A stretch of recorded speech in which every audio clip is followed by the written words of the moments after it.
Chapter 71, Blasphemy without aesthetic. Since the hustle and bustle on the battlefield is gradually subsiding, the huge torch that the ogre turned into has been extinguished, leaving only a few blackened, stinking humanoid silhouettes on the ground. After seeing the hellish flames, the remaining goblins and goblins had already been frightened, lost all fighting spirit, and began to turn around and flee, but Kyle didn't give them this opportunity. Even the crossbow position, the second shooting mode, free to clean up. Following his calm order, the roar of the giant crossbow sounded again, but the rhythm became different from before. It is no longer covered by an airtight barrage, but has become more targeted.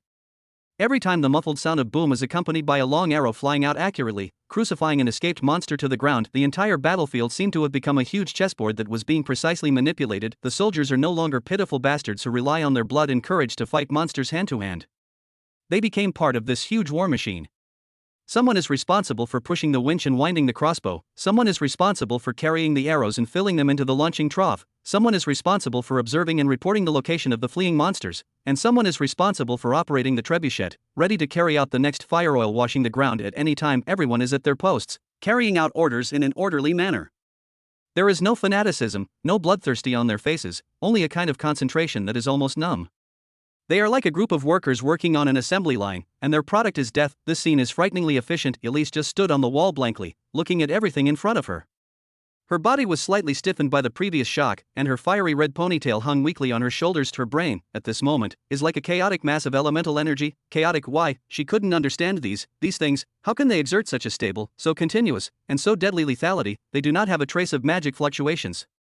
What drives them is water flow, gears, levers, and things that are classified as primitive tools in college textbooks. They are not operated by magicians who have magic circuits and can communicate with the elements, but by a group of ordinary soldiers and lords who don't even know a few words. However, the combination of these primitive tools and ordinary people created a massacre that was so efficient that it was heinous. Elisa's education since she was a child, her cognition for 17 years, and everything she pursued were all shattered at this moment by the unattractive picture in front of her. What is she after? It is the artistry of magic.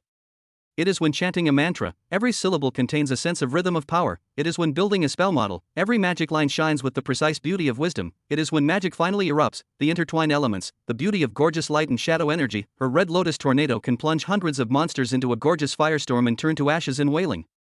It is a psalm of death. Her ice gun array can make the sky drop a crystal clear rain of death and decorate the earth into an ice-carved tomb. It is a beautiful picture scrolled. That's what power should look like. Elegant, powerful, and awesome. But what is this in front of you? It is an ugly wooden frame that is crunching. It's boom. Boom. Boom. The dull noise without a sense of rhythm. It was the disgusting sound of puff, puff, puff, crossbows penetrating into flesh and blood. It is the viscous black liquid that exudes a violent stench when burning. There is no art, no beauty, no psalms, and no scrolls here. There is only cold calculation, pure physics, and naked killing in pursuit of ultimate efficiency, everything she has always been proud of. In front of this pure, cold, and extremely utilitarian philosophy of killing, looks so pale and weak. It's like a swordsman who has spent his life honing his swordsmanship and pursuing the realm of unity of man and sword, but saw a farmer holding a musket 100 paces away, easily killed an opponent he needed to go all out to defeat. Opponent, that feeling is not anger, but a kind of great sense of absurdity that comes from the heart and casts doubt on one's lifelong pursuit. Miss Elise? Arya's worried voice sounded in her ears. Your face is ugly. Is it because of excessive consumption of magic power? Serafina also cast concerned glances. She was also shocked by Kyle's methods, but she could better understand the logic behind all this to achieve the greatest results at the lowest cost and protect the most people. This is exactly what Kyle has been doing, but Elise couldn't accept it. Her gaze passed over the soldiers who were still working in an orderly manner, and finally locked in the man who was extremely calm from beginning to end. Kyle Eisenberg. It was this man, this waste who was ridiculed by everyone in Wangdu. This dude who couldn't even build a magic circuit. He used these crooked ways of evil to turn a sacred battle of exorcism that should have been dominated by a magician into an unskilled, industrialized slaughter. An uncontrollable anger, mixed with grievances, confusion, and frustration that she didn't want to admit, suddenly gushed out of her chest. This is a blasphemy, correct? It's blasphemy. This is a blasphemy of sacred magic. It is a blasphemy to all the magicians who have dedicated their lives to elemental art. She couldn't help it anymore. She turned around abruptly, stepped on a heavy step, like an enraged little lioness, and rushed straight towards Kyle. What is she going to do? Arya was taken aback by her. Serafina also frowned, and subconsciously took a step forward, blocking Kyle's side, but Elisa's goal is only Kyle. She bypassed Serafina and rushed to Kyle. Because of the violent mood swings, her pretty face flushed, and even the pair of fiery red ponytails were trembling slightly. She raised her hand and pointed with a finger trembling with anger to the battlefield that was nearing the end under the city wall, and to the iron cliffs that were still making a dull roar. Her voice, with a sharp tremor because of excitement, seemed to roar out all the chaos and anger in her heart. She took a deep breath, exhausted all her strength, and roared loudly, "What kind of crooked ways are these? No beauty. Extremely ugly. This is a blasphemy of sacred magic." Chapter 72. What wins is aesthetics. Elise roar, like a stone thrown into a calm lake, caused clear ripples on the city wall. The air seemed to have solidified. Even the last few roars of the crossbow position stopped, and the soldiers operating invariably stopped their work and looked here at a loss. Their faces were still covered with sweat and dust, and their eyes were mixed with awe, exhaustion, and a hint of confusion about the genius of Wang Du, who suddenly became mad. Seraphina's brows frowned tighter, and she took a step forward with an imperceptible warning in her tone. "Miss Cromwell, please pay attention to your words. Kyle is the lord of this land."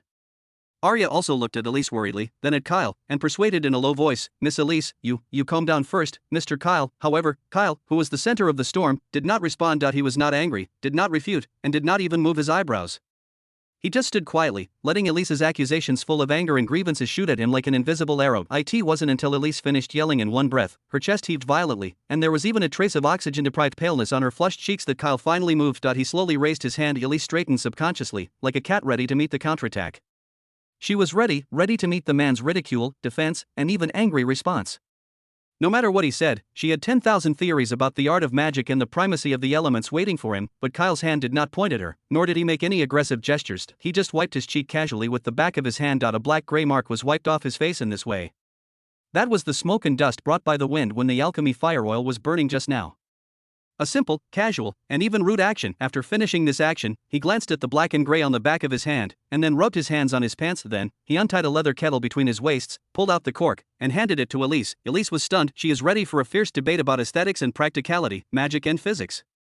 She has already rehearsed countless kinds of confrontations in her brain, and she has even figured out how to use a more esoteric magic theory to refute him as a primitive. Tactics, but he handed over a water bottle. "What does this stand for? Do you think I'm so noisy that my mouth is dry and I need to moisten my throat so that I can continue to quarrel with him? What is this?"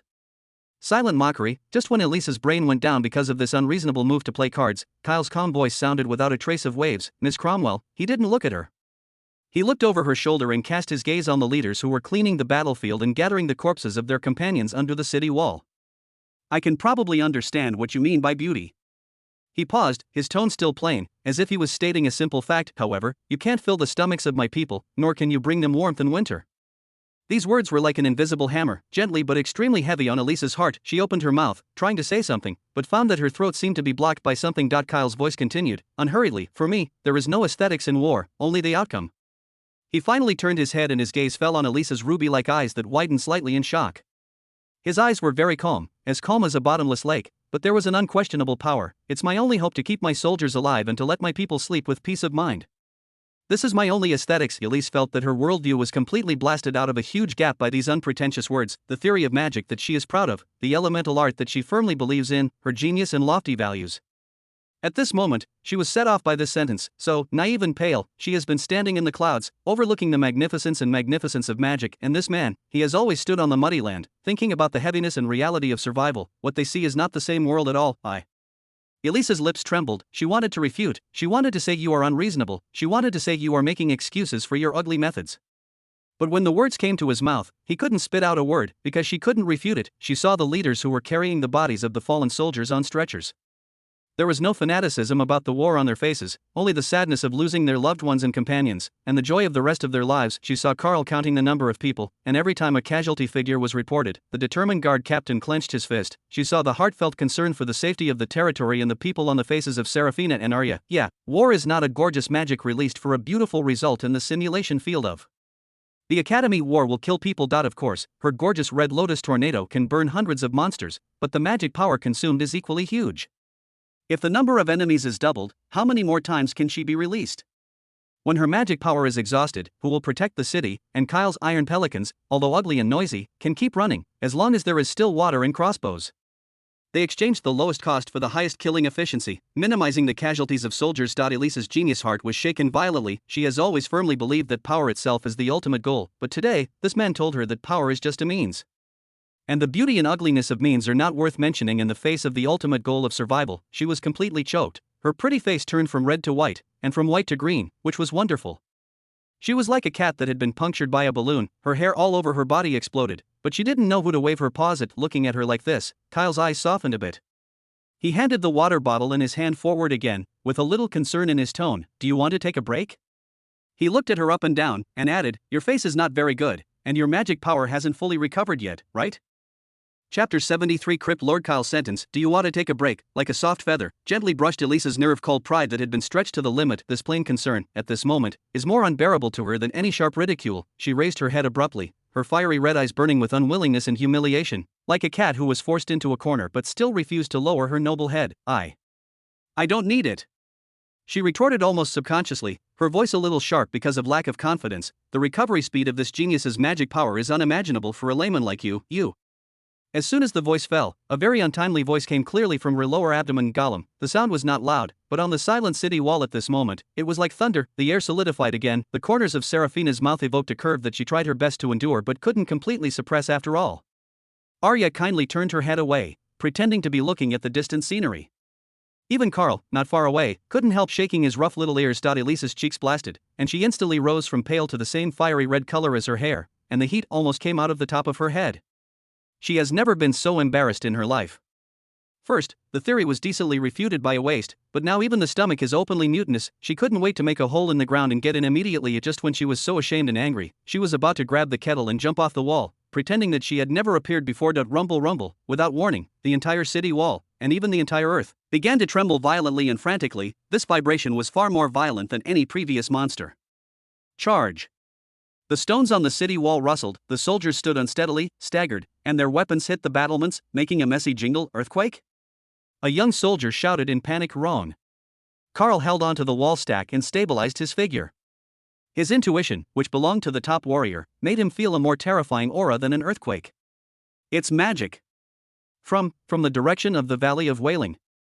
As if to confirm her words, an indescribable evil magic power swept from the depths of a distant valley like an invisible black tide. This magic power is very different from the filthy aura emitted by those low-level monsters before.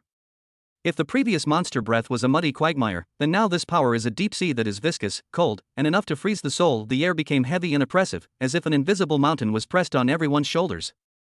The atmosphere that had just been slightly relaxed because of the victory was instantly replaced by a suffocating fear. Kyle's heart sank suddenly. This feeling, this disgusting magic power mixed with earthy elements and the breath of the abyss.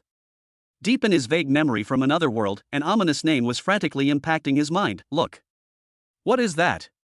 On the city wall, a sharp-eyed sentinel screamed in a changed tone, his fingers trembling, pointing to the distant horizon. Everyone's eyes, including Kyle and Elise, were cast in unison. At the end of the horizon, at the exit of the Wailing Valley, a huge, black outline was slowly walking out of the shadow step by step. It's too big. As big as the word behemoth is, it seems poor. It was simply a moving black hill. When it was completely exposed to everyone's vision, there was a sound of cool air on the city wall. It was a hideous beetle-shaped monster. Its body is covered with a hopelessly heavy black carapace. The carapace is not a smooth hole, but a piece of obsidian-like heavy plates with an ominous luster spliced together, full of primitive and savage sense of power. It moved its arthropods, and every step it took caused another tremor in the earth. However, it was not its mountain-like size that made Elise feel cold all over her body the most. It's the weird runes that are naturally formed all over the body like black tattoos on top of its carapace. As the chief of the Royal Academy of Magic and Magic, she recognized what it was at a glance: anti-magic field. Her voice was trembling, not because of fear, but a kind of tremor that belonged to the professional field when she saw an absolute natural enemy. No. It's not a complete field, it's a natural formation, the sucking demon and twisting runes. Oh, my god, how could this kind of thing appear on monsters of this level? Her voice was not loud, but it was enough for Kyle and Seraphina around her to hear clearly. What do you mean? Seraphina asked eagerly. It means. Elisa's face was paler than it was because of hunger just now. She stared at the behemoth and said word by word, most of our magic will be greatly weakened by those runes before it comes into contact with its body. Absorb, or even directly distort and deflect. Unless you can use several times the conventional magic power to forcibly penetrate the damn force field. It is the nightmare of all traditional mages. Gorgeous range magic will be deflected by it and turned into meaningless fireworks, precise single attacks will be absorbed by it, and the power will not last forever. Facing it, the mage is like a cat with its minions pulled out. He has a body of power, but he has nowhere to use it. It is the true leader of this monster tide, a high-level monster recorded in a few ancient documents. The Lord of the Cave, it's over, it's the Lord of the Crypt. God, why does this legendary monster appear here? We are dead, we can't win at all. On the city wall, the high morale that had been raised by repelling the two waves of monsters was like a punctured balloon at the moment when the posture of the Lord of the Cavern was clearly seen, and it was instantly released cleanly. The blood on the faces of the soldiers faded, replaced by a dead gray. The spear in someone's hand fell to the ground with a bang, and someone leaned against the wall weakly, his eyes empty, and his mouth muttered to himself. The kind of joy that had just crawled back from the edge of life and death was completely swallowed up by a more irresistible despair. The entire Kuroki-led line of defense was already on the verge of collapse after this behemoth only appeared. Chapter 70. For the powerlessness of genius, despair is a contagious plague. When the mountain-like figure of the local cave lord cast a huge shadow on the city wall, the plague spread at an alarming rate. The soldiers' hands holding their weapons were trembling, and their teeth were trembling, not because of the cold, but from the most instinctive fear of life that is not the enemy they can fight. Even the giant crossbows of the crossbow array may be able to shoot through the thick skin of the ogre, but facing the carapace like an obsidian fortress, I am afraid that there will not even be a white mark left. An alchemy fire oil may be able to make it irritable, but trying to melt a moving mountain at that temperature is tantamount to a dream. All hope, once again, focused on the petite red figure suspended in mid-air. Release Cromwell, the genius of Wangdu, the witch of the Red Lotus. She felt the countless glances cast from below, and those glances were mixed with hope, fear, and the last faint hope. She also felt the sight of the man next to her, Kyle Eisenberg. His gaze was very calm, there was no urging, no questioning, just like before, he just watched quietly, as if waiting for an inevitable result. This kind of calm made Elise feel tingling more than any urging. She knew what he was waiting for. He was waiting for her to use facts to prove whether her gorgeous magic, which he rated as cost-effective, could solve this real trouble. A stubborn anger to the extreme suddenly sprang from the bottom of Elise's heart, instantly overwhelming fear and uneasiness. How can I admit defeat here? I am Elise Cromwell. He is the best genius of the Royal Academy of Magic and Magic in 100 years. Why should I be compared with his perverted heresy by a waste who doesn't even have a magic circuit? What can win is aesthetics. Good. Then I will use the most gorgeous and powerful magic to win this battle, and let you see for yourself what is the real aesthetics of magic. She took a deep breath, forcibly suppressed all the distractions in her heart, and mobilized the few magic powers in her body at an unprecedented speed. She did not land again, but harnessed the power of magic. Like a proud red hummingbird, she rose again, facing the slowly approaching black behemoth alone. Miss Elise. Serafina shouted worriedly. She could feel the decisive breath in Elise's body. Kyle didn't speak, but frowned slightly. He looked at Elise's back. That little body looked so fragile in front of the huge lord of the cavern, but so stubborn. Elise turned a deaf ear to the cry below, and only the huge enemy in front of her was left in her world. She knew that dealing with this kind of big guy with anti-magic properties, ordinary range magic, was just a waste of magic power. The power must be condensed to the extreme, and pure, unmatched energy must be used to forcibly penetrate its damn turtle shell. Her hands closed on her chest, then slowly opened, and a golden ball of light resembling a miniature sun appeared in her palm. She began to sing. This time the mantra is no longer as gorgeous and long as the previous Red Lotus Dragon Scroll, but has become short, obscure, and full of a sense of stagnation of power. With every syllable uttered, the ball of light in her palm became brighter, and the surrounding air was distorted, making subtle groans. The royal decree of the high-order fire element, energy compression, single-point breakthrough construction. She quickly constructed a magic model in her mind, and incorporated all the knowledge she had learned about single-attack magic. She could even feel her magic circuit, faintly painful because of this overloaded operation, but she didn't care. Yan Yan Ray. Finally, when the light in her palms condensed to the point where she could hardly look directly at the naked eye, she suddenly pushed her hands forward. There was no earth-shattering explosion, and there was no gorgeous diffusion of light effects. A blazing beam of light condensed to the extreme, as if it could melt everything in the world, like a golden spear of divine punishment, silently cut through the sky. With the determination to burn everything out, it shot at the huge head of the Lord of the cave with incomparably precision, fast, accurate, ruthless. This is one of Elise's strongest single-attack magic, the result of her countless days and nights of practice, and the best proof of her genius. On the city wall, everyone held their breath, staring at the golden beam that tore through the sky. Arya's hands were tightly clasped on her chest, her knuckles turned white with force. Carl also subconsciously clenched the hilt of the sword around his waist. However, the next scene that happened caused everyone's heart to sink into the icy bottom in an instant. The Yan Yan Ray, which was enough to vaporize steel in an instant, did not explode violently as expected when it came into contact with the carapace of the head of the Lord of the Crypt. I saw those weird black runes on the carapace of the behemoth suddenly lit up for a moment of faint light. The golden beam of light is like shooting into a sticky mud. The speed is suddenly reduced, and the light is weakened, distorted, and absorbed at a speed visible to the naked eye.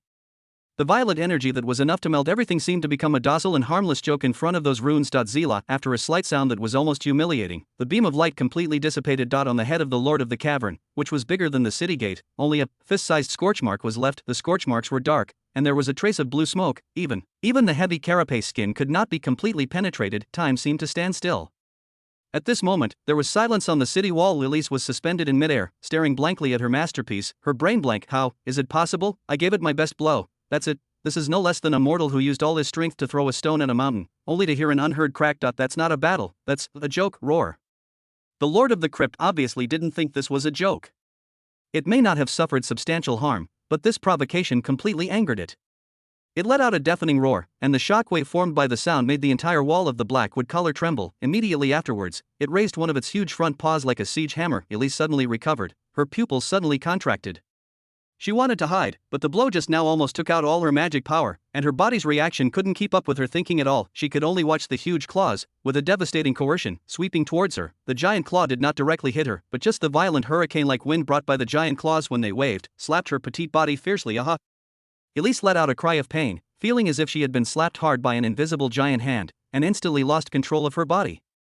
She was like a fallen leaf helplessly falling in the violent wind, blown out in embarrassment by the strong wind, tumbling in the air, spinning around. At this moment, the talent she is proud of, the magic she firmly believes in, her dignity that belongs to the chief of Wangdu, it was blown apart by this rough wind and disappeared.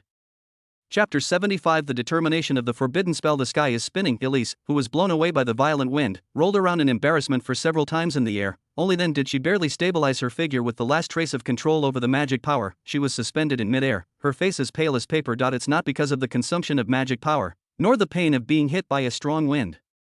It was a cold and biting sense of powerlessness that emerged from the depths of the soul. She raised her head and looked at the Lord of the Crypt, who was unscathed and even became more irritable because of being tickled, and was taking a heavy step to continue approaching the city wall. The obsidian-like carapace reflected a cold and cruel luster in the sun, as if silently laughing at her ridiculous attack just now. Then, her gaze subconsciously turned to the city wall. She saw it, seeing the faces of those soldiers. After the last trace of hope was extinguished, the despair left behind was as gray as death. Some people let go of the weapons in their hands, and some people sat on the ground weakly, their eyes empty, as if they had seen the end of the city's destruction. Those desperate faces, like red-hot steel needles, pierced into Elise's self-esteem. Fiercely failed. Elise Cromwell, the best genius in the history of the Royal Academy of Magic and Sorcery, the Witch of the Red Lotus, failed. Moreover, it was in front of that man that he failed in the most thorough, humiliating, and irrefutable way. What can win is aesthetics. Kyle's plain words, at this moment, echoed frantically in her mind like a magic spell. Yeah, if you can't win, what's the use of gorgeous magic? If you can't win, what is the so-called genius? I can't even shave that monster. Humiliation, anger, unwillingness. Countless emotions, like boiling magma, collided frantically in her small body, almost tearing her apart. She can't fail here. She represents the face of the Royal Academy of Magic and Magic, the support sent by the kingdom, and the last hope of everyone on this city wall. If even she is helpless, then the only thing waiting for Kuroki to lead is destruction. Her graduation topic? Her honor? Her ridiculous pride, in front of the desperate faces under the city, under the calm gaze of the man behind. All this seemed so pale and weak. Elise's breathing became rapid, and the shock and blankness in those fiery red eyes slowly faded, replaced by a kind of almost crazy determination. She bit her lower lip slowly and vigorously, with a sharp tingling and a hint of blood. Her chaotic brain instantly became extremely clear. Since conventional magic can't defeat you, since the so-called aesthetics cannot bring victory, so, just use the power of taboos to erase you and me from this world together. As the chief of the Royal Academy, she cannot fail here. Her self-esteem, her sense of mission that was so heavy that it almost overwhelmed her, made her make the craziest and only decision she could think of. She raised her hands again, but this time, she did not condense the golden yan again. She began to sing an obscure and dangerous mantra that was completely different from all the previous mantras. From her pale lips, she struggled to spit out syllables after syllables. It was not an elegant psalm, it was more like a soul-tearing whisper from the abyss. As the first syllable fell, the air over the entire battlefield stagnated. What is she doing? On the city wall, Seraphina's face changed instantly. She was a magician herself, and she could clearly feel that the magic power in the air was like boiling water being thrown into countless red-hot soldering irons, which instantly became violent and chaotic. She was frantically facing Elise in an extremely savage way. The body gathers away. Kyle, the magic power on her body. Something is so wrong. Kyle's brows were tightly locked, and he stared at Elise in the air, with horror beyond solemnity in his eyes. Around Elise's body, scarlet magic turbulence began to appear visible to the naked eye. They are like violent poisonous snakes, entangling her limbs and tearing her body. Her two bunches of tall, iconic fiery red ponytails, windless and automatic at the moment, the ends of each hair began to flash with dangerous, blood-like red light. Her body was trembling slightly, and her singing voice was intermittent, as if she was suffering from great pain. She could feel that the magic circuit in her body was being forcibly widened and torn apart by this violent force, making an overwhelmed cry. A cold feeling as if vitality was being taken away spread from her heart to her limbs, but she didn't stop it. Her eyes were still firm, even with a trace of morbid excitement. This is a forbidden curse. It is an area that college tutors strictly prohibit students from touching in class, because the price it asks for is far from as simple as magic power. If the light magic circuit is permanently damaged, it will not be able to go further for life. If it is heavy, it will overdraw its life and turn into a mummified corpse on the spot. This is the last and most gorgeous fireworks ignited with life as fuel. She wants to use this fireworks to bury the huge enemy in front of her, together with her pride that has been shattered. She looks so painful. Arya doesn't understand magic, but she can see the expression of pain and determination on Elisa's face. It is a kind of heartbreaking beauty that is rushing to destruction. The Lord of the Cavern also seemed to be aware of the danger. It stopped. For the first time, there was a little uneasiness in those huge compound eyes, and it looked vigilantly at the small red spot in the sky that was constantly gathering terrifying energy. Red spot die in the whole world. It seemed that only Elisa's obscure and painful chant was left. She doesn't care anymore. I don't care about that man's evaluation. I don't care about my future. I don't care about everything. She just wants to win in the way of a genius, in the way of a magician, in the way of Elise Cromwell. Win this battle, even if the price is, they will die together. Chapter 76. Do you want to die? Take my soul as your salary and burn it out. Just when Elise was about to spit out the last and most critical syllable of the forbidden curse, a roar full of anger and irritability, like a bolt from the blue without warning, exploded over the noisy battlefield. Stop it. Do you want to die? This voice did not belong to any desperate soldier, nor was it the exclamation of Serafina or Arya. It comes from Kyle Eisenberg, the man who had maintained an almost inhuman calmness since the beginning of the battle. At this moment, his voice was full of undisguised, almost roaring anger. This roar seemed to contain some kind of strange power, like an invisible hammer. It hit Elisa's upcoming forbidden curse fiercely, and it also hit her tight spirit to the extreme. Elise only felt a roar. In her brain, the violent magic power that was forcibly gathered by her and was about to get out of control. Because of this sudden interruption, she instantly lost her final restraint. They poured, collided, and wreaked havoc inside her body. Puff, a mouthful of blood, like a blooming red lotus, spurted out of Elisa's mouth abruptly and fell into the air in front of her. The scarlet magic turbulence around her body dissipated unwillingly after a violent twist. Severe pain, tearing like severe pain, came from every magic circuit in her body. It was dark before her eyes, her body could no longer maintain suspension, and she fell crumbling towards the city wall. Miss Elise! Serafina exclaimed, stepping forward to help her, but Elise still relied on her last strength and barely stood firm. She staggered 2 steps, clutching her chest in severe pain with one hand, and propped her other hand on the cold battlements. She ignored the concern of others, but raised her head abruptly, her bloodshot fiery red eyes full of magic backlash and extreme anger, staring at the culprit who interrupted her. You, how dare you? Her words trembled with pain and anger. How dare you interrupt me? Why are you interrupting me? In order to win, in order to protect this place, I did not hesitate to sacrifice myself and bet on everything. You waste who can't even feel the magic power. Why do you want to destroy my final enlightenment? The humiliation, unwillingness, and anger of being denied in her heart completely broke out at this moment, and even overwhelmed the physical pain. She almost wanted to use her last strength to send the most vicious curse to the man in front of her. However, all the scolding she had been brewing was stuck in her throat, because Kyle didn't give her a chance to continue talking at all. The moment she raised her head in anger, Kyle had already rushed to her in 3 steps and 2 steps.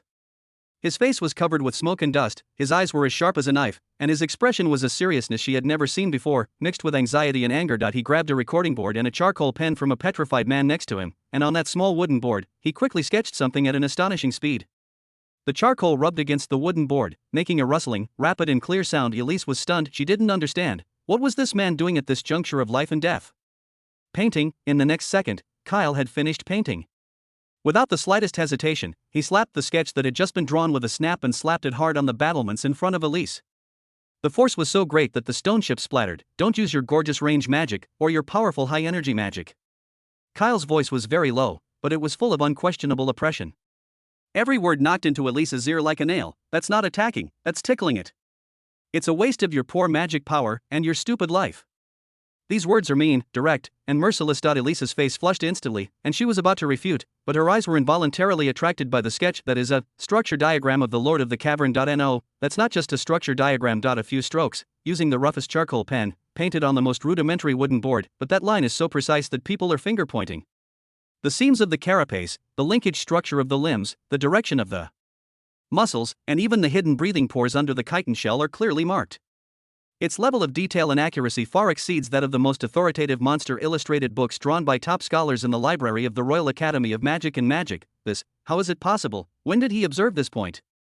How could he know these biological structures that were not even recorded by the college? Elisa's brain was in a mess, and her instinct to belong to a talented scholar made her temporarily forget her anger and completely immersed in the huge shock caused by this drawing. Then she saw Kyle's fingers, the fingers stained with a little dust knocked heavily and unquestionably on a certain point in the drawing. Its only weakness is here.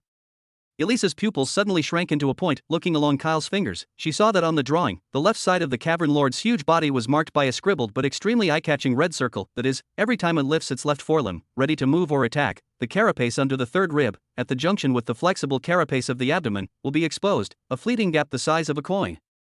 That's not a flaw, it's more like a structural defect on the carapace. A unique but fatal flaw in its desperate defense system. Iris was stunned. She looked at the drawing and then looked up at Kyle's unquestionable face.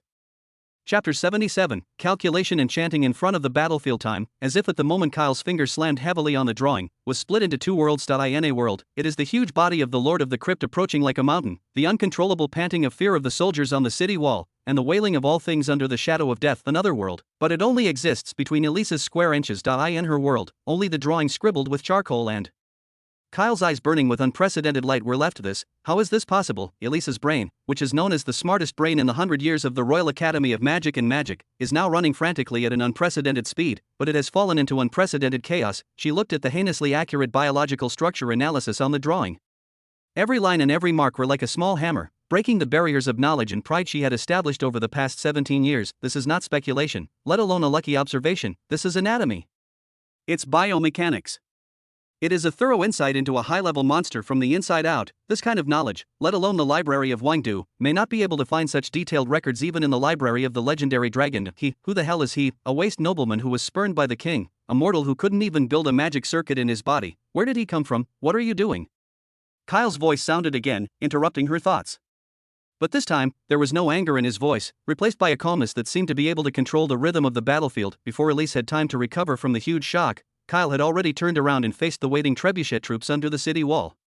He didn't even use PA magic, but his voice clearly reached the ears of every soldier. Trebuchet troops, listen to my password. His voice was not loud, but with a strange penetrating power. Everyone's mind was involuntarily excited. Those soldiers whose hands and feet were originally softened by the coercion of the Lord of the Crypt seemed to be instantly injected with a backbone. Target, Area A7. Counterweight number 3, get ready. The command is concise and clear. The soldiers operating the trebuchet immediately moved into action. The heavy counterweight stones were quickly hung up, and the huge lever arm made a tooth-sour crunch sound, and it was slowly pulled to the limit. Elise subconsciously looked at the A7 area. Kyle said. It was an empty mud field on the right front of the Lord of the Crypt's forward route. What does he want to do? Attack its side with that burning clay pot? It's useless. The carapace of that thing can even weaken its own yang yen rays. This degree of flame, salvo. Kyle's hand swung down abruptly. Humboom, several simple trebuchets released their anger at almost the same time. 3 black claypots drew 3 unattractive parabolas in the air, crossed a distance of hundreds of meters, and hit the ground on the right side of the Lord of the Cave impartially and accurately. Boom! The pottery jar shattered, the viscous alchemy fire oil splattered everywhere, and the rocket that followed ignited accurately.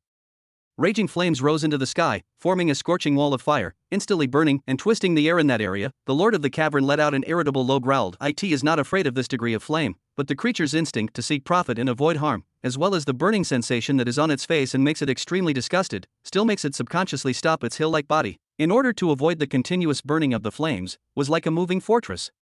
Heavily and slowly, turning half of its body to the left. It's exactly what Kyle expected. At the moment it turned around, in order to maintain its balance, its huge left forelimb was suddenly raised and it stepped heavily on the ground, and at that moment, the structural gap between the third rib and the carapace of the abdomen, marked by Kyle in a red circle, was like a flash in the pan. Exposed in front of the black wooden collar of the city wall, that opportunity is only 1 second, or even shorter. Elisa's heart almost stopped beating at this moment. She saw it, she clearly saw that weakness. It turns out that everything he does is not useless work.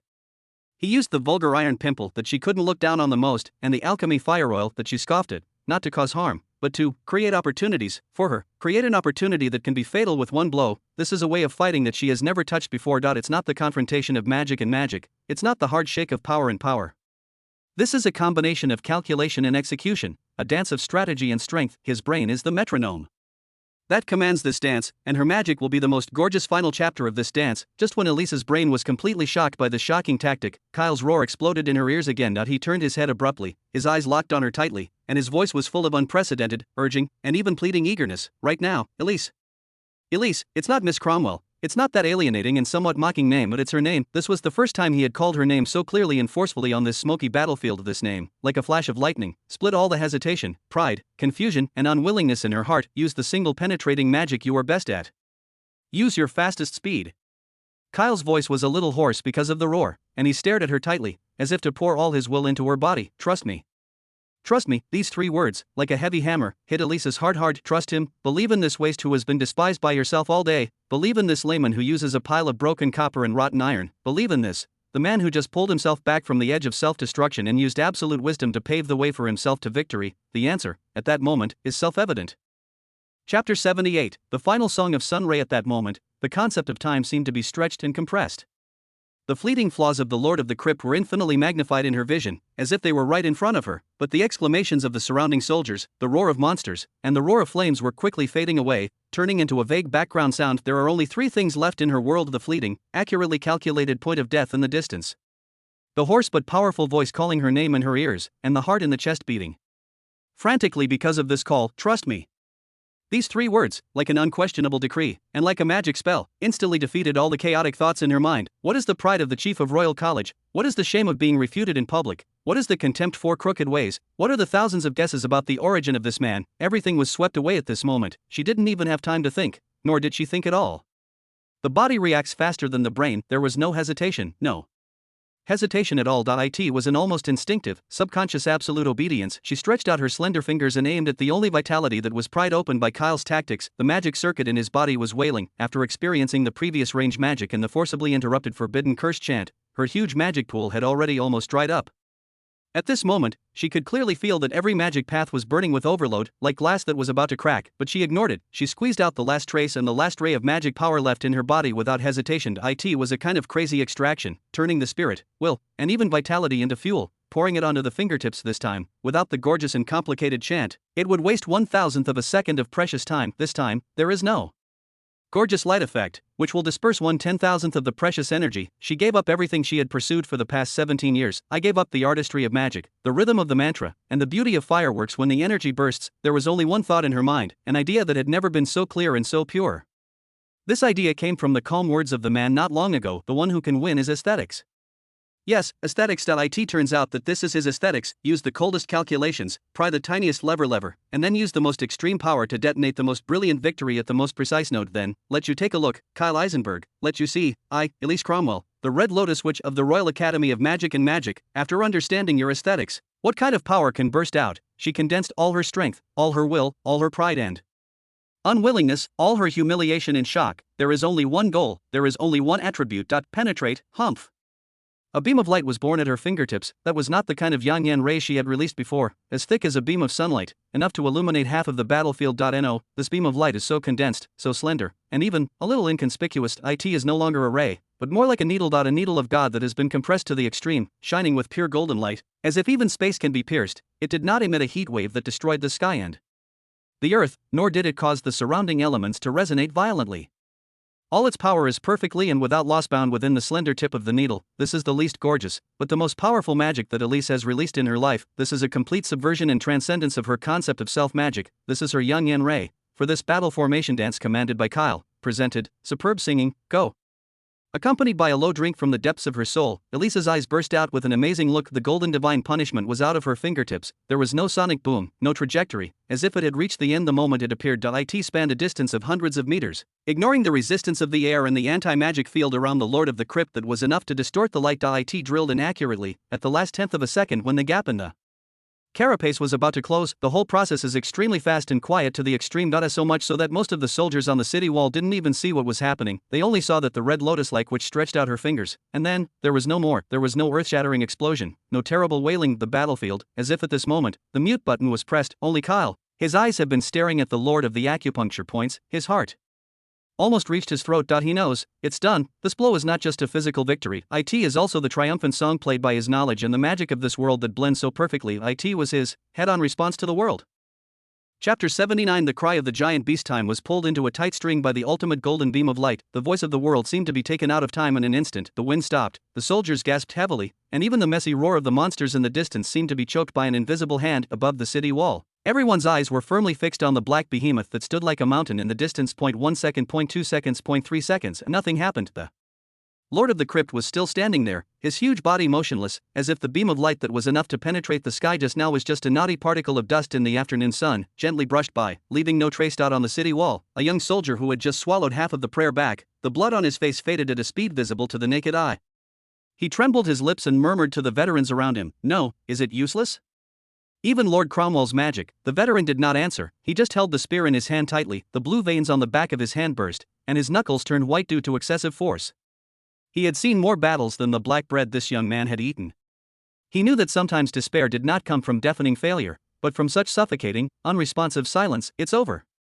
Someone threw away the weapon in his hand and sat paralyzed on the ground, his eyes empty. "Ye God, have you abandoned us?" Despair, like a plague, began to spread silently in the crowd. However, in the middle of this dead silence, the Lord of the Crypt, the indestructible behemoth of war, finally moved. Its movements are very slow, a little sluggish, even with a trace of, at a loss, its huge head, hideous and ugly enough to make children dream all night, slowly and extremely stiffly lowered. What is it looking at?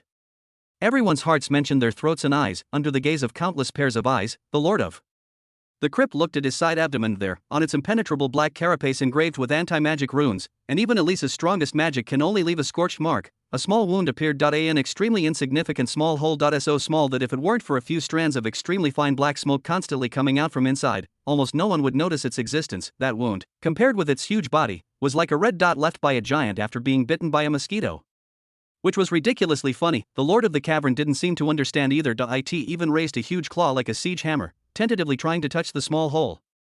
It seemed to be confirming whether this ridiculous wound really appeared on the body that he was proud of and could distort even high-level magic, but its claws, still half a meter away from the carapace, stopped powerlessly. A puff of soft noise like a pierced skin came from the small hole. Immediately afterwards, more and more intense black smoke, mixed with dark purple fishy droplets, spewed out of that small hole. Under the hard carapace, there was a sizzling sound of something being sharply dissolved. The golden beam of light, the Yang ray that was compressed to the extreme by Elise and condensed all her strength and belief, did not dissipate the moment it penetrated its hardest shell. It is like a poison needle that has been accurately delivered, directly penetrating into the body of the behemoth, and completely detonating and destroying the core magic organ that sustains life and power in its body from the inside. The huge body of the Lord of the Cavern suddenly stiffened wall. Its dull, dazed movements stagnated. A kind of extreme pain that originated from the origin of life finally swept through its chaotic consciousness. A few seconds later, an indescribable wailing burst out of the mouth of the Lord of the Cavern. It was not a roar of anger, nor a roar of intimidation. It was the purest and mixed with pain, fear and disbelief, belonging to a behemoth, wailing on his deathbed. Sonic waves swept the entire battlefield like a tsunami, the city wall was trembling violently, and the gravel rustled down. The soldiers covered their ears in pain, feeling that their eardrums were about to be shattered by the terrifying sound. Even the clouds in the sky seemed to be torn apart by this wailing. Amidst the wailing, the mountain-like body of the Lord of the Cavern began to shake violently. It wants to stand firm, but the devastating power that is spread from the inside has completely destroyed its balance.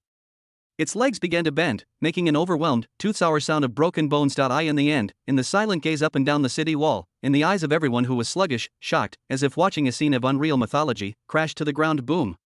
The earth let out a heavy groan. The fall of the behemoth aroused smoke and dust in the sky, like a huge yellow wave, instantly engulfing everything in front of the battlefield. The violent shockwave even caused Kyle, who was standing on the wall, to stagger. The dust filled, obscuring everyone's sight, but the wailing that shook the sky had already stopped abruptly. On the battlefield, there was a more complete silence than before. Everyone looked at the tumbling smoke and dust in front of them blankly, unable to believe their eyes. Their brains were blank, unable to process the miraculous scene just now. The invincible monster that made them feel desperate, the incarnation of hell that made them think the end was coming, just fell down. Was it solved by the arrogant Red Lotus witch who fell from the sky, using a magic that they didn't even see clearly? Like puncturing a balloon, a soldier subconsciously released his clenched weapon and let it fall to the ground with a clang. This crisp sound is particularly harsh in this silence. He looked blankly at his comrades in arms around him, opened his mouth, but couldn't make any sound. A young officer, looking at the black carapace that was as still as a hill in the gradually dissipating smoke and dust, his voice was dry as if it had been sandpaper polished. "We won?" No one answered this question, because everyone is still immersed in that huge, unreal impact. Is this really something that humans can do? This is the support sent by Wangdu. This is no longer a war, this is God's punishment. It is incomprehensible to mortals, a gorgeous and cruel miracle directed by a genius magician. Chapter 80, Dependence in the Smoke of War 1.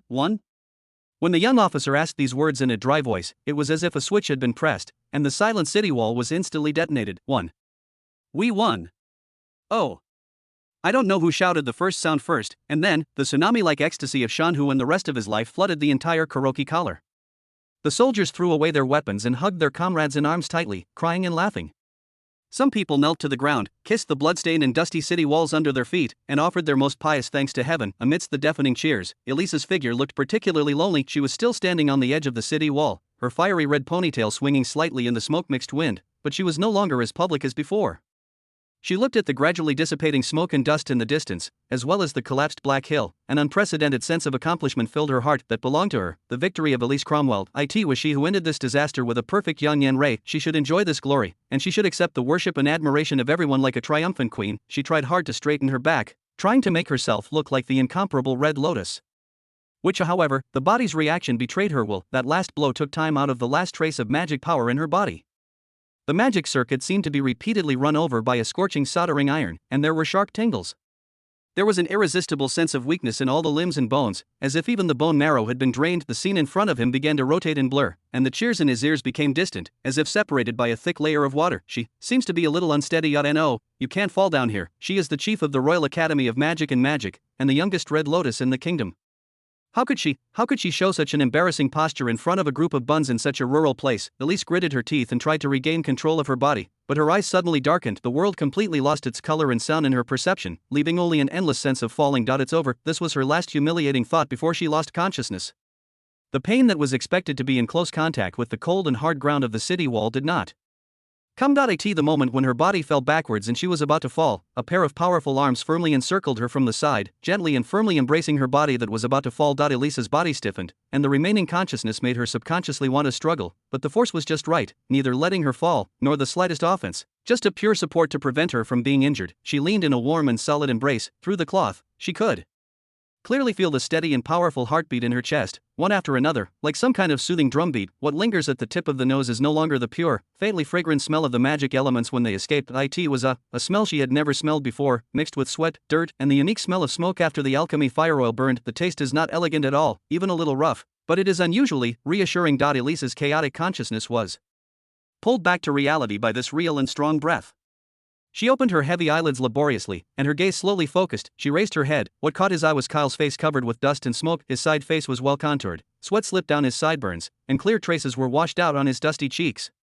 He looked a little embarrassed, but those eyes were unusually calm, even calmed. He stood there, holding her steadily with one arm, picking up most of her weight, but he didn't look at her. He didn't even give her a look. His gaze crossed the city wall and cast on the chaotic battlefield below.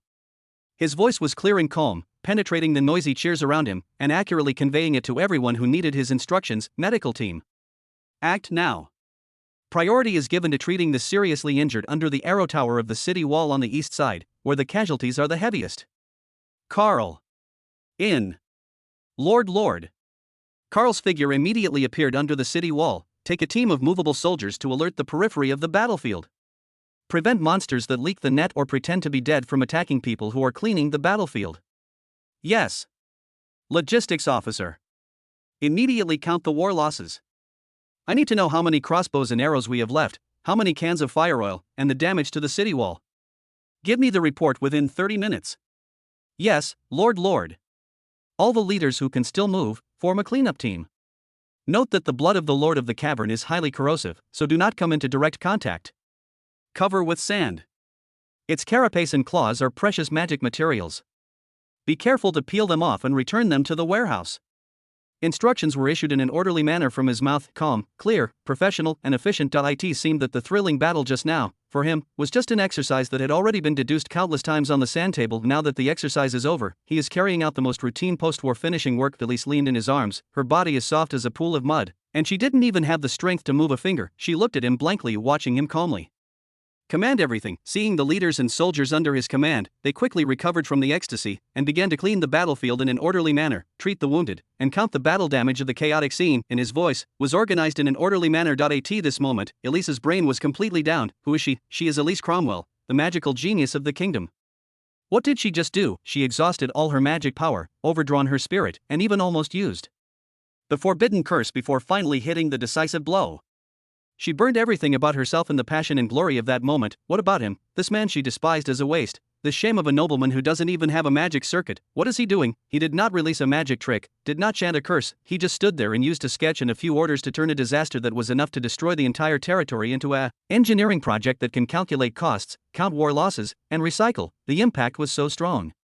That it was indescribable, and it exploded in Elise's heart. She always thought that fighting was a stage for the strong, a psalm of magic and power, but in this man's world, the battle seems to be just the beginning. The reconstruction after the war, the use of resources, the comfort of people's hearts, these tedious and realistic things she has never cared about are the battlefield he really pays attention to. His calm layout before the war, precise command in the war, and professional finishing after the war. All of this constituted a result that she could not understand, and the blow she was proud of seemed to be just a precisely designed link in his entire plan. She is not the savior, she is just the most powerful weapon that he has used just right. This kind of cognition made Elise feel an unprecedented dizziness mixed with humiliation and shock. But why, leaning in his arms, listening to his calm voice, smelling the smell of sweat and smoke mixed with him, why, I don't want to leave at all. That warmth, that solidity, that sense of reliability, as if the sky had fallen. He could arrange what everyone should do in an orderly manner. Let her cold and empty heart, which was overdrawn by magic power, feel a trace of peace that she had never had before. Chapter 81. The incomprehensible man. She leaned in Kyle's arms, her physical weakness made her unable to move, and after the tranquility, her brain was running frantically at an unprecedented speed.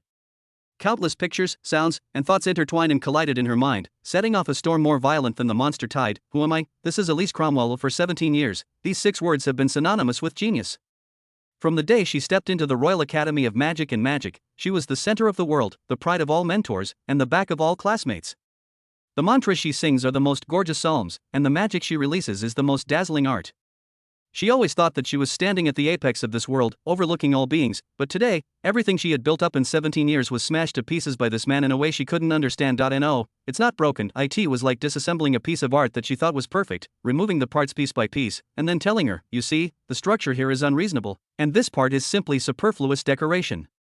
The flame tornado and ice gun formations that she was proud of turned into a waste of magic power in his mouth. Even her young yen ray that turned things around in the end. It was only under the guidance of the sketch he drew, after he created an opportunity for her, that she was able to hit the blow. She is like a fool who can only pull the trigger, and he is the hunter who designed the whole gun, calculated the trajectory, and even took into account the wind speed and humidity. He turned everything she was proud of into a link in his plan, a data, a variable that could be used. Elise's fingertips trembled slightly. She wanted to push him away, trying to escape from the embrace that made her feel extremely frustrated. Humiliation. It should have been an unprecedented humiliation, but why, when her brain was filled with these humiliating thoughts, in one of the softest corners of her heart, another completely different kind of wonderful throbbing that made her heart beat faster. Yes.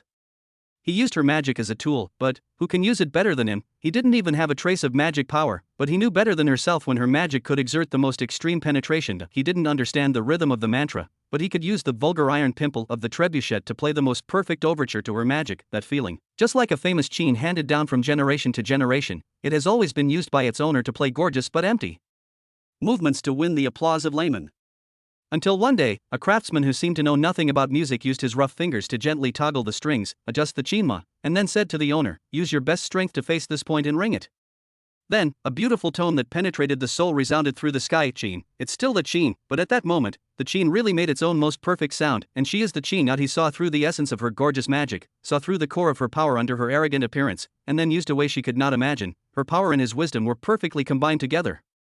This feeling of being thoroughly seen through and perfectly understood, it made Elise feel a shudder. This is not the fear of being discerned by the enemy's weaknesses, but a kind of throbbing that has completely resonated intellectually. She leaned in his arms, for the first time, not from the perspective of a genius looking down on mortals, but from the perspective of a student full of confusion, secretly and carefully observed this man. He is still giving orders. All the wounded gathered in the square. Miss Arya, would you please conduct preliminary comfort and treatment? Yes, Mr. Kyle. Arya's voice came from not far away, with a trace of eagerness and peace of mind. Serafina, the evening celebration. No, now is not the time to talk about this. Please go and comfort those families who have lost their loved ones in the battle first, and tell them that Kuroki will be responsible to the end, and the pension will be paid 3 times the highest standard. I understand. Are you okay? Serafina's voice was full of worry, and her eyes seemed to be on Elise, who was being held by Kyle. Kyle seemed to realize that he was still holding a big living person. He lowered his head, and his eyes, which were still calm in the smoke, finally met Elise's confused gaze. Miss Cromwell, are you okay? Can you stand still by yourself?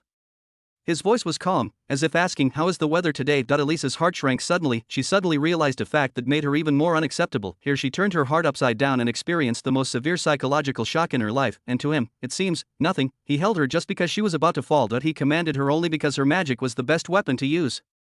Everything is out of rationality and out of efficiency, without the slightest extra Emotioned this man, who the hell is he, what exactly is in his mind? Why would a waste who was spurned by all the nobles of Wangdu, a dude who was ashamed of his surname, know this? What exactly is the knowledge he calls physics and engineering?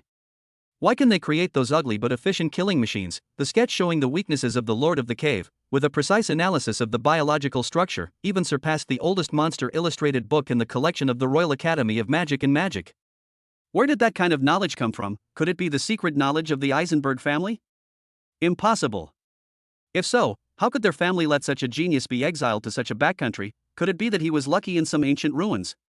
But what kind of ancient ruins will record the principle of leverage and gear transmission, rather than powerful forbidden curses and lost artifacts? Countless questions, like crazy vines, instantly entangled Elisa's entire thinking. She discovered that she knew nothing about him, and this kind of unknown, for a genius who is used to controlling everything and knowing everything, is a more unbearable torture than defeat. She must figure it out. Must. Chapter 82. Victory. Dinner night fell, but the mansion of the Lord Kuroki was brighter than the day. A huge bonfire was burning in the center of the courtyard, and the beating flames flushed everyone's face. The air was filled with a rich aroma of barbecue that made the index finger move, mixed with the mellow sweetness of ale, and the unscrupulous laughter for the rest of the life. This dinner party held to celebrate the victory did not have the red tape of the banquet of the nobles of the Wangdu. There was no soft-spoken conversation and elegant harp accompaniment. There is only the most primitive and purest happiness here. Respect the Lord. A bearded soldier raised the wooden wineglass in his hand high and roared with all his strength. Half of his body was still wrapped in bandages, and the blood oozing from it had not yet completely dried up. But this did not affect his high enthusiasm in the slightest. Respect the Lord. Everyone in the courtyard, whether soldiers or citizens, raised a glass together, and the sound of a tsunami almost overturned the night sky. Kyle, who was surrounded by everyone in the center, smiled helplessly and raised his glass and drank it all. He has been poured down today. I don't know how many glasses of this kind of strong ale. Oh. The Lord drinks a lot. Carl slapped Kyle on the back with a dizzy slap, almost taking out the wine he had just drunk. He grinned, showing uneven big yellow teeth, and stuffed a large piece of roasted oiled leg meat into Kyle's hand. Lord, eat meat. This is the tenderest leg of the black-maned wild boar I hunted back from the woods.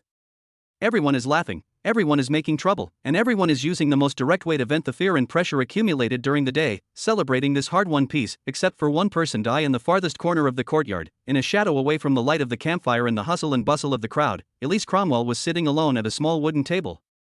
She had already replaced her blood-stained and smoke-stained combat uniform. At this moment, she was wearing a portable red dress that she had magically compressed and stored in her handbag. The bright red color is still eye-catching in the dim corners, but it is incompatible with the warm atmosphere around it. Instead, it reveals a taste of loneliness. On the plate in front of her, there was a small piece of barbecue and a few berries. She lowered her head and used the silver fork in her hand, one after another, aimlessly poking at the piece of barbecue that had been cold. The tip of the fork collided with the plate, making a slight and monotonous ding sound, as if it was the only echo of her chaotic thoughts at the moment. The battle during the day, like a nightmare that could not wake up, was replayed repeatedly in her mind. The joy of victory? Of course there is. When she saw the Lord of the Crypt fall down and heard the sky-shattering cheers on the city wall, a huge sense of accomplishment filled her chest. That is the glory of Elise, the Red Lotus Witch, but this glory, like a punctured balloon, quickly leaked out cleanly. Instead, there was endless chagrin and an emotion called frustration that she didn't want to admit. Damn it! Damn it! Damn it, that man! That trash! Shame on that nobleman. Why should he? Why do you look at yourself with that kind of look that sees through everything? Why use that natural tone to command yourself? Why is that embrace so solid and warm when he is holding himself? Elisa's cheeks flushed. Swish, she suddenly remembered the scene when her magic power was overdrawn and she fell backwards. The smell of sweat, dirt and smoke, which is not elegant at all, seems to linger on the tip of the nose again at this moment. And the steady and powerful heartbeat that came from across the fabric, jingle. With a shake of her hand, the silver fork fell on the plate, making a crisp sound like a cat whose tail was stepped on. Elise raised her head abruptly and looked around guiltily, for fear that someone would find her gaffe. Fortunately, everyone's attention was on Bonfire and Kyle, and no one noticed this dark corner. She breathed a sigh of relief, but felt an inexplicable loss. What is she struggling with? She should feel humiliated, and she should think about leaving this shithole early tomorrow morning, returning to Wangdu, and writing a critical paper on the impact of non-standard magic applications on traditional modes of war. But she looked at Kyle, who was surrounded by everyone in the distance, looked at the helpless and gentle smile on his face, and watched him patiently respond to every ragged but happy leader who toasted him. One question after another, like flames that could not be extinguished, burned more and more vigorously in her heart. This man is like a huge mystery. She exhausted all the knowledge she had learned in 17 years, and she couldn't analyze 1/10,000th of his behavior pattern. This feeling made her crazy. Sitting here alone, are you studying how to poke this piece of meat to pieces? A calm voice sounded above her head without warning. Elise stiffened all over, raised her head abruptly, facing Kyle's eyes. He didn't know when he had gotten rid of the crowd, walked in front of her with 2 cups, the light of the bonfire shone from behind him, plating his whole body with a warm golden outline, but keeping his face hidden in the shadows. It was not real. I want you to take care of it. I'm thinking. Thinking is the virtue of a mage, and a layman like you who can only use brute force will not understand it. Elise immediately erected spikes all over her body, like a hedgehog preparing for battle. Really? Kyle smiled disapprovingly, put one of the cups on the table in front of her, and then sat down opposite her. I thought that the heroes of today's battle would enjoy everyone's cheers more. The cup is not ale, but warm juice with a sweet aroma. Elise looked at the glass of juice and then at Kyle, the line of defense in her heart inexplicably loosened. She curled her lips and muttered in a low voice, "What's so enjoyable about that kind of noise? A group of buns." "They are thanking you, Miss Elise Cromwell." Kyle's tone is very serious. "If it weren't for your last blow, there would be no bonfire or barbecue here tonight, only crying in ruins. That is also under your command." Elise almost blurted out, and regretted it after speaking. How does this sound like an admission of his credit? She blushed and hurriedly added, "I mean, if it hadn't been for you to make that monster dizzy with those crooked things, I would have smashed it into meatloaf with a meteorite skyfall. There is no need to be so troublesome at all." "Well, I believe it." Kyle nodded, his tone so sincere that Elise felt a punch on the cotton nut. He looked at her as if she was obviously in a mess in her heart, but she was still holding on to her arrogant posture, and suddenly felt a little funny. "Actually, are you upset about what happened during the day?" He pointed out straightforwardly. Who was annoyed? Elise's voice suddenly rose, as if she had been stepped on a painful foot. "What's so annoying about me? I won.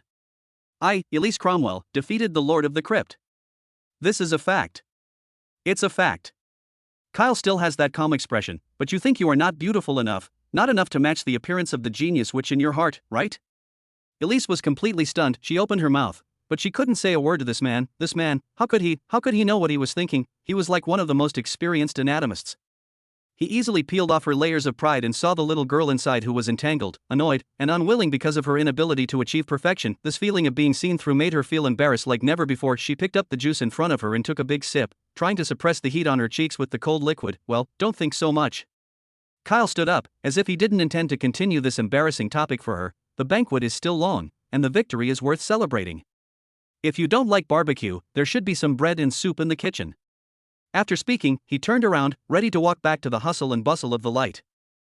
Chapter 83, Staying in the Name of Academic Research. Chapter 23, Staying in the Name of Academic Research. The back of Kyle turning away looked extraordinarily tall and dazzling in the beating light and shadow of the bonfire. That back, like an invisible wall, completely isolated him and his noisy, warm, and full of human fireworks from the lonely corner of Elise Cromwell.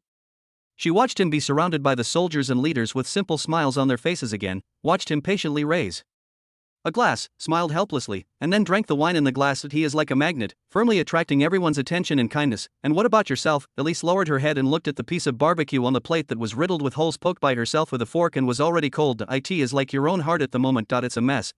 Go." As soon as this idea came out, she was severely pinched out by herself. Just walk away so dingy? What a joke. How could she, Elise Cromwell, the best genius in the history of the Royal Academy of Magic and Magic, leave like a defeated deserter? She hasn't figured out the working principle of those iron orangutans yet. She hasn't figured out what the formula of that slimy, burning liquid is. She didn't understand even more. That man, that waste, what kind of world is in his mind? Leaving with these questions, she will go crazy. Every time I meditate in the future, the sound of the trebuchet whistling and the man's calm-side face will be in my mind. How do you write her graduation thesis? How can she continue on the path of magic, not leaving? Then why are you staying? Do you want to admit that you are curious about him? Admit that you are attracted by his crooked ways? Admit that what he said, the one who can win is aesthetics, like a seed, has already taken root in his heart. No. Never. She looked at the figure surrounded by everyone in the distance, an unprecedented, bold, even absurd idea, like a flash of lightning, split the chaotic fog in her mind. Correct, that's it, there is only one way. It can not only satisfy her curiosity, but also preserve her little remaining, crumbling pride. Elise took a deep breath, and the flame rekindled in those ruby eyes. But this time, it was no longer the arrogance and disdain she had before, but a light of excitement mixed with tension, firmness, and a trace of excitement that she hadn't noticed before. She stood up abruptly. This abrupt action caused the bright red dress on her body to draw a bright arc in the dim corner. She straightened her back, like a proud red bird about to go to the battlefield, sorted out her skirt that was not messy at all, then took up the glass of juice on the table that she hadn't drunk, and stepped away. She walked out of the shadows, step by step, Towards the center of light and hustle and bustle, the light of the bonfire gradually enveloped her, casting a constantly shaking shadow behind her. The noise in the courtyard seemed to calm down gradually because of her proximity.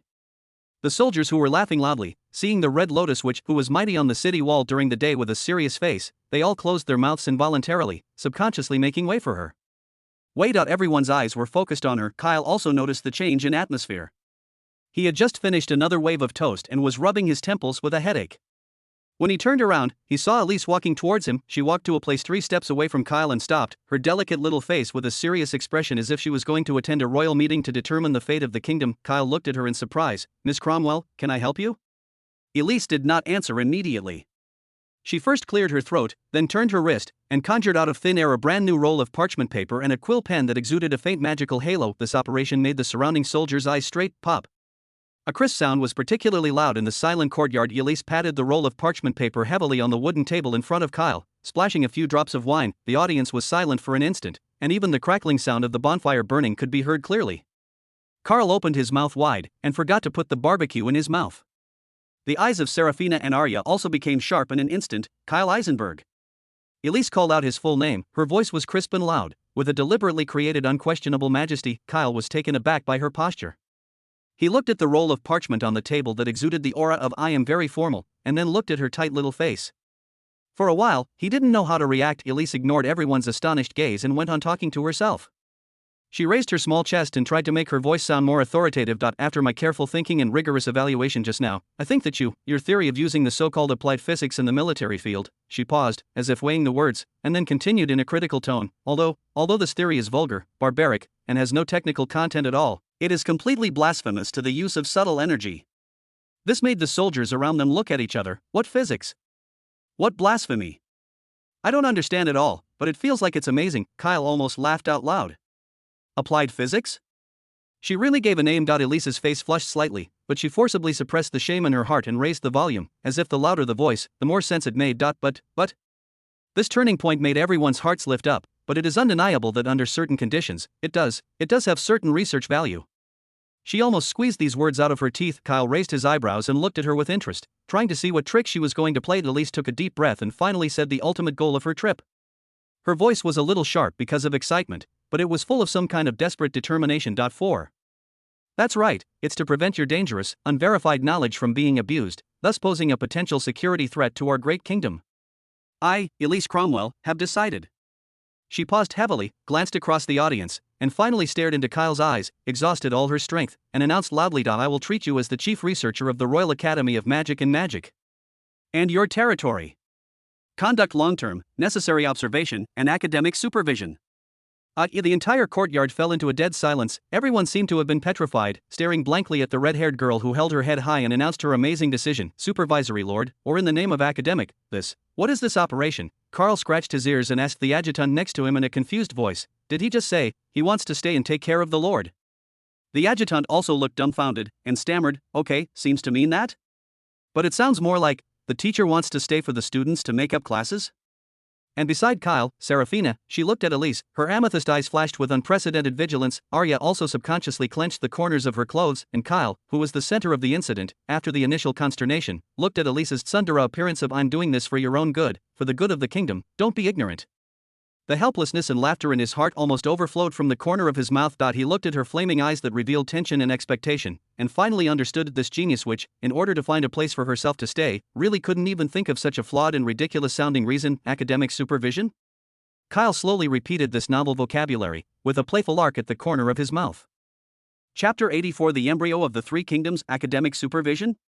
Kyle slowly chewed on this freshly baked vocabulary full of the unique arrogance of the genius witch, and looked at Elise's small face that was tightly stretched because of her strong aura. The playful arc of the corner of her mouth could no longer be suppressed, slowly expanding. He did not say yes, nor did he say no. This ambiguous attitude, as if watching an interesting drama, made Elise feel that her full-strength punch hit a ball of cotton called calm heavily. She had anticipated all kinds of reactions. Kyle might have, angrily rejecting, flattered accepting, or simply driving her away like a lunatic, but she didn't expect that he would have this expression. This made her feel like a child who tried to stand on tiptoe in front of adults and pretended to be very mature. As a result, she was seen through by the other party at a glance, and she was still enjoying her performance with interest. "What? Do you have any comments?" Elisa's tone rose involuntarily, trying to cover up her inner panic with momentum. I'm telling you, Kyle Eisenberg, this is not a discussion with you. This is a unilateral notice from the chief of the Royal Academy of Magic and Magic, with the highest purpose of maintaining the security of the kingdom. As she said, she completely ignored Serafina and Arya, who were standing next to Kyle. She dragged an empty wooden stool from the side by herself, put it next to Kyle with a boom, then lifted her skirt and sat down as a matter of course. The whole action was flowing, with an unquestionable strength, as if she was not an outsider who had just arrived, but a supervisor of transcendent status in the Lord's mansion. After sitting down, she didn't even look at Kyle again, as if the dust had settled on the matter of staying and there was no need to discuss it anymore. She picked up the glass of juice, took a sip, then frowned, as if disgusted that the sweetness of the juice was not academic enough. Then, she set her sights on the iron orangutans that were shining in the battle and are now quietly parked in the corner of the courtyard. Speaking of it, she said, her tone resembling a stern tutor who asked a stupid student a question in class, your trebuchet is designed to be very problematic. The little noise in the courtyard that had just recovered, because of her abrupt words, calmed down again. Kyle picked up the glass and looked at her neatly. Oh? The chief researcher of Cromwell would like to hear more about it. He deliberately aggravated the words chief researcher, causing the tips of Elisa's ears to blush uncontrollably. Huh, don't call me a researcher, just call me Miss Cromwell. Her mouth is tough, but her body is in a state of honesty. The length of the lever arm of your trebuchet is obviously wrong. According to my preliminary visual observations and mental calculations, such a long arm, at the end of the falling counterweight, will produce huge energy loss due to excessive angular velocity, and it is simply impossible to convert the potential energy of the counterweight into the kinetic energy of the projectile most effectively. This is simply a low-level mistake that beginners will make. Her words are like a barrage of bullets, full of professional jargon and unabashed criticism. The surrounding soldiers and leaders heard in the fog. What leverage? What potential energy? What kind of kinetic energy? What is this all about? All they knew was that thing could throw the burning jar out and burn the ogre to a screech. That was enough, however. Kyle understood. Instead of being angry, he showed a really interested expression. Your observation is very keen. But have you ever thought that what I am pursuing is not the greatest projectile kinetic energy? What? Elise was stunned. This is different from the script she expected. Shouldn't he be speechless by his precise academic criticism? If I simply pursue lethality, I can completely shorten the lever. Well, the arm is shortened by 1/3, and the counterweight is increased at the same time, so that the stone bullets thrown out will be much more powerful. Kyle dipped his fingers in some wine and drew a simple parabola on the table. But I threw a can of fire oil, not a stone bullet. What I need is a relatively gentle and precise parabola, not a high and far trajectory. The overly long arm does sacrifice part of its energy efficiency, but it is exchanged for a more stable shot angle and a lower muzzle velocity, which ensures that those fragile clay pots will not shatter on their own positions due to excessive acceleration at the moment of launch. Elise was speechless for a while. She only considered the pure physical model, but ignored the most basic actual combat logic that weapons should be adapted to ammunition. As for the energy loss you said, Kyle smiled and drew a schematic diagram of the gear set. I solved this problem with a simple centrifugal brake. When the angular velocity exceeds the preset value, it will automatically intervene to absorb excess energy and ensure that the intensity of each ejection is basically the same. Stability is more important than strength. Elise was completely stunned. She looked at the simple pictures on the table that contained mechanical principles she had never heard of, and then looked at Kyle's calm and calm face. For the first time, her brain went down. An invisible enchantment seemed to be quietly formed at this moment. The center of the enchantment is this greasy wooden table. On one side of the table is the red-haired witch who asks sharp questions. On the other side is the black-haired lord who gave a subversive answer. They sometimes argued fiercely, and Elise used her profound magic theory to try to optimize those mechanical structures, such as attaching sturdy techniques to key bearings or using wind blade techniques to cut more precise parts. Kyle used words such as cost, mass production, and maintenance difficulty that she had never considered again and again to dismiss her genius but unrealistic ideas. Attaching a self-lubricating rune to the shaft can greatly reduce friction loss. The material cost and drawing time of a self-lubricating rune are enough for my craftsman to maintain 100 bearings with animal oil, Miss Cromwell. The war is about consumption, not art exhibitions. Then at least you can use shaping magic to make integrated gears. Higher accuracy, no bite error will occur. A mage who can cast precision shaping magic, I would rather let him strengthen the city wall. And in my blacksmith shop, any apprentice can knock out 50 rough but sufficient gears in a day with a mold. The core of my theory is replicable. Their speech speed is getting faster and faster, and their eyes are getting brighter and brighter. On Elisa's face, the initial arrogance and deliberate alienation had long been gone, replaced by a kind of excitement of meeting opponents and an extreme desire to encounter unknown knowledge. Her fiery red ponytail kept swinging with her excited debate, like two burning flames, and Kyle, for the first time in this world, found an exchange object who could barely keep up with his own ideas and could put forward constructive or destructive opinions from another perspective. The two were facing each other, completely immersed in their own world. The surrounding bonfire was still burning, and the laughter of the soldiers resounded, but all of this seemed to be the background sound of this two-person world, and it could no longer be heard in their ears. Chapter 85: Hostess's Black Tea. Wrong. Your redundant design is a complete waste. If the load-bearing structure is replaced with a triangular truss and the steel that enchants the lightweight and sturdy runes is used, the strength can be increased by at least 30%, but the weight can be reduced by half. Do you understand what material mechanics is? I understand, Miss Cromwell. I even know cost control better than you. Kyle's tone was calm, but with an unquestionable authority. The time it takes for an enchanter to complete the truss you mentioned, my blacksmith shop can forge 3 complete, although bulky, but absolutely reliable trebuchets. My soldiers are not magicians. What they need is something that can be repaired with a hammer and a wrench, not a work of art that is broken and requires people all over the world to sing mantras. You are killing the progress of technology. It's the thinking of barbarians. I'm making sure my territory can survive. If technology cannot serve survival, it is the Sky Pavilion. Fierce arguments, like two invisible swords, clashed repeatedly in the hustle and bustle of the bonfire dinner. Kyle and Elise, 2 people, 1 table, seem to have built an independent world that no one else can set foot in. They only had each other in their eyes, only the ghost-like sketches drawn with drinks on the table. Seraphina stood on the edge of the world, watching quietly. She looked into Elise's eyes, and in those ruby eyes, there was a flame called intellectual resonance, burning. That kind of flame made her heart chills with the glare. She looked at Kyle's side face, with a helpless but admiring smile on the corner of his mouth, patiently and clearly refuting Elise's every fanciful thought. That kind of dedication and concentration is something he has never had when dealing with territorial government affairs. Seraphina could hear every word they said clearly, but the combination of torque, potential energy, and yield strength became a book of heaven that she could not understand at all. She can manage the food and clothing of hundreds of lords for Kyle, calculate every tax clearly, and make the logistics system of the entire Blackwood collar work like a precision clock. But at this moment, she was like a spectator standing outside the classroom window, looking blankly at the two geniuses in the classroom, engaged in a discussion that she was not even qualified to participate in. An unprecedented sense of crisis, like a cold vine, quietly entangled her heart. She felt that she was being excluded from Kyle's world and the world of the man she vowed to spend her life assisting. A vast and mysterious new world she had never set foot in appeared. And the red-haired witch who fell from the sky was happily inserting her own flag on that continent. Jealous? No, it's not just jealousy. It is even more a kind of fear. She was afraid that one day, Kyle would turn around and say to her, "Seraphina, you don't need to understand this." That would hurt her more than any sword. The joints of her fingers holding the wineglass were slightly whitish, but the smile on her face was still so flawless, like a carefully drawn mask. She knew that she couldn't rush over and interrupt them with anger or questioning. Doing that will only make you look stupid, stingy, and useless. She couldn't challenge her on the battlefield where Elise was bested. It would be tantamount to hitting a stone with a stone. So, it is necessary to pull the battlefield to the field where you were bested. Seraphina took a deep breath and suppressed all the cold emotions surging in her heart. She put down her wineglass, turned around, carried her skirt, and walked gracefully to the back kitchen of the Lord's mansion without alerting anyone. Her movements were light and calm, as if she was just going to pick up a trivial thing. A few minutes later, when she reappeared in the courtyard, she had an exquisite silver tray in her hand.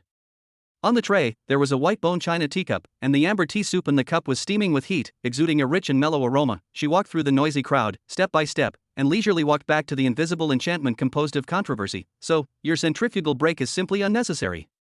As long as you draw a Sloan rune array on the guide track of the counterweight, you can accurately control the falling speed with mental power, and the response is 100 times faster than your mechanical structure.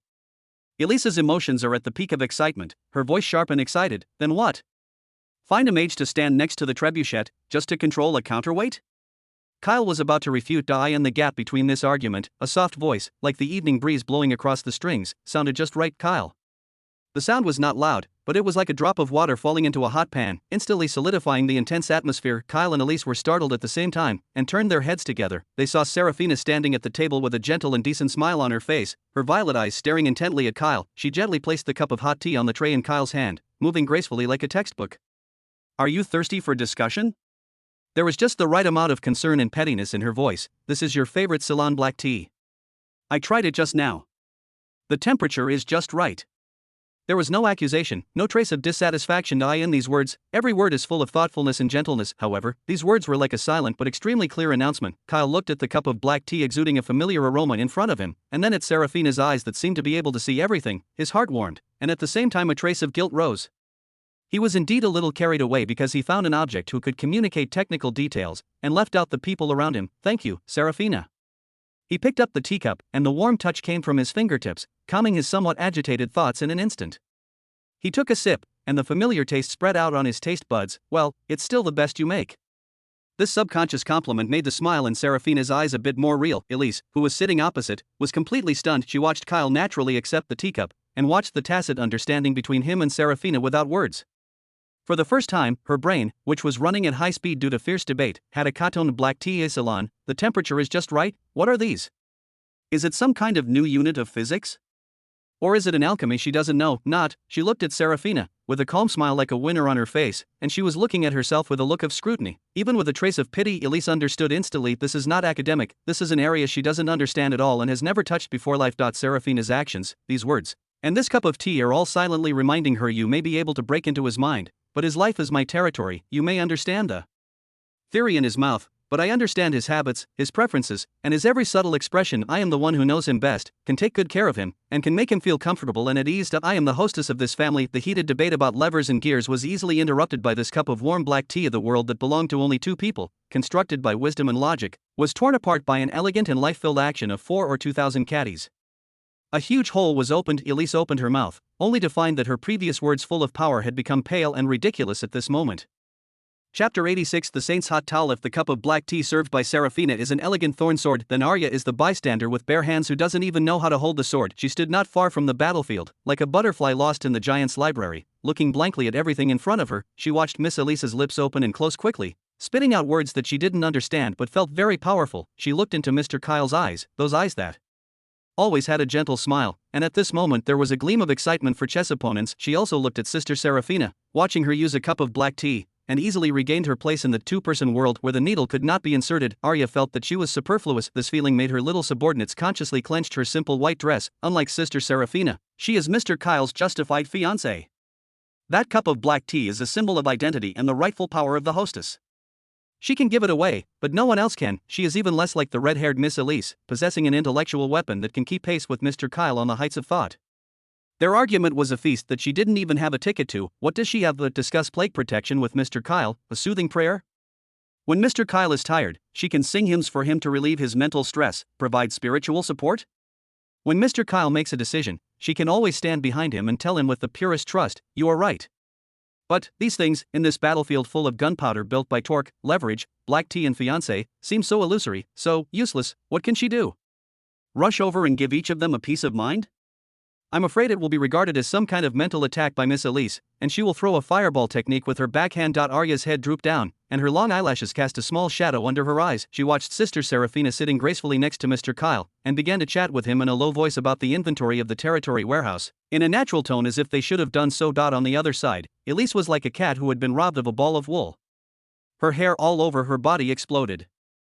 Several times she wanted to bring the topic back to technology, but Serafina used, speaking of which, do you want to have omelets or oatmeal for breakfast tomorrow? This seemingly ordinary but irrefutable topic was blocked. After all, you can't talk about the second law of thermodynamics to someone who asks you what you have for breakfast, right? Elisa's face flushed with choking, not angry, but suffocated, and Kyle, caught in the middle, had to deal with Serafina's daily care while parrying Elisa's sneak attacks from an academic point of view from time to time. The expression on his face was wonderful. His face, because of the long period of fierce argument, coupled with the heat of the bonfire, was already a little red. On his forehead, a fine layer of sweat also was. Arya's gaze stayed on the somewhat red, slightly tired face. At that moment, the complex thoughts about position, weapon, and battlefield in her mind suddenly disappeared without a trace, like a cloud blown away by the wind. She just saw that Mr. Kyle seemed very tired. That's enough. She stopped thinking about things that she was not good at, and stopped comparing the merits of herself and others. Carrying the corner of her skirt, she quietly, like a kitten, turned and slipped into the bathroom of the Lord's mansion. There are towels and hot water soaked in clean well water prepared by servants at any time. She carefully twisted a pot of warm water, dipped a soft white towel into it, and then gently wrung it out until it no longer dripped, leaving only just the right amount of moisture and warmth. After all this, she held the neatly folded hot towel and returned to the courtyard quietly. The battle situation at this moment has entered a stage of white heat. So you mean, as long as you make that thing called gear more precise, you can make the water wheel move more crossbows? Elise finally found a breakthrough and forcibly pulled the topic back. In theory, it is, but the price of precision is, Kyle, your Lord badge seems to be a little crooked, let me help you correct it. Serafina's voice sounded softly again, and her hand naturally reached out to Kyle's collar, interrupting him. Just between the offensive and defensive transitions of this round, a timid, soft voice, like a clear spring, flowed into this scorched battlefield. That Mr. Kyle. Kyle, Serafina, and Elise, the three of them followed the path at the same time that I saw Arya standing at the table, her little body leaning forward slightly, her eyes as clear as a stream in the forest, looking at Kyle with concern. In her hands, she was holding the white towel that still exuded a trace of heat. She didn't look at Serafina, nor did she look at Elise. In her world, it seemed that only the man who looked a little tired was left in front of her. Wipe your face. She handed the towel gently, her voice as soft as a feather on the ground. You look very tired. For an instant, the whole world was quiet. Kyle was startled. He felt like a traveler trekking hard in a blizzard, and suddenly someone put on a warm blanket for him. He is indeed tired. High-intensity brainstorming with Elise is far more mentally consuming than fighting a battle. At the same time, dealing with the undercurrent of Serafina's gentle appearance made him exhausted. He didn't even notice that he was sweating, nor did he notice how tired he was, until Arya, in the simplest and most direct way, pointed it out. He took the towel, and the warm touch came from the palm of his hand, with a faint fragrance of saponins. He wiped his face with a towel, and the just right temperature and moisture instantly dispelled most of his fatigue and irritability. Thank you, Arya. Kyle put down the towel, looked at the girl in front of him, and said sincerely, it's a big help. There was a relieved ease in his voice that he hadn't noticed before. This scene caused the two women across the table to fall silent at the same time. Serafina took the black tea in her hand and paused slightly. She looked at Arya. In those eyes that always had a halo of holiness, there was only the purest concern without any impurities. At the moment, she suddenly realized that although her behavior just now declared sovereignty, it also carried a trace of aggressiveness of demonstration. Her gentleness is silk wrapped in sharp blades, but Arya's gentleness is pure water. Do not fight, do not grab, but can moisturize all things, without holes. This is a force she cannot imitate or resist. Elise, on the other hand, was completely dumbfounded. Her worldview suffered a continuous and devastating impact tonight. If anything, Serafina's black tea made her understand that life is a weapon she doesn't have. Then, Arya's hot towel made her understand a way of fighting that she couldn't even understand. What's this? Care. Consider it. Why is this kind of soft, illogical thing so lethal? Why can that guy Kyle show that kind of obviously relieved expression? She, Elise Cromwell, the chief of the Royal Academy of Magic and Magic, can calculate the magic structure of the forbidden curse and derive the trajectory of the stars, but at this moment, it is completely impossible to calculate the emotional variables that a hot towel can bring. Variables. She watched Arya smile shyly and contentedly because of Kyle's gratitude, and suddenly felt like a fool who only quarreled but didn't understand anything. Silent smoke filled the small wooden table, with Kyle as the center. A brand new, more stable, and more dangerous Three Kingdoms situation was completely welded to death after this hot towel was handed over. The throne of Serafina is the throne that declares sovereignty. Elise's theory is a gauntlet to challenge authority, and Arya's hot towel is the most gentle harbor that directly hits people's hearts. Three very different weapons, three very different ways of attacking, and poor Kyle is their common goal with nowhere to escape. Chapter 87. New neighbor. In the study, the victory dinner party came to an end amidst laughter and the scorching smell of barbecue. Kyle dragged his legs like lead, rubbed his faintly painful temples, and finally returned to the Lord's mansion. Now he just wants to plunge into his big soft bed, sleep until noon tomorrow, and clear all the mental fatigue brought by the three women, which is comparable to a war of gods and demons. He went to the changing room first, splashed cold well water on his face, used the coolness to wake up his chaotic brain a little bit, and solved the need to go to the toilet by the way. Then, he slowed down and walked towards the bedroom on the second floor, and then slowly walked towards his bedroom on the second floor. The bedroom is next door to the study, in a great location. However, when he passed by the door of the study room, he found that the door of the study room was concealed, and soft magic light shone through the cracks in the door. Is Serafina still sorting out the documents? Unexpectedly, just after the celebration, I went to the study to organize the documents. A trace of warmth and guilt flashed in Kyle's heart. She always does this, taking care of everything in the place in an orderly manner, no matter how late it is. He opened the door and was about to say, I've worked hard, take a break early. However, the scene in front of him made him swallow the second half of the sentence abruptly, and his whole body froze at the door. The study room is still the study room, wide and tidy, with rows of bookshelves stuffed with various historical, geographic, and military classics, exuding a reassuring smell of ink and old paper, but everything that is familiar with this is limited to the left half of the study room. The right half of the study room has completely changed. The corner where a comfortable reception sofa and a few pots of ornamental plants were originally placed is now unrecognizable. Sofas and plants were roughly piled up in the corner, replaced by a temporary workbench that smelled of metal and strange potions. On the workbench, glass flasks of various weird shapes, metal tubes of varying lengths, shimmery emitting spars, and stacks of parchment full of ghost-like formulas constitute a new world full of chaos and danger. Atmosphere, and the owner of this new world, Miss Elise Cromwell, is standing in the center of the continent, with her hands crossed over her waist, showing a satisfied expression on the rodeo she has just completed. She was still wearing that red dress, but at this moment she was commanding a few translucent little elves composed of magic power, opening the big boxes she had removed from the flying carpet one by one, and placing the books and experimental equipment inside in categories 2, The empty space of the bookshelf and the workbench. On Advanced elemental theory is placed here, magic structure geometry is placed there. No, the alchemy crucible cannot be too close to the magic crystal, it will produce unstable energy interference. She was completely immersed in her own world, and it wasn't until Kyle's sluggish eyes were too hot that she finally raised her head and saw the owner at the door. Oh, you are here. Elisa's tone is like saying hello to a roommate who has returned late, just in time. Come and help me see if the energy circuit of this eternal light magic pattern can be optimized by drawing on the lever arm model of your trebuchet. I think it can greatly reduce its continuous magic loss. Kyle's brain went down for 3 seconds. Did I go to the toilet for a long time, causing hallucinations? He pointed to the area that had been forcibly transformed, then to himself, struggling to organize his language. Miss Cromwell, I think there may be some small misunderstandings between us. This is my study room. I know. Elise replied naturally, so I only take half of it. It's fair, isn't it? Your territory is so poor, can't you let me occupy a room alone for research? That's a waste of resources. I am helping you with reasonable space planning. Reasonable planning, space planning? Kyle feels that his blood pressure is soaring at a rate that is not in line with the common sense of physics. At this moment, a cold and elegant voice came from behind Kyle. Miss Cromwell, I think you may have some small misunderstandings about the etiquette of the nobles and the rules of the Lord's mansion. Serafina didn't know when she appeared behind Kyle. There was still a perfect smile on her face, but in her amethyst eyes, there was a layer of ice that was enough to freeze the air. She passed Kyle and walked slowly into the study, her eyes sweeping over the occupied territory. The Lord's study room is a private space for handling the territory's official business and storing confidential documents. Her voice is very soft, but with unquestionable majesty. As a guest, you should rest in the guest room arranged for you, not break in without authorization, and the dove occupies the magpie's nest. The dove occupies the magpie's nest? This word is not used accurately. Elise immediately refuted from an academic point of view. I did not drive away the original owner, but shared space, which is more similar to a symbiotic relationship. Moreover, my research is also for Kuroki Collar. My research results can be directly transformed into combat effectiveness. In terms of efficiency, it is much more efficient to have a discussion with me anytime, anywhere here than you to send someone back and forth to deliver messages. She pointed to Kyle. My academic supervisor is here, and of course I want to be here too. This is called the principle of proximity, and it is scientific. There was a crack in Serafina's smile. She found that to reason with this red-haired which was like talking about table etiquette with an ogre, and it was completely playing the piano to a cow. The opponent's brain circuit is not on the track of a normal person at all. Kyle.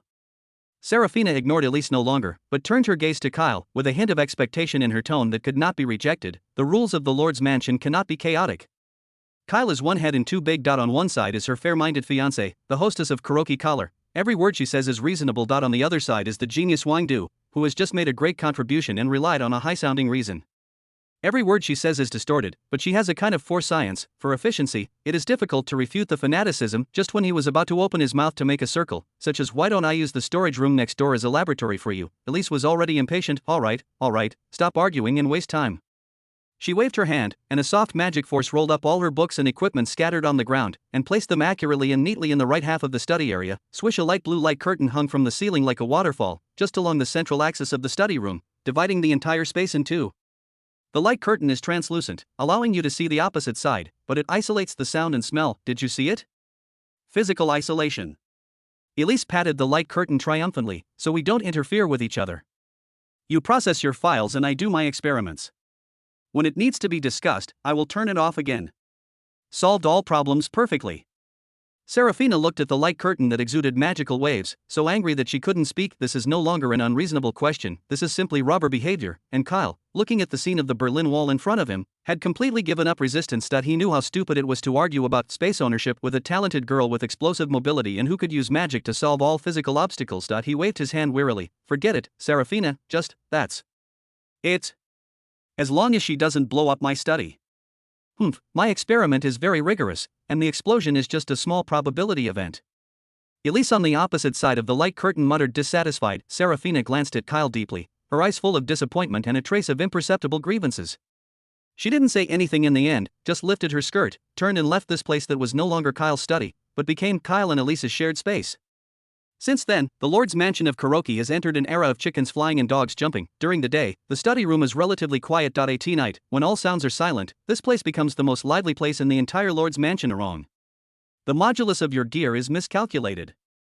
According to this ratio, the torque transmission loss will exceed 15%. Are you a pig? Then you count? Do you know how much initial torque is required to drive such a large crossbow arm? Do you think this is your fluttering magic flying carpet? If the torque is large, can the accuracy not be considered? Vulgar. Savage. This is a blasphemy of mechanical aesthetics. It's the best aesthetics that can be used. What my people want is something that can be repaired with a hammer. The sound of fierce quarrels will come from the study room without warning, accompanied by the click of the quill being broken, and the rustle of the parchment being rubbed into a ball. The sound passed through the wall and echoed in the silent corridor, causing the guards on the night patrol to shiver, wondering if the Lord and the Red Lotus Witch were using some new type of magic in the form of quarrel to fight. Dueled sometimes, quarrels last until late at night. When Kyle finally exhausted and announced armistice, let's talk about it tomorrow, when he returned to the bedroom, he could often see Arya quietly waiting for him at the door with a glass of warm milk. Serafina, on the other hand, blankly put a report on the impact of noise pollution at night in the Lord's mansion on the servants' work and rest. On his bedside, Kyle was lying on the bed, listening to Elise still conducting some kind of experiment with interest in the study next door, the clanging sound and the occasional ZZ sound, only to feel that his future is bright and chaotic. He, a man who just wants to farm with peace of mind, has a crazy neighbor who can't get rid of him. Chapter 88 Refreshments and Explosions. It was an ordinary afternoon, and the sun was just right. Kyle was sitting behind his desk and was overwhelmed by a pile of parchment about grain storage and tax accounting after the autumn harvest. He was one head and too big, and he felt that every number was laughing at him as a Lord. On the other side of the light curtain, Elise was preoccupied with her bottles and cans. She had words in her mouth, all of which were alchemy words that Kyle didn't understand, such as the active extraction of dragon blood grass and the magic inordization of mithril powder, focusing like a child dismantling a toy of the gods. It is rare to maintain a kind of peace in the study that the well water does not violate the river. However, peace is used to be broken. The door of the study room was gently pushed open, and Serafina walked in with a delicate silver tray, like an elegant breeze. She is wearing a long lavender dress today, which complements the color of her eyes. On the tray, there was a pot of steaming Ceylon black tea, a small white porcelain jar with milk and sugar cubes, and a plate of golden and crispy iris-shaped biscuits with a rich buttery aroma. This is a standard aristocratic afternoon tea. Every detail is impeccable, demonstrating the taste and authority of the hostess. Kyle, thank you for your hard work. Take a break. Serafina's voice was so gentle that it dripped out of water. She gently placed the tray in the only clean corner of Kyle's table, expertly poured him a cup of black tea, and added 2 sugar cubes according to his habit, no more, no less. Sugar cube. Serafina, thank you. Kyle was pardoned, raised his head from the pile of documents, and gratefully accepted the teacup. The warm scent of tea instantly relaxed his tight nerves a lot. He picked up a piece of iris biscuit and was about to put it in his mouth to enjoy this moment of peace. This moment, on the other side of the light curtain, the transformation was steep. No, the ratio of moonstone powder seems to be a little bit more bad.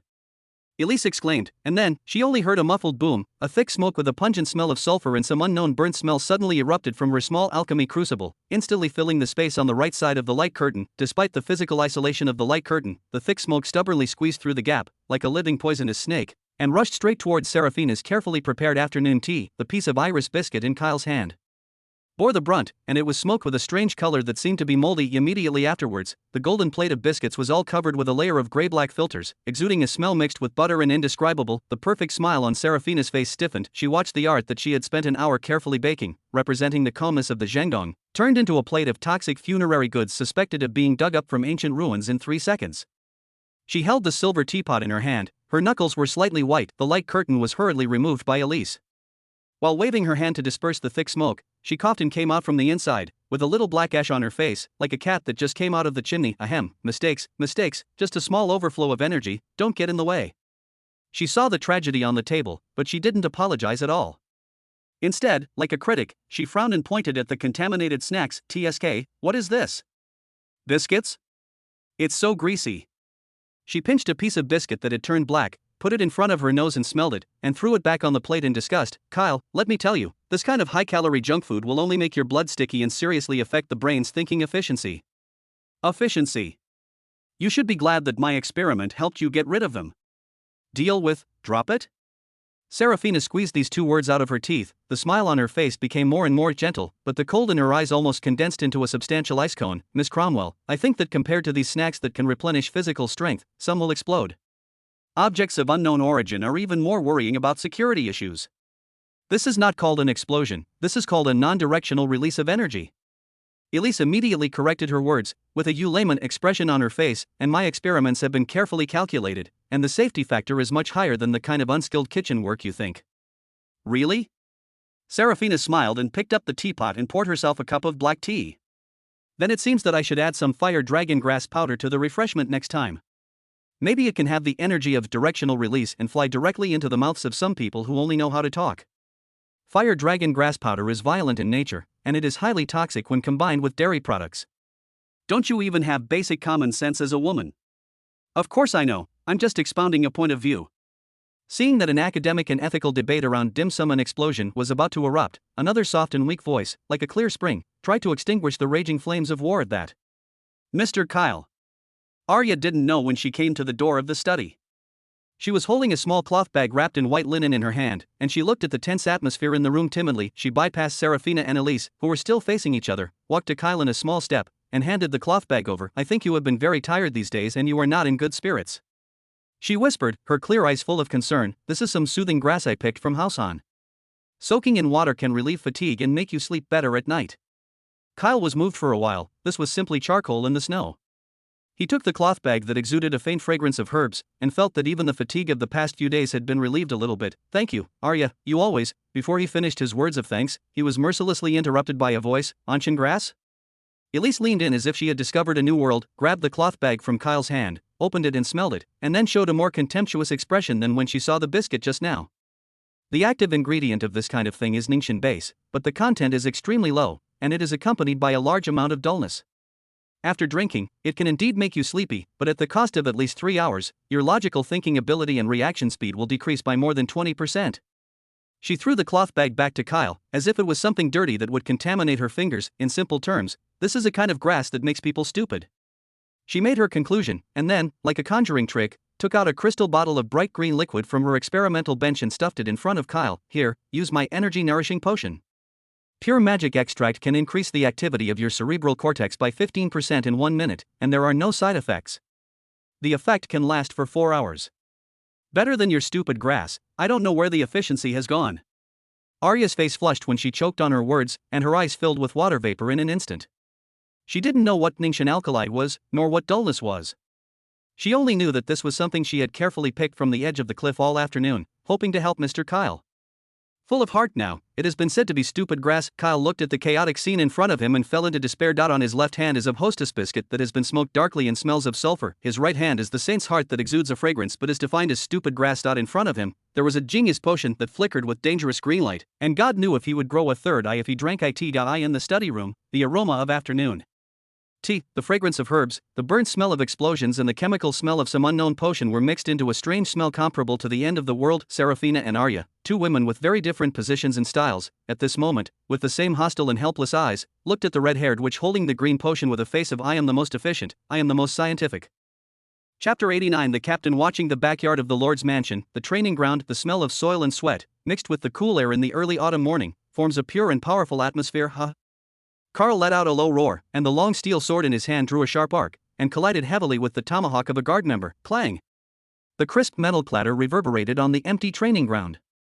Sparks splattered everywhere, and the shock made both of them slightly numb. Your center of gravity is too high, Bobo. Carl exerted force under his feet, his body was like a taut bow, and he slammed his opponent away. The sword front pressed down and stopped an inch in front of the opponent's throat. On the battlefield, the imbalance of 1/10 of a second is the distance between life and death. The guard named Babwa panted heavily and nodded in conviction. Yes, Captain. Carl retracted his long sword and looked at the increasingly elite group of soldiers under him with satisfaction. For him, the world is so simple. Faster sword, stronger power, sharper intuition. These real things can protect the territory and protect the Lord. Captain, take a break and drink some water. A young guard trotted over and handed a water sack, with a weird expression mixed with awe and gossip that he wanted to say but didn't dare to say. Carl took the water sack, took a big sip, and asked casually, "What's the matter?" It looked like the sky was about to fall. Is the grain in the granary moldy, or did Lord Kyle draw some drawings that we can't understand, and he has to rush to work overnight? No, it's much more complicated than that. The guard lowered his voice and approached mysteriously. It's war, Captain. Carl's eyes instantly became sharp as an eagle, and his men holding the hilt tightened consciously. War? Where? Is the old fox Berev moving? No, it's not that kind of war. The guard waved his hand quickly. It's the war in the study. Study room? Carl frowned, his thick beard shaking in confusion. He was completely unable to associate the study room with the war. In his opinion, there were only mountains of documents in the study and Lord Kyle's occasional wailing because he couldn't settle the accounts. The guards saw that he didn't understand, so he scratched his ears and his head in a hurry, trying to find the right vocabulary. It's Miss Seraphina, Miss Arya, and the Red Lotus Witch.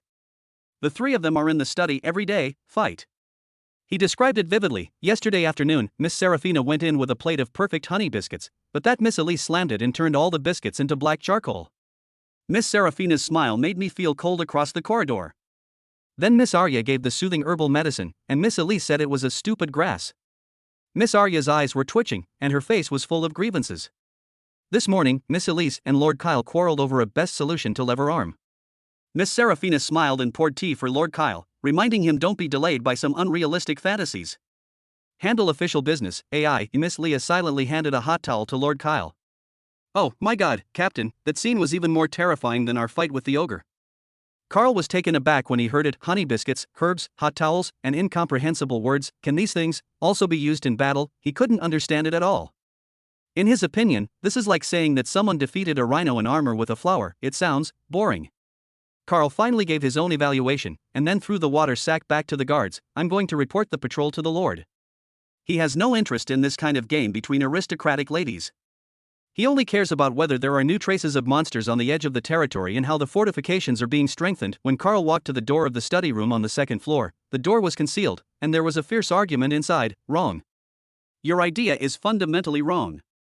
Elise's iconic, vibrant voice rose very high. To increase the range of the trebuchet, simply increasing the counterweight is the stupidest thing to do. This will greatly increase the load and loss of the mechanical structure.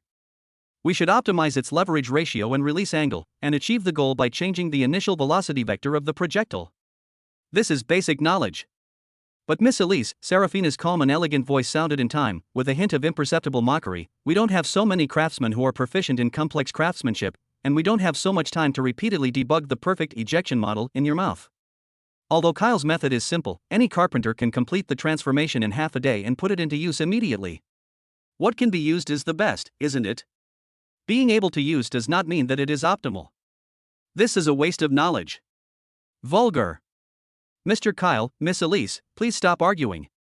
Arya's weak voice tried to persuade, but was completely overshadowed by the other two voices. Carl stood at the door, and through the crack in the door, he saw the scene inside. Kyle sat behind his desk, holding his forehead in one hand and a charcoal pen in the other. A sketch of a trebuchet was drawn on the parchment in front of him. On his face, there was a complex expression that Carl had never seen before, mixed with headache, helplessness, and a trace of lovelessness. Elise stood with her hands crossed over her waist and stood next to him, her flaming ponytail swinging slightly because of excitement, and she was spitting and pointing to a certain structure on the drawing. Seraphina stood on the other side, holding a cup of black tea gracefully, with words of support for Kyle in her mouth, but her eyes seemed to be examining. An unreasonable child Arya, on the other hand, stood pitifully behind Kyle, trying to help, but she couldn't get in at all. The whole study room was like an airtight whirlpool, and Kyle was the poor man trapped in the center of the whirlpool and about to be torn apart. Carl watched silently, yet he didn't understand the initial velocity vector, nor did he understand the difference between leverage ratio and optimal solution. He only felt that the Lord's expression at the moment was like the kind of hapless man he had seen in the country when he was a child, surrounded by a group of pungent women, a bit pitiful, but inexplicably funny. Lord, it's really popular. The corner of Carl's mouth grinned uncontrollably. Thinking of this, Carl quietly took a step back without knocking on the door to disturb him, but he turned around, walked down the stairs again, and returned to the training ground that belonged to him, full of sunshine and sweat. He stood in the center of the training ground, with his back to the main building of the Lord's mansion, looking at the rolling mountains in the distance. He only knew that no matter how fierce the war in the study was, no matter how headache the Lord showed because of them, as long as there is any shadow with murderous intent dare to cross the mountain range, close to the Blackwood collar, close to his lord, he will be the first to draw out his long sword, take the group of screaming guards behind him, and greet him without hesitation, tearing the danger to pieces. That is his war, the only war he knows and is good at. His hand was gently placed on the hilt of the sword around his waist, and the cold touch made him feel extremely relieved. That's enough.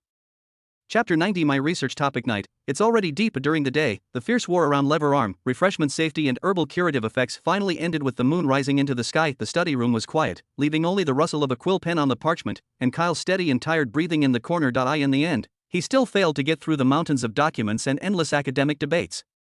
Half an hour ago, With a stack of reports on the autumn tax optimization plan resting on his head, he died gloriously on his desk, sleeping like a doll that has exhausted all power. The entire study room is now Elise's territory alone. The soft magic light reflected her fiery red ponytail like a burning flame, casting a focused and serious light and shadow on her fair cheeks. In front of her, there was a brand new parchment paper for the official report with the emblem of the Royal Academy of Magic and Magic. According to her original plan, she should have been working hard at this moment to explain to the Academy in detail the magical anomalies of the Valley of Wailing, the ecological structure of the Lord of the Cavern, and how she relied on her own strength and used superb magic skills to solve this crisis. However, on that expensive piece of parchment, there was only one lonely title: preliminary investigation report on the Kuroki collar monster tide incident. Then, there is no then. Elise's quill pen hung in the air, and the ink condensed into a crumbling black teardrop on the tip of the pen. She couldn't write any more. A pot of boiling porridge was in a mess in my mind. As long as you recall the battle at the beginning, what emerges is not your own gorgeous flame tornado, but the roar of those vulgar iron cliffs, not your own precise ice gun array, but those no beauty the raging flames ignited by the alchemy fire oil. Flames, especially in the end, the picture of the man pointing at her and yelling her name, and she subconsciously pinned all her trust in magic power on the moment of that blow, like an indelible mark, replayed repeatedly in her mind. TSK. Elise smacked her mouth irritably and pushed the almost blank official report aside, as if it were some kind of garbage that would contaminate her thinking. She took a deep breath, as if she had made up her mind, and took out a very different note from her space ring. It was a private notebook wrapped in dark red soft leather without any emblems. The corners had been slightly rolled up because of the constant flipping, and it could be seen that it was a personal item she had cherished for a long time. She cautiously turned a brand new page. Under the light of the magic lamp, her eyes were no longer irritable when facing official documents, but turned into a kind of focus when exploring the unknown, shining with excitement. This time, her nib did not hesitate at all. She first drew a small, round head at the top of the page of the villain in the painting. His messy black hair, two eyebrows drooping helplessly, forming an 8 character, but there is a trace of something or nothing at the corner of his mouth, as if to say you feel free. I gave up with a wry smile. This is a Q version of Kyle, who was extremely expressive. After finishing the painting, Elise looked at it for a moment, as if she was very satisfied with her work, and then next to the pitiful and ridiculous head, she began to write in a rigorous and almost stereotypical scholar tone. About the object of observation, minutes of Kyle Eisenberg's preliminary analysis. 1. Personality characteristics: calm and pragmatic to the point of heinous. She wrote while talking to herself in a low voice, as if she was giving herself an oral report, but occasionally, only occasionally, there will be some kind of expression that can be called gentleness. Her nib paused, as if recalling something, and then reluctantly added a bracket at the back. Note: the trigger conditions for this expression are extremely harsh, and the observation sample is limited to when facing the saint named Arya and the self-righteous hostess Seraphina. For this researcher, the expression never appeared, and it is usually replaced by the expression of helplessness or headache. 2. Knowledge system writing. Here, Elise's expression became more serious than ever before, even with a hint of frustration. So annoying. So annoying. She wrote down these 2 words heavily, pushing through the back of the paper. The theories he mastered were named physics and engineering by himself. The knowledge system is completely independent of the existing magic theory, does not rely on the magic circuit, does not follow the laws of the elements, but can achieve stable, efficient, and extremely low-cost energy conversion and application through the precise calculation and combination of primitive elements such as matter, energy, levers, and gears. It is preliminarily speculated that this may be a lost inheritance of ancient civilizations. The underlying logic of its theory is diametrically opposed to sacred magic. It is full of the ultimate pursuit of efficiency and practicality, and has no beauty at all, but its effectiveness is unquestionable. She stopped her pen and looked at the text, as if she had seen the unpretentious but deadly machinery on the battlefield that day again. 3. Hazard level assessment. Elise's cheeks were a little hot for some reason. She bit her lip and solemnly wrote down her conclusion: extremely high. After writing, she felt that the word was not accurate enough, so she drew up the pen again and added a decisive and convincing supplementary explanation later. Note: the danger here does not refer to its individual combat effectiveness, but to its thought and knowledge system, which can cause irresistible attraction to the researcher's inherent cognitive structure and academic curiosity. 4th, comprehensive evaluation. Finally came to the last item. Elise held the pen for a long time without dropping it. She looked at the dumbfounded Q version of the avatar on the paper, and then looked at the serious analysis she had written down next to her. In her mind, Kyle's image jumped wildly between the waist of Wangdu and the unfathomable wise man, and finally fixed on the one leaning on the back of the chair. His side face was still frowning in his sleep. A guy full of contradictions. A man who hides countless secrets. A layman who can overshadow the magic she is proud of by using the vulgar word cost-effective. A existence that made her feel for the first time that her brain was not enough. In the end, Elise took a long, long breath. As if to pour all the unwillingness, curiosity, confusion, and throbbing in her heart into the tip of her pen, she wrote down the final conclusion word by word, one full of contradictions and secrets, the most interesting ever, research topics. After writing the last two words, she put down her quill pen with relief. She held her cheeks and quietly looked at her absurd and serious research notes on this page. Looking at the avatar of the villain who was defined as a subject by himself, looking at the words that tried to use reason to analyze irrational emotions, the night wind blew in from the half-open window, flicking a strand of red hair on her forehead, the soft halo of the magic lamp sprinkled on the corners of her slightly raised mouth. The it was a touch that she hadn't noticed before, with a hint of cunning, a hint of helplessness, and a smile of joy that she couldn't even name herself. Volume 3 *. Final. Chapter 91. The Howling of the North Wind. The Sentinel Tower of the Beifong mountain range is the tallest building built by the wolf tribe with giant pine trees and rocks, and it is also the closest place to the cold and ruthless sky. Fenrir stood here, letting the razor-like cold wind blow her long silver-gray hair wildly, and the hair was wrapped around the pair of hairy wolf ears that were trembling slightly on top of her head. The wind was mixed with the breath of pine needles and ice and snow, but she couldn't smell anything.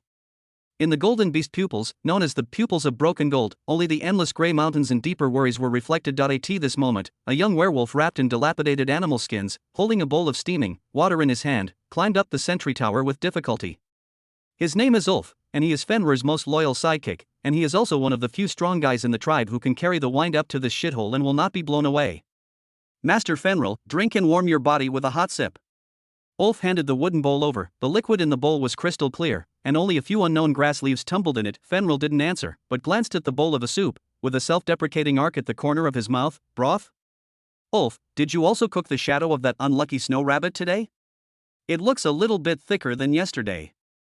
Ulf's face flushed instantly, and he stuck his neck like an enraged bull. Lord Fenrir. This is at least hot. In the warehouse, I know. Fenrir interrupted him, his tone terribly calm. There are only some dried mushrooms left in the warehouse that can break your teeth, and half a bag of coarse wheat that even goblins disdain to steal, right? Ulf lowered his head, wolf ears drooped weakly, and muttered in a low voice, there is the last half of salt, probably only the size of my fist. The elders have already begun to discuss whether to give it up as the latest idol of our wolf god. This sentence was half a complaint and half a joke, but it made the air more solemn. Salt and iron, for the wolves living in the Beifong mountains, these two things are life.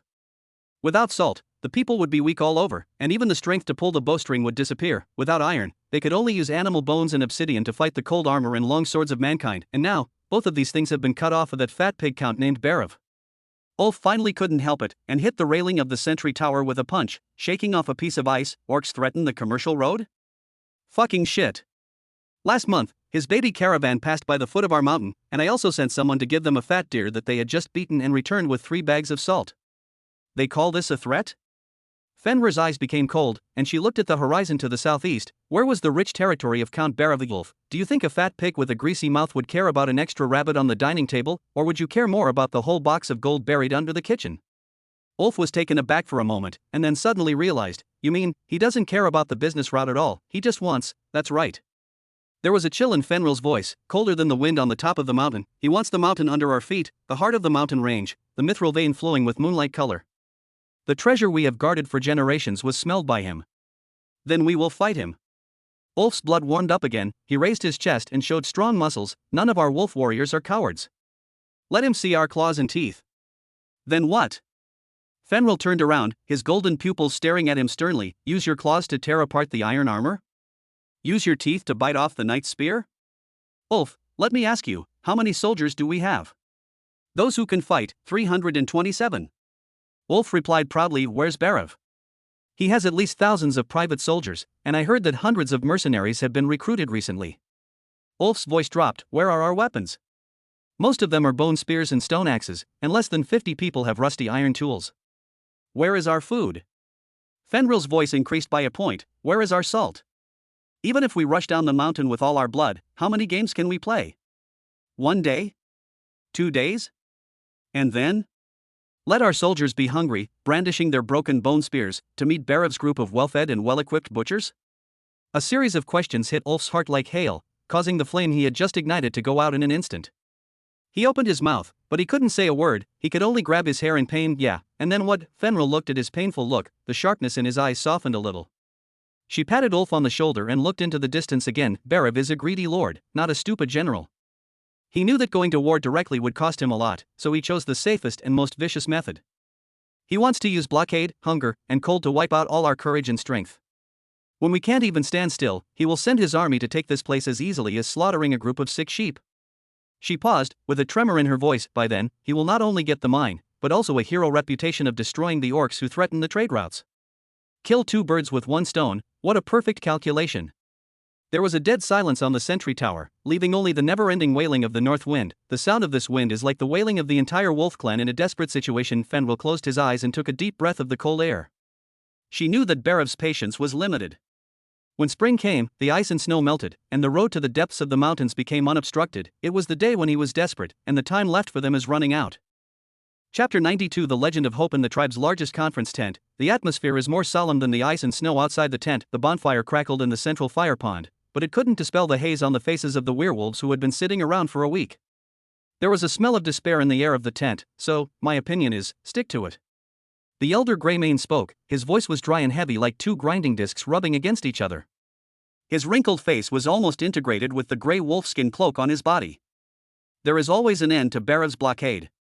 As long as we survive this winter and wait until there are more prey in the mountains, there will always be a way." "The way? What can be done?" A young warrior immediately stood up. "His name is Lage. He is the most impulsive hunter in the tribe. The 3 hideous scars on his face are proof of his courage.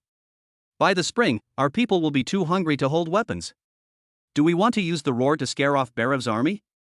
I would rather rush down the mountain now and bite the throat of a human knight with my teeth than starve to death here." "That's right. Fight. Fight with those bastards." Lage's words were thrown into the fire like a bundle of dry wood, and the young soldiers immediately became excited, beating their chests one after another, and let out a low roar. "Sit down for me." Fenrir slapped the low table in front of him abruptly, making a loud bang, instantly suppressing all the hustle and bustle. Her cold golden pupils swept across everyone, whether it was the old werewolf who insisted on sticking to it or the young warrior who was clamoring desperately. She subconsciously shrank her neck under her gaze. Elder Fenrir's gaze first fell on Greymane. "You know better than me that we can't survive this winter. Barev's blockade was not a whim, he calculated our limit. Sticking to it is tantamount to waiting to die." A trace of pain flashed in Greymane's muddy eyes. He opened his mouth, and in the end he could only turn into a long sigh and stop talking. Fenrir's gaze turned to Ragnar again. "And you, Ragnar? Your courage is worthy of respect, but your impulse is to murder our people. Using 300 hungry soldiers to attack thousands of well-equipped troops is not desperate, it is death. If you die, your glory may be sung by the bard for 2 days, but your family, your children, will only become the souls of the dead under Barev's sword." Rager stared at Fenrir with blood-red eyes, and finally sat down unwillingly, like an angry but locked bear. "To hold on is to wait for death, and to fight hard is to die." Fenrir's voice echoed in the silent tent, and every word hit everyone's hearts like a stone. "These 2 roads are dead ends. We must find a third way."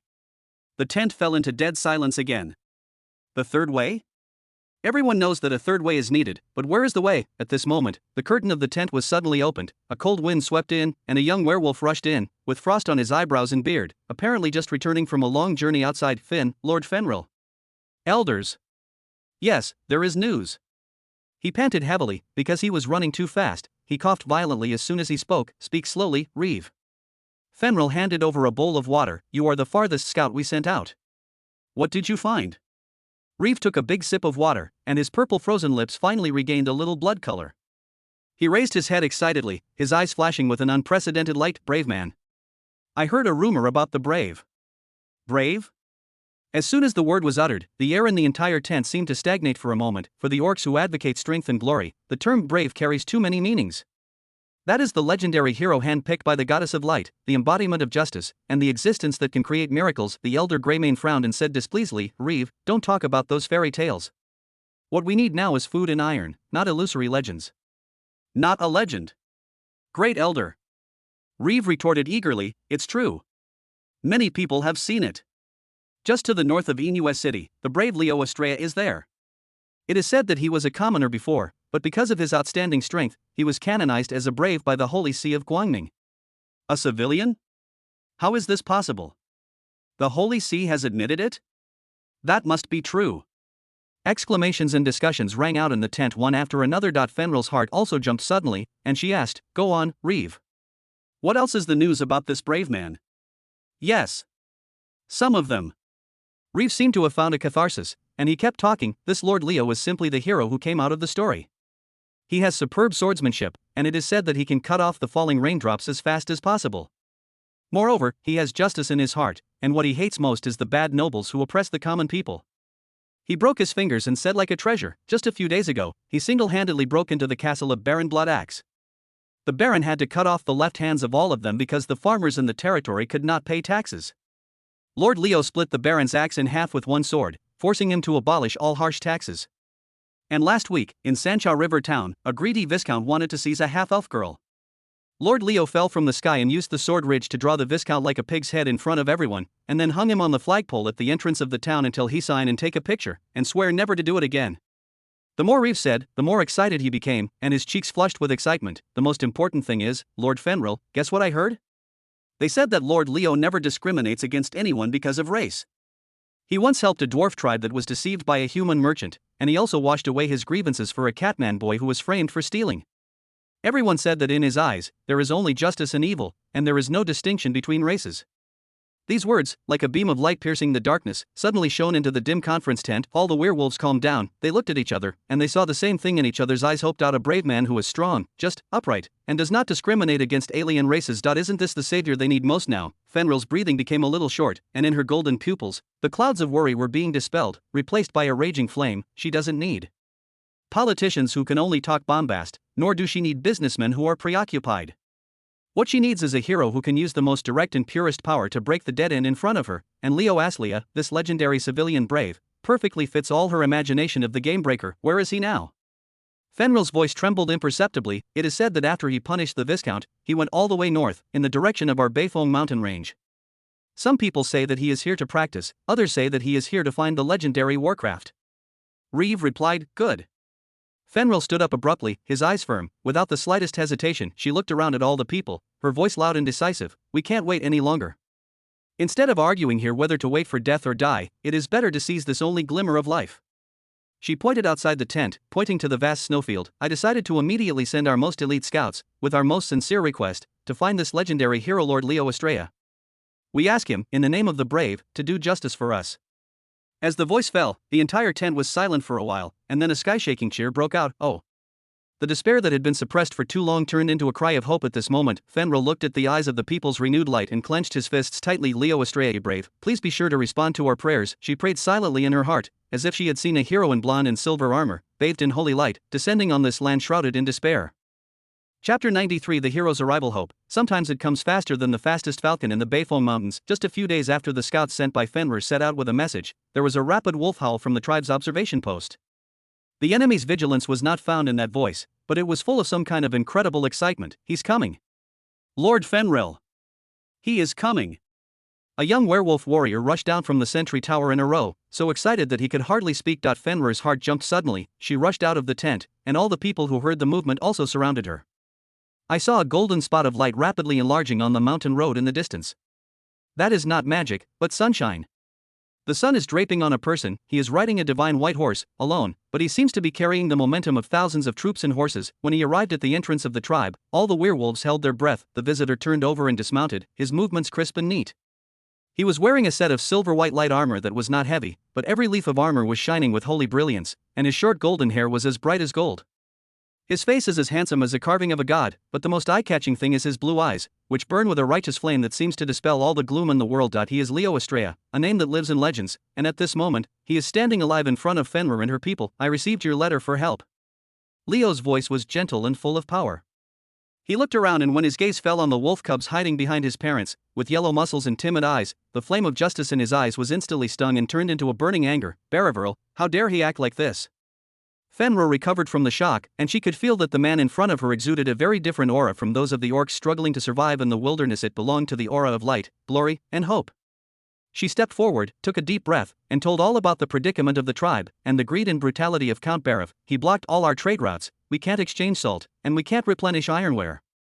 The soldiers still used old axes from a few years ago, and the children couldn't even drink a decent bowl of broth. Fenrir's voice trembled, not because of weakness, but because the long-suppressed humiliation and anger finally found an outlet for catharsis. Master Leo, our wolves respect the strong, but they are never afraid of fighting. But Barav's goal is the mine. He is just using hunger to consume our strength, waiting for us to be the weakest, and slaughtering us like livestock. We are not afraid of bloodshed, but we cannot let the fire of the tribe go out like this. Leo listened quietly. He didn't speak, but Fenrir saw that the knuckles of his hand on the hilt of the sword had turned white with force. The crisp cackling sound seemed to be a sign that the sword of justice was about to be unsheathed. When Fenrir finished speaking the last word, Leo raised his head and looked directly at her with angry eyes. Enough. His voice is not loud, but with unquestionable decisiveness. I don't need to listen more. Miss Fenrir, please rest assured that you and your people. He turned around abruptly, facing all the Wolfork's onlookers, and promised loudly, I, Leo Estrella, hereby promise you. This unrighteous act set off by greed will be ended by me. I will get justice for you. His words sounded like a thunderbolt in the hearts of all orcs. The clouds of despair were instantly torn apart, and the sun of hope poured down. A young werewolf warrior couldn't help but burst into blood and shouted, Master Leo. Do you want to lead us to kill it? We are willing to follow you and fight with that bastard Barav. Correct. Fight. We have had enough a long time ago. The crowd is excited and the fighting spirit is high. However, Leo shook his head.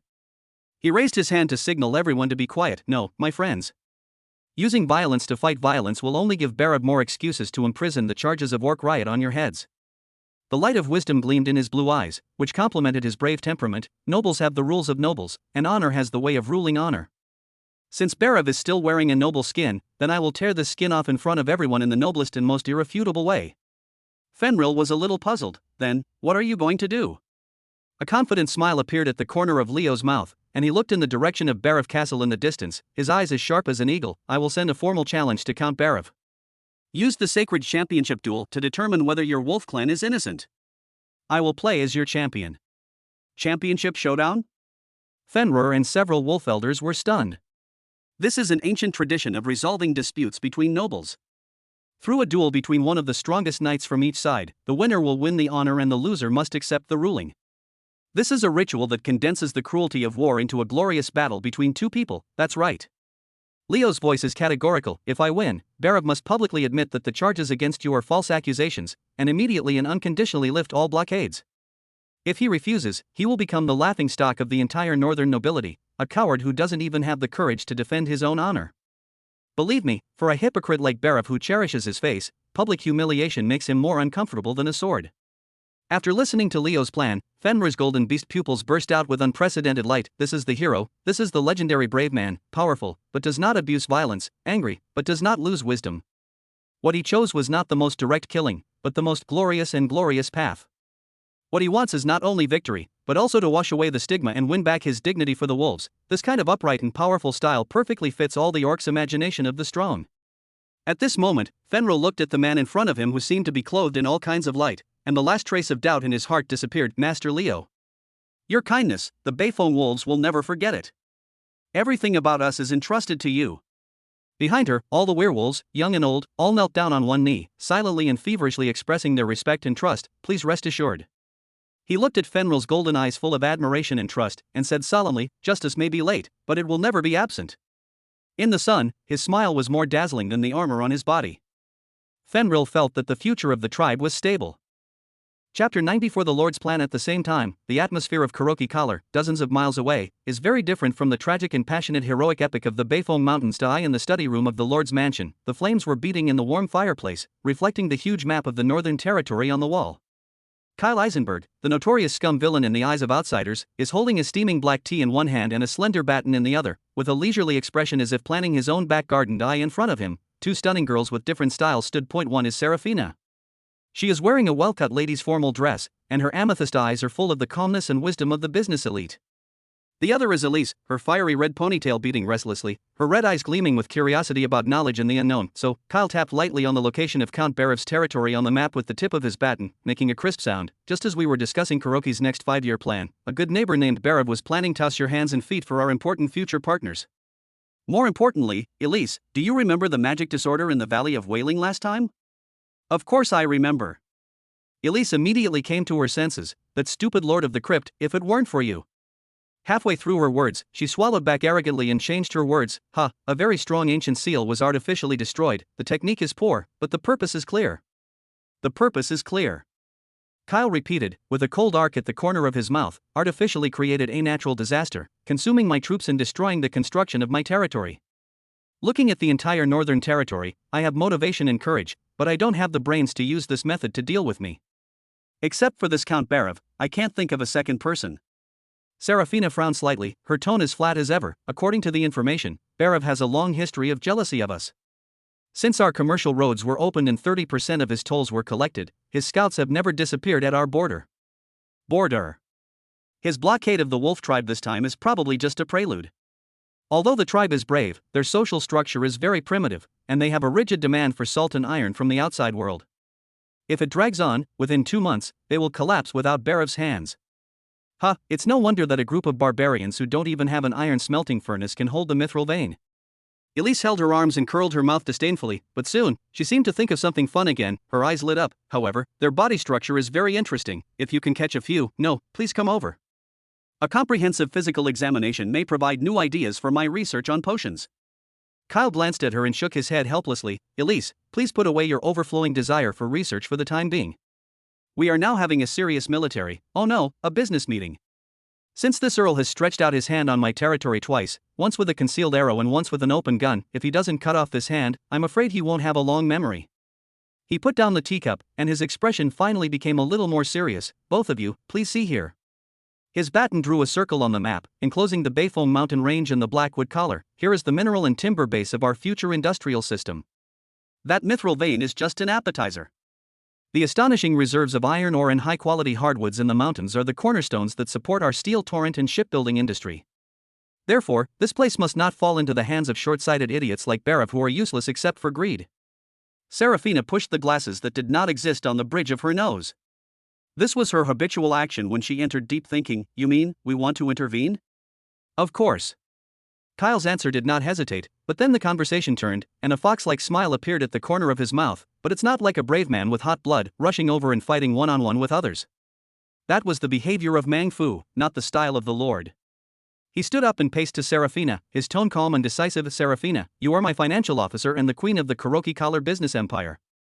Now, I need you to use all our business routes and contacts to secretly acquire all the food that can circulate in the market in the Barav territory and all the surrounding small and medium-sized aristocratic territories at a price 30% higher than the market price.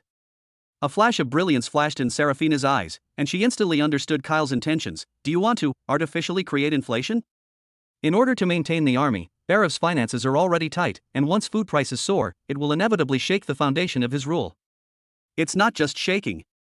Kyle added, a cold light gleaming in his eyes, I want his territory to have a large-scale food shortage within half a month. I want his lord to break his head for a piece of black bread, and let his soldiers hungry and think about why they want to work for a lord who can't even afford to eat. Remember, it must be done in secret to make everyone think that this is just a sudden food crisis that has spread to the entire north. Understood. Serafina nodded. For her, this task is just a game of a few numbers and a few letters. Leave it to me. Within a week, the food price in Barav territory will become the funniest joke in the entire kingdom. Kyle smiled in satisfaction, and then turned to Elise, who was already eager to try. Elise, my chief scientist, it's your turn. Speak quickly, speak quickly. Do you want me to develop any magic weapon of mass destruction? Or just send him Elise's ultimate burst directly from the castle? The genius magic girl rubbed her hands excitedly, as if she had seen a mushroom cloud rising over Barav's castle. We are civilized people, Elise. A black line appeared on Kyle's forehead. I need you to use your expertise. First of all, use your knowledge of alchemy and magic to help me analyze the defensive structure of Barav Castle and find out the weakest link. There is no need to siege the city, I just want to know which way I should go if I want a crow to fly in quietly. Crow? Magic crow? Elise immediately became interested. A piece of cake. Don't talk about crows, even if you want a troll to go in and dance, I can find you 3 undetected routes. Very good. Kyle ignored her strange metaphor and continued to give instructions. Secondly, send your lovely magic crows to monitor Barav's barracks and his chancellor of the treasury 24 hours a day. I want to know every defense change and every material transfer of his army. Most importantly, I want to know the specific amount of his military salary deduction and where the money ended up. I need the most accurate evidence, the ledger, receipts, and even the whispers of a quartermaster and his mistress. I want them all. A mischievous smile grinned at the corner of Elise's mouth. Oh, roar. I like this. Peeping. No, it's strategic reconnaissance, but my strength. I promise to find out what color Barav's underpants are for you. Kyle took a deep breath, tried to maintain the majesty of the Lord, and then issued the last order, this time, to the air in the shadow of the study. Shadow. A figure that was almost integrated with the shadow appeared silently, kneeling on one knee. My intelligence department is fully operational. I want you to check all the shameless activities of Barav over the years. In particular, he colluded with a gang of thieves to falsify all the evidence of orcs attacking the caravan. Human and physical evidence, even if it is perjury, as long as he can be crucified, I want it. Yes, master. The dark shadow's voice was hoarse and cold, and then disappeared into the shadows again. After a series of orders were issued, Kyle sat back in his chair, picked up the cup of black tea that was already a little cold, and took a sip. The entire study was quiet, only the firewood in the fireplace was crackling. Serafina and Elise looked at Kyle with strange brilliance in their eyes. He did not turn himself into a sharp sword like Leo and pierce the enemy's heart. Instead, the entire northern territory is used as the bureau, and the economy, intelligence, politics, and people's hearts are used as the basis. The brave swayed his blood in the sun, ready to win a duel, and this villain lord, in the warm study room, talking and laughing, has already laid a net of heaven and earth, ready to win the whole war. Kyle looked at Barav's small territory on the map, like looking at a flying insect that had fallen into a spider's web, but was still struggling. Okay, he put down the teacup and said with a smile, now, let's make a new pot of tea and wait quietly. When the duel of that brave gentleman attracts everyone's attention, it's time for us to close the net. Chapter 95. The Fox and the Wolf. Compared with the wolf tribe in the Bayfo Mountains, the atmosphere in the past few days has been 2 days of ice and fire compared with before. Since the arrival of brave Leo Estrella, the despair that lingered over the camp has been swept away. The young werewolves raised their chests again, and the children no longer flinched. They would secretly hide behind the tent and gaze with admiration at the blonde human who was practicing swordsmanship in the open space. Under the sun, Leo's swordsmanship is like a stream of light. Every time he wields it, there is a sound of breaking wind, full of explosive power. His silver-white light armor shone with hope in the northern sun. Fenrir was standing not far away, holding his arms, Leo's figure reflected in the golden beast pupils, full of unabashed appreciation and trust. For the orcs who advocate power, this kind of pure and powerful force is the most beautiful scenery in itself. At this moment, a young werewolf scout in charge of reconnaissance ran back from the bottom of the mountain panting, Lord Fenrir. Lord Leo. The scout knelt down on one knee, but his expression was a little weird, both excited and confused. Fenrir turned around, and the wolf ears on his head moved slightly. Is there any news from Barav? Did he agree to the duel? Yes, he agreed. The time is set in 3 days. The scout first reported the good news, but then scratched his head and continued with a puzzled expression. However, I also found out another strange thing. It may be related to us. That Kyle Eisenberg with the blackwood collar, he seems to be in action too. Hearing this name, Leo's face sank instantly. Since leaving that place, he has subconsciously sealed that memory full of frustration. Thinking of how Arya was confused by that man, and how to refute herself with that set of perverted heresies, Leo's heart surged with a nameless fire mixed with anger and jealousy. He snorted coldly. He also sent troops to assist you? I'd like to see how his tortoise tactics, which can only hide behind the wall, can be used in this open mountain range. No, it's not. The werewolf scout's expression was even more confused. He didn't send any soldiers. He sent envoys to visit other nobles around him, and he didn't know what he was talking about. In short, it's mysterious to engage in some actions that we can't understand. After the scout reported, he retreated. Only Fenrir and Leo were left in the open space. Fenrir thought for a moment, and then the confusion in those golden beast pupils turned into obvious disdain and contempt. She looked at Leo, with a bit of joy in her tone to find the same kind, and made no secret of her emotions. I kind of understand why he has such a bad reputation. He is not a warrior at all, nor is he a qualified nobleman. He is like a cunning and timid fox. He only dares to hide in a dark corner and engage in small tricks that can't get on the stage. He really loses the face of the nobles. Fenrir's tone was full of contempt, and her furry silver-gray tail flicked unhappily behind her. In her opinion, Kyle's behavior was simply an insult to the word battle. In the face of the threat of the jackal, instead of showing his own minions, he engaged in some diplomatic alliances behind his back. What a cowardly and boring trick. She raised her head and looked at Leo with burning eyes. The contempt in her tone instantly turned into blazing reverence. Master Leo, you are completely different from him. You are the true hero in my heart. Dare to face evil directly, use the sword in your hand, and fight for justice and glory in a dignified manner. This is what the strong do, and this is the character that deserves all the respect of our orcs. The girl's words came from the bottom of her heart, full of forthrightness and sincerity unique to the orcs. In her simple and upright worldview, Leo's way of being upright and breaking the game with strength is the most perfect and noble way to solve the problem. Hearing Fenrir's heartfelt praise, Leo's face showed a natural smile. He enjoys this feeling of being worshipped very much, especially by a beautiful and powerful alien warrior like Fenrir. This pure recognition of strength allowed him to regain the self-confidence he had lost in Kuroki collar. He nodded in agreement, and inserted the long sword in his hand back into its sheath with a chang sound, making a crisp metal collision sound. You are right, Fenrir. Leo raised his chest, and a sense of self-confidence and pride belonging to the brave man spontaneously arose. He patted his solid breastplate and made a dull noise, as if to vouch for his words. Don't worry. True glory can only be won by the sword in your hand. True victory will only be born in a dignified duel. As for the machinations that hide behind the calculations, they are nothing more than the helpless self-comfort of the weak, and they are just grandstanding tricks by speculators, and they are not worth mentioning at all.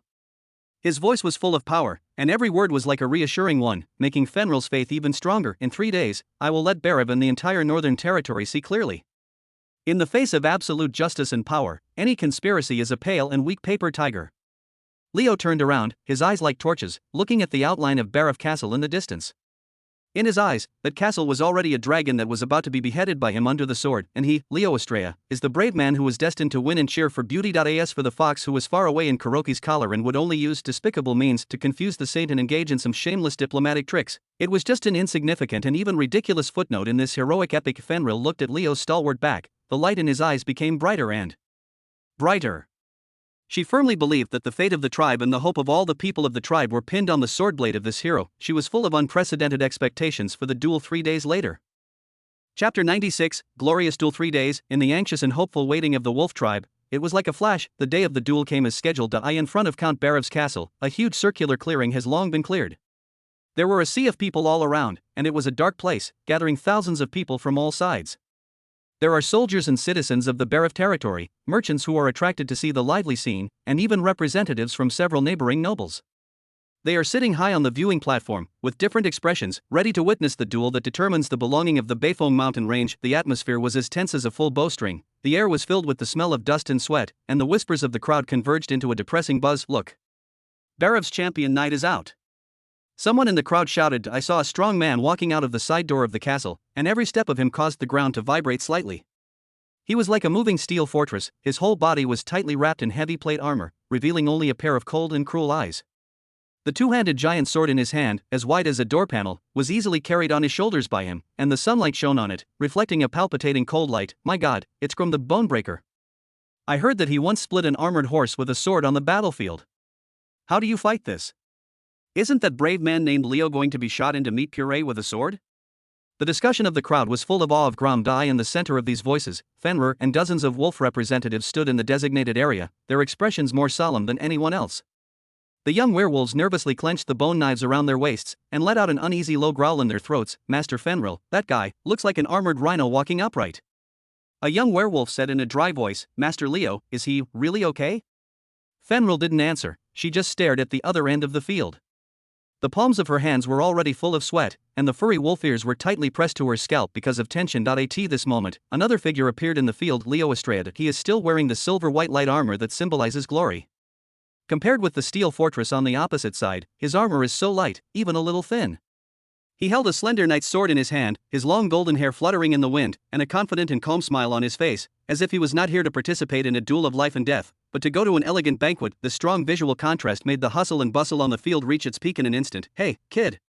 Grom spoke in a deep voice, his voice seemed to come from a tin can. Is your light armor here to tickle me? I advise you to kneel down and admit defeat now, I can still keep you a whole body. Leo gave a chivalrous salute gracefully, the arc of his mouth unchanged. I'm sorry, Your Excellency Grom. I'm afraid you won't have a chance to know in your life whether your sword can touch the corner of my clothes. Looking for death. Grom was completely enraged, he let out a beast-like roar, and the giant sword on his shoulder slammed to the ground, smashing the ground into the dust. The battle is on the verge. Without the referee's whistle, Grom's roar was the signal to start. His legs suddenly exerted force, and his huge body rushed towards Leo at a violent speed that was completely inconsistent with his body shape. The giant sword like a door panel was waved by him, causing a hurricane that tore through the air. From top to bottom, with the power of Wanjun, he slashed Leo on the head. Master Leo! The werewolves behind Fenrir exclaimed. This sword sank vigorously, opening and closing, as if to split the earth in half. In everyone's opinion, in the face of such a fierce attack, the only choice is to block or dodge to both sides. However, Leo made an action that made everyone's eyes stare out. He does not retreat or advance. The moment when the giant sword was about to come, his figure suddenly became blurred, like a piece of willow blown by the wind, at an incredible angle, against the deadly sword wind, slid to Grom's side. Boom! The giant sword hit the ground, and the gravel splattered, leaving it terrifying.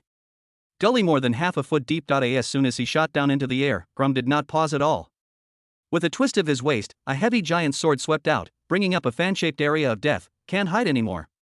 A nobleman on the viewing platform cried out in a low voice, but Leo's figure disappeared again. His toes touched the ground lightly, as if he had lost weight, and he floated back a few meters. The sword front almost wiped the tip of his nose and swept across, and the fierce wind made his blonde hair dance in a flurry. The entire duel field instantly turned into two extreme styles of performance. Grom is a violent giant bear. Every attack he makes is full of devastating power. Where the blade of the sword passes, the ground cracks and the air whines. He set off a storm of steel, trying to crush the unsightly butterfly into powder, and Leo was the golden butterfly dancing in the storm. He didn't block once, he didn't fight hard once. Relying on the extraordinary speed and god-level reflexes brought about by the brave talent, he walked in Grom's airtight sword net.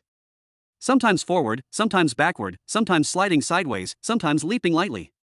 Every movement of his is full of rhythm, as elegant as a dancer dancing on the tip of a knife. He even had time to spare, and after avoiding a fatal slash, he showed a slightly apologetic smile to Grom. "Your Excellency, your speed seems to be a bit unable to keep up with your anger."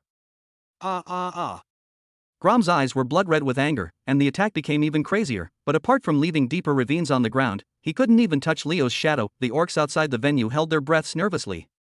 They couldn't understand the gorgeous techniques, but they could understand that their hope, Leo, was playing with that terrifying steel behemoth. Fenrir's heart beat like a drum, almost popping out of his throat. Her eyes did not dare to leave the golden figure in the field for a moment. As the strongest warrior of the Wolf clan, she can see better than anyone else what a terrifying strength is hidden behind the seemingly easy and freehand dodge that is not simply speed, but a kind of perfect control of timing, distance, and angle. Every dodge is completed at the last moment before the attack arrives. One more point wastes physical strength, and one less point splashes blood on the spot. This kind of control over the rhythm of the battle is beyond her comprehension. Is this the power of the brave? She murmured to herself. The light of worship almost overflowed in her golden beast pupils. She saw Leo more than edged in the swordblade storm, and Grom's physical strength was rapidly consumed in a senseless rage. The balance of victory is tilting in the direction they expected, a speed visible to the naked eye. Fenrir's clenched fist, her nails fell deeply into the palm of her hand, but she didn't feel any pain at all. All her thoughts were tied to the glorious duel that decided the fate of the tribe. Chapter 97. A magnificent victory time. In the collision of sword blades and heavy armor, passed by minute, after nearly 10 minutes of dancing, the situation on the field has undergone a visible change. The breathing of Grom, the bonebreaker, was already as thick as a dilapidated bellows. Sweat flowed down the gap in his helmet, soaking the leather armor around his neck. The power he is proud of, after swiping the air again and again, is quickly flowing out of his steely muscles. That golden retriever kid, is he playing Grom like a monkey? On the viewing platform, an aristocratic representative with a sharp mouth and monkey cheeks couldn't help whispering to his companions, "Play? My friend, this is not a trick." The companion next to him, a middle-aged nobleman with a delicate mustache, shook his head, his eyes full of solemnity. "Look at his footsteps, every movement is just right, there is no extra movement." He was using the smallest physical strength and consuming Grom's greatest strength. "This is not a play, this is art. Damn art." Grom roared. He felt that his lungs were about to explode. The opponent is like a slippery loach, shuttling freely in the storm of his sword blade, and that look of ease makes him feel more humiliated than any vicious ridicule. "Stop.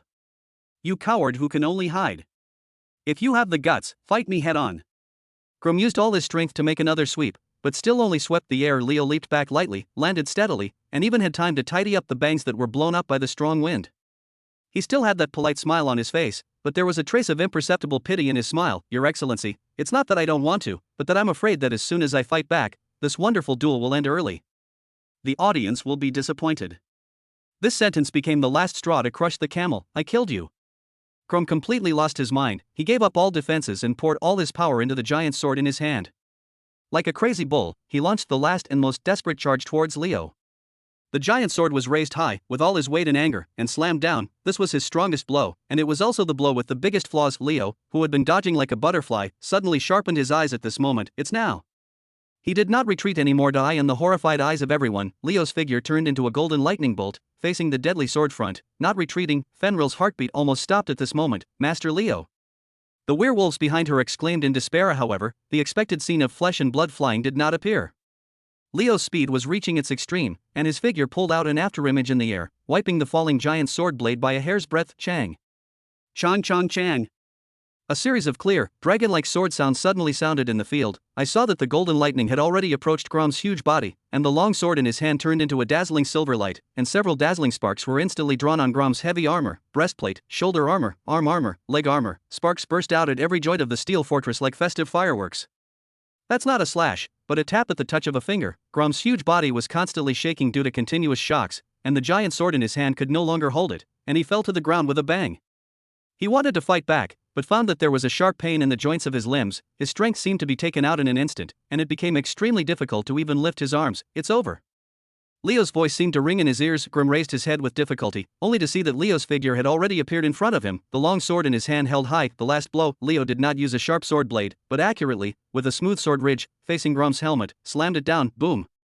There was a dull loud noise. The huge force passed through the helmet and directly acted on Grom's head. The champion knight, who had been through a lot of battles, couldn't even make a muffled snort.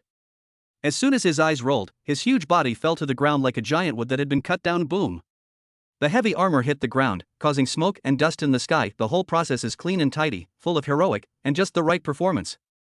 It not only showed overwhelming strength, but also preserved the life of the opponent, demonstrating the kindness and glory of the winner. There was silence in the audience. Everyone was so shocked by this gorgeous victory that they were speechless. 1 second, 2 seconds. Leo slowly walked to the center of the venue and raised the long sword in his hand high.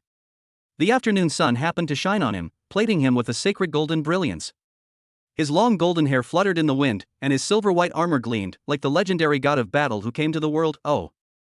I don't know which young werewolf was the first to let out an uncontrollable, ecstatic wolf howl. This wolf howl is like a lead that ignites a barrel of gunpowder. 1. We won.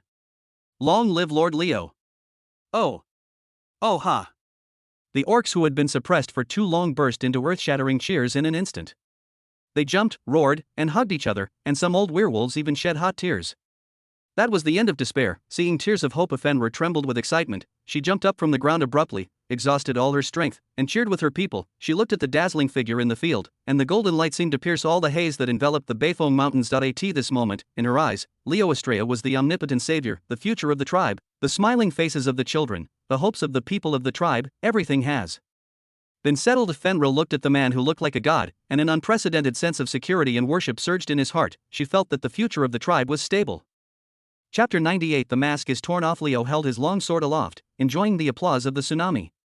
He raised his chin slightly, his golden eyes swept across the ecstatic orcs, and finally fell on Fenrir's pretty face flushed with excitement. He likes this feeling, likes to be the focus of attention, and likes to use his own strength to bring hope and victory to the weak. This is the posture that the brave man should have. However, at the peak of this glory, a discordant voice suddenly sounded. Boom, boom, boom. The applause was not loud, even a little lazy, but in this fanatical cheering, it was particularly harsh. The cheers gradually subsided, and everyone's eyes, including Leo and Fenrir, subconsciously turned to the source of the sound, the podium. I saw Count Barav slowly holding his palms together, and instead of a shred of anger and frustration on his fat face, there was a creepy, cruel smile on his face. That smile, like a poisonous snake spitting out a letter, made people feel cold when they saw it. Wonderful, it's so wonderful. Barav stopped applauding and said in his greasy voice, full of undisguised contempt, Your Excellency Aslia, I must admit that your swordsmanship is indeed worthy of the glamorous title of brave. Pleasing to the eye and superb skills. Leo frowned slightly. He didn't like Barav's eyes and tone. He put the long sword back in its sheath, straightened his chest, and said loudly as if he belonged to the winner, Count Barav, now that the duel is over, according to the noble code of honor, you should immediately lift the blockade of the orc tribe and apologize to them for your unreasonable behavior. Apologize? Honor? Barav seemed to have heard the funniest joke in the world. He covered his stomach exaggeratedly, and his fat body trembled and trembled. Ha ha ha, my lord brave, you are really so innocent and cute. The smile on his face instantly converged, replaced by a kind of hideousness seen in the picture. But it's a pity, he said word by word. The temperature in his voice dropped to freezing point. Duels are just games for children. Now, the game is over. As soon as the voice fell, Barav suddenly raised his fat right hand high, and then swung it down heavily. Woo woo woo woo.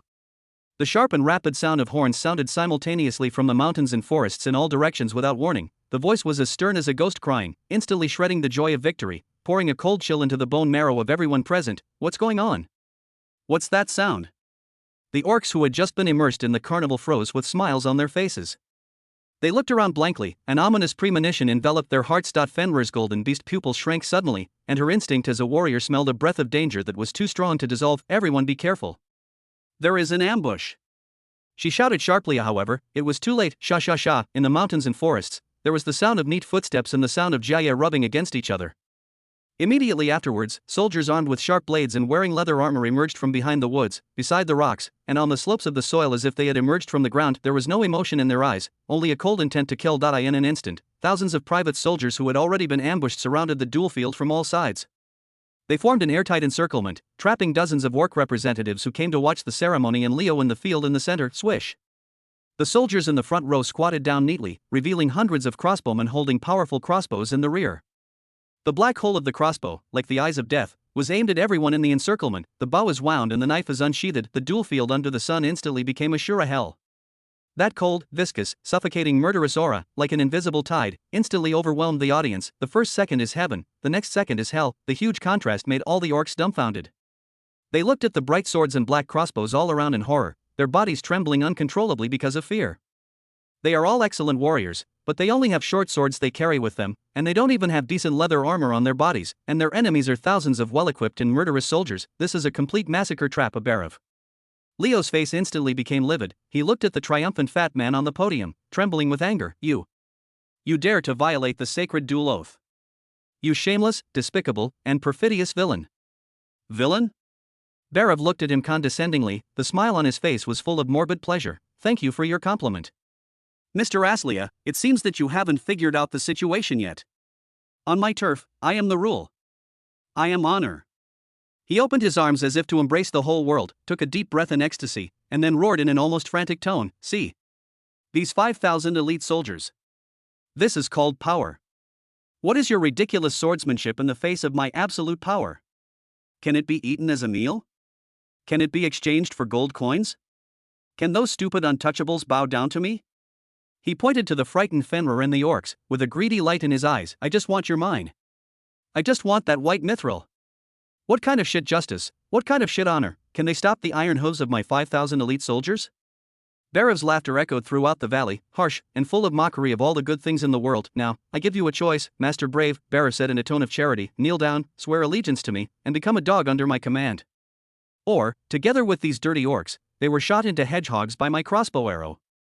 At that moment, Fenrir felt that he had fallen into an ice cave. She looked at the cold and numb faces of the soldiers around her, at the sharp arrows aimed at her heart, and an unprecedented despair grabbed her heart. It turned out that all this was fake, that gorgeous victory, that glory that belonged to the hero, was just a drama staged by the opponent to lure them into a trap. They, from the beginning, were the fish on the cutting board.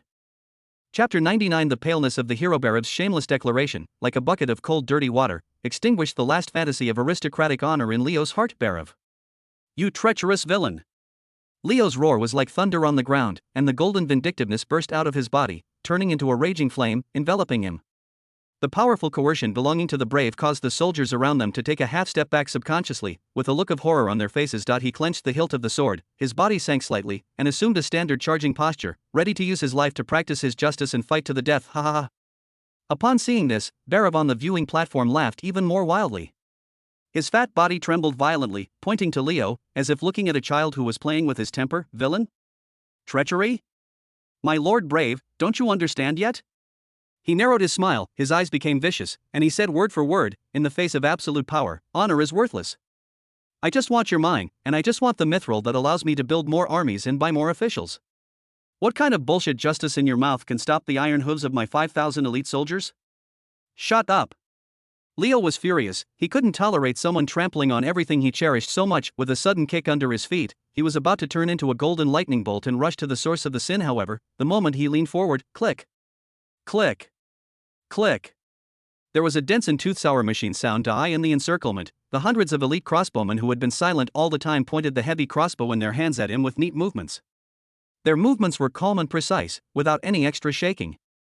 Dozens of the most elite marksmen locked every key point of his body of the murderous intent that was so cold that it didn't have any feelings, like countless invisible steel needles, pierced his burning vindictiveness and made him stiff all over. Leo's charge came to an abrupt end. He stopped where he was. The golden vindictiveness was still rising on him, but his feet seemed to be nailed to the ground, and he could no longer move forward. He is not a fool. He can dodge 1 or even 10 crossbows with extraordinary speed, but it is absolutely impossible for him to avoid the salvo of hundreds of heavy crossbows at such a close distance.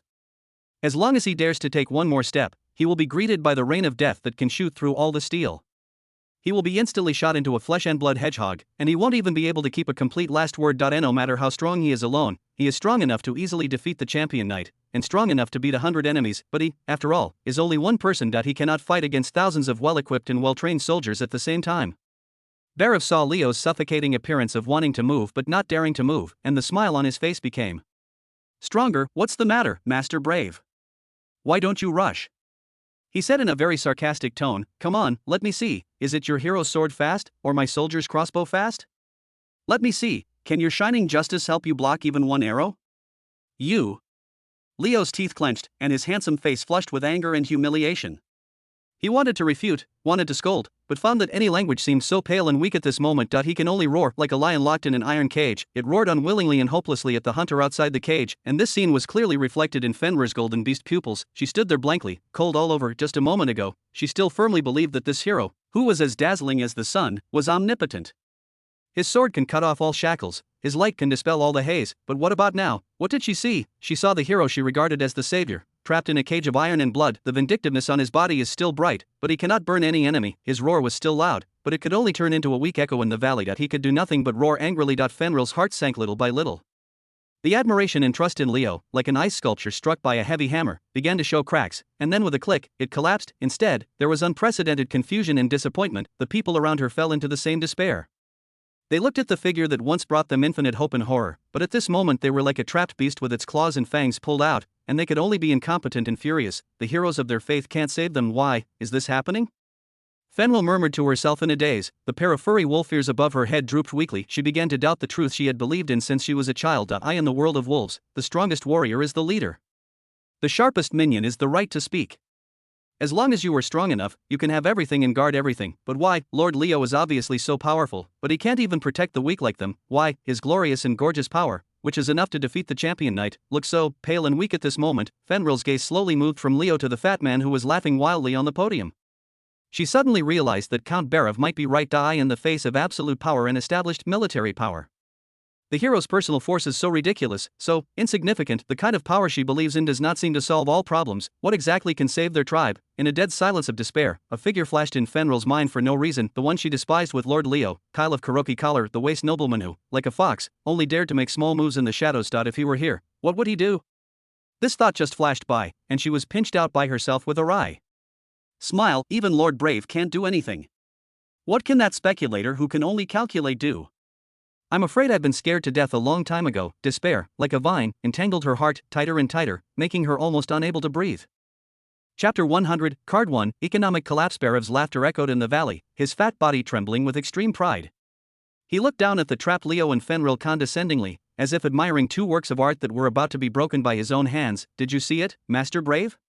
He said in a greasy and cruel tone, this is reality.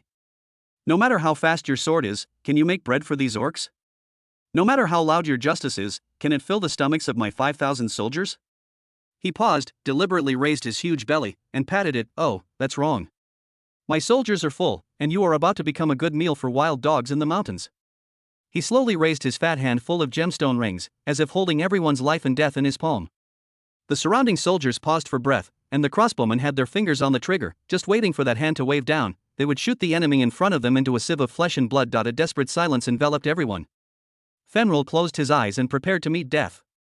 Leo stared at Berev sternly, his golden pupils burning with unwilling flames. Even at the last moment, he wanted to engrave the ugly face of this villain into his soul. However, Berev's hand stopped in mid-air. He seemed to enjoy the pleasure of controlling everything, ready to let this despair ferment for a while. At this moment, drive.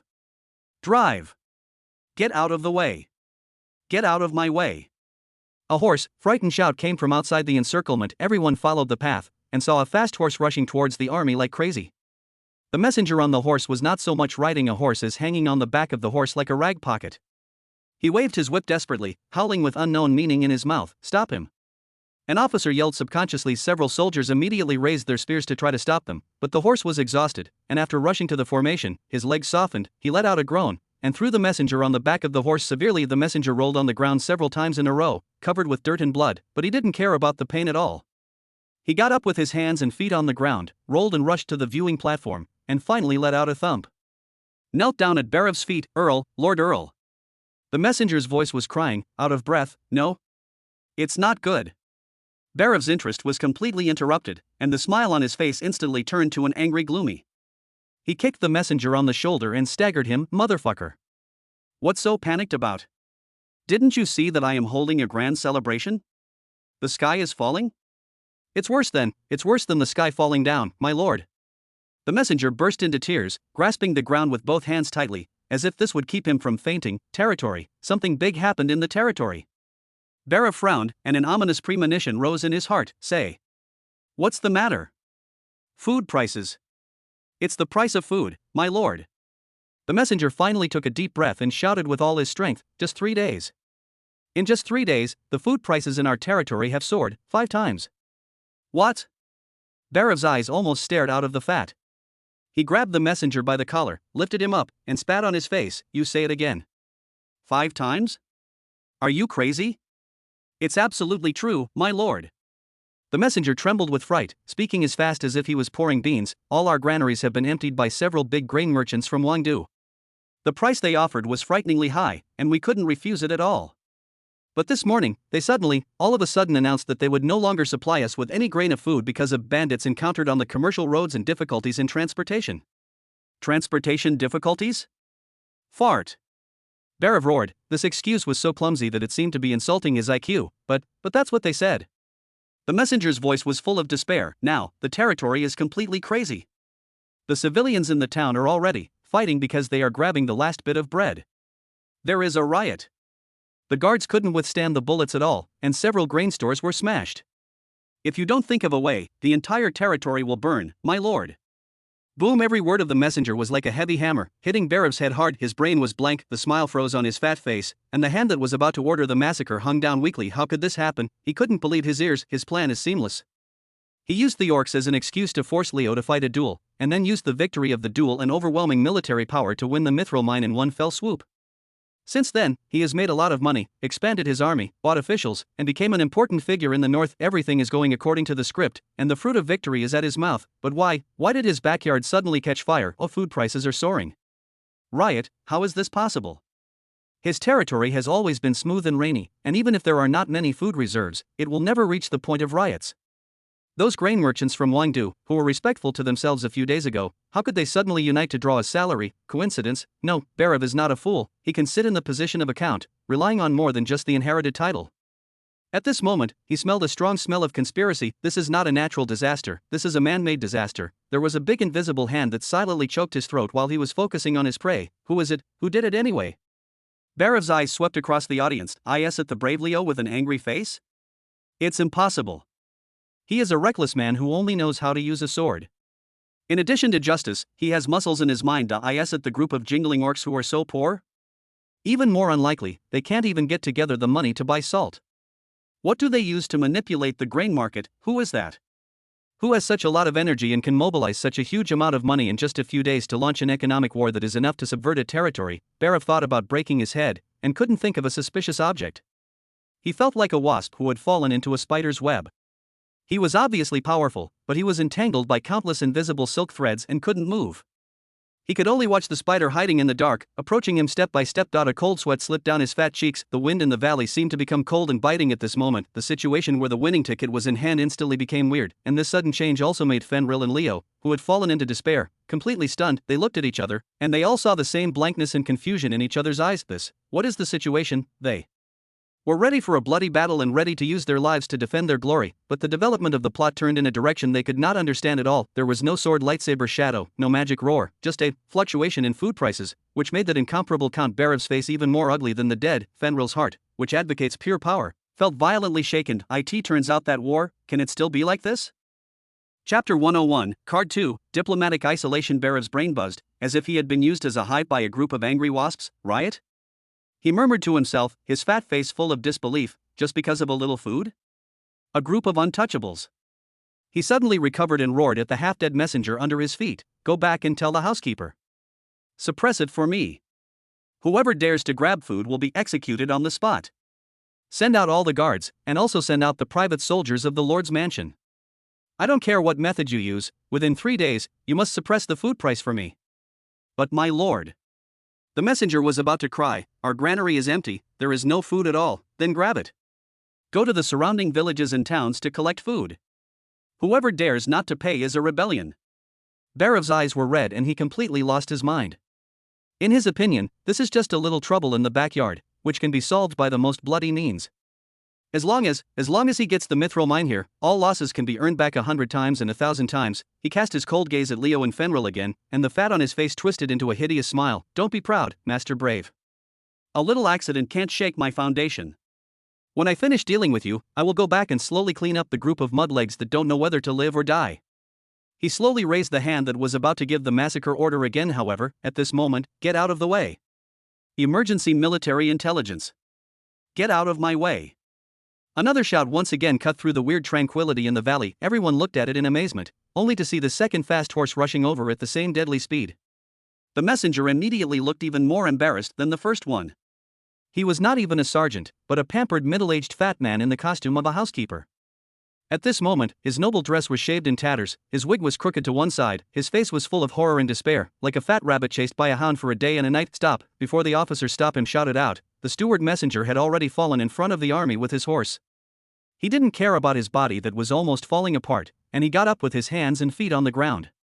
That rolling posture was even more comical and shocking than the messenger just now. Uncle, Lord Earl. He rushed to the audience, his voice as hoarse as a broken bellows. It's over. It's all over.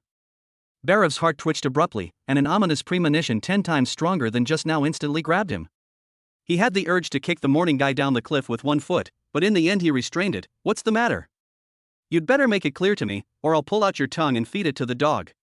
The housekeeper trembled all over, and took out a roll of parchment sealed with fire paint from her arms, shivering, and held it high above her head, as if it were some kind of hot soldering iron. Yes, it's a joint ultimatum for the surrounding territories, my lord. Joint ultimatum? Barev was stunned. The word made him feel an inexplicable palpitation. It's Count Norland. Viscount Grey. And Baron Hamilton of Iron Rock Castle. Every time the steward said a name, Barev's face turned pale. They joined several lords and signed this ultimatum together. Read. Barev's voice was as dry as sandpaper rubbing. Yes. The housekeeper tremblingly untied the fire paint, unfolded the parchment, and read aloud in a tone like a death sentence. To the perfidious Count Barev, you, as a nobleman of the kingdom, have blatantly violated the sacred oath of duel, using conspiracy as a blade and shameless ambush as a shield to defile the glory of the nobles. Such actions are no different from bandits and shame the entire northern territory. Reading this, the housekeeper's voice trembled even more severely. He glanced at Barev secretly and found that his master's face had changed from angry red to anoxic purple. That he bit the bullet and continued to read, in order to maintain the stability of the northern territory, in order to defend the unshakable tradition among the nobles. I am waiting for a joint announcement here. From today on, all trade with the Barev territory will be severed. Block all commercial roads leading to your territory. Sever all diplomatic relations. Boom. If the skyrocketing food prices just now were a hammer, then this joint ultimatum was a siege hammer that hit Barev's chest hard. Cut off trade? Block the commercial road. This is killing him. His territory is not rich at all, and it can only be maintained by trade with the surrounding territory. Once blocked, let alone 3 days, his territory's economy will be completely paralyzed within a day. At that time, there will be no need for civilians to riot, and he won't even be able to pay the soldiers' salaries. However, the real nightmare is still to come. The housekeeper took a breath of air and read out the last and deadliest paragraph. In addition, in view of the large-scale riots that have occurred in the Barev territory, in order to prevent the spread of the riots, it will affect the tranquility of our territory. I have already assembled troops on their respective borders to maintain the highest alert. If any mob or chaotic army crosses the border, I will not hesitate to give the harshest military strike. Puff. After reading the last sentence, the housekeeper seemed to have been taken away from all her strength and fell limp to the ground. The whole valley was silent. Everyone understood this is no longer a diplomatic isolation, this is a naked military threat. Prevent the spread of turmoil? What a ridiculous and vicious excuse this is. They were clearly saying, Barev, your house is already on fire. Not only did we not save it, we also set up artillery in front of your house. As long as there is a little Mars that dares to splash out, we will even take you to flatten the house together. Barev's body trembled violently, not because of anger, but because of a fear that went deep into the bone marrow. His face changed from purple to blue in an instant, and finally turned pale and bloodless. He couldn't figure it out. He couldn't figure it out anyway. The old fox of Norland, who has always believed in self-preservation, how could he stand up for a mere orc, with Grey's wall? Grass, whoever is strong will follow him. Why would he dare to be the first to jump out against himself? There is also Hamilton, the bastard who recognizes money and does not recognize others. He sent someone a generous gift a few days ago, promising to divide him 10% after taking the mithril mine. How could he betray money? These people, these old foxes who have always looked at the wall and can't wait for the death of their neighbors and their own inheritance, why did they suddenly unite and strike such a fatal blow to themselves as if they had discussed it? Who is it? Who on earth has such a lot of energy to twist this group of selfish jackals into a rope? He felt that he was not fighting Leo in a duel, not robbing a mine with an orc. He was fighting with an invisible ghost, this ghost first. understated the blood on which he depended for his survival, and then quietly cut off all his hands and feet, turning him into a completely isolated and bleeding wasteland. Overnight, he changed from a satisfied hunter with 5,000 elite soldiers to a dying fat sheep that was targeted by all hungry wolves. What the hell is going on? In Fenrir in the distance, the golden beast pupils were full of unprecedented shock and confusion. She looked at Barav with a dead face, feeling that her brain was not enough. I do not know. Leo's voice was also confused, but he quickly attributed all of this to his own understanding. It must be Barav's evil deeds that aroused public anger. Look, this is the power of justice. Evil will eventually be isolated and spurned by everyone. His words were still full of the power of light, but this time, Fenrir did not show approval and admiration as usual. She looked at Leo's face full of justice will prevail, and then at the desperate Barav in the distance, a thought came out of her heart uncontrollably. No, this is not some illusory justice, this is a kind of power she has never seen before, sharper than a sword, more terrifying than an army. This is a kind of wisdom that can play with people's hearts in the palm of their hands and make the enemy collapse without fighting, and people with this kind of wisdom. Fenrir's gaze, subconsciously, crossed the chaotic military formation and cast in the direction of Kuroki Collard, at the one she and Lord Leo have always despised, as cunning as a fox. Kyle Eisenberg? Chapter 102, the third card, shaken military morale. Count Barav felt that his lungs were about to explode. He was like a bull forced to the edge of a cliff, panting heavily, his blood-red eyes staring at his army that began to whisper and formed in scattered formations. Economic collapse? Diplomatic isolation, fuck it, Barav roared frantically in his heart. As long as the 5,000 sharp swords in his hand are still willing to obey the order, as long as he can take down the mine full of mithril in front of him, he can use a steady stream of wealth to buy food again, and use cold steel to knock on the closed doors of those neighboring countries. In this world of the law of the jungle, the sword is the most reliable ally and the key to solving all problems. Steady. Stabilize it all for me. Barav roared with all his strength, with an indescribable bitterness in his voice. His fat body trembled violently with excitement, and the luxurious belt around his waist was tightly tightened, as if to squeeze his bloated fat out of the gap. Don't listen to the nonsense of those cowards. It's all fake. It's a conspiracy played by the enemy on the opposite side. They just want to shake our military heart. He suddenly raised his fingers to Leo and Fenrir, who were surrounded by the group, and the spitting stars splashed out with the words, his tone full of seductive promises. See that mountain? It's full of mithril that can make you rich. As long as we take it down, I promise that each of you will double your salary. No. Triple. Gold coins. Beautiful woman. There is also endless ale. When the time comes, you will have whatever you want. I have to say that under the heavy reward, there are always people who are carried away by interests. The two seductive words gold coin and woman, like two clusters of Mars, instantly ignited the greed in the hearts of some soldiers. The originally restless crowd gradually quieted down, and the desire for wealth flashed in the eyes of some soldiers, and the signs of commotion seemed to be suppressed. Barav was overjoyed, and he was about to strike while the iron was hot, completely stabilizing the military heart with more promises. However, at this moment, shoo-shoo-shoo, a sharp and dense sound of breaking through the air suddenly came from the distant mountains and forests, like countless hungry mosquitoes fluttering their wings, abruptly breaking the brief calm on the battlefield. Everyone looked up subconsciously, including Leo, who was holding his weapon tightly and preparing to fight to the death, and Fenrir, who had always looked solemn and stared at the changes in the battlefield. I saw hundreds of small black dots flying out of the mountains and forests, like a swarm of disturbed locusts, drawing strange parabolas in the air, falling towards Barav's army. Enemy attack. Raise your shield. The roars of the officers resounded across the battlefield in an instant, hoarse, with an indescribable panic. The soldiers instinctively raised the shields in their hands, shrank their necks, and pressed their bodies tightly behind the shields. Everyone's heart was raised to their throats, waiting for the expected terrifying scene of arrows penetrating the shields and flying flesh and blood. However, pat. Pat. Pat. The expected severe pain and screams did not come. Those things that fell from the sky fell lightly on the shield, helmet, and ground, making a dull and weak sound, like someone throwing a pile of ripe rotten fruit down from upstairs, without lethality at all. A slightly more courageous soldier, after stiffening in place for a few seconds, cautiously poked his head out from behind the shield.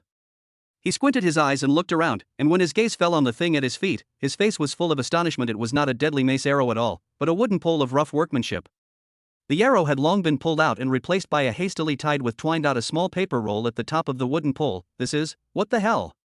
He couldn't help muttering, bent over and picked up the paper roll, pinched the edge with his fingers, and looked over and over curiously. And not only him, but hundreds of soldiers in the entire army put down their shields and looked at each other with strange arrows falling from the sky.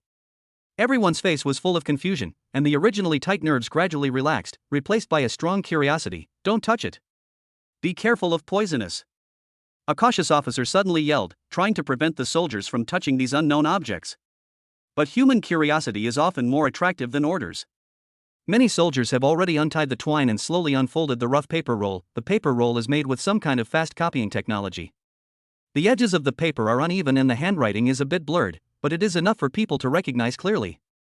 There are no passionate appeals, no vicious curses, only lines of cold numbers and entries. This is the ledger? A soldier who knew a few words looked at the contents of the paper and muttered to himself, his tone full of confusion. The companion beside him leaned over and curled his lips with disdain. Ledger? Who would throw a ledger to play in a war? I'm afraid it's not that the person on the opposite side is crazy, right? No, look here. The literate soldier suddenly stopped talking, pointing to one of the lines with trembling fingers, with an imperceptible tremor in his voice. In the autumn of 753 of the kingdom calendar, the Battle of Hongye Forest to eliminate the bandits. Our army killed 37 people and injured 120. The pension reported by the Earl to the king totaled 1,850 gold coins. Is there any problem with this? Isn't it just a normal pension record? The companion still didn't understand the key, so he scratched his head and asked, the problem is big. The voice of the literate soldier suddenly rose, with a hint of uncontrollable crying. My third uncle died in that battle. After his death, his wife and children went to Earl's court to receive a pension, and in the end they only got 3 gold coins. 3 of them. Where did the rest of the money go? What? The news was like a Mars boiling with oil, and it instantly exploded among the surrounding soldiers. The soldiers who were still watching gathered around one after another, stretching their necks one by one, trying to see the contents of the paper clearly. Let me see. Show me. Here. Remember here too. Last winter, we were ordered to suppress the miners' riots in the lime kiln. At that time, it was agreed that the military salary was 5 silver coins per person. But in the end we only got 2. Where did the remaining 3 silver coins go? Who is greedy? My goodness. Look at this one. Pay an honorarium of 300 gold coins to the black-toothed band of thieves to fake the scene of the orc attack on the caravan. The black-toothed band of thieves? Isn't that the bastard who killed our entire patrol team 3 years ago? Lord Earl turned out to be with them? He still uses our money to pay those murderers a reward? This is impossible. This must be a forgery. It was the enemy on the opposite side who deliberately made it out to separate us. A loyal officer roared suddenly, trying to rush over and grab the paper rolls in the hands of the soldiers, trying to tear these disinformation papers to pieces, but it's too late. More and more soldiers opened the paper rolls, and more heartbreaking truths were revealed one by one, like bloody scars, which were fiercely torn apart in front of everyone. Chapter 103 Prelude to Chaos. Look here. The new gold-encrusted carriage that the Earl bought last month cost 800 gold coins. The source of this money is clearly written. It is deducted from our military rations for the next 3 months. Are we going to fight hungry next? And this one. The necklace of elf tears he bought for his mistress actually cost 1,200 gold coins. 1,200 gold coins. Enough for our entire brigade to put on brand new armor, enough for all our families to have a full meal for a year. In the crowd, a dark-skinned soldier with frosty face stabbed his companion beside him. His companion's name is Thomas. He used to hang out in a small-town school for a few days and knew some characters. He was also regarded as a cultural person in the army. Thomas's face was even more ugly than that of a fish that had been dead for 3 days, with a grayish cyan color. His fingers holding the paper roll turned white with force, and his knuckles trembled slightly, not because of fear, but because of a kind of anger that was about to gush out, and that anger was churning in his chest, almost devouring him. Don't worry, wait a minute. I'll read it again. I'm afraid I read it wrong. I'm afraid I'll admit the wrong word. Thomas licked his chapped lips, leaned the rough paper roll in front of him, almost pressed it to his nose, and carefully identified word by word, for fear of missing any detail. More than a dozen comrades in arms around him formed a circle and surrounded him tightly in the middle. Everyone's face was full of tension and anxiety, like a group of prisoners waiting for the final verdict, both expecting and fearful. How's it going? What kind of ghost characters are written? You say so. A burly, impatient little captain couldn't help but urge him to get up. There was an imperceptible tremor in his voice, and he obviously realized that things might not be easy. Thomas took a deep breath, as if he had exhausted all his strength, before squeezing the sentence out of his teeth. Every word carried a cold chill. It says, last winter, the batch of food that we braved the heavy snow to escort, the Earl reported it to the king. The reason for all of them is that if you encounter a blizzard, you will lose 30%, but it is clearly written here. The 30% of the grain was not destroyed by the blizzard at all, but was secretly sold by him to the black market grain merchants in the south. He used the money from selling food to lay a layer of sapphire on the bottom of the fountain in his castle. Silence, everyone froze in place, motionless, as if they had been cast a fixed spell. The cold wind blew from the battlefield, rolling up the dust and dead leaves on the ground, but it could not dissipate the suffocating silence in the air. Each of them clearly remembered that damn winter heavy snow fell, the snow fell before their knees, and the cold wind scraped on their faces like a knife, causing pain. Wearing thin winter clothes, they were so frozen that they lost consciousness on their fingers and toes. They trekked hard in the snow. Several brothers had to have their toes amputated because of severe frostbite, leaving them disabled for life. They can only chew on black bread that is so cold that it can kill people every day, and drink gruel mixed with snow water, just to be able to safely deliver the batch of life-saving food to the Earl's warehouse and protect the Earl's property. But now they know that what they are desperately guarding is only the sapphire used by the Earl to decorate the bottom of the fountain. Fart. This is absolutely fake. It was the enemy on the opposite side who came up with the isolation plan. It's a forgery. It must be a forgery. The little captain suddenly grabbed the paper roll in Thomas's hand, widened his eyes, and stared at the handwriting on it, as if to see through the piece of paper. He didn't want to believe it, nor could he believe this cruel fact. However, before his voice fell, a stern cry suddenly broke out in another circle not far away. The cry was full of despair and anger, which instantly broke the silence on the battlefield. Forged. You fucking tell me, is this also forged? A veteran with stubble and gray hair rushed out of the crowd. His eyes were flushed and bloodshot, like a wounded beast, holding the paper roll in his hand tightly, and roaring hoarsely to the sky, "The Black-Toothed Thieves! It says the Black-Toothed Thieves Group! 3 years ago, it was these bastards who ambushed our patrol team in the Red Maple Forest. My younger brother, who was only 16 years old, was shot through the throat by them with a poisonous crossbow arrow, and he didn't close his eyes when he died. Barav, this beast. He actually sends money to these murderers every month. Just to let them harass the commercial roads occasionally, so that they can make excuses for him to increase taxes on the people. My salary!"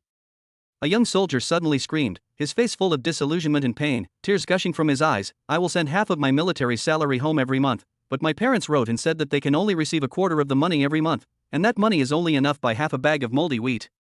I always thought that the messenger had embezzled it, and I always thought that the family was spending too much. It turns out that half of it was taken by this fat pig to feed his hound. His dog eats better than our family.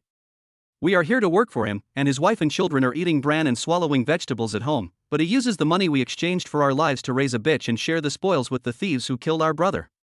Is this what people can do? Beast!" I don't know who it was, the first one to shout out this angry word. Immediately afterwards, anger spread throughout the army like a wildfire in a prairie fire, completely out of control. Why? Why should we work for this kind of wolf-hearted thing? Kill him. Kill this bastard who eats our meat and drinks our blood. Avenge our brother. Pay back my brother's life. Pay back our military salary. Return our food. The sound of anger reverberated on the battlefield, deafening, as if to overturn the sky. The yells and orders of the officers were like small stones thrown into a storm in front of the sound, and even a circle of ripples could not be aroused, and they were instantly submerged without a trace. Silence. Shut up to me. Whoever dares to make trouble again is to disobey the military order, and those who violate the order will be beheaded. A night officer of Barav's cronies couldn't help it anymore. He suddenly pulled out the long sword from his waist, and the blade gleamed with icy light in the sun. He tried to use force to suppress the anger of the soldiers and wanted to regain control of the situation. However, he was greeted by dozens of pairs of cold and murderous eyes. There was no awe in those eyes in the past, only hatred and anger were left, like a sharp knife, staring at him, as if to devour him alive. Cut? Who else do you want to kill? The previous impatient little captain slowly stood up from the crowd. His name is Brant, and he has always been known for his bravery and obedience to orders in the army. He is an example in the hearts of many soldiers. But at this moment, his face was gone from the seriousness of the past, leaving only a cold mockery. "Captain Marcus, your beautiful white horse was given to you by the Earl, right? You ride it every day, shining in front of us, very majestic." Captain Marcus's body stiffened for a while, and his hand holding the long sword trembled slightly, wondering why Brant suddenly brought it up. Brant sneered, glancing at the surrounding soldiers. His voice was not loud, but it clearly reached everyone's ears. "But do you know? It is clearly stated in the ledger that the money for buying that horse was exchanged for the pensions of the 50 brothers of the 3rd Brigade who were killed in action. Do you feel particularly majestic when you are riding on that horse now? You are not riding a horse, but the bones of 50 brothers." Captain Marcus' face turned pale with a swish, without a trace of blood. His hand holding the long sword began to tremble violently, and the blade of the sword continued to shake in his hand, and he no longer had the previous deterrence. Brant looked around at the excited soldiers around him, his voice full of strength. "Brothers. We are soldiers, not slaves. We took up the sword to defend our homeland, for honor, and so that our families can have a full meal.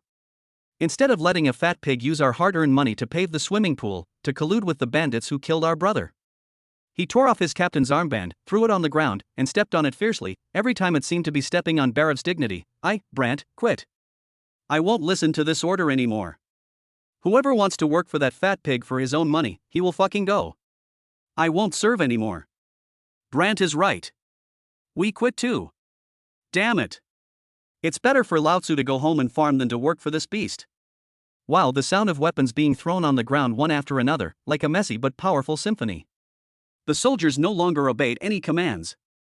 They spontaneously gathered into groups. They were no longer a disciplined army, but a group of mobs who were enraged and ready to collect debts at any time. The iron bucket array that originally surrounded Leo and Fenrir became like a piece of cheese that had been gnawed by mice, with huge holes and chaotic crowds everywhere. Some soldiers even began to turn their direction, using bad eyes, step by step in the direction of the viewing platform. On the high platform, Count Barev's body shook like the last fallen leaf in the autumn breeze. He looked at the angry faces that were once familiar, but now they were extremely unfamiliar, and listened to the roar of judgment, feeling that the high platform under his feet was collapsing inch by inch. He finally understood the economic collapse only caused him to shed some blood, not enough to make him fall. Diplomatic isolation only cut off his hands and feet and made him lose foreign aid. But this thin piece of paper that fell from the sky pierced into his heart mercilessly, causing him to completely lose his support. The bottom draw is drawn. This is the real bottom draw. Chapter 104, The Iron Torrent on the Horizon. Marcus. You Earl's lackey. Little Captain Brant kicked away the crony knight officer who was trying to maintain order. His eyes were burning with a new flame of his own. Brothers, we must now seek justice for ourselves. Correct. Ask for justice. Return our hard-earned money. Standing on the high platform, Barev felt that his legs were no longer his own. He wanted to roar, he wanted to give orders, and he wanted to draw his sword to kill the leader Brant, but his voice was like a rooster with his neck pinched, dry and ridiculous. It's the other way around, you guys are all the other way around. His voice was drowned in the tsunami-like sound of the mountains, and no one paid attention to him. The soldiers pushed and cursed spontaneously, and some even began to try to hit the high platform, trying to pull off the fat pig who was riding on their heads as a blessing. The whole scene has completely evolved from a military confrontation to an ugly and chaotic civil strife. Leo Estrella held his sword and stood in the center of the chaos, with an unprecedented blankness on his face. He looked at this group of soldiers who were facing him with swords a moment ago, but at this moment they were fighting like a group of lunatics. He wanted to do something, but found that he couldn't do it at all. Who are you going to help? Who are you going to cut? The sword of justice can't find any target that can be cut down at this moment. Fenrir's golden beast pupils were full of deep disappointment and an inexplicable sorrow. She looked at this army like a group of hyenas killing each other, with no glory at all. This is the army of human nobles? Is this the power she once feared? So vulnerable, so fragile. A piece of paper, a few lines of words, let it rot completely from the inside and collapse. At the apex of this chaos, a strange voice suddenly inserted into everyone's ears. It was not a shout of killing, it was not a curse, nor was it the noise of weapons colliding. It was a kind of footsteps, boom. Boom. Boom. The sound is not loud, but it has a palpitating synchronous rhythm. It seemed that it was not hundreds of people walking, but a steel behemoth from ancient times, taking its heavy steps, every step on the pulse of the earth. This weird beat, like a pot of ice water, was poured on the heads of all the furious soldiers. What's the sound? Did you hear that? The chaotic noise miraculously subsided.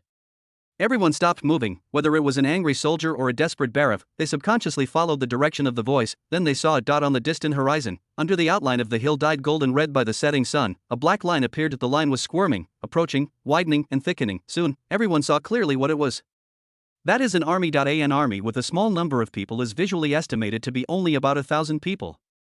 They did not play any bells and whistles of the aristocratic flag, did not sound the deafening charge horn, let alone make any threatening cry. They were just silent, move forward in silence. They formed one square matrix after another that was standard enough to be measured with a ruler, and the distance between people seemed to have been calculated with the most precision. The sun shines on them, and the light reflected is not colorful. That is a color that belongs to steel. The unified standard full complex steel helmet hides the face of every soldier behind the cold facial armor, making them look not like living people, but like a killing golem that has been given life. The unified standard chain mail armor was covered with a sturdy chest armor, and the unified standard spear was held firmly in their hands in the same posture, and the sharp spear tips converged into a forest of death, pointing to the sky far away. None of them burst out with the gorgeous vindictive flame of the knight's novel, but something exuded from them was more suffocating than the most explosive vindictiveness. That is an order. An unquestionable absolute order of steel. This order itself is the most terrifying deterrent. This, whose army is this? A bear of soldiers' voice trembled, and the sword in his hand was almost unstoppable. He has been a soldier all his life and has seen all kinds of private soldiers of the Lord, some fierce and some well-equipped, but none of them are like this. This is not like an army of living people at all, but more like a moving wall. Hell, the knights of the kingdom are nothing more than that, right? Brant was also stunned. Barev's face had changed from pale to deathly gray. He knows better than anyone what it means to be a lord who can train such an army. That means a lot of money, rigorous to perverted training, and an unquestionably powerful ruling corps. This is not something that a last-rate nobleman like him, who relies on deductions of military salaries and machinations to maintain his rule, can imagine. Fenrir's wolf ears stood up abruptly, and her golden pupils contracted into needle tips. As a natural warrior, she can feel the horror of that army more than anyone else present. That's not 1,000 soldiers, it's a war machine with 1,000 arms and 1,000 legs. Every action of it is full of efficiency and purpose. Without the slightest superfluity, she subconsciously glanced at Leo beside her. The brave man also put away all his anger and roar at this moment. He stared at the army tightly, his eyes full of solemnity. There was a trace of horror that he didn't even notice. He knew that even if he was fully vindictive and rushed into such an army formation, he would only be instantly swallowed by the steel forest, and he couldn't even turn over a spray. Under the gaze of everyone, the torrent of steel slowly advanced to a place 300 meters away from the chaos, and then, like a person, suddenly stopped. Boom! The last sound of uniform footsteps fell, and the whole world fell into silence. Thousands of soldiers, thousands of spears, thousands of pairs of eyes hidden behind the facial armor, just stood there quietly. The silent sense of oppression, heavier than a landslide, pressed on everyone's heart. Immediately afterwards, the steel phalanx, like Moses dividing the sea, made way for a passage from the middle. A figure, riding a dark horse of a divine horse, walked out of the formation without delay. The visitor did not wear any armor, but was dressed in a decent black aristocratic uniform, with a relaxed smile on his face, as if walking in his back garden. He slowly raised his head, his gaze passed over the chaotic group of Barev soldiers, over the dumbfounded Barev himself, and finally, fell on Fenrir and Leo. It was the cunning fox who was despised by Fenrir as a cunning fox who only dared to make small moves in the shadows, the lord of the Black Wood-Collar Kyle Eisenberg. Chapter 105. The king's capacity. Above the hillside, above the dark horse, that man, Kyle Eisenberg, he didn't even pull out the saber from his waist. There was still that relaxed smile on his face as if everything was under control. He just sat on the horse so calmly, like a lord who came to enjoy the scenery of his manor. The 1,000-man army formation behind him was also silent like him, and that silence itself was the loudest declaration. Fenrir's brain buzzed, as if something exploded in it. A flash of lightning tore through the mist in her mind, smashing all her past beliefs into pieces. She remembered what she had said to Leo the other day, that Black Wood-Collared Kyle is like a cunning fox, who only dares to make small moves in the shadows. It is a hero like you who dares to face evil and speak with a sword that deserves the true respect of our orcs. In retrospect, how naive and ridiculous these words are. Engage in small tricks. When food prices soared in Barev's territory and people rioted, it was not a small move, it was an economic noose that choked the enemy's throat. When Barev was isolated by all the surrounding nobles and became a target, it was not a small move, it was a diplomatic skynet that dragged the enemy into the quagmire. When that heinous corruption ledger fell from the sky and caused Barev's army to implode in an instant, it was not a small move. It was a lore that disintegrated the foundation of the enemy and killed the soldiers without blood. Fenrir's breathing became rapid, and her furry wolf ears trembled slightly with excitement. She finally understood. What exactly has she always admired? Leo's power is a kind of individual power. Like a meteor across the night sky, it is extremely bright and dazzling, and can burst out with amazing light in an instant, winning a gorgeous duel in exchange for personal glory and cheers from everyone. However, after the meteor, the night sky is still the night sky. Darkness and danger will not disappear as a result. When Barev tore off his mask and exposed his fangs, the meteor could no longer do anything except burn himself and roar incompetently. And what about Kyle's power? Fenrir looked at the man. The contempt and disdain in his eyes were collapsing and melting at an alarming rate, replaced by a shock that she had never noticed before. Almost awe-inspiring. Kyle's power is the power of a system. He is like one of the most brilliant web-weavers, using economics, politics, intelligence, and military to weave an invisible but ubiquitous web. He didn't even need to be on the battlefield in person to set the enemy's backyard on fire. The rebels separated, and the military heart collapsed. By the time he really appeared in front of you, you had already lost, and you didn't even have the qualifications to struggle. This is not a dimensional battle at all. Leo's sword, the pursuit is to cut off the enemy's head, and Kyle's sword, what he wants is to uproot and destroy all the soil on which the enemy depends for survival. The former is the courage of a man, the latter is the wisdom of the king. At this moment, the definition of power in Fenrir's mind was completely shattered. And then reorganized in a more magnificent form. What is true power? Can you split the boulder with a sword? And no doubt it allows the people of the tribe to always have barbecue in their bowls, and there will always be winter food in the warehouse. It can save the children from starving, and the future of the tribe from having to rely on the kindness of a certain hero on a whim. It is the ability to use wisdom and foresight to establish an indestructible order to protect all the people you want to protect. This is the power that can truly protect the ethnic group. This is the power of the true king. Fenrir looked at the hero who was still in vain in the field, and the last trace of admiration and trust in his heart turned into deep disappointment and pity. Then, she turned her head and stared at the villain on the dark horse with an unprecedented hot and pious gaze. She finally understood that what her tribe, her people, needed was not a fleeting meteor. What they need is a round of sun that hangs in the sky forever, bringing order and light. Heroes can only be saved for a while, and the king can guard the world. Fenrir took a deep breath, his chest heaving violently. She clenched her fists, not to fight, but to suppress the surging new emotion in her heart that was almost breaking out of her body. It was an impulse called surrender. Chapter 106, Unheroic Redemption. The crisp and rhythmic sound of horseshoes, like the second hand of death, beat on everyone's heart. Unhurriedly Kyle rode his jet-black horse and slowly walked down the hillside. He did not urge, did not run, that calmness, as if he was not walking towards a battlefield that was just rattling, but walked into his back garden, ready to trim the weeds that were a little unsightly. The chaotic soldiers unconsciously made way for him. They looked at this man with a deeper fear in their eyes than when they faced Leo's vindictiveness. Leo's power is external, it is a flame that can be seen, and the power of this man is restrained. It is an invisible abyss. You don't know how under the calm water there is hidden a behemoth that devours everything. Kyle's horseshoe finally stopped in front of Fenrir and Leo. He didn't look at the Barav privates who were no longer decent, and he didn't even look at the Count Barav who was tied up like a bundle of zongzi by his own guards and had a raging nose. His gaze fell on Fenrir and Leo with great interest, and there was even a smile in those deep eyes. "Two of you," Kyle said. His voice was not loud, but it reached everyone's ears clearly. His tone was calm as if he was greeting today's weather. "It seems that you are in some trouble." Trouble? Fenrir's heart missed a beat. She looked at the man in front of her, and then at the tragedy of being almost forced into a desperate situation on her side. For a while, she didn't know what expression to use to respond to this understated greeting, and Leo's face instantly turned into pig liver color. The golden vindictiveness on his body flickered and dimmed due to violent fluctuations in emotions, like a magic lamp with poor contact. Kyle's gentle greeting embarrassed him more than any vicious ridicule. This made him feel that his righteous and awe-inspiring roar just now was like a 3-year-old child brandishing a wooden sword in front of an adult, hoarse, but extremely ridiculous. "You." Leo gritted his teeth, just about to say something, but found that he couldn't say a word. What to say? Accuse him of coming too late? Or ask him why he used those disgraceful methods? No matter what he said, in front of Kyle at this moment, he would only look more incompetent and pale. Kyle didn't seem to be interested in listening to him at all. He just said hello politely, and then turned his gaze to the real main course. His two guards, one left and one right, had already brought the completely limp Count Barav over and unceremoniously threw him in front of Kyle's horse. Kyle Eisenberg. Barav raised his face mixed with snot and tears, his voice trembling, trying to squeeze out a little aristocratic decency. Is there anything between us? What misunderstanding? I am the Earl, we are colleagues, you can't. Kyle looked at him condescendingly, the smile on his face gradually disappeared, replaced by a kind of cold indifference. He didn't answer, but slowly took out a thick stack of parchment paper from his arms. It was the grain transaction records organized by Serafina, the army mobilization roadmap detected by Elisa's magic crow at the risk, the spoils ledger dug up by the intelligence department from the den of thieves, and the copies of the joint ultimatum signed by the surrounding nobles. Every piece of paper represents an invisible front. Every piece of paper is soaked in the collapse of a territory. Then, under everyone's astonished gaze, Kyle made a very insulting move. With a flick of his wrist, the stack of incriminating evidence that was enough to crucify Barav on the pillar of shame, like a pile of waste paper, was thrown out lightly by him. Pop!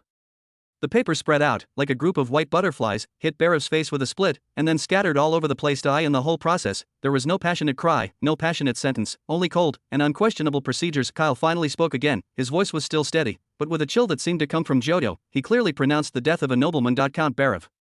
He paused word by word, like a cold judge reading out the verdict: fornication with the power of darkness, artificially destroying the ancient seal of the Valley of Wailing, intending to lead a tide of monsters to invade the border of the kingdom, and the crime of trapping a friendly state is the first crime. It is a crime to impose a long-term economic blockade on friendly tribes with the intention of provoking ethnic conflicts and encroaching on the land of allies. It is a crime to collude with bandits, slaughter merchants, falsify evidence of ORC attacks on commercial routes, maliciously manipulate food prices, and cause the people of the territory to live without food. For perfidy, long-term greed to deduct the salaries of his subordinates, inciting regional wars, destroying the sacred tradition of noble duels, and intending to slaughter innocent orc tribes in full view of the public as a later crime. Every time he said something, Barav's face paled even more. When Kyle finished speaking, his face was pale, shaking like a sieve. Kyle looked down at him and gave the final ruling in a tone of stating the facts. In summary, I, Lord Kuroki, Kyle Eisenberg, here, in the name of the Union of the Nobles of the surrounding territories, will judge you. All your property will be liquidated to compensate for the losses of the Blackwood collar, the Orc tribe, and the people in your territory. As for you, the corners of Kyle's mouth evoked a cruel arc. He will be handed over to the royal court for the most fair trial. The voice fell, and the audience was silent. Fenrir held her breath. She looked at Kyle's side face. There was no trace of pride or excitement on that handsome face, only the calmness after dealing with the trouble. This is non-heroic salvation. There are no gorgeous battles, no earth-shattering confrontations. That he just came, and then just like cleaning up the garbage, he swept an extraordinary earl, along with everything he depended on for his survival, into the garbage of history. This kind of attitude of taking it easy and controlling everything, this kind of wisdom that puts thousands of troops and horses in the palm of your hand, is 10,000 times stronger and 10,000 times more charming than Leo's dazzling golden vindictiveness. Fenrir felt that his heart was beating frantically for this man. Kyle retracted his gaze and turned to Carl behind him. He didn't look at anyone, but ordered lightly in a low and vague tone that only Carl could hear. Escort the prisoner back to Wangdu. The road is far away and the mountain bandits are infested. Make sure he arrives safely. If there are accidents on the road, it is also common. After all, a person who is dead will never have new troubles. The voice was very soft, but with an unquestionable cold determination. A flash of brilliance flashed in Carl's eyes, and then respectfully lowered his head. Yes, Lord.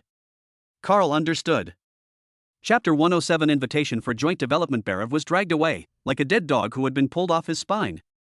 His pig-killing wailing echoed in the valley for a while, then Kyle's guards blocked it back with a rag, and the world was instantly clean. The atmosphere at the scene was not relaxed as a result. The silent army like a forest of steel, the invisible but heavy mountain pressure, and the man sitting on horseback together constitute a suffocating picture. Fenrir felt that his breathing was not smooth. The wolf elders behind her were even more atmospheric. The eyes they looked at Kyle were full of the most primitive awe, just like looking up at an active volcano that might erupt at any time. In the solidified silence, Kyle moved. He gently took the reins, and the black horse of the divine horse turned around and faced Fenrir. At this moment, everyone's hearts mentioned their throats. After liquidating the enemy, now, is it their turn? Is it to claim the spoils of war, or to declare absolute sovereignty over this mine? Fenrir clenched her fists subconsciously, and pierced her nails into her heart. She was ready to accept any result, even the worst. However, the expected coldness and oppression did not come. Kyle turned over and dismounted, his movements crisp and neat. He handed the reins to the guard beside him at will, and then walked towards Fenrir. As he approached, the breath of the judge that seemed to be chilling quietly melted like ice and snow meeting the sun. The lines on his face softened, and a gentle smile appeared in those eyes that were so deep that they seemed to be able to see everything. Out of Kyle just now was a sharp sword that ruled life and death. Then he at this moment is like a leisurely noble son sipping black tea by the fireplace after putting the sword in its sheath. This sudden change in painting style caused Fenrir's brain to go down in an instant. She looked at the man in front of her at a loss, as if the cold judge just now was just an illusion under her excessive tension. Miss Fenrir. Kyle stopped in front of her, not far or close, showing closeness while retaining enough respect. There is a relaxing magnetism in his voice. Now, we can talk about business. Birth of business? Fenrir's wolf ears shook in confusion, and his golden beast pupils were full of blankness. She was completely unable to associate the bloody scene in front of her with the word business. In her cognition, between the strong and the weak, there is only conquest and conquest, plunder and plunder. Where is the business at all? Yes, business. The smile on Kyle's face became deeper. It was a confident smile. Of course, it can also be called cooperation. He seemed to see through Fenrir's doubts, and unhurriedly took out a long-prepared parchment scroll from the inside of his well-cut aristocratic coat. The scroll is tied with a delicate blue ribbon, and the coat of arms of the Eisenberg family is sealed with fire paint on the edge. It was handed to Fenrir. Fenrir looked at the scroll blankly, and for a while forgot to reach out to pick it up. Her brain was running fast, trying to understand what was happening in front of her. He has already prepared this, when she and Leo were still running for a glorious duel, when he was despised by himself as a fox who only dared to make small moves in the shadows. He had already counted all of this, and even the business contract after the war was drawn up, a chill mixed with a stronger shock, from her tail vertebrae straight to the heavenly spirit cover. This is no longer simple wisdom. What a terrifying foresight and control it is. Open it and have a look. Kyle reminded gently. Fenrir woke up like a dream, quickly stretched out his hands a little awkwardly, and took the parchment that was heavier to her than the mountain itself. She untied the ribbon and carefully unfolded the scroll. The above is a beautiful text written in a lingua franca. Fenrir is not proficient in the lingua franca, but he can understand it roughly. At the top, a line of eye-catching titles came into view. Plan for the joint development of mineral resources in the Beifong mountain range. I heard that the Beifong mountain range is rich in minerals, especially the mithril vein, which is of extremely high quality. Kyle's voice sounded from the side, without the slightest greed, purely the tone of a businessman. But as far as I know, the mining methods of your tribe are still relatively primitive and inefficient. Moreover, even if it is mined, how to refine, process, and find the right buyer to sell at a high price has always been a big problem, right? Fenrir nodded subconsciously. Every word Kyle said pierced the pain points of their wolf tribe for 100 years. They guarded the Golden Mountain, but they could only live a life of barely food and clothing, precisely because of the lack of technology and sales. So, I propose. Kyle stretched out his finger and tapped the text on the scroll lightly. Let's work on a Beifong Mountain Joint Development Plan. His voice is full of confidence and an indescribable charm, as if he is drawing a grand blueprint. I, on behalf of Kuroki Collar, provide you with a full set of state-of-the-art mining technologies and tools, which can increase your mining efficiency by at least 10 times. I, to provide you with Master Release's latest improved smelting blast furnace, can increase the purification rate of mithril ore from your current 40% to an astonishing more than 90%. Finally, I will open to you all the sales channels of Kuroki Collar to the entire kingdom and beyond. I promise that every piece of mithril we produce can be sold at a price 20% higher than the market price. Miss Fenrir, Kyle looked at her golden eyes that were round with shock, with a gentle and sincere smile on her face. What do you think of this business? Fenrir's mouth opened slightly, but he couldn't make any sound.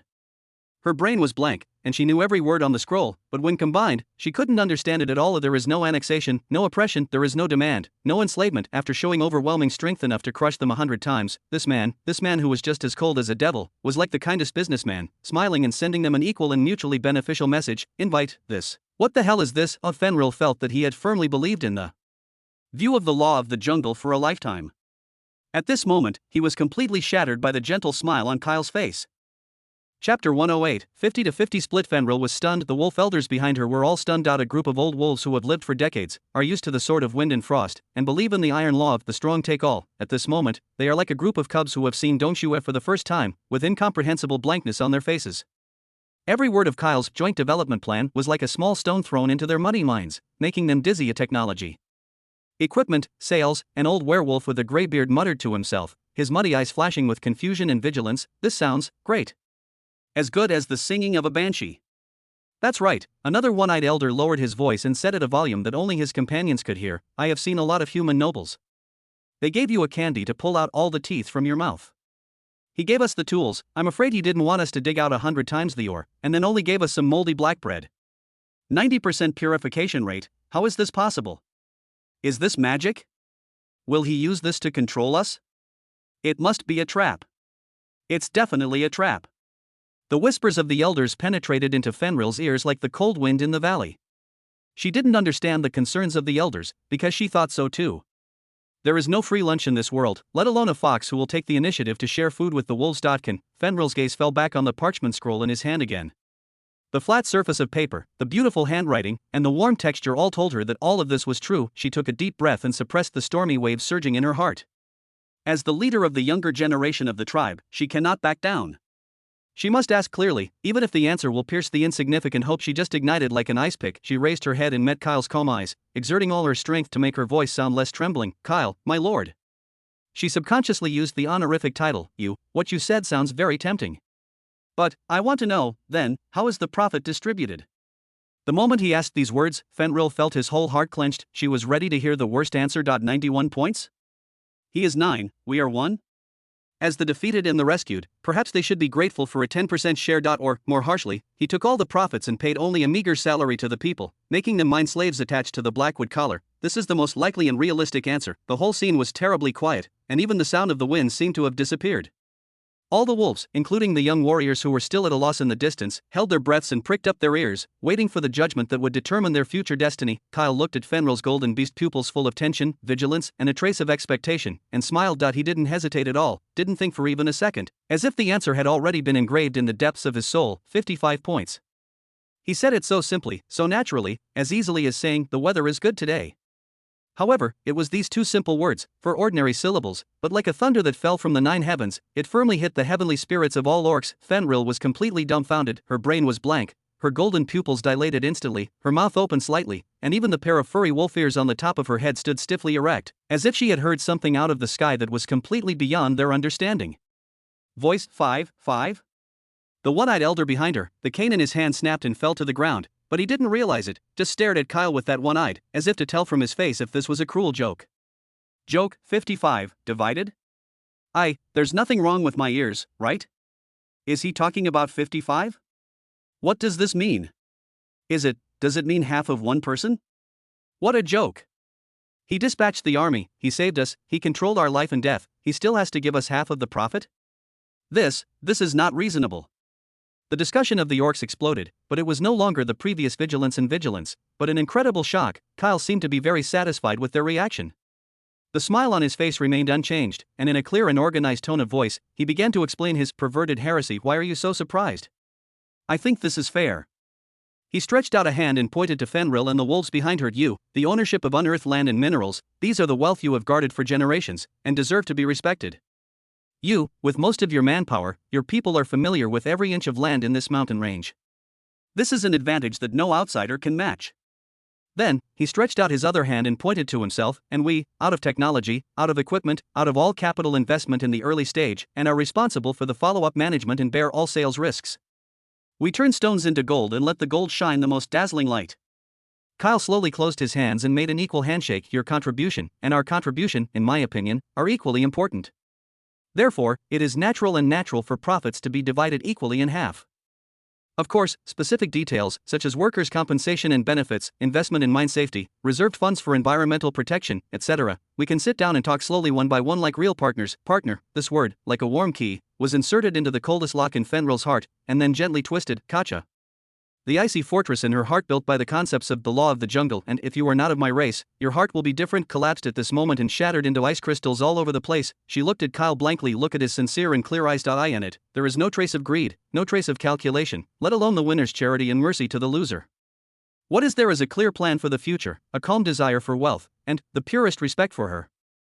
And for their entire ethnic group. He is not giving alms, he is not buying. He really regards them as equal. Partners who can create the future together. An unprecedented warm current suddenly surged from the depths of Fenrir's heart, and instantly rushed to the bones of her limbs, causing her eyes to heat uncontrollably. It turns out that power can still be like this. It is not used to conquer and plunder, but to guard and create. It turns out that the true king does not want to possess everything, but to let those who follow him have everything. This moment, the shock and surrender in Fenrir's heart caused by the comparison of Leo and Kyle began to ferment and sublimate rapidly, and eventually, it precipitated into a deeper and stronger emotion, that is, the seed of gratitude and trust.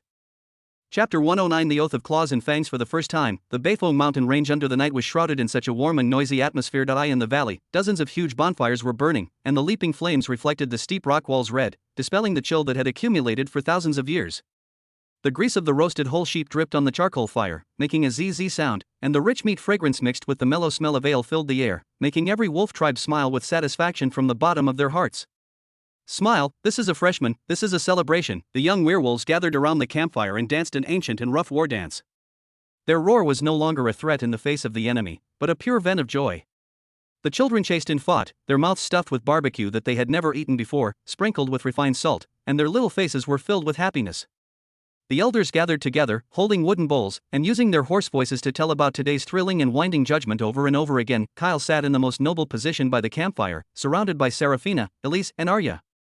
He was watching with interest a wolf boy awkwardly showing Elise his most cherished ore, while Elise pointed out with disgust that it was just an ordinary piece of pyrite, so angry that the boy screamed. The scene was funny and warm. Serafina was holding a cup of black tea with an elegant posture, as if she were in the palace banquet of the king's capital, but the softness that flashed in the eyes that occasionally glanced at Kyle revealed her inner peace. Arya gently handed water sacks to a few wolf cubs who were tired of running. Her smile was like moonlight, so that these vigilant little guys couldn't help but get close to her. The whole scene was ridiculously harmonious, and one of the protagonists of this celebration, Leo Aslia, sat alone in a corner away from the crowd, drinking in silence. The light of the bonfire could only illuminate half of his handsome face, while the other half was hidden in deep shadows. At the junction of light and dark, his lips were tightly pursed. He is like an oil painting that has been hung in the wrong place and praises the light, which is incompatible with everything around him. Just when the atmosphere of the dinner party was pushed to its climax, and everyone was immersed in the carnival for the rest of their lives, Fenrir moved. She stood up abruptly. This action is not abrupt, but it is like a boulder thrown into the noisy lake, instantly attracting everyone's attention. Ignoring the inquiring eyes of the people, she walked straight to the barrel and used a huge horn bowl to scoop up a bowl full of the strongest and most choking wolf spirit, the wrath of the north wind. Then, holding the bowl of wine, she walked firmly towards Kyle step by step under everyone's gaze. Her steps are calm and powerful, and every step is like stepping on the drums of everyone's heartbeat. The hustle and bustle in the valley became quiet unconsciously. The dancer stopped, the drinker put down the wooden bowl, and even the children's noise disappeared. Everyone's eyes were focused on this silver-haired and wolf-eared girl. Elise stopped studying the wolf boy and frowned, as if she had a premonition of something. Seraphina's hand holding the teacup paused slightly, and a trace of scrutiny flashed in her purple eyes. Arya showed a little worried look. Fenrir walked through the crowd and finally stopped in front of Kyle. The bonfire burned behind her, sketching her sturdy figure in a circle of golden contours. Her golden beast pupils, under the reflection of the fire, were amazingly bright, and there was an unprecedented, hot and pure emotion burning in them. Then, in the silence of the entire valley, she made an action that shocked all the wolf elders. Plopped without hesitation, she got down on one knee. His hard knees slammed heavily on the land mixed with sand and gravel, making a dull sound. She raised the horn bowl in her hand high, and looked up at Kyle with burning eyes. That posture was the most solemn and sacred etiquette for ancient knights when they swore allegiance to kings. The smile on Kyle's face narrowed slightly, and he looked at Fenrir in front of him. His eyes became serious. Fenrir took a deep breath, his chest heaving violently. Immediately, her loud and sincere voice, like an unsheathed sword, cut through the night sky and echoed clearly throughout the valley. Lord Kyle Eisenberg. There was a hint of animal-specific hoarseness in her voice, but it was full of convincing power. I, Fenrir, used to only believe in absolute power. I believe that the sharpest minions and the most fearless charge can bring glory and survival to the tribe. Her words were a confession of her past beliefs, and also a silent farewell to Leo, who was stiff in the corner in the distance, but... Her voice suddenly rose high, full of enthusiasm after the epiphany. You made me understand that the true power is not the self-burning of the courage of a man. It is you who let me see that the wisdom and strength that can protect the homeland, keep the people full and warm, and make the children smile are the greatest and most worthy of following in this world. Every word is like a flame bursting out from the depths of her soul, hot and sincere. She looked up at Kyle, and in those golden pupils, Kyle's calm face and the beating heart behind her were reflected. The worship of Leo that used to be completely burned out at this moment, sublimated into a deeper, stronger, and hotter emotion. So, I, Fenrir, a warrior of the North Wind Wolf clan, am here. She paused for a moment, as if she had exhausted all her strength, betting everything on her next vow. Offer my loyalty. From now on, my claws will only tear the enemy apart for you. My fangs will only protect the territory for you. Please allow me, Fenrir, to be the sharpest sword in your hand. She almost yelled out the last two words. The voice reverberated in the valley for a long time, with the determination and wildness of a wolf howling, shaking people's hearts. The oath is over. The entire valley was silent, leaving only the crackling sound of the bonfire burning. All orcs, whether young or old, looked at their strongest warrior blankly, offering everything they had to a human in a way they had never seen before. What they felt was not humiliation, but an indescribable shock and, of course, because all of them have witnessed with their own eyes how this man saved everything for them in a way they could not understand. Fenrir still maintained the posture of kneeling on one knee, holding the wine bowl aloft, motionless. She is like a stone statue carved from loyalty and faith, waiting for her king to accept her sacrifice. Her emotions, at this moment, have been sublimated unreservedly. It's not just gratitude and trust, that is, the absolute loyalty of one strong person to another stronger person, and, a girl's purest and most blazing, admiration for a man. Chapter 110. The embrace of the strong. Kyle looked at the wolf girl kneeling in front of him on one knee, with mixed feelings in his heart. He could feel the weight of that oath. It was a kind of heavy trust that entrusted the future of the entire ethnic group in his own life. He should have followed the aristocratic etiquette, pulled out his saber, gently put it on her shoulder, and said some solemn and majestic scenes to complete the ceremony of knighthood. He has even thought of lines, such as, I accept your loyalty, Knight Fenrir, get up, and the like. However, he is not an aboriginal of this world after all. In his opinion, this is more like a like-minded partner who, after experiencing a common test, chooses to move forward side by side with you. This made him feel more moved and close to him than any feudal monarch's gift. Just when Kyle stretched out his hand to help her up in a more equal way, Fenrir moved by himself. She slammed it and bounced off the ground. That action was full of explosive power and wild vitality, and it didn't have the modesty and solemnity of a human knight after being canonized. Where was there still half the solemnity on her face when she took the oath just now? Instead, it was a bright and dazzling smile. The two furry wolf ears shook with excitement, and even the long silver-gray hair was beating.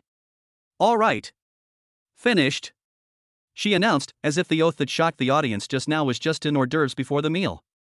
Before Kyle had time to react, he felt a hot wind with a faint scent of pine wood blowing on his face. In the next second, Fenrir stretched out his arms and put his arms around his neck, pulling him towards himself. This is not a hug at all, this is simply a passionate grapple. Kyle only felt a huge force coming, and his body staggered forward 2 steps uncontrollably, and his whole body was firmly enclosed in an embrace full of strength and elasticity.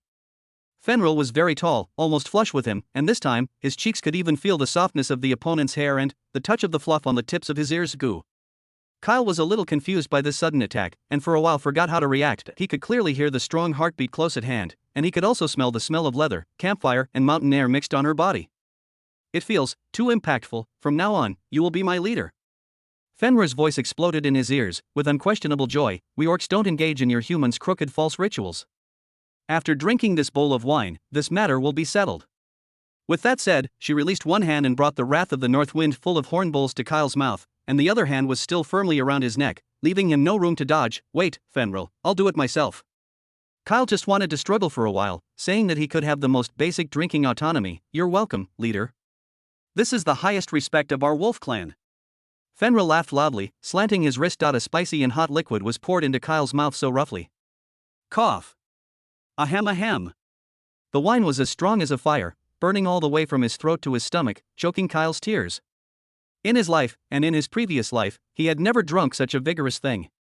"Where is this wine? It is clearly industrial alcohol mixed with chili water." Fenrir watched Kyle's face flushed and embarrassed when he was choked, and laughed even more happily. She let go of Kyle, raised her head and took a big sip of cuckoo, and then wiped her mouth heroically with the back of her hand. 2 healthy blushes appeared on her face. "Good wine. Leader, I will cover you from now on." She patted her chest and vowed, "The whole scene is full of primitive and wild vitality." When the orcs saw this scene, they were taken aback for a moment, and then burst out into shocking laughter and cheers. In their opinion, this is what their strongest warrior should look like. Sharing food, sharing spirits, and using the most direct physical contact to express closeness and recognition are the communication methods of the strong. Fenrir's oath was to express her surrender to Kyle's wisdom in a human way. The embrace of this strong man in this bowl of spirits declared her possession of Kyle, the leader, in the form of an orc. She laughed so happily and so purely that she didn't notice at all. Her extremely intimate, even possessive movements were like a red-hot Mars, accurately thrown into a wooden barrel that had already been filled with top-notch strong gunpowder.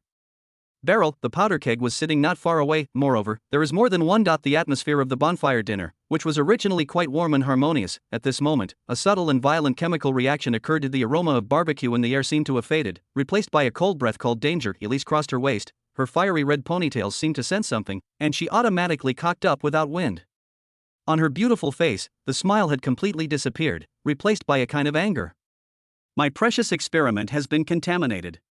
Anger. Arya's hand holding the water sack stopped in midair, and the gentleness on her face was like a lake blown by the cold wind, with layers of ripples, and her eyes, which were always full of holy radiance, showed a kind of firmness called worry. And Seraphina, who had been sitting as if nothing could disturb her mind, slowly put down the black teacup in her hand. When the cup came into contact with the wooden table, it made a very slight, but clear click like thunder. There was still no expression on her face, but those purple eyes were like a glacier in the far north. The temperature suddenly dropped, and a trace of cold air was slowly overflowing from the deep purple. The Cold War Shura field, which has been in a delicate balance, was instantly ignited after Fenrir, a wild and aggressive variable, was invested. The lead called peace was instantly ignited. The sound of gunpowder burning seemed to ring in everyone's ears. Chapter 111 Holian's warning. The atmosphere of the bonfire dinner party, after Fenrir's wild and possessive embrace, went from enthusiastic jubilation to a sharp drop, and fell into a strange freezing point. The laughter of the orcs seemed to be cut by an invisible pair of scissors. Although they were nervous, they were also keenly aware that the breath of the 3 incredibly beautiful human women who came with their new leader was colder than the harsh winter in the deepest part of the Beifong Mountains. Kyle was still choking on the spirits and coughing, his cheeks were flushed, and the corners of his eyes were even filled with physiological tears. He held his chest in one hand to smooth his breath, and was affectionately held by Fenrir in the other. His whole body was in a state of who am I, where am I, and what did I get drunk just now? That he didn't notice at all that an epic storm centered on him and about to sweep the entire Lord's mansion had completed all the preliminary power accumulation, only for the first thunder, and that thunder happened to be red to rub. There was a soft noise, as if it was the sound of the fabric rubbing against the wooden stool, but it carried a determination that could not be ignored. Elise stood up. She didn't get up slowly, but like a spring that was pressed to the end and then suddenly released, her whole body bounced. With a snap of his hands, he crossed his waist, raised his not-so-plump chest, raised his chin slightly, and assumed a very aggressive posture. The 2 iconic fiery red double ponytails, as if they had sensed the anger of the owner and violated the law of gravity, cocked up to both sides with full energy, as if 2 magic cannons had been filled with cannonballs and were ready to fire at any time. On her pretty face, which always has a trace of laziness and arrogance, her eyebrows are upside down, and a pair of big bright eyes are burning with a raging flame. She locked Fenrir, who was still holding Kyle's arm, with an unexpected expression on her face. "Hey." Elise's voice was crisp and sharp, like a red flash of lightning, which instantly cut through the solidified air. Fenrir was taken aback by this sudden scolding. She subconsciously let go of Kyle and turned her head. With a trace of pure confusion in her golden beast pupils, she looked at the little red-haired girl who suddenly exploded her hair. She didn't understand how this human being, who looked weak and could be pressed down with one paw, could be so angry. "You stupid wolf without a brain." Elise stretched out her fingers unceremoniously, pointing to Fenrir's nose from a distance, with full firepower. Immediately, take your claws covered with dirt and the smell of beasts away from Kyle." "Claws?" Fenrir looked down at his slender and powerful hand, then looked up at Elise. Wolf ears shook in confusion. Elise's anger obviously didn't stop there. She took a step forward, her ponytail threw out two sharp arcs in the air, and her tone of voice increased a bit. Don't you understand? Or is your brain structure the same as those of lower monsters, unable to process complex instructions of more than 3 syllables? This speech, full of intellectual superiority and racial discrimination, made the surrounding orcs frown, but they did not make a sound, because they could feel that the nature of this conflict is very special. It seems that they cannot intervene. Kyle finally calmed down. When he saw this posture, his scalp was numb. He hurriedly took a step forward and tried to stop the two of them in a circle. Elise, calm down, Fenrir, she's just, Before he finished speaking, Elise glared back. The look in his eyes seemed to be saying, it's none of your business here, stay still, and wait for me to deal with external pollutants before disinfecting your whole body. Kyle closed his mouth knowingly. He was sad to find that the majesty of the Lord he was strategizing on the battlefield. In this kind of scene, the combat effectiveness was about equal to 0. Seeing that Kyle was obedient, Elise snorted in satisfaction, and once again pointed her finger at Fenrir, her tone full of unquestionable warnings and declarations. I warn you, Fenrir. Kyle, he is my important research, no.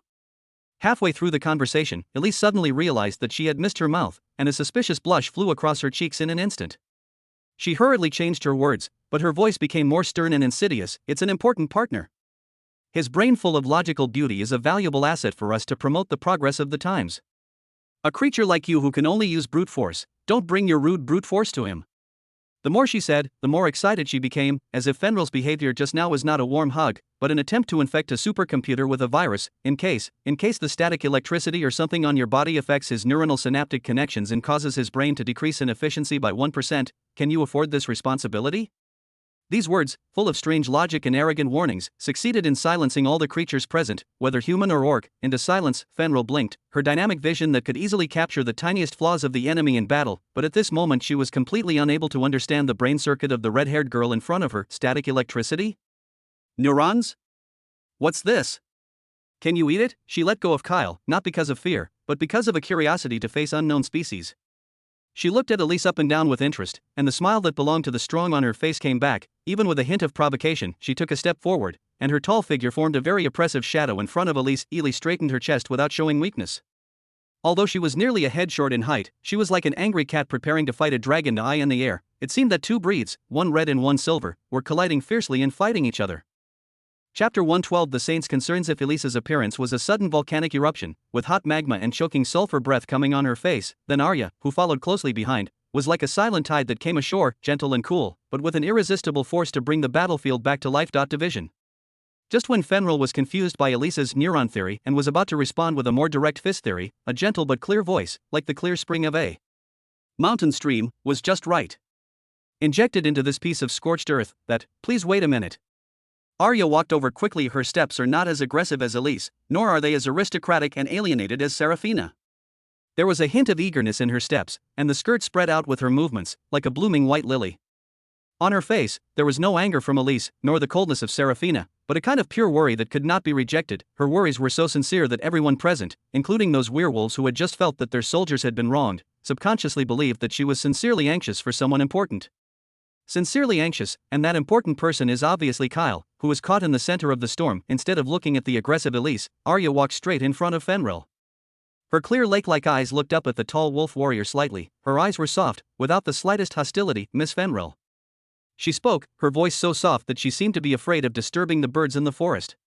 Just this name is a world of difference from Elise's stupid wolf.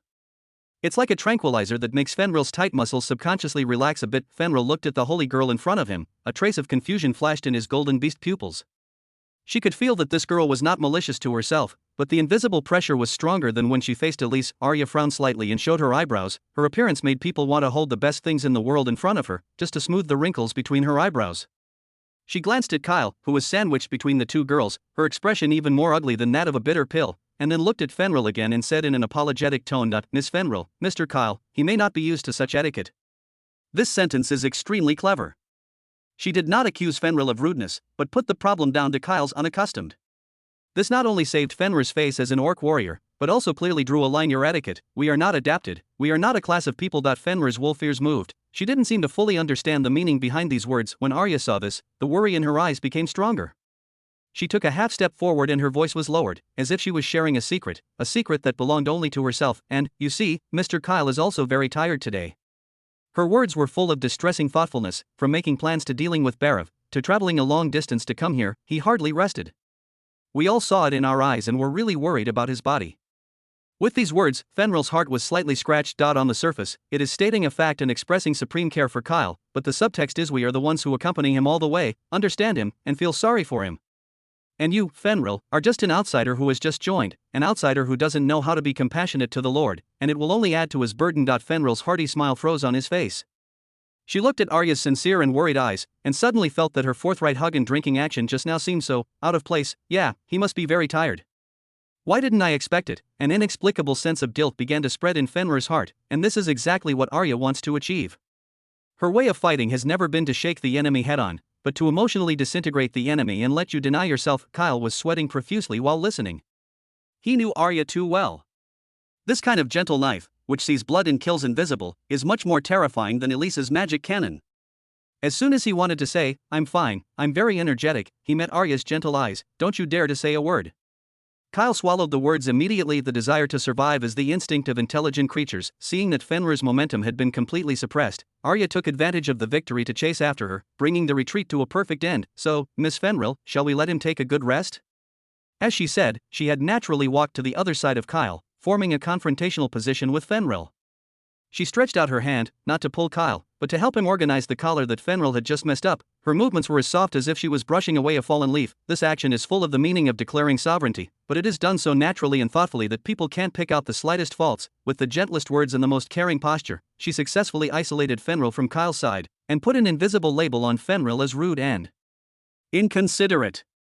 Fenrir stood still, watching Arya's flowing operation, watching the unspeakable closeness and tacit understanding between her and Kyle, and felt a trace of frustration. This kind of frustration has nothing to do with strength and nothing to do with wisdom. This is a kind of war she has never been exposed to before. Elise held her arms on the side and curled her mouth, her flaming ponytail no longer tilted wildly. She looked at Arya, her eyes flashed with a trace of complicated emotions that counted you as powerful. Chapter 113. The mistress's declaration. On the other hand, Seraphina, she sat there all the time, watching quietly, like a statue of a goddess carved from ice and snow, ignoring the slightly naive battle that broke out around Kyle.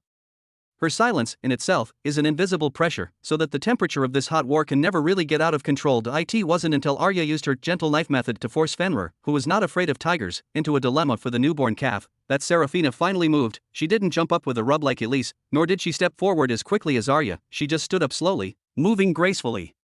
She was holding a cup of black tea that she didn't know when she would be replaced by the squire, and the tea didn't make a ripple in the bone china cup. She stepped forward, that is not to go to the battlefield, but to be on the battlefield. Her steps were unhurried, her long silver-white hair fluttering slightly in the night breeze, and her purple eyes made no waves, as if everything in front of her, whether it was the aggressive Elise, the soft and rigid Arya, or the somewhat bewildered Fenrir, was nothing more than her. There are several harmless landscapes in the manor. Kyle felt his heart being grasped by someone with his hand. Coming. The final boss is finally coming to an end. He watched Seraphina take an elegant step and walked to the other side of him impartially. It happened that Fenrir and Arya formed a perfect equilateral triangle, and he was the geometric circle that was surrounded in the center. The center, Kyle. Seraphina's voice was very soft, but with an unquestionable magic power. Kyle subconsciously straightened his waist. She handed the black tea in her hand. This action is simple, but full of ritual. It seemed to be announcing that no matter how much hustle and bustle there was around, only she was the one who could hand him a cup of hot tea. This is a kind of tacit understanding rooted in daily life, an intimacy that outsiders cannot intervene in. Kyle stiffly accepted the teacup, and the warm touch came from his fingertips, but he felt that it was not tea in his hand, but a red-hot soldering iron. After all this, Seraphina finally cast her eyes without a trace of emotion on Fenrir. There was no anger, no contempt, or even warning in that gaze. The bonfire crackled, and the noise of the surrounding orcs seemed to be isolated by an invisible wall. Everyone's eyes were focused on this small, but turbulent, open space. Knight Fenrir. Seraphina spoke. Her voice was as flat as water, but it was clearly heard in everyone's ears. Fenrir was startled by this name. She had just sworn allegiance to Kyle, but Seraphina used this name for the first time to define her identity. Knight. A knight who belongs to the Lord. Thank you for your loyalty to the Lord. Seraphina nodded slightly, with an impeccable posture, as if a magnanimous hostess was rewarding a new servant, but also as if she was reminding her of your loyalty, who is the object, and where you should stand. Fenrir's intuition that it belonged to a beast made her smell an unprecedented breath of danger. This kind of danger made her heart palpitations more than when facing thousands of enemy troops. She opened her mouth, but found that she couldn't say a word. In front of the opponent's absolute calmness, all the strength and forthrightness she was proud of looked so pale. Seraphina looked at her with an almost imperceptible cold arc at the corner of her mouth, but this turning word, like a key, instantly opened Pandora's magic box. The pressure in the air suddenly doubled at Kyle as the Lord of the Blackwood Lord. Her voice was still flat, stating a well-known fact, but it seemed to be making an irrefutable foundation for the next words. At the same time, it is also my fiancé. The words fiancé exploded in Fenrir's mind without warning. It is not the kind of academic theory that Elise needs to think to understand, nor is it the kind of hidden needle that Arya needs to be refined to perceive. It is a fact. An ironclad fact that has jurisprudence, contracts, and the entire aristocratic society as endorsements. Fenrir's golden beast pupils instantly shrank into two vertical lines. She looked at Serafina blankly, and then looked at Kyle in disbelief. Under her shocked gaze, Kyle could only look away embarrassedly, holding the cup of black tea like a needle. At this moment, Fenrir finally understood where Arya's natural intimacy came from when she was tidying up Kyle's collar, and also understood where Elise dared to declare ownership unscrupulously. Where the confidence came from. It turns out that they are a family, and himself, an orc who had just sworn allegiance, an outsider with a wild wind. What he had just done was so ridiculous and arrogant in the eyes of the real hostess. A huge and indescribable sense of loss and shame overwhelmed Fenrir like a tide. She felt her cheeks burning, and she couldn't wait to dig a hole in the ground and bury herself in it immediately. However, Serafina's has not yet ended her blow. She looked at Fenrir's lost soul. Her eyes did not soften at all. She said the last sentence in that plain but majestic voice, ending that mistress declaration. I think you should learn how to respect your lord in the right way. She paused, her gaze slowly swept over Fenrir, and finally spit out the deadliest words, and the future hostess. The 6 words, future mistress, like an invisible scepter, hit everyone's hearts hard. It defines Serafina's identity and Fenrir's future. Chapter 114. The logic of the strong. Fenrir stood still, his golden beast pupils, which were always burning with flames, rarely showed a trace of blankness and retreat at this moment. Her simple and direct worldview, which belongs to the orcs, is fragile and vulnerable in front of the two heavy words fiancé and future mistress. Elise held her arms, the corners of her mouth curled up with a proud arc. Although she didn't like Serafina's posture that everything was under control, at this moment, she was very happy to see this brainless stupid wolf deflated. Arya sighed softly, looking at Fenrir's eyes, a little less alert, a little more sympathy. She understood that feeling too well, the kind of powerlessness that even breathing became cautious in front of Serafina's absolute Zhengong Qi scene. Kyle was holding that damn cup of black tea and felt like he was sitting on a crater that was about to erupt. He wanted to say something to ease the atmosphere, such as everyone has something to say, or in fact, the marriage contract is just a political expedient and other stupid things, but he knew very well that no matter what he said now, it will only make the powder keg explode more violently. He could only look at Fenrir helplessly, hoping that the knight who had just sworn his allegiance would be more interesting, at least retreat strategically first. However, Kyle obviously underestimated the wolf's resilience. Or rather, he underestimated Fenrir's pride. Just when everyone thought Fenrir would die down and retreat dingily with his tail between his legs, a miracle happened. I saw Fenrir's pair of furry wolf ears shaking suddenly, and in the originally dim golden eyes, the trace of blankness and retreat was fading away at a speed visible to the naked eye. Instead, it is a more primitive and wild light. She let go of her clenched fists for an unknown time, and straightened her back, which was slightly bowed by shock. Inch by inch she first released the arm that was still resting on Kyle's neck, an action that made Elise and Arya breathe a sigh of relief, but in the next second, a smile appeared on Fenrir's face. It was not an awkward smile, nor a smile of conceding defeat, but a wolf-like smile full of cunning and challenge. Oh? She tilted her head, and her long silver-gray hair fell off, revealing a graceful neck. This action was full of wild charm, allowing her to instantly get rid of the embarrassment just now and regain a trace of aura. Her gaze was no longer just staring at Serafina, but like a wolf patrolling the territory. She swept across the 3 girls in front of her with a sense of oppression, from Serafina, who was as cold as frost, to Elise, who was on guard, to Arya, who has complicated eyes. Finally, her gaze fell back on Serafina, and her smile became brighter and more dangerous. A fiancé? Fenrir repeated the word with a hint of playfulness in his tone, as if tasting a novel prey. All I know is that in our orc world, there are not so many winding rules. Her voice was not loud, but she was loud, and every word was full of power. The strong, you should be worthy of the strong. As soon as these words came out, Serafina's brows frowned almost imperceptibly. Fenrir took a step forward. This step is full of momentum, as if to regain all the positions lost just now. Who can really help him? Her fingers pointed unceremoniously at Kyle in the center of the storm, who can stand in front of him when he needs it, tear the enemy apart for him, and bleed and fight for him. Her voice suddenly rose high, full of the passion and glory of a warrior, who was qualified to stand by his side. These words, like a heavy hammer, slammed hard on the high wall that Serafina had built with reason and identity. It is simple and crude, but it points directly to the core. It abruptly pulled a battle for fame to a more primitive and cruel dimension. Value. Elisa's face changed, and she subconsciously wanted to refute. Nonsense. My alchemy puppets and magic cannons are 10,000 times more useful than your claws. Arya also bit her lower lip, with a hint of unwillingness in her eyes, as if to say, isn't the power to heal the soul and give support a help?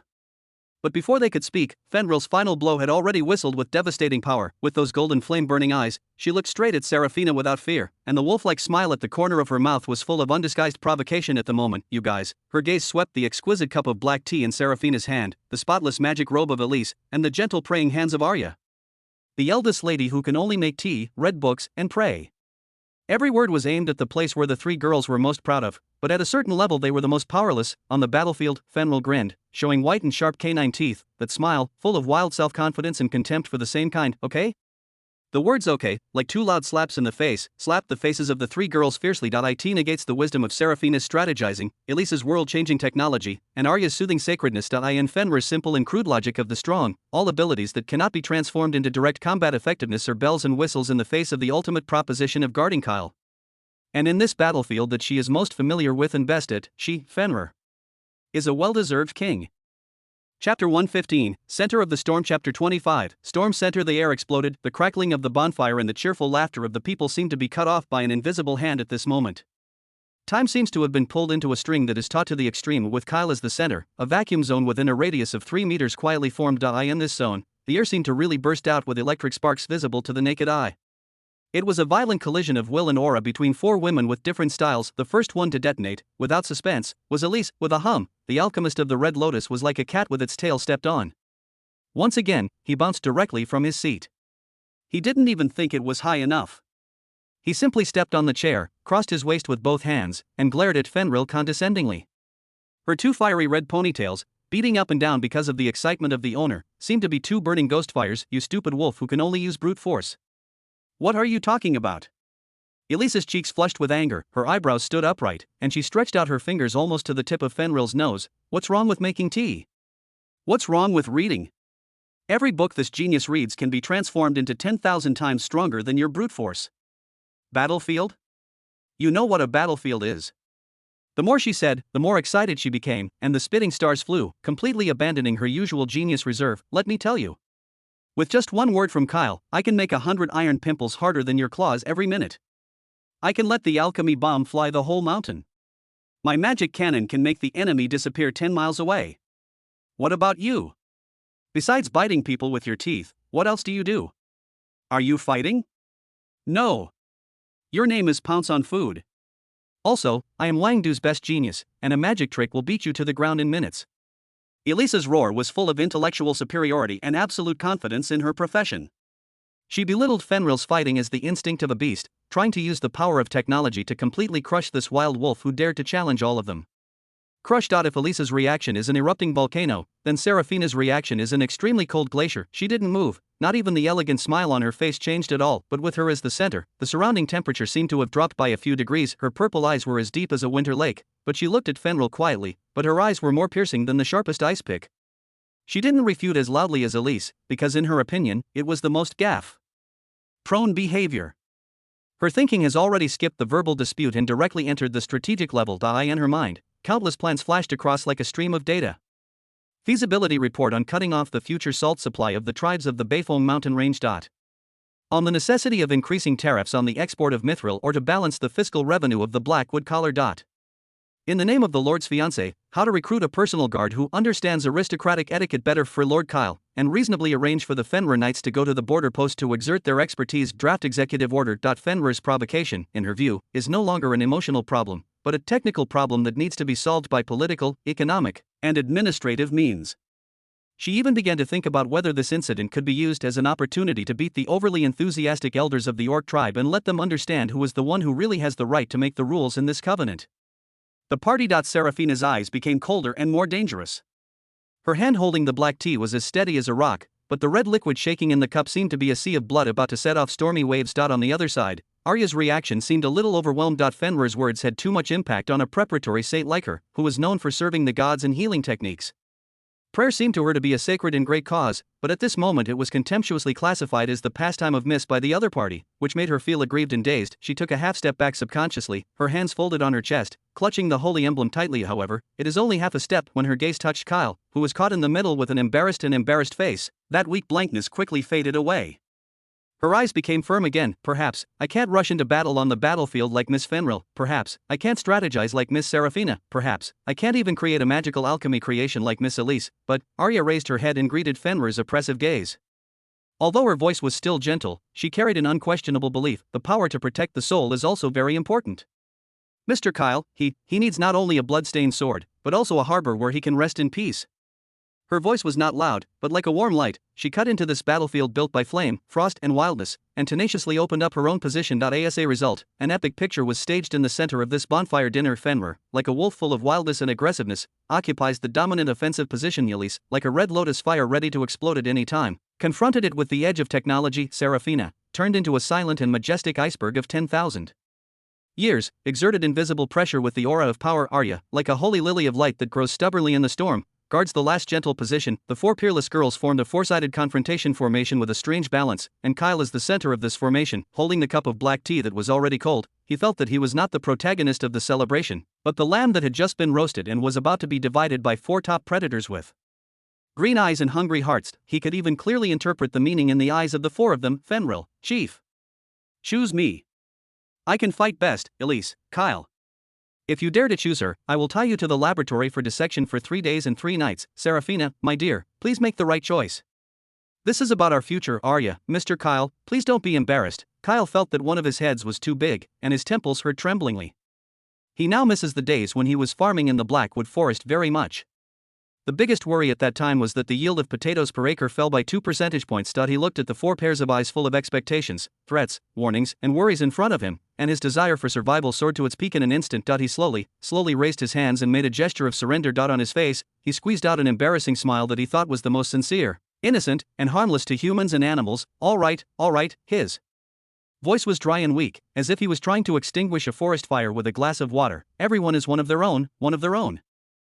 Chapter 116. The brave observer in the valley. The bonfire was burning vigorously, and the laughter were like a warm wave, slapping the night in waves. And outside this ocean of joy, on the hillside in the distance, behind a cold rock, stood a figure that was incompatible with all of this. Leo Estrella. The cold night wind blew his short golden hair that was once dazzling in the sun, but at this moment it seemed to have lost its luster and looked a little dim.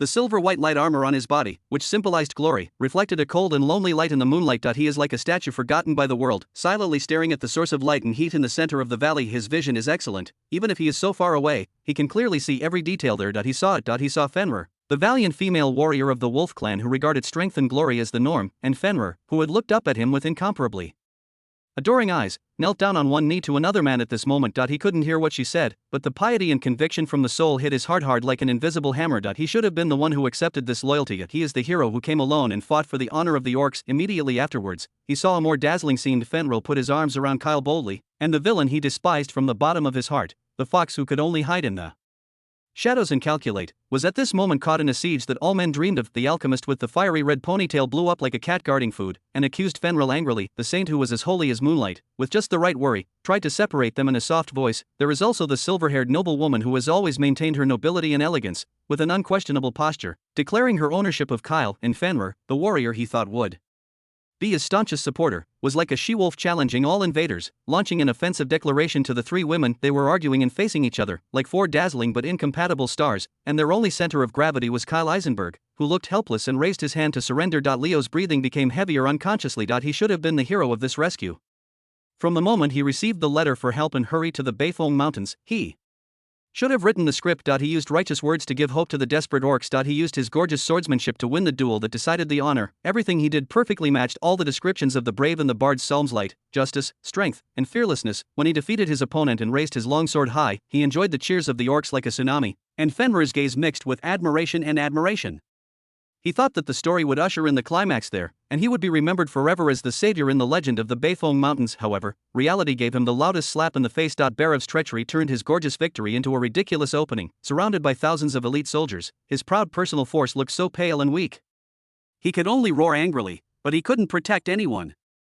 At that moment, he felt the powerlessness of the word hero. Then, Kyle appeared. No, it wasn't even Kyle himself who showed up. It is his means, those disgraceful methods that Leo despised. A report of soaring food prices caused a fire in Barev's backyard. A joint ultimatum made Barev a loner. A stack of ledgers recording criminal evidence caused the army on which he depended to fall apart. Economy, diplomacy, intelligence, the things in these shadows, far from the calculations of swords and glory.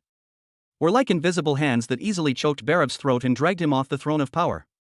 Shattered to pieces throughout the process, Kyle didn't even draw his sword, he just quietly watched all of this follow his preset trajectory, step by step towards extinction. What is this? What kind of victory is this? What kind of hero is this? Leo's fist, I don't know when it has been tightly held. The hard-armored handguard was squeezed by him and giggled. But he couldn't feel the pain, because the pain and confusion in his heart had already overwhelmed everything. He doesn't understand, he really doesn't understand. Why did I exchange my sword and courage for everyone's despair and my own powerlessness? Why did Kyle use those insidious methods to win everyone's support and gratitude? Why would Fenrir dedicate his loyalty to a coward who didn't even dare to draw a sword, instead of himself, the brave man who had fought for her? Why could that villain be naturally surrounded by those four gorgeous girls, and he, the hero who should have been the protagonist of the story, could only hide like a thief on a distant hillside, watching all this awkwardly? Isn't he a hero? Isn't he the savior? Isn't he the winner? Katja. There was a soft sound, the sound of his nails deeply embedded in the flesh of his palm because of excessive force. A trace of warm liquid oozes from the gap in the armor. He looked down at his hand, the hand that had once wielded the sword of justice, but now it was stained with bloodshed due to jealousy and unwillingness. He could no longer watch the dazzling lights in the valley. Every laugh there seemed to be laughing at his failures, every face there seemed to be telling his story. He was supposed to be the hero of this rescue, but in the end, he was just a gorgeous opening, an embarrassing bystander. Leo slowly turned around and stopped looking at the light and glory that did not belong to him. His straight back seemed to be a little rickety at this moment. Chapter 117 Night's outpost. The hustle and bustle of the bonfire dinner gradually subsided, and the people of the tribe dispersed contentedly with full of barbecue and longing for the future, and returned to the temporary animal skin tent. The night in the valley returned to its due tranquility, leaving only the crackling embers and the cold moon on the horizon. Kyle rubbed his temples, which were a little swollen from running around and dealing with the Shura field for days, and was about to go back to his largest main tent, which served as a temporary command post, to have a good rest, but a sturdy figure stood in front of him. In front of him, it's Fenrir. She still carried the fireworks of the bonfire and the mellow smell of ale. Those golden beast pupils were amazingly bright in the moonlight, and there was a brand new flame called sense of mission burning inside. Leader. She spoke, her voice crisp and clear, without the slightest hesitation. Where do I sleep? Kyle was taken aback for a moment, and then pointed to a camp not far away dedicated to the wolf warriors. The elders should have already arranged a place for you, right over there. You can. No. Fenrir shook his head, interrupted him, and then pointed his finger at the smaller side tent next to Kyle's main tent. I sleep there. This requirement made the air instantly a little subtle. Serafina, who was following Kyle, heard the words and walked forward gracefully. Her purple eyes were calm, but her tone was cold. A night. Fenrir, I'm afraid it won't work. That tent is our temporary document library, which stores the draft agreement of the Alliance, the important map of Kuroki Collar, and the subsequent marching routes. It is not convenient for outsiders to be stationed. She tilted her head, her furry wolf ears shook slightly, and her eyes were full of joy. I know. But I am your chief knight, and my duty is to protect your safety anytime, anywhere. Sleeping next door is the most basic requirement. In case of danger, I can tear this layer of canvas with my claws and rush over as soon as possible. Tear the canvas? Serafina frowned uncontrollably at the tip of her brows, obviously uncomfortable with this barbaric vision. My guard is solely responsible for the security of the camp, and you don't need to worry about security issues. Moreover, I don't think any assassin can touch the door of the leader's tent under the elite soldiers of Kuroki Collar and the magic alarm on the periphery. That's not necessarily true, Fenrir grinned, showing a mouthful of white teeth. With a bit of wild confidence, the human alarm can't prevent the wolf's nose. In this mountain, I can smell the heartbeat of a snow rabbit 300 meters away, and I can even smell the hidden malice of any bad-hearted guy. Your guards are very strong, but they don't have my nose and ears. One of the two pays attention to order and rules, and the other believes in instinct and strength. The dialogue seems to be two parallel lines that never intersect, and the atmosphere is deadlocked for a while. Kyle was caught in the middle, one head and two big ones. He just wanted to start a circus and said nonsense such as I understand everyone's kindness, and several figures came up from behind. They are several elders of the wolf clan. The old werewolf headed by him was leaning on an intertwined wooden staff. He first respectfully saluted Kyle and Serafina, and then said in a thick and slow tone, Master Serafina, please forgive us for taking the liberty. Fenrir is the strongest warrior in the younger generation of our wolf clan. Her vigilance and sharp claws are the most precious assets of the Beifong Mountains. Now that she has sworn allegiance to Lord Kyle, it is her most sacred mission to use her strongest abilities to protect the safety of the leader of the allies. Another elder also agreed, yes, Lord Kyle is now the hope of our entire Beifong mountain range. In this dangerous wilderness, his safety is the safety of all our people. We insist that our strongest warrior must set up a sentry by his tent. This is the rule of our orcs, and it is also our greatest sincerity to our allies. As soon as these words were uttered, the nature completely changed. This is no longer Fenrir's personal request, but has risen to the political level of alliance between the two ethnic groups. If Serafina refuses forcefully, it will be tantamount to questioning the loyalty and ability of her allies, and it will even appear that Kuroki does not trust the newly loyal chief knight enough. Serafina's face became colder. She looked at the orc elders who said, "We are for your own good," and Fenrir, who was holding her arms with an expression of "Look, everyone says that," perfectly experienced a sense of suffocation called, "I can't tell the truth. Do these orcs have muscles in their heads?" She took a deep breath, pressed all her emotions back to her heart, and finally squeezed out a few words from between her teeth. "Okay. I will ask someone to move the documents to my tent." "Great." Fenrir immediately cheered, gave one of the elders a big thumbs up, and then rushed to the tent like a gust of wind. "I'm going to clean up now." Serafina watched Fenrir like a she-wolf who had finally delineated her territory, and happily opened the curtain of the tent. She first put her nose in the air and sniffed hard, as if marking her own smell, then stretched out her hand and patted the thick canvas separated from Kyle's main tent, as if to estimate how much strength it would take to dig through with one paw. The corners of Serafina's eyes twitched fiercely. She could even imagine that in the next journey, her elegant and noble fiancé would be neighbors with a wolf girl who was ready to break in at any time. Where is this night guard? It is clear that a wolf's nest has been set up in the camp. In the end, with the help of several wolf warriors, Fenrir moved his things in triumphantly. Her luggage is very simple, except for a set of changed leather armor and a few weapons. There is only a huge wolfskin blanket that exudes a strong beast aura. She spread the wolfskin blanket heroically on the ground of the tent, even if it was settled. Since then, Kyle's private space and the Symphony of the Night have added a new chapter. Except in the middle of the night, Elise might open the curtain of his tent and rush in to argue because of a certain alchemy problem. Except in the early hours of the morning, Serafina would lightly patrol the camp and check the defenses. And now, there is another brand new voice full of primitive vitality. A long and excited wolf howl cut through the silent night sky of the valley and echoed among the mountains for a long time. But was after Fenrir had settled down, he walked out of the tent and looked at the moon and the sky, expressing his excitement about finding a new lair and a new leader. Kyle, who was sleeping in the tent next door, became excited and sat up from the marching bed listening to the howling wolf full of anger. He had a hunch that the days when he just wanted to farm with peace of mind in the future were probably gone forever. Chapter 118 Breakfast War. Kyle's premonition was confirmed by the bloody reality over and over again during the next few days of returning to Kuroki Collar. As the newly appointed chief knight, Fenrir executed the guard work too thoroughly.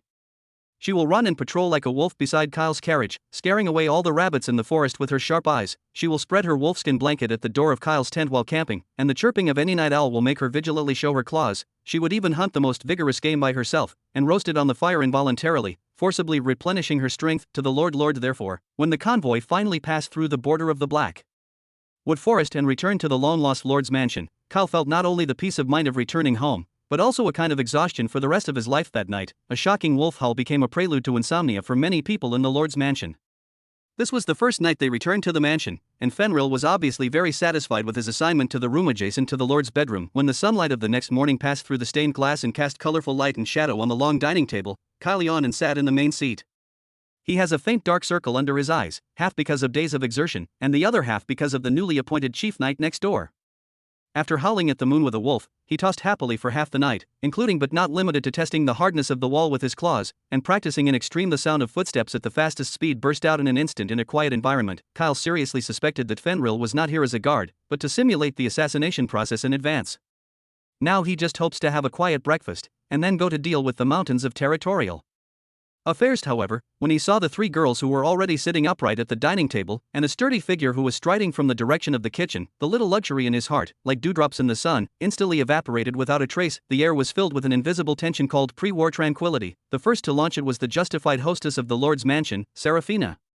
She stood up gracefully and personally served Kyle a breakfast. On the silver plate, there are just the right roasted whole wheat bread, 2 golden omelets, a few slices of tender smoked salmon fish, and a handful of green vegetable salads for garnishing. There is also a cup of black tea with just the right temperature next to it, exuding a faint bergamot aroma. Kyle, please have breakfast. Serafina's voice is as exquisite and decent as the breakfast she prepared, with an unquestionable sense of authority. I matched it for you according to the standards of aristocratic nutrition. A balanced balance of carbohydrates, protein and vitamins can ensure that you have a clear mind and plenty of energy to deal with business matters all morning. Her words were not only concerned about Kyle's body, but also quietly declared, this is the way of life that the Lord should have. I am the one who knows how to take care of you best. Kyle just picked up the silver knife and fork, and before he could say thank you, a strong and domineering aroma, like a siege hammer, violently dissipated the elegance of the black tea. A leader. Fenrir rushed over like a whirlwind. She held a wooden tray bigger than her face in her hands, and with a bang, she placed it heavily in front of Kyle, almost squeezing Seraphina's exquisite silver plate under the table. Go. On the tray, there is a whole hind leg of the beast that is roasted in oily, with a browned and crispy skin. The rich oil is mixed with the taste of coarse salt and spices, rushing straight into the nasal cavity, full of primitive and wild vitality. Eat this. Strong. Fenrir used the dagger she carried with her, heroically cut a large piece of meat from the animal's leg, inserted it directly into Kyle's empty plate, and looked at him with shining eyes, like a large canine waiting for the owner's compliment. Animal, she glanced at the food prepared by Seraphina, and curled her lips disdainfully. Leader, men should eat meat and drink in a big bowl. What can you do by eating those flowers and plants? Softly, you can't even swing your sword on the battlefield. Her declaration is simple and crude, and the logic is clear: strength is the root of everything. And meat is the source of strength. The corners of Seraphina's eyes twitched slightly. She looked at the greasy barbecue that was almost dripping with oil, and placed it with her art-like breakfast, feeling that her aesthetics and worldview had been seriously provoked. Provocation. Night. Fenrir, her purple eyes were overflowing with coldness. Excessive oil will only increase the burden on the body and cause the mind to be dizzy. This is unacceptable for a lord who needs to take care of everything. Ha! I eat like this every day. Why don't you see me dizzy? I can kill a Dishinglong with one punch. Fenrir patted his sturdy lower abdomen and made a bang-bang sound just when the first head-to-head conflict between aristocratic nutrition and beast survival was about to erupt. A cold voice with a bit of arrogance stepped in. Stupid. You two are just as stupid. Elise walked over with a glass beaker. She is still dressed as the iconic magician today, her fiery red ponytail curled up with her steps. She put the beaker on the other side of Kyle, and it contained half a cup of sticky liquid with weird bubbles. A smell of mint and some unknown chemical reagent immediately joined the breakfast war. High fat will dull your brain, and your so-called balanced nutrition has too low energy conversion efficiency, which is simply a waste of valuable digestive functions. Elise glanced at Seraphina and Fenrir with her eyes that saw through everything, as if looking at two primitive people. She pushed the goggles on the bridge of her nose, pointed to the glass of green liquid, and said in a tone of publishing great scientific research results, "Don't eat those useless things. After drinking it, my super brainwashing agent 3.0 improved version. It can directly provide the most efficient energy to the neurons of the brain and remove impurities from the blood, ensuring that you have clear thinking, never forget, and 30% increase in computing power in the next 12 hours. This is what is really useful to the Lord." Kyle looked at the cup of potion with a color comparable to a swamp and a smell comparable to a bioweapon, and felt that his stomach began to twitch involuntarily. He had no doubt about the efficacy of this thing, but he even doubted whether his esophagus could withstand its baptism. Miss Elise, Seraphina's tone has dropped to freezing point. Kyle's breakfast is not your experimental project. My experimental project is much more valuable than your outdated aristocratic etiquette. Ely replied without showing weakness, just when the atmosphere on the table was already rattling, and the smell of gunpowder was so strong that it was about to ignite the oil on Fenrir's plate of barbecue. A voice as gentle as if it could heal all anxiety sounded, that, Mr. Kyle. Arya was like a ray of clear spring in the dispute, holding a simple white porcelain bowl, and walked over timidly.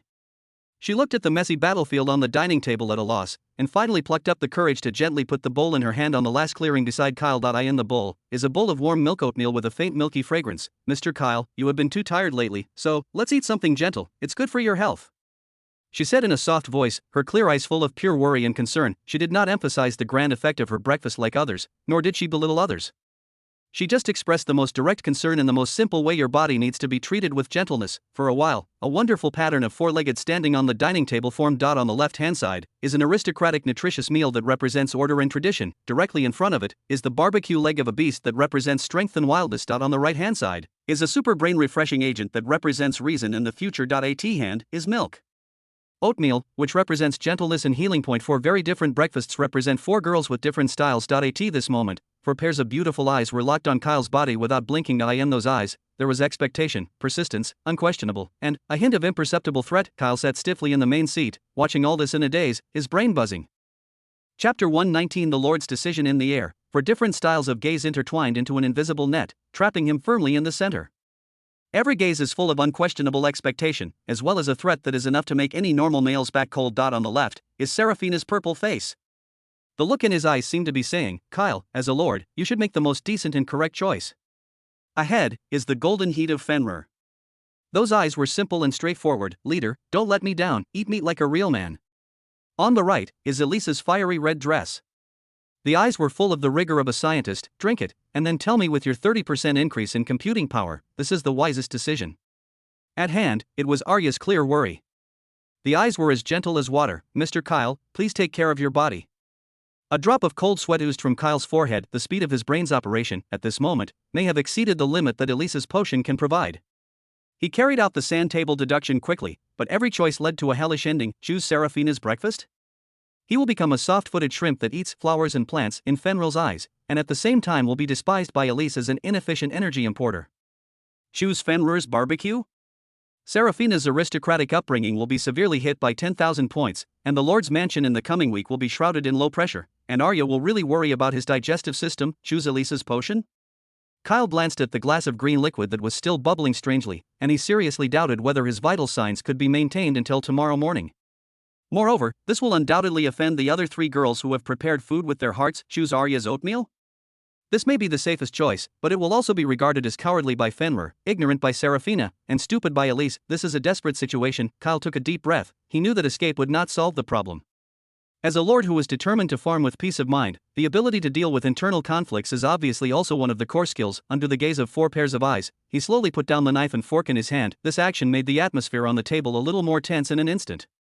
They were all waiting for his hand to reach for a specific breakfast. However, Kyle's actions exceeded everyone's expectations. He did not choose any party, but began an artistic performance. In the first step, he gracefully picked up the piece of whole wheat bread on Seraphina's plate, and nodded slightly in the direction of Seraphina, as if thanking him for this decent foundation stone that fits his identity. In Seraphina's cold eyes, it seemed that a trace of incomprehensible approval had melted. In the second step, he picked up the spoon next to Arya's bowl and scooped up a spoonful of warm milk oatmeal. But he didn't put it in his mouth, but in Arya's surprised gaze, he gently and evenly spread this spoonful of oatmeal, like the top jam, on the piece of whole wheat bread. He showed a soothing smile to Arya, as if to say, "Your gentleness, I will bear it well."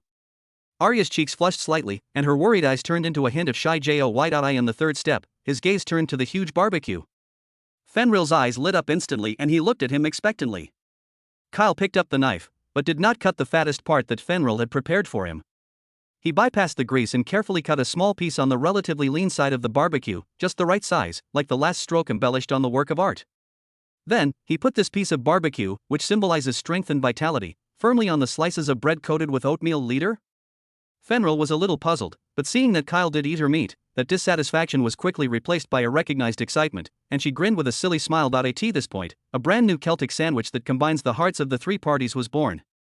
It has the decency of a nobleman, the gentleness of a saint, and the power of a knight. However, the war is not over yet. There is the last and most difficult level. Elise, super brainwashing agent. Kyle's gaze fell on the cup of green liquid with a mixed odor. His Adam's apple rolled up and down involuntarily. Elise held her chest in both hands, raised her chin, and her fiery red ponytail shook proudly behind her head. Her eyes seemed to be saying, "I see how you pass this level. If you have the ability, you can also spread it on the bread?" In the complex gaze of the 3 girls mixed with curiosity, sympathy, and schadenfreude, Kyle made a move that made them jaw-dropping. He picked up the glass beaker. He didn't hesitate at all, he didn't even frown. He held his breath, as if this was not a glass of biochemical potion, but a glass of celebration wine to celebrate victory. He pinched his nose and raised his head. A cuckoo. The sticky green liquid slid across his throat at a slow and determined speed. At that moment, Kyle felt that his taste buds had undergone a wonderful journey from the mint-flavored swamp to the waste pool of the chemical laboratory, and finally detonated a miniature alchemy bomb in his stomach. An indescribable coolness rushed straight from his stomach to the heavenly spirit cover, causing him to shiver all over, and the world in front of him seemed to become clearer, and he could even see the number of Seraphina's eyelashes clearly. He resisted the urge to turn the river upside down and put the empty beaker back on the table with a snap. The whole process was completed in one go, full of the tragedy and pride of a strong man with a broken wrist. After all this, Kyle wiped the corners of his mouth with a napkin, then turned to the 4 stunned girls, showing a perfect, invulnerable, and even a bit of sacred brilliance smile. He slowly picked up the sandwich that embodied his life's wisdom, took a big bite, savored it carefully, and then used a tone full of satisfaction to make the ultimate comfort. Thank you all. His voice was clear and sincere, echoing in the silent restaurant. Today's breakfast has a decent tradition, gentle care, full of wild vitality, and unlimited possibilities for the future. He paused, glanced at the faces of every girl, and finally concluded, balanced nutrition and plenty of energy. I like it very much. The voice fell, and the room was silent. The corners of Seraphina's mouth evoked an extremely imperceptible arc, which was an appreciation of Kyle's ability to handle complex situations. Elise snorted and turned her head, but the cocked corners of her mouth exposed her inner pride. Arya breathed a sigh of relief and smiled with relief. As long as Mr. Kyle was okay. Fenrir patted the table vigorously and exclaimed loudly, "It deserves to be my leader. Just have the courage." Chapter 120 My night, my sword. The smoke of the breakfast war seemed to linger on the tip of Kyle's nose until he walked out of the main building of the castle. The cup of super brain awakening agent from Elise is full of stamina. Kyle now feels that his brain is like an alchemy computer that has been forcibly overclocked. The world is all in his eyes, and he can even clearly distinguish the two ants in the courtyard fighting for a piece of breadcrumb, and fierce wrestling. The price is his stomach, which is like a wrong slime at the moment, issuing weak protests from time to time. The breakfast storm finally ended with the victory of Kyle's Yulujuan and the unspoken spirit of the four girls. Kyle sighed. He deserves to be a lord, and he really has to test his comprehensive ability even more than he was a 996 social animal in his previous life. He is going to the training ground outside the castle to inspect the daily training progress of the militia. Kuroki Collar's future security is pinned on these increasingly elite soldiers. As soon as he stepped down the steps, there was a steady and powerful sound of footsteps behind him. Kyle didn't have to look back to know who it was. Fenrir followed, like a loyal shadow. She didn't run to him as usual, but kept a distance of about 3 steps, not far or near, just a position where she could react as soon as possible in any emergency situation. Her footsteps were very light, but with a kind of calmness and vigilance like a beast patrolling the territory. The golden beast pupils were no longer looking around curiously, but glanced sharply at everything around her. She put on a light leather armor with a black wood collar and hair, which made her tall and fit figure more heroic. The long silver-gray hair was tied into a neat high ponytail, shaking gently behind her head as she walked, and even the pair of furry wolf ears moved with her, like two radars that were always vigilant. Radar. The two walked silently on the stone road leading to the training ground one after the other. The early morning sun shines through the gaps in the leaves, sprinkling mottled light and shadow on the ground. The air was filled with the fragrance of grass and soil, diluting the terrifying taste of the cup of green potion remaining in memory. Leader. In the end, Fenrir spoke first. Her voice was very soft, without the forthrightness of the banquet and the provocation at the table, replaced by an unprecedented seriousness. Kyle stopped, turned around, and looked at her quietly. If Fenrir also stopped, the sun plated her with a layer of warm gold, and those golden beast pupils were like 2 pieces of pure amber in the morning light, reflecting Kyle's figure. Last night, I was serious about what I said in front of the campfire. She said it very clearly, word by word, as if repeating a sacred oath. Kyle nodded and motioned to her to continue. Fenrir's gaze did not dodge at all, and he faced Kyle's eyes straight, with the purest sincerity of the wolves in it. I will never learn to manage the ledger like Miss Serafina, and I don't understand what is in the bottles and cans of Miss Elise, let alone be as soothing as Miss Arya. She frankly admitted her shortcomings, but there was no inferiority complex on her face. In our orc world, the truth is very simple. I may not understand the complicated politics and calculations of your human beings, but I know the truth of life for life. There was a tremor in her voice, which was an emotion that only occurs when she is extremely excited and solemn. You have given my people a future where the children can be fed and clothed, and the elderly can enjoy their old age in peace. Therefore, I will use my life to protect your present. Guard you, guard the Blackwood collar, guard everything you want to guard. These words, unpretentious, without the slightest gorgeous rhetoric, are more shocking than the words of allegiance in any knight novel.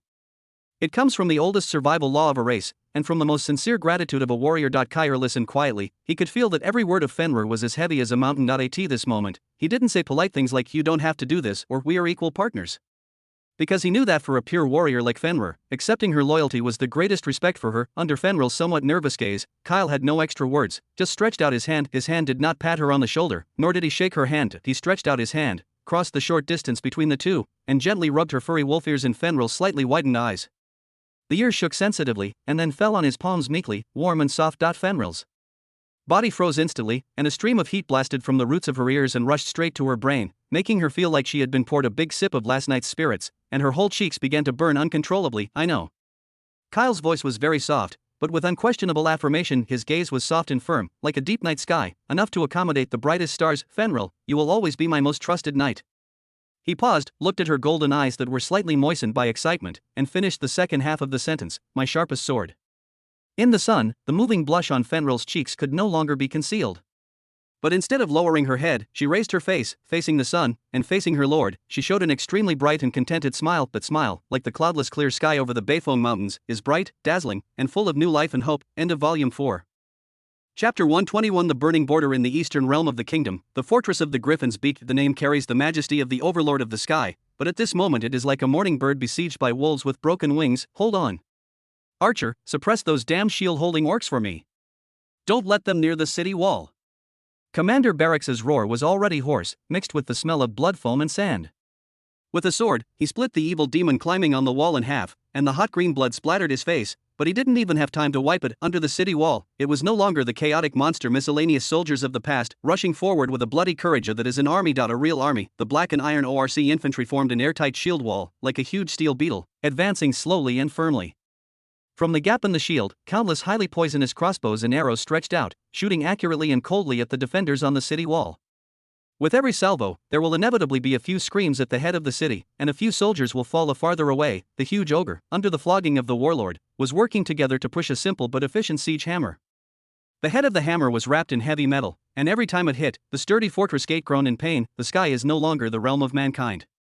A formation of dozens of gargoyles hovering in the air, they are not eager to dive, but like a group of patient vultures, using throwing stones and acid to accurately clear the city wall of the most threatening to the ground army bed crossbows and trebuchets. Tactical coordination. Well equipped to these 4 words entangled Commander Barracks's heart like a nightmare. 3 days ago, when this Demon King army appeared, he could hardly believe his eyes. These are completely 2 species from the monsters described in his memory, and even in all the military records of the kingdom that have been circulating for hundreds of years, my lord. The arrow tower on the south side was destroyed by gargoyles. A messenger covered in blood ran around in a row. Let the reserve team fill that gap. Use boiling oil and fire oil to burn them for me. Barbarex roared. He knew it was just in vain. Reserve team? He no longer has a few complete formed teams in his hand, my lord, their siege hammer. Another soldier pointed below, his voice full of despair. Barbarex looked in the direction he was pointing, and saw the huge siege hammer complete the last power accumulation in the roar of the ogre for freedom. The inhuman language of the ogre warlord, through some kind of amplification magic, was clearly transmitted to the city wall, with a strong mockery boom. There was a deafening noise. The gate of the Griffin's Beak fortress, which had supported the eastern realm of the kingdom for 200 years, collapsed amidst a tooth-sour sound of wood shattering. It's over. Barracks's eyes instantly lost all their brilliance. The tide-like monsters, led by a centurion of the Demon King's army riding a walking dragon and holding an obsidian spear, howled and poured into the fortress. The final resistance was in vain, and the massacre began. Barracks did not look at the hellish scene on earth again. He turned around and kicked away the adjutant beside him. Quick! Write a war report to Wang Du. Use blood. Use my blood. He grabbed the trembling hand of the adjutant, picked up a quill pen, and dipped it into the gurgling bloody wound on his chest. Right down, the fortress of the Griffin's Beak fell. The enemy is not a rabble. Repeat, it is not a rabble. They have tactics, sophisticated equipment, commanders, they're pioneers, have wisdom. His voice was getting weaker and weaker, and the screams behind him were getting closer and closer. Warning Wang Du, this is a real war. Before the voice fell, a long black spear came out of his chest from behind him and nailed him to the wall. The last thing he saw was the carrier pigeon carrying the destiny of the kingdom.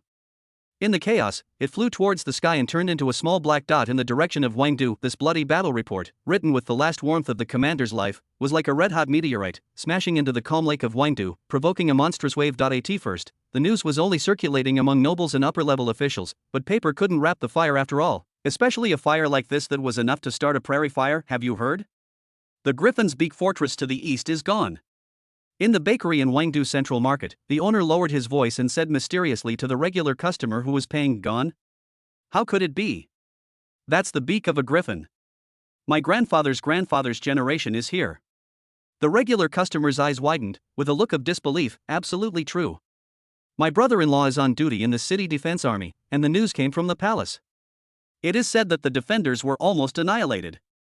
The news seemed to have wings inserted, and in less than half a day, it spread all over the streets and alleys of Wang Du. Panic, like an invisible plague, began to spread. The first to react is the price. What?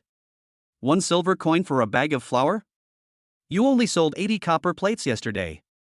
Why don't you grab it? A housewife pointed her throat and scolded, pointing to the nose of the grain store owner. The owner of the grain store spread out his hands helplessly. Madam, it's not that I want to increase the price. There is a war in the East, and it is impossible to say whether food can be shipped in the future. I am also a small business, and I can't afford this risk. Similar quarrels were staged everywhere in Wang Du. The prices of food, salt, cloth, iron, and all materials related to life and combat readiness have begun to rise slightly uncontrollably.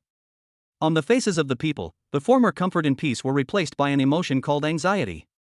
People whispered to each other, and every rumor that came from the east and had been added to the fuel and vinegar countless times made this uneasiness even more serious. I heard from the fleeing merchants that the Devil King's army has already fought the Red River. More than that.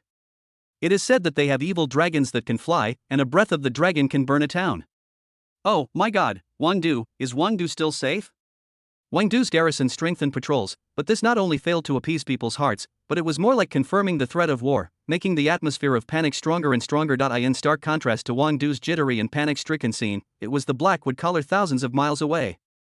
News of the war also spread here through caravans and official channels. In front of the bulletin board of the Lord's mansion, some literate lords were also watching the latest announcements, but there was no panic on their faces. Hey, old Jack, see? There was a real fight in the east, just as the Lord said. A farmer who had just returned from the field, carrying a hoe, said to the blacksmith beside him. Of the blacksmith, known as Old Jack, wiped the sweat from his forehead, glanced at the announcement, and replied angrily, I saw it. What are you afraid of? Lord asked us to strengthen the city wall half a year ago and dug 3 trenches.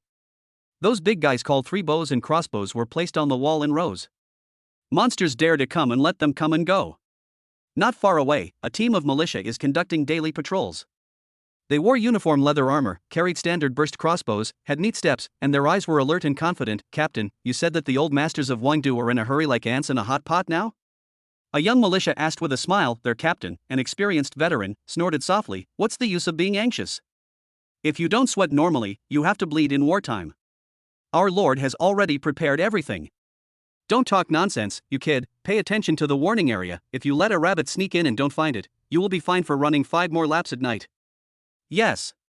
The young militia immediately put away his smile and straightened his waist. In the fields, farmers are harvesting the last season's crops with peace of mind. In the workshop area, the furnaces are burning vigorously, creating batches of sophisticated weapons and agricultural tools. In the market, prices are stable and orderly.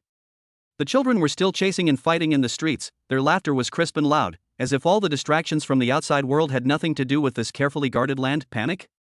Upset, for the people of Kuroki who have become accustomed to living peacefully under the rules set by Lord Kyle, it seems that it only exists in the distant king's capital and has nothing to do with them. They believe in their lords, in those towering city walls and sharp weapons, and even more in the sweat they have put in to protect all of this. A storm enough to shake the country is brewing in the eastern realm of the kingdom, and Kuroki Collar, once the most barren land, has now become the calmest eye of the storm. Chapter 122. The King's Call. Wangdu, Terrarian. The night was like heavy velvet soaked in ink, pressing heavily on the spire of the palace. In the palace, the candlelight was beating, reflecting the ravine on the face of the elderly King Alfred III deeper and deeper. He hadn't closed his eyes for 2 days, and every silver thread seemed to carry the souls of the soldiers on the border. Outside the door, the quarrel in the council chamber sounded like a group of tireless hyenas, biting the tranquility of the night, penetrating the heavy oak door and getting into his ears. Send troops. The knights of the kingdom must be assembled immediately. Take the initiative to crush that group of dirty beasts completely in the Okron plain. The glory of the kingdom cannot be provoked. The voice of General Marcus, the Minister of Military Affairs, was as loud as a bell. His well-trimmed beard trembled slightly with excitement, and his fist hit the table with a dull loud noise. Crushed? General Marcus, what are you going to crush with? Use the empty stomachs of the knights, or use your so-called glory? The Chancellor of the Treasury Earl Green's voice was as sharp as scratching a rusty iron sheet. His fat body twisted restlessly in the chair, almost breaking the expensive silk coat. The granary in the east was burned by monsters 3 days ago. Now that food is transferred from the Western Territory, the consumption on the road alone is enough to starve half of the soldiers on the front line for 3 days. What do you use to fight the decisive battle? Coward. Green. You fat-headed muff. In the face of national difficulties, you only think of your vaults and granaries. Without the kingdom, can your moldy coins buy your life? Mang Fu. Marcus. What else do you have in your mind besides muscles and muscles? Send the last elite of the kingdom to a plain without supplies and let the enemy encircle on 3 sides? Do you want to be the hero of the kingdom, or do you want to be the hero of the devil? Enough! A tired but angry roar came from the direction of the throne. Alfred III slammed open the door of the palace and walked into the council chamber with Long Xinghu. The golden scepter in his hand, which symbolized the kingship, was poked fiercely on the smooth marble floor by him, making a crisp sound of boom, which suppressed all the noise. The entire hall was silent for an instant. The nobles and ministers lowered their heads one after another, not daring to look directly into the king's bloodshot eyes. Glory? Supply? The king's voice was hoarse, but with power to penetrate people's hearts. He looked around with passionate or horrified faces. When you are arguing about this here, the fortress of the Griffin's Beak has become a ruin. Commander Barrex and his 3,000 soldiers couldn't even find a complete corpse. He threw a war report soaked in dark red blood on the edge and slammed it on the central round table. Take a look. Look at the information Barrex exchanged for his life. The enemy is not a rabble, they have tactics, equipment, and wisdom. Every word of the king seemed to be squeezed out of his teeth, and you, my most trusted minister of humorous, are here like two markets splashing their skins, quarreling endlessly for a non-existent decisive battle plan. The faces of General Marcus and Earl Green turned red and white, and they lowered their heads in shame. The king took a deep breath, as if to exhale all the turbid air in his chest. He slowly walked back to the throne, and when he sat down, his whole body seemed to have been taken away from the bones and plunged deeply into it. That's enough, I've heard enough of your nonsense. He closed his eyes and pressed his tingling temples with his fingers. Pass my order. Everyone in the hall held their breath. From now on, in the name of the king, the highest imperial military conference of the kingdom will be held. It is mandatory to recruit all nobles above the real power earl in the kingdom, the heads of the 3 major knights, the dean of the Royal Academy of Magic and Magic, and the cardinals of the Holy See. They must arrive in the king's capital within 3 days. The king's voice paused, as if making a difficult decision.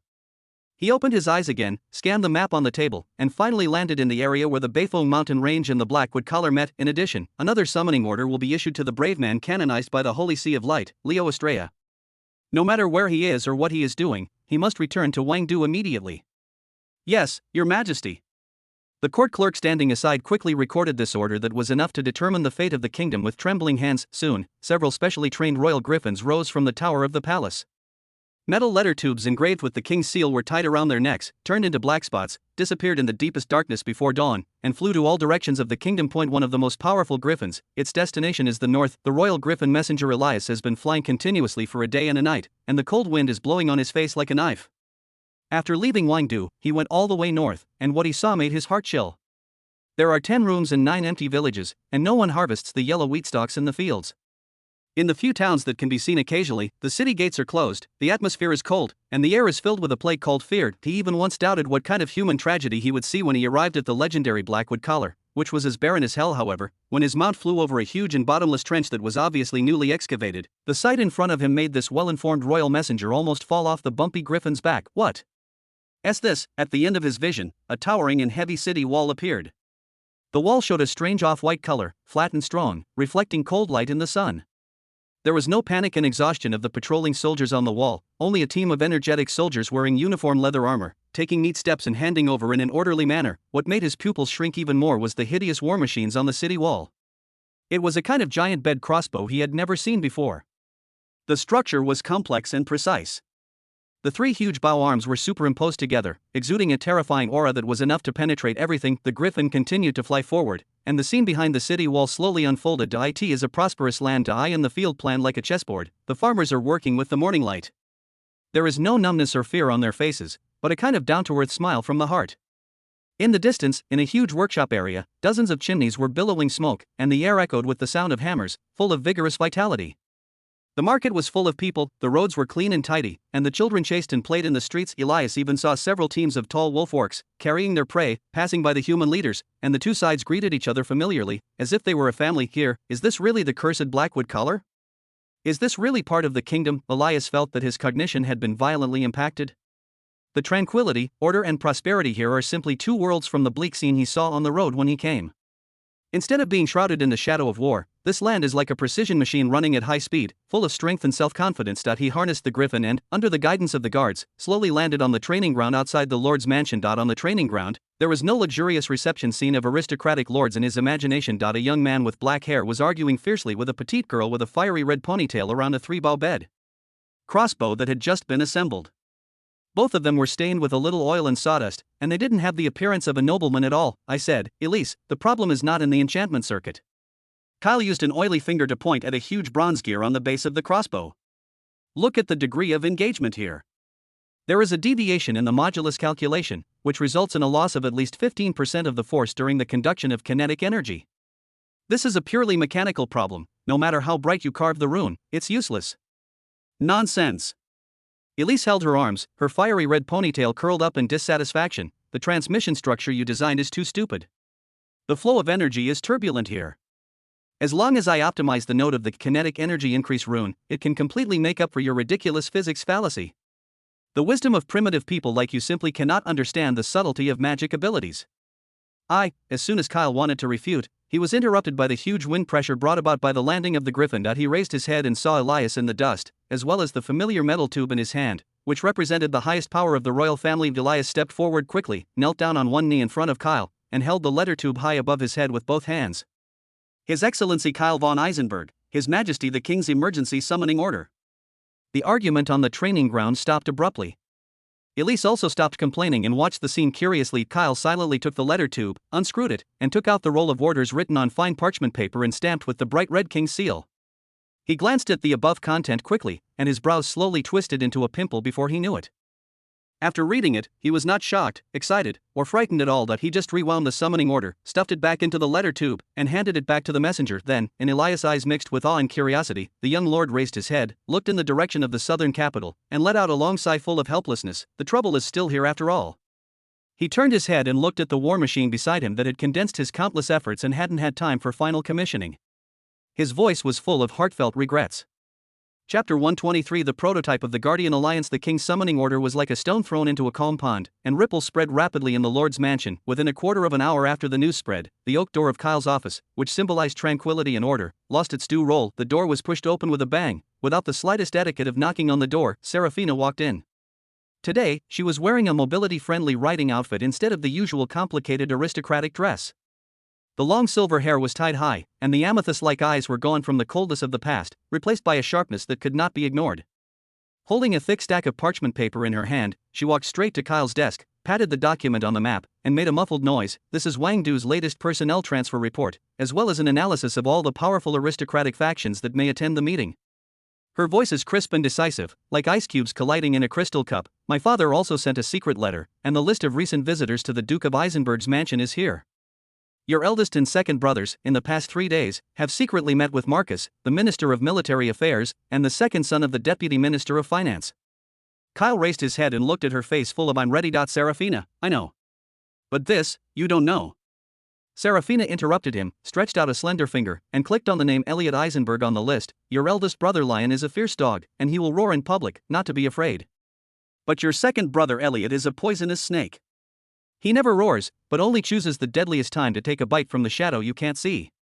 Wang Du is a whirlpool of politics and a lair of poisonous snakes. You can't handle the welcome ceremony prepared by the Eisenberg family for you by yourself. She raised her eyes and looked directly at Kyle. I must act as your political advisor and accompany you. Before Kyle could digest the first wave of shocks, the office door was slammed open again. Consultant? Stop joking, Miss Valois. Can those idiots with muscles in their heads understand people by relying on their mouths alone? Elise walked in with her arms around her and a look of disdain. Her fiery red ponytail was beating proudly behind her head, her ruby eyes glanced at the political report on the table, and the corners of her mouth curled contemptuously. She walked to the other side of the desk, far away from Serafina, but her eyes were also locked on Kyle. Hey, Kyle. You don't really think that with your half-assed knowledge of physics, you can convince those old stubbornness at the kingdom's highest military conference, right? Her tone is full of arrogance unique to genius. The kinetic energy increase curve of the 3-bow bed crossbow still needs my final debugging, and only I can complete the anti-magic reinforcement plan of the cement fortifications. There is also my latest idea of the magic energy focusing projection device. Without my live demonstration, in their eyes, your theories of war equipment are just a pile of worthless waste paper. She leaned forward, her hands propped on the edge of the table, her red eyes gleaming with irrefutable light. So, put away your stupid words of you stay and watch the house. Without me, your plan is not even qualified to be on the agenda. Kyle felt a faint pain in his temples. One talked about politics and the other about technology, and they didn't even leave themselves any room for refutation. He had just opened his mouth, trying to find a breakthrough, when a worried, soft voice came from the door. Mr. Kyle. Arya didn't know when she was already standing at the door. She did not wear the white robe of the saint today, but a simple white dress, her long silver hair braided into braids and hung on her chest. She was holding a small amulet that exuded a soft light in her hand, and her moonwhite eyes were full of worry. The Griffin messenger said that the atmosphere in Wang Du is very tense now, and there are panic people and patrolling soldiers everywhere. She walked to Kyle's side in a small step and gently put the amulet in his hand. Where people are frightened, it is most likely to breed evil and malice. Your safety needs the protection of magic. Her voice was not loud, but it was like a warm spring, flowing in the office where the smell of gunpowder was getting stronger. She did not state her indispensable function like the first two, but expressed her purest concern for him in the most direct way. This gentleness made Kyle feel more stressed. He looked at the 3 women in front of him, one representing politics and economy, one representing technology and magic, and one representing faith and people. From their respective fields, they perfectly sealed all his possible reasons for rejection. Okay, are you all done? A hearty and powerful voice sounded. Breaking this brief stagnation, Fenrir strode in. She had already put on a neat animal skin light armor, and the long sword that had drunk the blood of countless monsters hung from her waist. She didn't go to the desk, she just stood still at the door, her golden beast pupils swept across everyone in the room, and finally fell on Kyle. Her reason could not be simpler: you are my leader. Her voice was loud and direct, and every word was loud: wherever you go, my sword will follow. The voice fell, and the entire office fell into a strange silence. Serafina, Elise, and Arya, these three women who were always facing each other, bright or dark, at this moment, they invariably set their sights on Fenrir, and there was a rare recognition in their eyes. Recognition. They found that although their reasons were very different, their positions on the matter of must follow Kyle were surprisingly consistent. An invisible alliance with the common goal of guarding Kyle quietly took shape at this moment. Kyle looked at the four women with different styles but the same firm stance in front of him, and one head instantly became two big ones. He held his forehead, took a deep breath, and tried to make a final struggle. Listen, everyone. I understand your kindness. But this time I was going to Wangdu, not for an outing. There are my family there, there are kings, and countless pairs of eyes staring at them.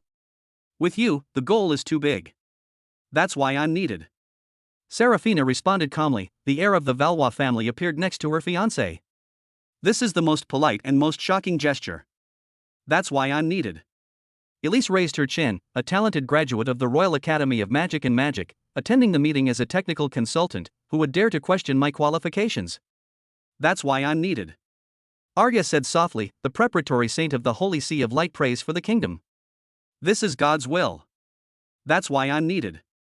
Fenrir pressed his hand on the hilt of the sword and made a slight click. The messenger of the Beifong Mountains represents an emerging military force.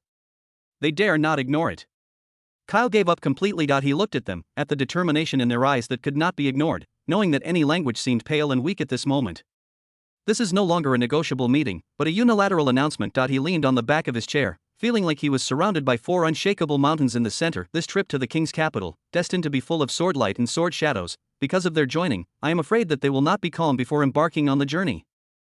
Chapter 124. The road to the royal capital. The wheels rolled over the solid and flat cement pavement, making a calm and rhythmic click sound. This is the first day after leaving the city of Lord Kuroki.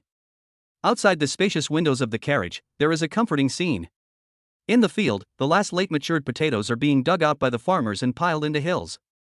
The laughter of the children is accompanied by the fragrance of the soil, floating in the air.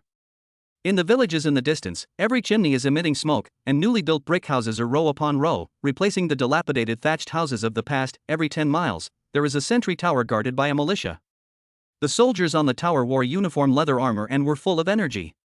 When they saw the coat of arms of the Blackwood collar on the carriage, they would raise their hands in salute from a distance, and their movements were neat and tidy. I can't believe it. This place was still the territory of Count Barev 6 months ago. Serafina lifted the curtains of the car and looked at everything outside the window, with a complicated light in her amethyst eyes. His taxes are the highest in the kingdom, but the people live like livestock. And now, she didn't go on. Everything in front of you is the most eloquent proof. It's just to train a group of rabble to be decent. Elise was sitting on the cushion opposite. Although her mouth was not forgiving, she never left the vibrant land outside the window. It's true that the joint defense system he designed is a bit interesting. The efficiency of information transmission is wider than that of the magic communication tower. The coverage is wider, the cost is only 1%. Arya just smiled and looked at the children running on the ridge of the field. Their faces had no vegetables, only healthy ruddy. Fenrir leaned against the wall of the carriage and closed her eyes to refresh her mind. The even sound of breathing showed her inner peace, because she knew that in this land, there was no need for her sword to be unsheathed. This is the scene in the area controlled by the Blackwood Collar Alliance. Something called order, like air and water, penetrates into every corner of this land. However, when the convoy passed the last outpost belonging to the Alliance in the afternoon of the next day, the world seemed to be instantly changed in color. The flat cement road disappeared and was replaced by a muddy dirt road with potholes. Every time the wheels bumped, the body of the person in the car was shaken. The field outside the window was no longer golden or dark green, but a withered gray-yellow. The village became lifeless, the doors of many houses were open, and there was no one inside. The cold wind swirled in the empty rooms, making a whimpering sound. In the air, a sour smell mixed with despair and fear began to permeate. Stop the car. Kyle's voice sounded, breaking the silence in the car. The carriage stopped slowly. On the side of the road not far ahead, a group of people appeared. It was a group of people with ragged clothes and haggard faces. They helped the elderly and children, their eyes empty and numb, like a group of walking corpses who had been taken away from their souls, mechanically moving towards the Wangdu in the south. They are refugees from the eastern part of the kingdom who fled their homes due to fear. A young mother holding a child staggered and fell to the ground because she was exhausted. The child in her arms made a faint, kitten-like cry. The child's cheeks were abnormally flushed and his lips were chapped. The car door opened. Arya, don't go. Serafina subconsciously blocked her speech. I have to go. Arya glanced back at her, her moon-white eyes full of indescribable compassion. She carried her skirt, walked quickly over, and knelt beside the mother without hesitation. Don't be afraid, I'm from the Holy See. A bright, almost substantial milky white light lit up from Arya's palm, gently enveloping the sick child. The child's crying gradually subsided, and the hot forehead slowly returned to its normal temperature. The surrounding refugees seemed to have seen a lifeline, and they surrounded them one after another, begging with hoarse throats, and stretching out their dry hands, trying to touch the holy light. My lord, save my old father. Saint, please look at my daughter, don't squeeze. Fenrir's burly figure stood in front of Arya. She pressed the hilt of the sword in her hand, her golden beast pupils were as sharp as a knife, sweeping through the commotion of the crowd. All step back. Come one by one. Guard Captain Carl, with several guards, silently distributed the water and black bread carried in the car. They didn't move much, but they were like a sturdy dam, blocking the chaos and despair of the crowd from a safe distance. Kyle got out of the car and stood quietly aside.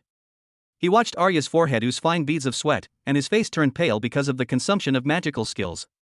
He watched her save a child, but there were more pairs of hopeful eyes, looking from all directions. He didn't speak, but cast his gaze on the refugee team that couldn't see his head. I in the carriage, Elise did not come out. She opened the corner of the car curtain and looked at the scene outside, her delicate brows frowning tightly. She took out a notebook and a quill pen from the space ring she carried with her, and began to write and calculate quickly. The 3 counties in the Eastern Territory have a total population of about 400,000. At the current rate of panic spreading, the scale of the refugee wave will exceed 50,000 within 10 days. The daily consumption of food is at least 30,000 pounds. Her nib scratched across the parchment, leaving a string of cold numbers. Wangdu's reserve food, regardless of the consumption on the front line, can only support this group of refugees for up to 20 days. 20 days later, there was a large-scale famine and plague. Serafina sat opposite her, her face equally solemn. She didn't look at the refugees, but at the empty village in the distance. The problem is more serious than numbers. You see, the local sheriff is gone, the tax collector is gone, and even the village chief has run away. The kingdom's grassroots administrative system collapsed under the first impact of the crisis. This means that orders cannot be issued, supplies cannot be deployed, and the entire Eastern Territory is becoming a disorderly place. She took a deep breath, with a chill in her tone. This is the foundation of decay. Usually barely maintained by the majesty and tradition of the nobles, once the storm comes, it will fall apart in an instant. At this moment, a rapid sound of horseshoes came from behind the road. Protect my lord. Carl roared, and the guards immediately drew out their long swords and formed a human wall to protect Kyle and Arya behind them. Fenrir's wolf ears trembled vigilantly, his hand already clenched the hilt of the sword. Die in the dust. 7 or 8 men riding inferior horses and holding rusty weapons rushed over. They are not like regular troops, but more like bandits who have been forced into Liangshan. Hand over all the food and money. The one-eyed man headed by the leader roared, but there was a tremor in his voice. A cold light flashed in Fenrir's eyes, and she was about to rush out. Carl, Fenrir. Kyle's voice sounded calmly, stay alive. Before the voice fell, Fenrir's figure had already sprang out like an arrow from the string. Her speed was so fast that the bandits didn't even see her movements clearly, they just felt a flash of silver light in front of them. Clang! Clang! Clang! A series of crisp metal collisions sounded, and the weapons in the hands of 7 or 8 bandits instantly broke and fell to the ground. Holding their numb wrists, they looked in horror at the beast-eared girl who had appeared among them at some point. Carl took 2 guards, like 3 towers, silently blocking their retreat. The moment the battle started, it was over. Spare your life. My lord, forgive me. The one-eyed man knelt to the ground with a thump, tears streaming down his face. We used to be soldiers of the 3rd Border Guard Regiment. The fortress was breached, we escaped, we haven't eaten for 3 days, and we are so hungry that we can't stand it. Kyle walked up to him, squatted down, and looked into his intact eyes. There is no ferocity in it, only madness distorted by hunger and fear. He did not interrogate, but took out a piece of black bread from his arms and handed it over. Eat it. The one-eyed man was stunned. He looked at the piece of bread that was enough to save his life, and then at Kyle, with an unbelievable look in his muddy eyes. Kyle didn't care about him anymore, stood up and walked back to the carriage. Arya had already treated the last and sickest child, and returned to the car with the help of the maid, her face as pale as a piece of paper. The convoy restarted and slowly drove away from this chaotic place. I in the carriage. The atmosphere was terribly depressing. Why? Arya's voice trembled a little. She looked at the refugees who started to move again outside the window, her eyes full of powerlessness. My magic can save 1 person, 10 people, but not everyone.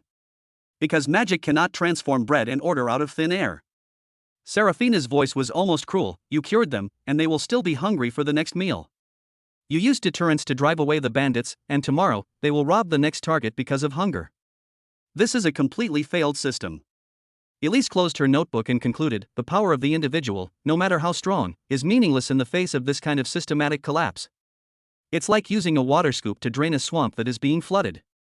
Their eyes invariably turned to Kyle, who had been silent since they got in the car. Kyle leaned against the window, looking at the barren land outside the window, and the displaced people on the land. The initial thought in his heart that he only wanted to settle in a corner and farm safely was washed away in front of this cruel scene.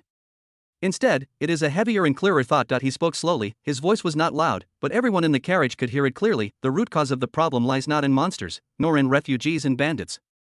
He turned his head, his blue eyes reflected the gray sky outside the window, and his eyes were as deep as a sea brewing a storm. It lies in establishing an order that allows everyone to live with peace of mind. An order that will not be easily broken by a single impact. Chapter 125. The hero's arrival. Wandu, Terrarian. The carriages of Kyle and his party did not choose the main entrance to glory and victory, the King's Avenue. Instead, under Carl's guidance, they quietly drove into the core of the kingdom from a west gate for caravans and ordinary citizens to enter and exit. The guards at the city gate just glanced at the inconspicuous emblem of the Valois family on the body routinely, and then waved to let it go. There was no cheering or greeting. Their arrival was like a drop of water melting into a stream without provoking the slightest waves. Inside the carriage, the atmosphere is incompatible with the seemingly bustling street scene outside the window. It's ironic. Serafina opened the corner of the curtains and looked at the people on the street who were hurriedly walking with a strange excited expression on their faces, with a consistent coldness in their voices. The secret report I received a few days ago also said that the price of bread in the city has risen by 20% because of the war on the border. Panic spread in the shadows. Now, they look as if they are preparing for a grand festival. It's just the power of propaganda. Elise hugged her arms and curled her lips disdainfully. Use an innocuous little victory to cover up an upcoming rout. This kind of trick of paralyzing the people is both stupid and inefficient, and will only waste precious combat readiness time. Arya didn't speak, she just looked at the laughing crowd quietly. In Yuebai's eyes, what was reflected was not joy, but a deep worry. She could feel that under the hustle and bustle, there was a deeper fear lurking. People are not celebrating victory, but desperately grabbing a lifeline to escape the reality that they are about to be overwhelmed. Fenril moved her pair of furry wolf ears, as if distinguishing something, and finally frowned and said in an almost declarative tone, "It's too noisy. It's louder than the celebration of our tribe." Kyle leaned on the cushion and closed his eyes, as if indifferent to everything outside the window. He was just in his mind, repeating the numb faces of the refugees on the muddy road over and over again. Just as they passed through the alley in a low-key manner and drove to an annex provided by the Valois family, a loud and clear horn rose into the sky from the direction of the city's main axis, the Avenue of Kings. Immediately afterwards, the tsunami-like cheers of Shanhu, like a flood that broke the wall, swept through the entire Wandu. Coming. It's Lord Brave. Have you heard? Lord Leo was at the Weeping Pass, single-handed with a sword, beheaded a centurion of the Demon King's army. More than a centurion. My eldest brother's classmate is on duty in the palace. He said that the monster is 3 feet tall, with blue face and fangs, and can swallow a cow in one bite. It was Lord Leo who used the holy sword to rule, and he split it in half with one sword. The god of light is on. The kingdom is finally saved. The news, after the artistic processing and deliberate amplification of the Royal Herald, has already been fermented in the streets and alleys of Wandu for a whole day. In the hearts of the people, the small-scale skirmish that took place on the distant border has been rendered into an epic victory. Leo Estrella, the name, became the only spell to dispel fear. At the end of the King's Avenue, the huge main entrance slowly opened. In the sun, a white horse, stepping on the golden brilliance, slowly stepped into everyone's vision. It was a divine thoroughbred Sharma, with a snow-white body, no miscellaneous hair, strong hooves, and a steady pace. The knight on the horse was as upright as a pine. He was wearing a light armor made by the chief craftsman of the Holy See. The alloy of mithril and fine gold reflected a holy and dazzling light in the sun, and the sun emblem of the Holy See of Light was engraved on his chest. A brilliant short golden hair, gently flicking in the breeze, and blue eyes, like the first clear sky after the rain, are clear and bright. It was Leo Estrella. That he is coming. The moment he appeared, the emotions that had been accumulated for a long time on both sides of the street exploded in an instant. Master Brave. Long live Lord Leo. The crowd surged forward, and the guards struggled to stop it with the handle of their long guns, barely maintaining a passage. The young girls desperately sprinkled the petals they had already prepared into the center of the road, and the colorful rain of flowers was mixed with their shyly and admiring screams. A gray-haired veteran, seeing the sword of judgment that symbolized the identity of a brave man around Leo's waist, burst into tears with excitement. He tremblingly raised his right hand and performed a military salute that was no longer standard. A mother raised the child in her arms high and shouted, "Child, look. That's the hero. That's who you will become in the future." Leo rode on the horse and walked slowly. He listened to the cry from the bottom of his heart in his ears, looked at the eyes full of expectation and trust, and felt the fanaticism that was enough to melt people. The expression on his face was calm and gentle. Facing the crowd, he slowly raised his right hand to greet them. Every action is full of affinity, but it also carries an innate nobility that belongs to the hero. But he enjoys this glory. This is not vanity, but a kind of confirmation. The cheers of the people confirmed that the path he had taken was correct. On the border, the unwilling roar of the monster centurion before he died was still in his ears. He remembered how he had condensed his brilliant golden vindictiveness on the blade of the sword at a critical moment, dodged the deadly claws, and pierced the hard enchanted shell cleanly. That is the battle. That is the stage that belongs to the strong. Use the sword in your hand to crush evil in a dignified manner and bring light and hope to desperate people. This is the way to save the world. His gaze swept across the crowd, and he saw the faces haggard from fear, and the eyes that rekindled their light because of his arrival. A heavy sense of mission, like a mountain, pressed on his shoulders, but it also made his spine stand straighter. They need me. This thought echoed in his heart. I am the son of destiny in this era. I will lead them, lead the entire kingdom, to the ultimate victory. He remembered the king's summoning order and the upcoming Supreme Imperial Military Conference. Those ministers who quarreled endlessly in the palace, those veterans who only knew how to hold on, they didn't understand. They don't understand that what the kingdom needs most now is not retreat and calculation, but courage. It is a hearty victory to restore everyone's confidence, and he, Leo Estrella, is the one who brought this victory. As for the Kyle Eisenberg who was far away in the blackwood collar, the figure of the black-haired young man flashed in Leo's mind. The corners of Leo's mouth evoked an imperceptible arc that's just a bit of ingenuity that can't get on the table. On the frontal battlefield that determines the fate of the kingdom, in the face of the overwhelming offensive of the Demon King's army, those conspiracies, like castles piled up on the beach, collapsed as soon as they rushed. True power is always held on the hilt of the sword. Thinking of this, his state of mind became clearer and clearer. The sound of horseshoes is crisp, and the pedals are like rain.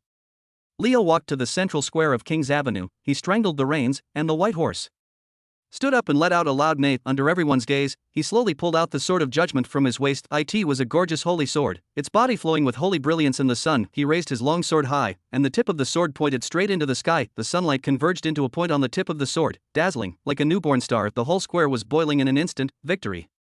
Decisive battle. The shouts of the people merged into a torrent, hitting every inch of the land in Wangdu. Leo held his sword aloft, and in his azure eyes, the fanatical faces of the people were reflected, as well as the blue sky, which symbolized infinite hope. He is the center of this world.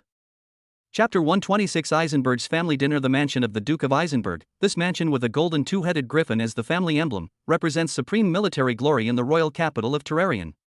The architectural style of the mansion is just like its owner, without the slightest superfluous decoration, only huge and sturdy black rocks, piled up with a daunting sense of oppression. According to the rules of the nobles of the kingdom, no matter what kind of position they hold outside, as long as they return to the king's capital, family members must first return to their homes for debriefing. After Kyle and his party settled in the annex of the Valois family, they were alone, riding a simple carriage without any emblems, and came to the door of this familiar and unfamiliar mansion. The steward of the mansion was already waiting at the door. He blankly led the way for Kyle, through the courtyard that was large enough to accommodate a team of cavalry to practice in parallel, and into the atmospheric restaurant of the main fort. 3 people were already sitting at the huge black oak long table. In the main position, it is Gabriel Eisenberg, the guardian of the North, his father, the Duke of Iron Blood. He is about 50 years old, his figure is as burly as a mountain, and the years have carved deep lines on his face like a knife, axe, and chisel. He just sat there quietly, wiping a quaint knight's dagger. The breath of iron and blood sharpened from the sea of blood in the corpse mountain made the temperature of the entire restaurant drop a bit. On his left-hand side is Kyle's eldest brother, Leon Eisenberg, the deputy head of the 3rd Knights of the Empire, a rising star in the military. He was wearing a straight military dress and sat upright like a javelin. The face that resembled the Duke was full of undisguised contempt and disgust, as if looking at a lump of mud that had defiled the family carpet. On the right-hand side is the second brother, Elliot Eisenberg. He works in the Ministry of Finance of Wangdu and is a well-known political think tank in the aristocratic circle. He was wearing a pair of gold silk glasses with a gentle smile at the corner of his mouth, but his eyes behind the lenses were like eagles and falcon, looking at Kyle who walked in, with a chilling edge hidden in that smile. Father, eldest brother, second brother. Kyle walked to the table, bowed slightly, and performed an impeccable aristocratic courtesy. At No one responded. Lion snorted coldly and turned his head aside, not even daring to look at him again. Elliot still smiled, but didn't say a word to the iron-blooded Duke on the main throne. Did not even raise his eyelids. His attention was completely on the dagger, as if wiping the ancient metal was more important than taking a look at his exiled son. The air is as cold as a winter night in the north. The so-called catching the wind family banquet in this place was a trial from the beginning. Sit down. It took a long time for the Duke to squeeze this word out of his throat. Kyle sat down at the end of the long table according to his words. This position is usually reserved for distant relatives who are the least valued in the family, or vassals who are seeking others. The attendants began to serve food silently. The exquisite silver dinner plate contained just the right amount of venison roasted, poultry poured with honey juice, and Wang Du's freshest vegetable salad. Every dish is worth a lot of money, but at this moment on this table, it is as cold as a sacrifice. The sound of knives and forks colliding with the plate became the only sound in the restaurant. Lion cut off a large piece of venison, roughly stuffed it into his mouth, and spoke vaguely while chewing, breaking the suffocating silence. I heard you had a good time playing in the mud in the country. He wiped his mouth with a napkin, and the contempt in his eyes turned into naked ridicule. What cement and potatoes were also made, and a group of mud legs were coaxed around. What, you became addicted to being the Mountain King under karaoke? Kyle didn't move the food in front of him, he just looked at his eldest brother calmly. I just did what I had to do. What to do? Lion seemed to have heard a big joke. He put down his knife and fork, leaned forward, and his voice suddenly rose. The descendants of the Eisenberg family, what should be done is to win glory for the family on the battlefield. It is to use the sword in your hand to frighten the enemy.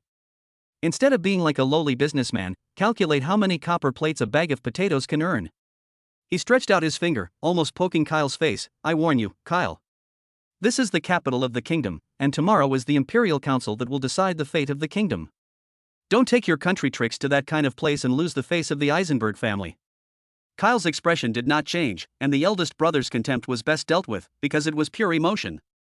And the exploration of the second brother, the smiling fox, is the most dangerous. Sure enough, Elliot wiped the corners of his mouth gracefully with a napkin, pushed the gold glasses on the bridge of his nose, and spoke in a gentle tone that seemed to care about his younger brother. Lion, don't say that. It's also an ability for Kyle to make achievements in that kind of place. He turned to Kyle with a smile, but what he said was like a poison needle. But, Kyle, the second brother still wants to remind you. The identities of those friends you make outside are very sensitive. His gaze moved slightly in the air, as if he had already seen the shadows of Serafina, Arya, Elise, and Fenrir, the young lady of the Valois family, our future brother and sister-in-law. Naturally don't have to say much. But the preparatory saint of the Holy See, the genius of the Red Lotus of the Academy of Magic, and the orcs of the Beifong Mountains? Elliot's smile deepened, with a hint of playfulness in that smile, but also with a hint of cold warning. Each of them represents a lot of power. Let them unite by your side so close. Your methods are much more clever than we thought. It's just that in Wang Du, the water is very deep. Some relationships are double-edged swords. If you don't use them well, you will hurt yourself. He picked up the glass and gently shook the crimson liquid inside. I hope you understand. Be careful what you say and don't cause trouble to the family. This is what you should do most now. One sings with a red face and the other with a white face. One oppresses with glory and the other beats with benefit. Kyle knew it in his heart. From beginning to end, they were not concerned about the outcome of the war, nor the safety of the kingdom, but the face and interests of the Eisenberg family. What they feared was not Kyle's failure, but Kyle's success in a way they couldn't understand, because that will prove that the family creed they believe in, with glory as the core, is not unbreakable. Kyle did not defend, nor did he respond. He just turned his gaze to the man who had never looked at him from start to finish, his father, Gabriel Eisenberg. As if feeling his sight, the iron-blooded duke wiped his dagger and finally stopped. Slowly, he put the shiny dagger back into the leather sheath around his waist. Then, he raised his head, his eyes as sharp as an eagle and a falcon. For the first time, he looked directly at his third son. There was no anger, no contempt, or even disappointment in those eyes. There is only a bottomless indifference, like 10,000 years of ice. Remember your identity. The duke's voice was not loud, but it carried an irresistible weight. Every word was like a boulder, hitting Kyle's heart. Do what you have to do. He paused, his gaze moved away from Kyle's face, and fell on the huge oil painting on the wall depicting the bloody battle of Eisenberg's ancestors. Don't be a stain on the family. The voice fell of the duke stood up, stopped looking at anyone, turned and walked out of the restaurant. That burly back was like a moving mountain range, heavy and without a trace of temperature. Lion sneered, got up and followed. Elliot smiled at Kyle with a do-it-yourself smile, and also got up and left. In the huge restaurant, Kyle was the only one left. In a blink of an eye, the table was full of hearty dishes, which were completely cold. Kyle sat quietly, looking at the plate of almost motionless venison in front of him, looking at the expensive and exquisite food. He picked up a napkin, wiped the corners of his mouth where there were no oil stains at all, then stood up and organized his collar. He didn't look at anything on the table anymore. He just turned around and calmly walked out of the restaurant, which was colder than the ice cellar. Chapter 127, Conspiracy on the Eve of Parliament. Duke Eisenberg's mansion, study room. The air here is more solemn than in the restaurant. The huge floor-to-ceiling windows are obscured by heavy crimson velvet curtains, isolating the moonlight and hustle and bustle outside the window. The flame on the fireplace burned quietly, reflecting the portraits of Eisenberg's ancestors on the walls flicker and flicker, and those cold eyes seemed to be examining everyone in the study. After the family banquet, Elliot Eisenberg did not rest. He summoned several powerful nobles who had held important positions in the king's capital and had been vassals to the Eisenberg family for generations, and came here. Lion was also present. He didn't sit down, he just leaned irritably against the huge bookshelf with his arms folded, his military boots tapping impatiently on the floor. Elliot, why bother with so much trouble? Lion took the lead in breaking the silence, his voice was full of military-style directness and disdain. That waist is now hard-winged, just break it. There are some of us in the Wangdu garrison. Elliot sat in the main seat, his slender fingers overlapping and placed on the table. He ignored his eldest brother's irritability, but set his sights on the nobles present. Some of them are in charge of a part of the city's defense, and some are important in the financial system. They are all intertwined branches of the big tree of Eisenberg, everyone. Elliot spoke, his voice gentle and steady, like a stream flowing over pebbles, unable to hear any emotions. I invite you here tonight to hear what you think of my third brother, Kyle Eisenberg, now. A viscount with a goatee on his chin cleared his throat and said carefully, Master Elliot, Master Kyle. He is back this time, and the momentum is indeed different. The lady of the Valois family is almost inseparable from him, and we all know what it means behind it. Another slightly fat baron also agreed, it's not just the Valois family. I heard that Arya, the preparatory saint of the Holy See, has been in Kuroki for a long time. There is also the Red Lotus genius from the Academy of Magic. These forces are twisted together, and we really can't look at him with the old eyes anymore. It's just a group of women. Lion sneered, big brother. Elliot finally raised his eyes to Lion, his gaze behind the lens calm but sharp. Politics is never about gender. The Valois family represents the financial resources and contacts of the old nobles, the Holy See represents the beliefs of the people, and the Academy of Magic represents the kingdom's top extraordinary power. Now, we have to add the group of orcs in the Beifong Mountains who don't understand the rules, but are not afraid of death. He stretched out his fingers one by one, and every time he said a word, he bent one finger. Any of these four forces is enough to make His Majesty the King look sideways. Now, they are all gathered by Kyle's side. Tell me, how do you just break? Lion's face flushed, but he couldn't find anything to refute for a while. He knows how to charge and slash on the battlefield, but he doesn't understand these intertwined games of interest. Elliot looked around the crowd and had a panoramic view of their fears and worries. What he wants is this effect. Only by letting them realize the intractability of the problem first, will they accept their seemingly tortuous plan with joy and sincerity. So, our thinking needs to change. Elliot said slowly, with a calmness like dissecting prey in his voice, we can no longer treat him as an outcast of a family that can be suppressed at will, as before. We have to face him squarely, and even, we have to hold him high. Hold him high? Lord Goatbeard looked confused. The corners of Elliot's mouth finally evoked a touch of icy arc. He stood up and walked to the huge military map. The light of the fireplace reflected two dangerous spots on his gold-rimmed glasses. Everyone, what is the core topic of the Imperial Council meeting tomorrow? Of course it is how to deal with the Demon King army. That's right. Elliot's finger clicked on the map, and now, what is Wangdu's mood?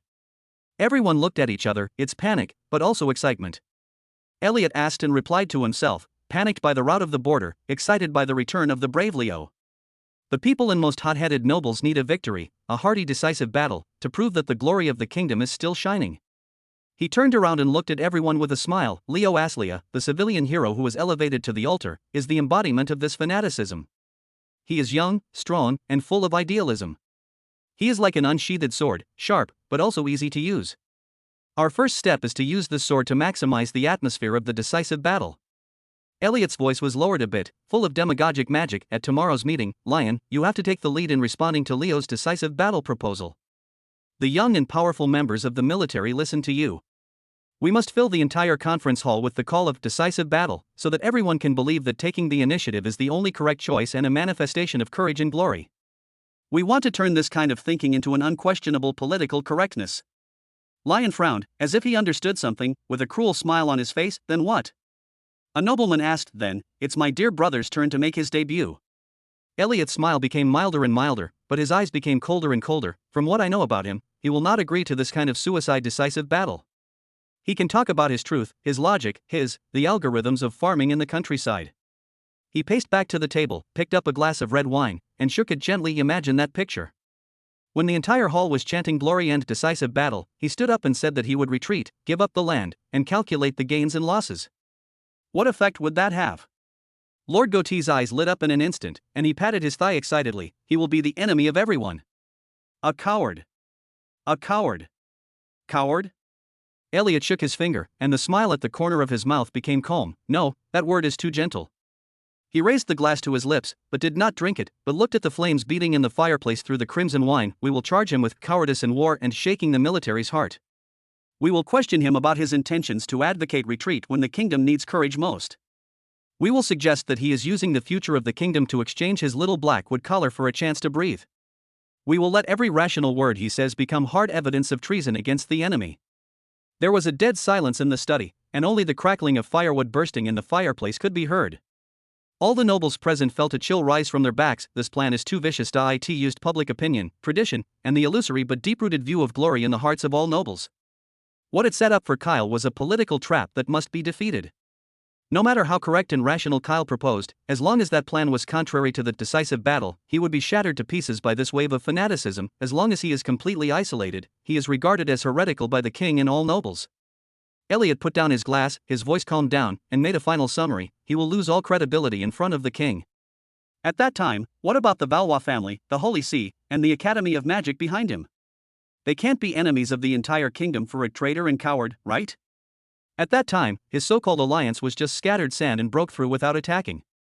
High. It's really high.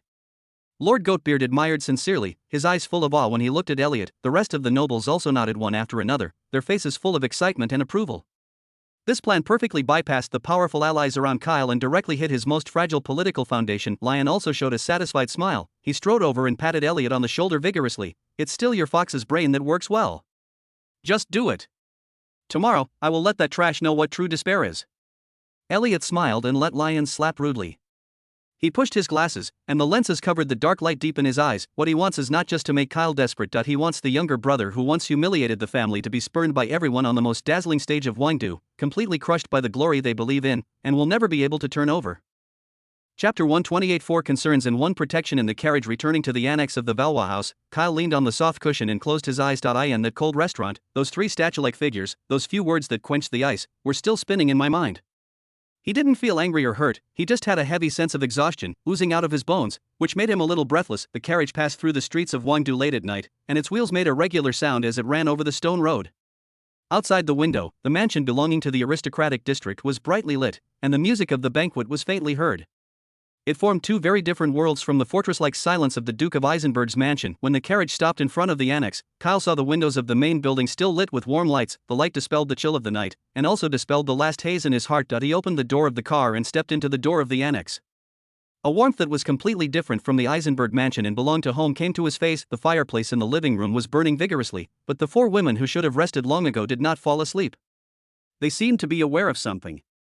Wangdu's treacherous atmosphere, like an invisible wind, had already blown into this annex through their respective channels. As soon as Kyle took off his coat, Serafina walked out of the study. She changed into an elegant home casual dress. Her long silver hair was casually draped on her shoulders, a bit less sharp in the day, and a bit more soft under the moon. Back? She spoke, her voice calm. She put a stack of thick rolls of parchment neatly tied with ribbons on the table in front of Kyle. This is a detailed report of all the nobles attending the Imperial Council tomorrow. She tapped lightly on the cover of the report with her fingers, including their family pedigree, fiefdom status, political leanings, and their interests with the Eisenberg family. Kyle picked up the report, and he could feel the body temperature on the parchment paper at his fingertips, which belonged to Serafina. The weight of the report is not light, the handwriting is beautiful and rigorous, and it obviously took a lot of effort to organize it. Serafina's amethyst-like eyes stared at Kyle quietly, and those eyes penetrated the calm on the surface and reached the exhaustion deep in his heart. Tomorrow, your enemies will not only have the devil. Her words were as cold as frost, but with a sobriety that cut through reality, and your family. Kyle raised his head, met her gaze, and nodded. 1,000 words, in the end, only turned into 2 words, thank you for your hard work. Serafina said nothing more, just nodded slightly, turned and returned to the study. For her, the most real concern is to sharpen the sharpest weapon in the political struggle for him. Kyle was about to flip through the report when a slightly rapid sound of footsteps came up the stairs. Elise held her arms and walked down impatiently. Her fiery red eyes looked at Kyle up and down, as if checking a piece of unreliable equipment that was about to be sent to the battlefield. Why did you come back? Dawdling. She complained, then took out a thumb-sized metal object as delicate as sapphire earrings from her space ring, and threw it over. Kyle subconsciously accepted. The thing started slightly cooler, and the surface was engraved with fine magic patterns that were indistinguishable from the naked eye, and it was exuding faint fluctuations in magic power. Take it. Elise raised her chin and said in her usual arrogant tone, a miniature PA magic device. Pin it on your neckline tomorrow. Don't be overwhelmed by someone yelling at your voice, it would be too embarrassing. She paused, as if she thought this was not enough, and added, "Don't get me wrong. I just don't want me to participate in the design of the strategy, because you idiot failed to communicate it. This is purely out of the rigor of a scholar." After speaking, she snorted, turned around and went upstairs bang bang bang, her fiery red ponytail drawing two proud arcs in the air. Kyle looked at the magic device in his heart and smiled helplessly. This is probably the least frank concern in the world. As soon as he put the device away, a soft breath of holy light approached. Arya came to him quietly with a silver tray. Her moon-white eyes were full of pure worry. "Mr. Kyle, you are back." Her voice is as soft as the evening breeze. "You look very tired. This is the holy water I blessed with moonlight grass and morning dew. Drinking a little before going to bed can soothe your mind." On the tray, there is a crystal cup, and the liquid in the cup shows a faint milky white halo under the light, exuding a soothing fragrance. Kyle took the water glass, but Arya didn't leave. She folded her hands on her chest, closed her moonwhite eyes, and began to pray in a low voice. "May the holy light bless you, dispel the haze of your road ahead, and give you the power of words and peace of mind." The soft holy light radiated from her body and enveloped Kyle. The cold and exhaustion that originated from the Eisenberg mansion was dispelled and purified a little bit in this warm light. "Thank you, Arya." Kyle drank the holy water, a warm current flowed through his limbs, and the tight nerves were relieved. "Rest early." Arya opened her eyes and gave him a gentle smile, then stepped back quietly with the tray. When Kyle finally finished processing everything and walked to his room on the second floor, he saw a fourth figure outside the door. Fenrir did not knock on the door, nor did he speak. She sat cross-legged by the door of Kyle's room, holding her long sword that looked like life in her arms. A whetstone and a piece of deerskin were placed by her lap. She was lowering her head, carefully wiping the freshly polished blade with deerskin. Under the reflection of the corridor lights, the sword body reflected a sharp light, which was so cold that it was bright enough to illuminate people's eyebrows and eyes. "Fenrir?" Kyle's footsteps stopped. "It's so late, why don't you rest?" Fenrir raised his head, his golden beast pupils were amazingly bright in the dim corridor. She grinned, revealing two white canine teeth. "Where is the leader? Where is my sword?" She inserted the long sword back into the scabbard with a bang, then stood up, patted the dust on her body, and moved neatly. "Tomorrow, whoever dares to disrespect you, just ask my sword first." Her words were simple and direct, but with the most primitive and unshakable loyalty of the orcs. A warm current surged in Kyle's heart. He stretched out his hand and didn't say much, but gently rubbed her furry ears, which shook sensitively, just like when he was in Kuroki's collar. "Rest early." He said, "There is still a hard battle to be fought tomorrow." Fenrir narrowed his eyes contentedly, nodded meekly, and turned back to his room. Kyle opened the door of the room, but did not go in immediately. He walked to the window at the end of the corridor, opened the window, and looked into the courtyard downstairs. In the courtyard late at night, there was silence. He saw that the guard captain Carl, the always taciturn, rock-like man, was conducting the last round of inspection. He has no words, he just personally walked to every sentry on the wall of the annex, checked the sentry's field of vision, and adjusted the angle of the military crossbow fixed to the wall.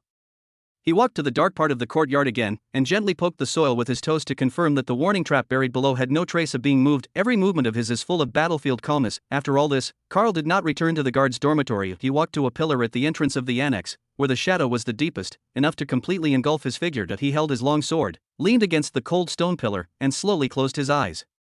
He just stood like that, breathing steadily and long, like a statue that merged into the night, silent. But everywhere, for him, the most real concern is not words, not gifts, but to use his body and vigilance to build an iron wall to ensure that there is no physical danger that can disturb his lord.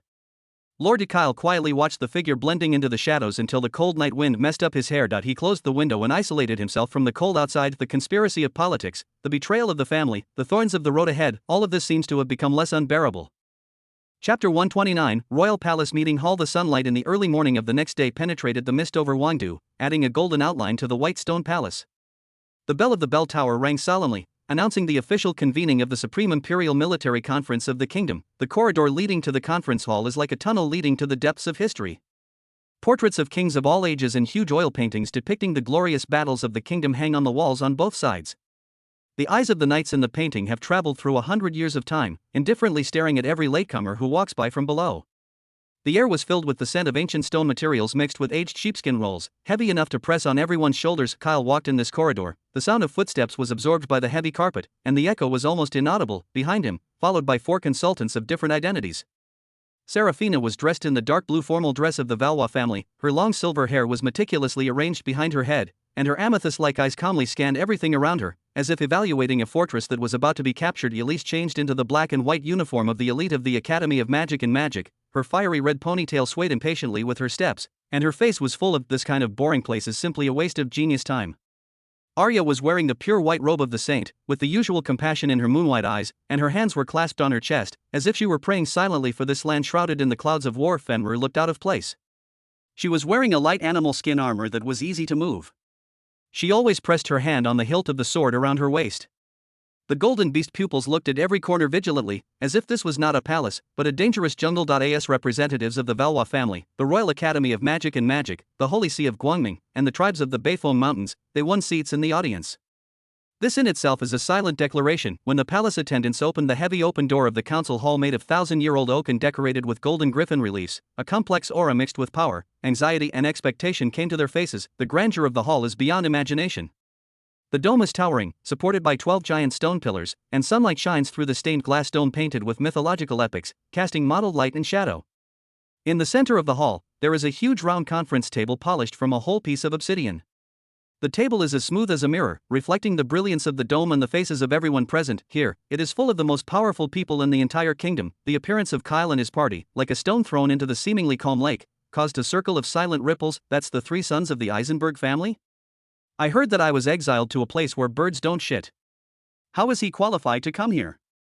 Still with, oh my god, the lady of the Valois family, the saint of the Holy See, the Red Lotus of the Academy of Magic, and an orc? Ha, the guy who relies on women to take the top position. The face of the Eisenberg family has been lost to him. Whispers sounded from all corners of the conference table, and those glances, either contemptuous, curious, or with naked hostility, pierced like needles. Kyle didn't seem to hear or see. Under the guidance of the squire, he walked to the outermost part of the table, an inconspicuous corner close to the wall. It was prepared for the lowest status participants, and it was almost not part of the table. His 4 consultants were arranged in the first row of the auditorium behind him. This position is full of humiliation. Kyle sat down calmly, his back straight. He just calmly looked around the audience and had a panoramic view of the sentient beings on this stage of power. His eldest brother, Leon Eisenberg, is sitting in the core area of the military generals. He was wearing a shiny armor of the deputy head of the knights, and his burly body almost filled the chair. He felt Kyle's gaze, turned his head, grinned a contemptuous arc at the corner of his mouth, and said 2 words silently in his mouth, waste. Sitting not far from Lion is the second brother Elliot. Wearing the dark formal dress of an official of the Ministry of Finance, his eyes behind his gold-rimmed glasses calmly swept past Kyle, and then exchanged glances with Lion. In those eyes, there was an imperceptible sneer hidden, like a hunter looking at a prey about to step into a trap. Their father, Duke Gabriel of Iron Blood, was sitting not far from the king's throne. He closed his eyes and folded his hands on the scepter in front of him, like a silent volcano.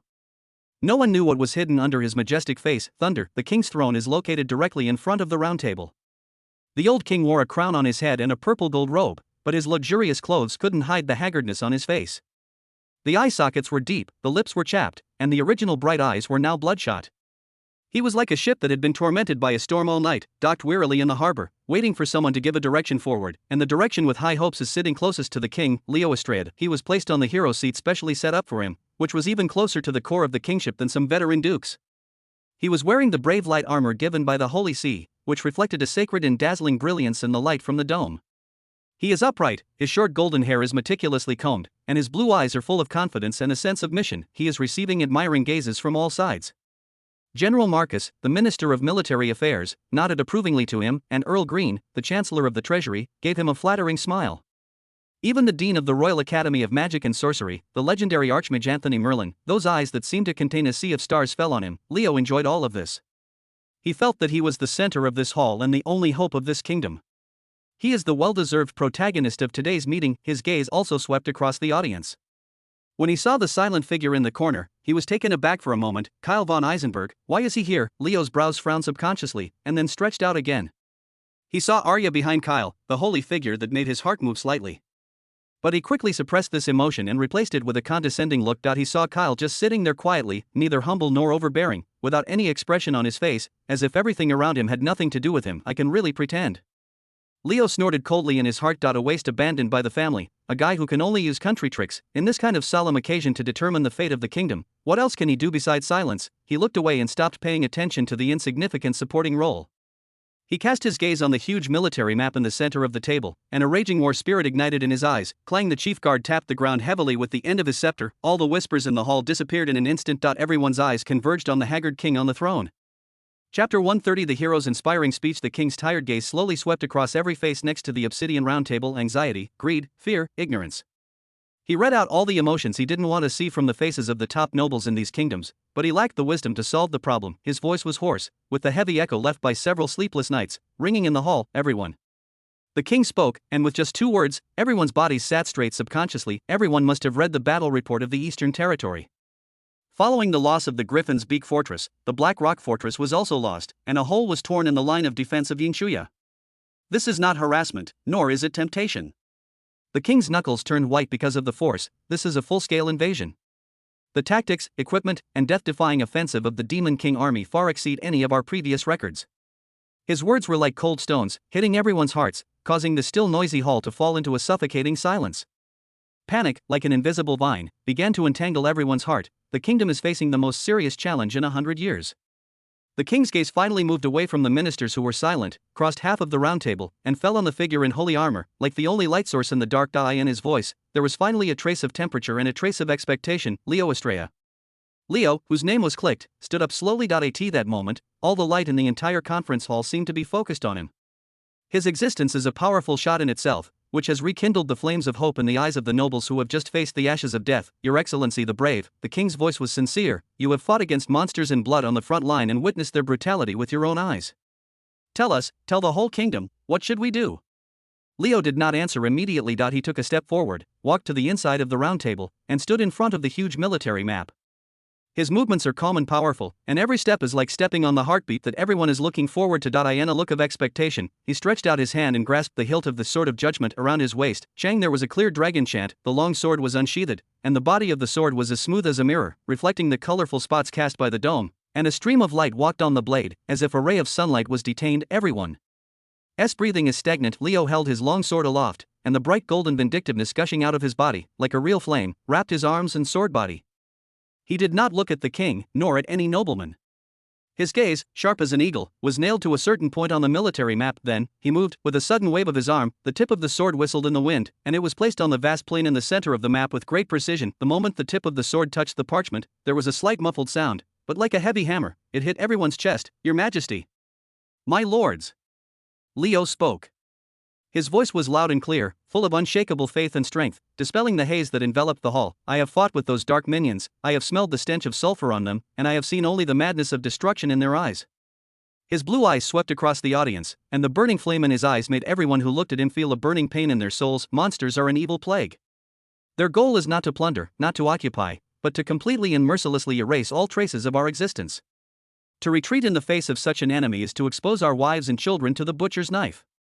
To cling to it is to watch our land be polluted and swallowed up inch by inch. His words were loud, and every word was like a red-hot soldering iron, scalding everyone's cowardly nerves. We can't back down. Can't wait. Leo pulled the long sword from the map, and the blade crossed a golden arc, pointing straight ahead. I ask your Majesty to assemble the most elite knights in the kingdom. Summon the most powerful mage group in the academy. Give me all the warriors who still have the heart of blood and courage. His voice suddenly rose high, full of the passion and appeal of heroism. The main force of the Demon King's army is assembling on the Okron plain. They are arrogant, thinking that we are already lambs to be slaughtered. Then we will use our actions to tell them how sharp the fangs of the lion are. He turned around, faced the king, knelt on one knee, crossed his sword across his chest, and performed a solemn chivalry. I, Leo Estrella, would like to swear in the name of the brave to lead the kingdom's army, in this Okron plain, and the main force of the Demon King's army, in a decisive battle to determine the fate of the kingdom. In the name of the brave. In the name of light. We will completely crush the darkness. At the end of the speech, Leo raised his head, his handsome face reflected in the vindictiveness, as if a god had come into the world. The entire conference hall was silent. The falling needle can be heard. Time seems to have solidified. Everyone was shocked beyond words by this passionate and generous speech, full of fearlessness and glory. The passion contained in it, like a bottle of the strongest wine, instantly ignited the long-dormant sense of honor and desire to fight in their blood. Chapter 131, fanatical seconding. The silence lasted for just 3 seconds, like a drop of water being put into boiling oil. Leo's words instantly detonated the entire conference hall. That's right. A rough violent shout, like thunder on the ground, shattered the solidified air. It was Leon Eisenberg who made this sonar call. Kyle's eldest brother, the deputy head of the Third Knights of the Empire, suddenly stood up from his seat. The shiny armor on his body made a crisp sound of clatter with his movements, like an awakened beast. His burly body cast a large shadow, and the face that resembled the Iron Duke flushed at this moment, not because of anger, but extreme excitement. He pounded his breastplate heavily with his fist, making a muffled boom, and his eyes were burning with a fierce fighting spirit, staring at Leo. This is the bloody nature that the descendants of our kingdom should have. This is the answer that the knights of the kingdom deserve. His voice was full of appreciation for Leo, and every word seemed to be cheering for the speech. What is our Eisenberg family motto? Glory is more important than life. In the face of provocation, only iron and blood are the response. Lion's speech, like a lighted torch, was thrown into a pyre that was already full of dry wood. The deputy head of Lion is right. General Marcus, the Minister of Military Affairs, also stood up, his well-trimmed beard trembling slightly with excitement. We can no longer passively wait for the battle report like this, watching the country fall. We must take the initiative to attack and burn the war to the enemy's position. That's right. Okron Plain, that was once the place where our ancestors defeated the enemy. That is the land of glory. A gray-haired old soldier patted the table excitedly, tears flowed in his muddy eyes. We should reproduce the glory of our ancestors on that land, instead of hiding behind the city wall, listening to the howling of monsters shivering. I seconded. The second knights are willing to be pioneers. The fifth knights request to fight. The generals of the military, especially the young and powerful officers who were eager to make great achievements, stood up one by one. They pulled out their sabers and raised them high. Under the light of the dome, the blades merged into a dazzling steel forest.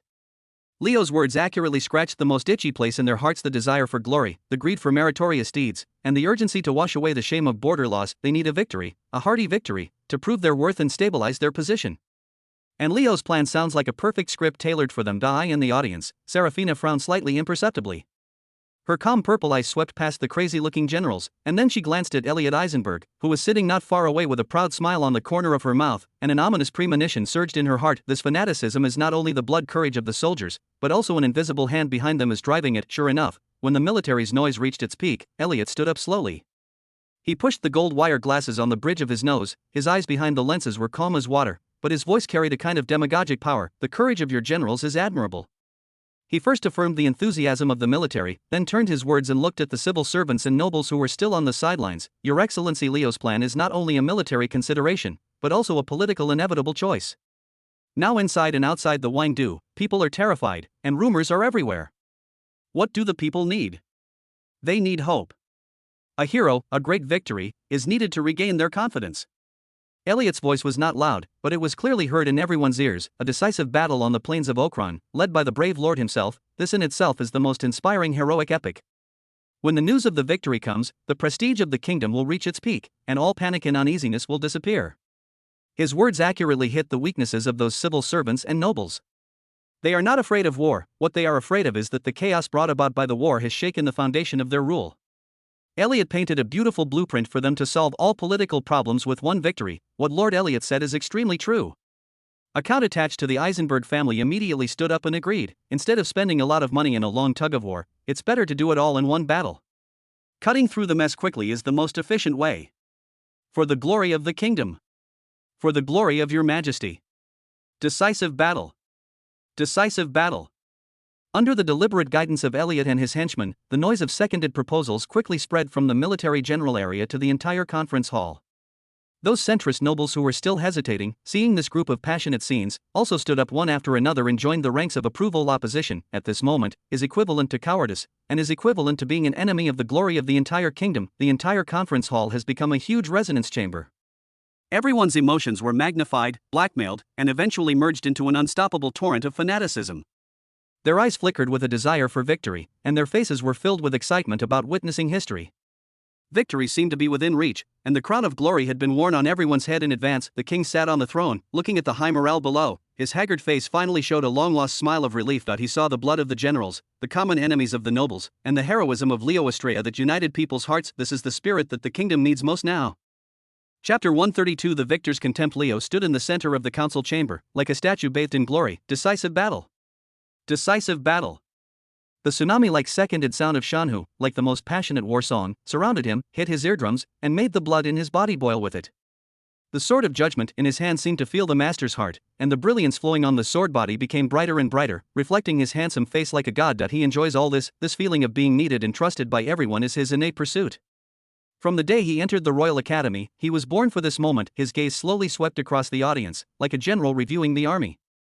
He saw the undisguised fanaticism and recognition in the eyes of Leon Eisenberg, the hopeful eyes of old-school soldiers such as General Marcus, and the great nobles who had once said a lot about his civilian origin, also cast awe and praise on him at this moment. He even saw the king sitting on the throne, and the flame of hope was rekindled in his tired eyes. All of this made him feel extremely satisfied. He, Leo Estrella, is the heart of this kingdom and the only protagonist of this war. He used his passion and belief to condense these sand-like nobles into a sharp sword.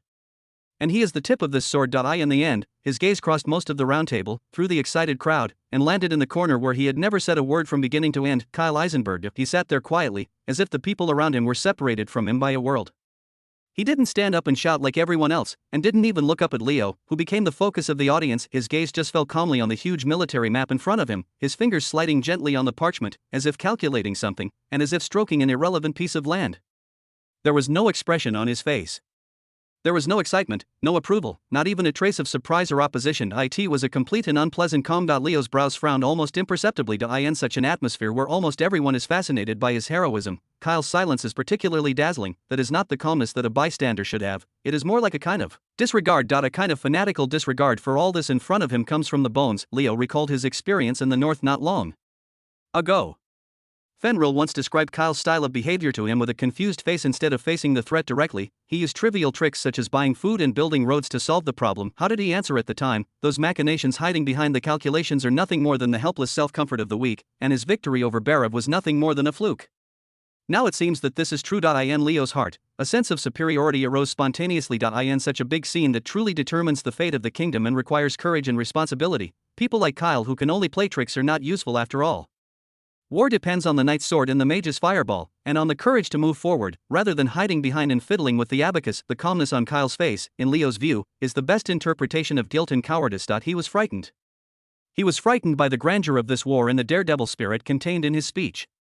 So he could only be silent, and he could only pretend to be focused on the map to hide his inner cowardice. A waste that can't even build a magic circuit, an abandoned son who has been exiled by his family to a remote place. Even if he tosses out some fame in the countryside, what can he do? When he arrived in the capital of the kingdom, and at the supreme council that determined the future of the kingdom, didn't he have to be like an outsider, watching himself dominate everything? The arc of Leo's mouth raised a bit unconsciously, evoking an almost imperceptible contemptuous smile.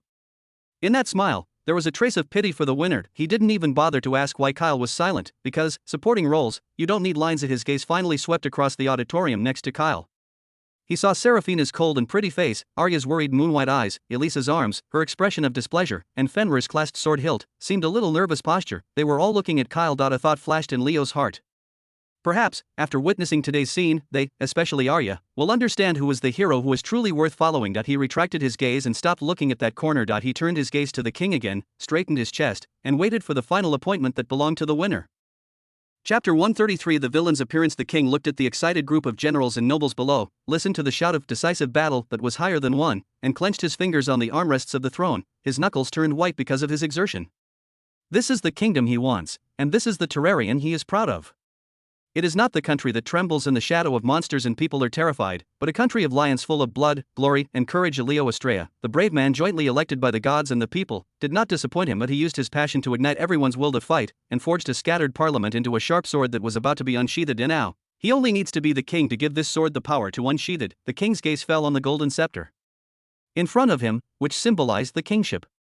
The top of the scepter is inlaid with a huge ruby, and under the light of the dome, it seems to be burning with a flame that will never go out, just like the high fighting spirit of the hall right now. His hand slowly raised and stretched out to the flame. Just when his fingertips were about to touch the cold metal of the scepter, a voice sounded without warning. The voice was not loud, not in a hurry, or even calm.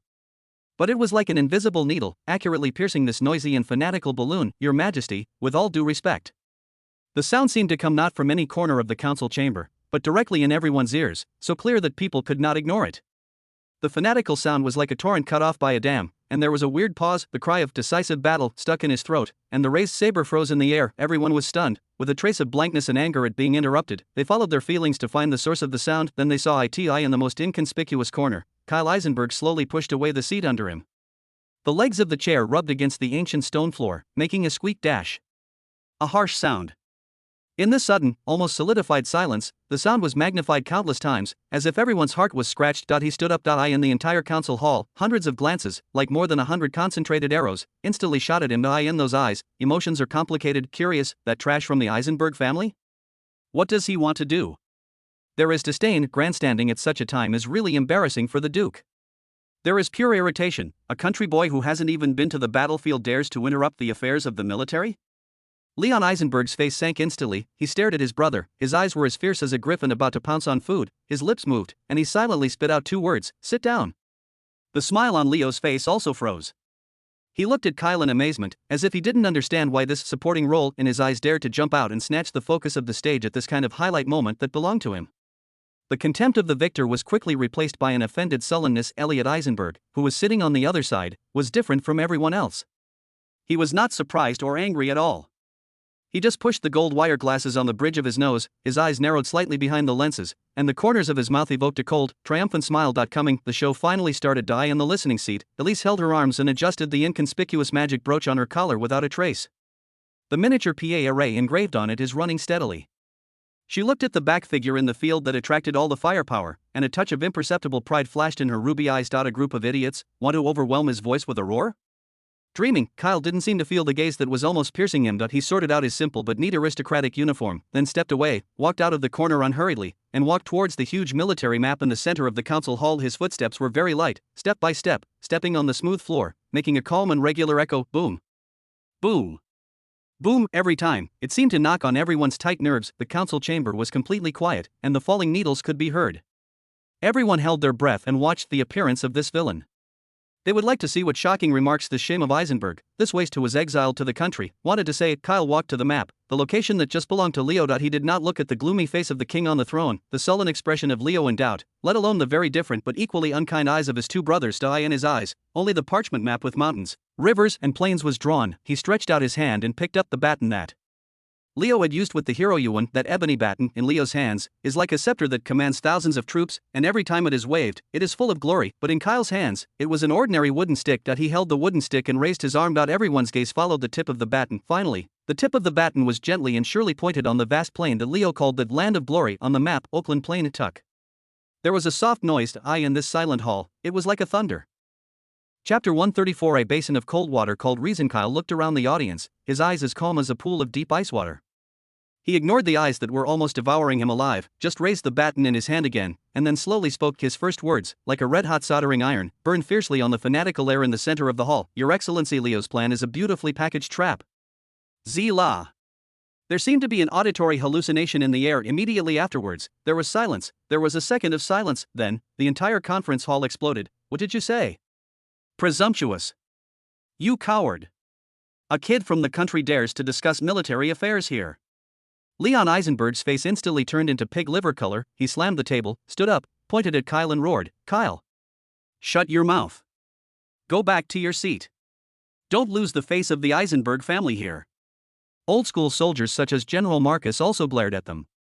The blood of their knights who had just been ignited seemed to have been splashed with a pot of sewage mixed with ice ballast, cooling from the top of their heads to the heart of their feet, and all that was left was the offended anger. Leo was even more struck by lightning, and he stood there, the blood on his face quickly faded and turned pale.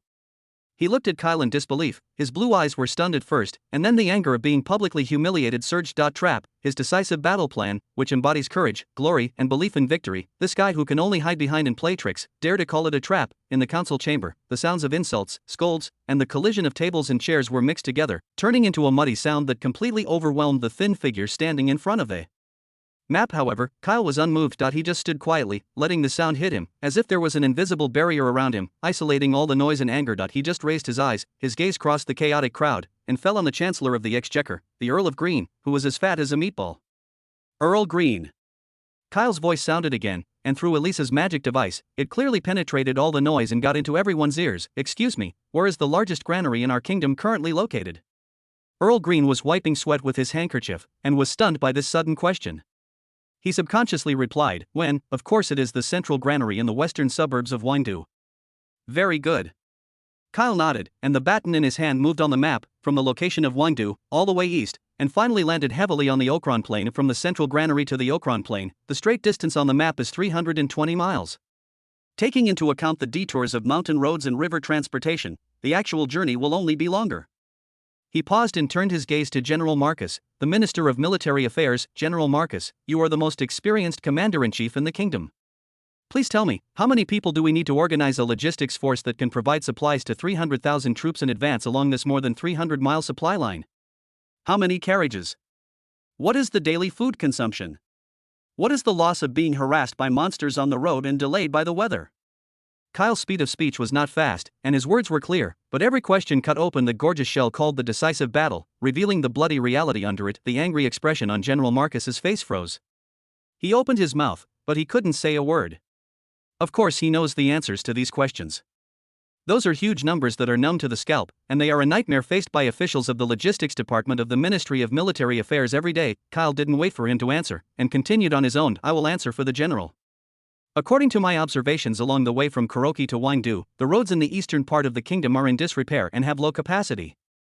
To maintain the operation of 300,000 troops on the Okran Plain, we need at least a civilian team of more than 100,000 people, as well as tens of thousands of carriages.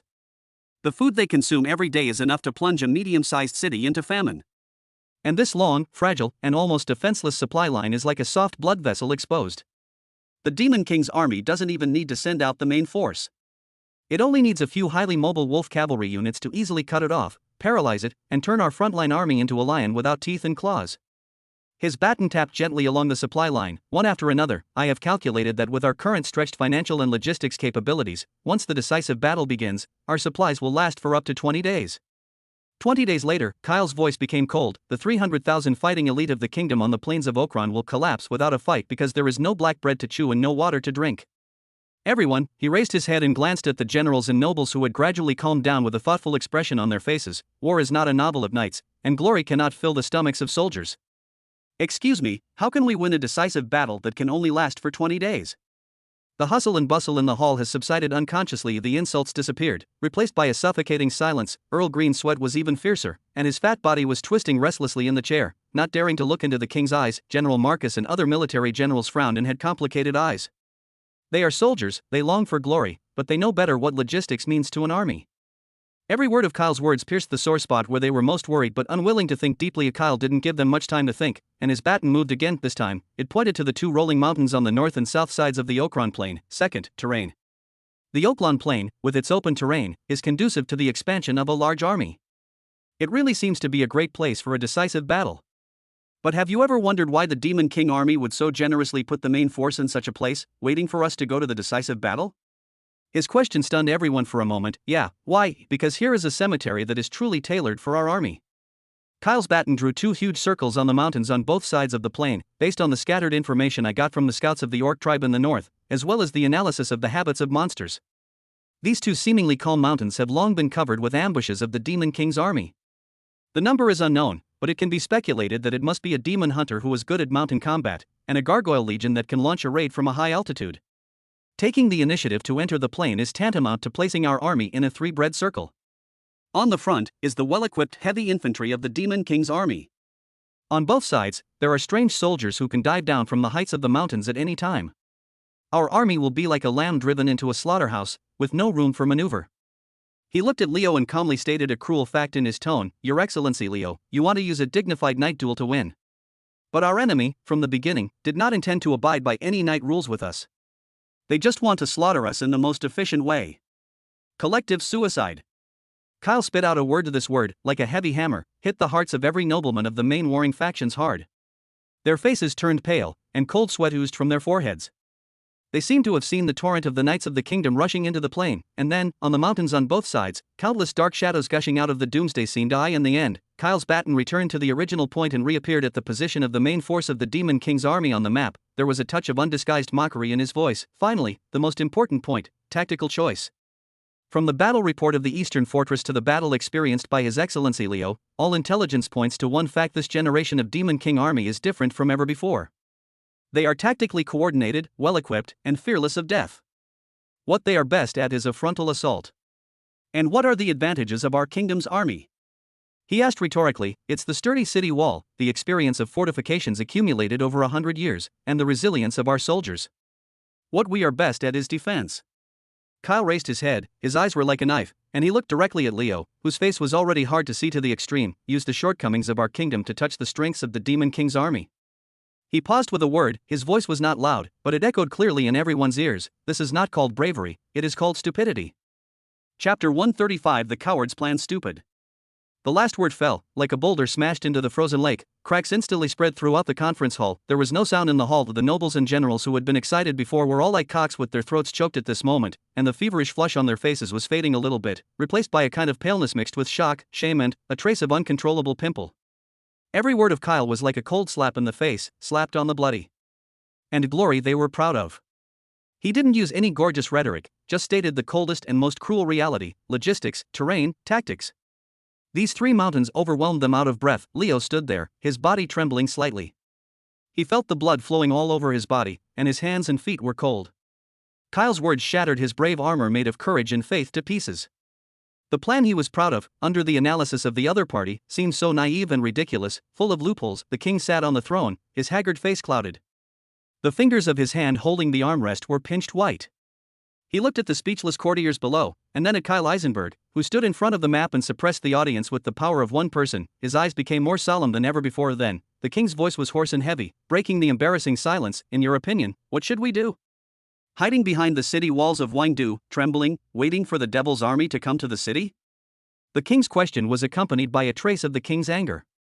He can accept the flaws of the plan, but he cannot tolerate cowardice. Everyone's eyes focused on Kyle again. They would like to see what earth-shattering plan this shame of Eisenberg, which completely rejected the decisive battle plan, can come up with. No, your majesty. Kyle shook his head. He didn't seem to feel the pressure in the king's words at all. He put the baton back in place, and then used his fingers to slowly draw a line on the huge military map. That line, in the eyes of all nobles, looked so dazzling, so humiliating, because it is not on the far border, not even on the Okron plain. That line was deeply recessed into the territory of the kingdom. I suggest adopting the strategy of scorched earth defense and deep entrapment of the enemy. Kyle's voice sounded calmly, and every word was clearly sent into everyone's ears, causing a new round of commotion. Many nobles, especially those whose territories were close to the border, had already shown expressions of horror. Kyle ignored them. His fingers moved on that line of defense, as if a craftsman was examining his upcoming masterpiece. The core of this line of defense starts from the Heimukala under my jurisdiction in the west and extends northward, connecting the entire Beifong mountain range to the foothill area. His finger clicked on the map, and there was exactly the location of Kuroki Kalar here. We have established a preliminary multi-level fortification system composed of forts, watchtowers, and trenches. At the same time, the orc tribes of the Beifong Mountains are our most reliable allies, and they will be responsible for guarding the northern flank of the line of defense. His words moved the hearts of many people present.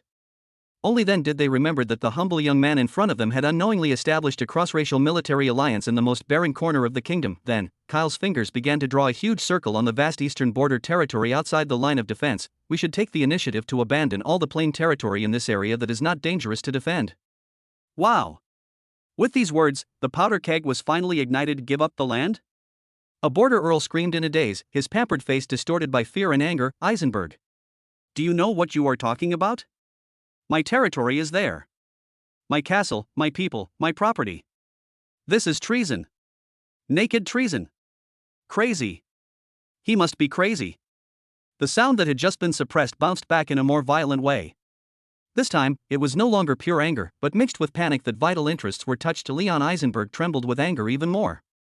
He felt that his family, the glory that had been cast with blood and life for hundreds of years, was trampled under his feet by his younger brother at this moment and crushed to pieces. Kyle, he roared, his voice changed. What is the family motto of the Eisenberg family? Glory is more important than life. The men of our family would rather die in battle on the way to recover the lost land than take the initiative to give up an inch of land belonging to the kingdom. Are you going to throw the glory of your family into the stinky ditch? Facing the roar that almost overturned the dome, Kyle just waited quietly. He waited until the voices became hoarse from excitement, and waited until there was a gasp in the hall before speaking again. His voice is not loud, but he has a strange penetrating power. May I ask you adults a question? What is the purpose of the war? This question stunned everyone. Of course it's for victory. For glory. Lion hurriedly replied, as if defending something sacred. So what is victory? Kyle asked, is it to seize a piece of land that was burned into coke by the war? Or save the lives of more soldiers so that they can go home alive, continue farming, and breed offspring? He looked around the audience, his eyes swept across the faces of the blushing nobles. What we give up are those burdens that are flat, difficult to defend, and will only consume our troops in vain. Before giving up, we will implement the strategy of building a wall and clearing the field, withdrawing all population, livestock, food, and all valuable materials to the line of defense. What we leave to the Demon King's army will only be a scorched earth that is empty, can't find a grain of wheat, and can't dig a well. With every step forward of their army, the pressure on logistics will increase exponentially. They will have to mobilize forage from a distant rear and walk on our equally long and dangerous supply line. Kyle's finger, on the map, simulates the logistics line of the Demon King army that is being drawn longer and longer. On the other hand, we can rely on sturdy fortifications to treat work with ease. There was a cold confidence in his tone. Here, at every node of the line of defense, I will deploy my newly developed war equipment. They do not need to consume the precious magic power of the mage, but they can cause longer lasting and more stable kills than the most advanced magic. We will weaken them layer by layer like peeling onions, and exchange the smallest price for the greatest results. We will use traps, harassment, and endless night attacks to torture their nerves and consume their energy. We want every soldier of the Demon King's army to fall into the nightmare of not eating enough, not sleeping well, and always worrying about crossbows and arrows flying from nowhere. Kai Lang's description caused a chill on the backs of the generals in the council chamber who had been through a lot of battles.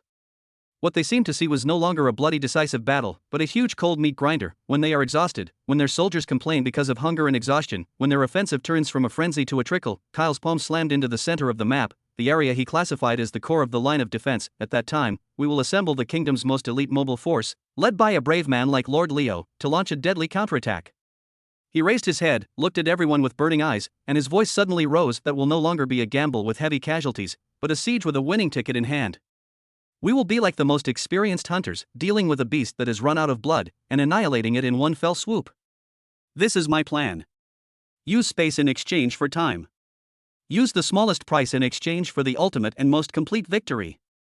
Kyle's voice fell, and the entire council hall fell into a weird silence mixed with shock and blankness. His plan sounds so deviant, cowardly, shameless, but full of some kind of cold logic that people can't refute. It is like a powerful medicine, impacting everyone present, especially those soldiers. Their inherent cognition of war and glory. In the listening seat, Elise held her arms, and the corners of her mouth curled with pride. A group of idiots. Where is this? You haven't seen what those iron orangutans look like when they were really powerful. Serafina gently clenched her hand hidden in her sleeve, and a layer of fine sweat had already appeared in the palm of her hand. She looked at the back figure in the field that attracted all the firepower, and her amethyst eyes flashed with brilliance that no one could understand. And Elliot Eisenberg pushed the gold wire glasses on the bridge of his nose, and his eyes behind the lenses flickered with a cold light of success. Coming, the most perfect crime that was enough to crucify Kyle on the pillar of shame had already been said by himself. Coward's plan. Chapter 136. Backstabbing from the family. After a short silence, the first to jump up was not the border nobles whose interests were damaged, but Kyle's blood brother, Leon Eisenberg. His eyes were flushed, like an angry griffin, on the face that resembled the old prince. His muscles twitched violently with extreme anger. He pointed to Kyle's nose, his voice hoarse as if it had been squeezed out of his throat abruptly. A coward. It's a coward's speech. With the blessing of the magic sound reinforcement device, his roar echoed like thunder on everyone's eardrums. In the dictionary of the Eisenberg family, there has never been the word give up.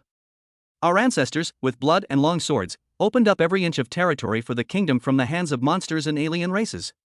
Every stone and every handful of soil are soaked in the glory of Eisenberg. Lion slammed the golden two-headed griffin family emblem on his chest, making a muffled sound of bang bang. And you? The shame of your family. We are even asked to take the initiative to give up the land that our ancestors exchanged for their lives. Hand over our homeland to those dirty monsters. He took a step forward, and the evil aura belonging to the deputy head of the Knights came on his face, almost devouring Kyle. This is not a strategy. This is betrayal.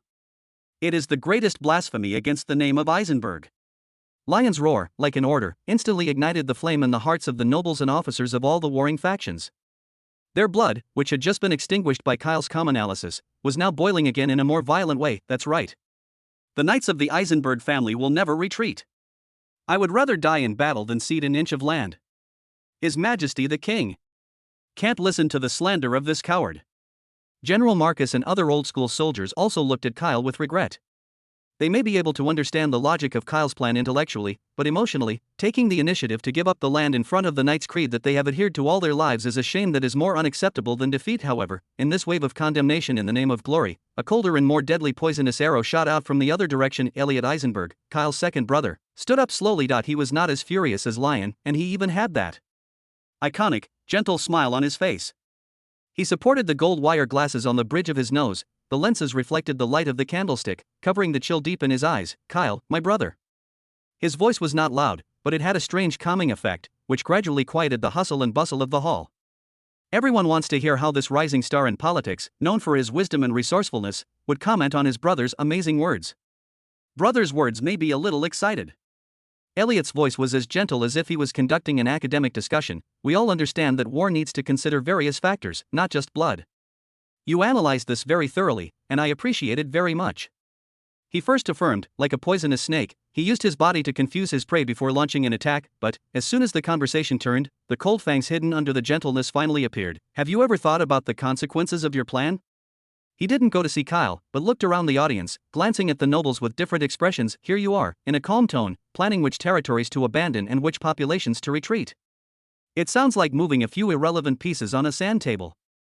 His voice suddenly rose high, with a sad questioning tone, but those are not chess pieces. That is the territory of the kingdom. It's the people who have lived there for generations. It's your words that will make them uprooted from their homes and abandon the homes that their ancestors have run for hundreds of years. Have you considered their feelings? Have you considered how much panic this will cause in the kingdom? Elliot stepped forward and stood beside Lion. The two brothers, one martial and one literary, formed an airtight wall against Kyle. His words were more cruel than Lion's pure anger. Before the decisive battle, just think about ceding the land first. This is not called calmness, this is called shaking the army's heart. He leaned forward, lowered his voice, and said word by word at a volume that only a few people around him could hear clearly, but spread all over the audience through magic loudspeaker. Kyle, what is your intention? Could it be that you have been frightened by the devil's army and think that we will undoubtedly be defeated, so you want to use this way to find a way out for yourself in advance in exchange for a peace of mind? Or? Elliot pushed his glasses, his eyes behind the lenses became sharp as a knife. Those achievements you led in Kuroki have given you some ambitions you shouldn't have?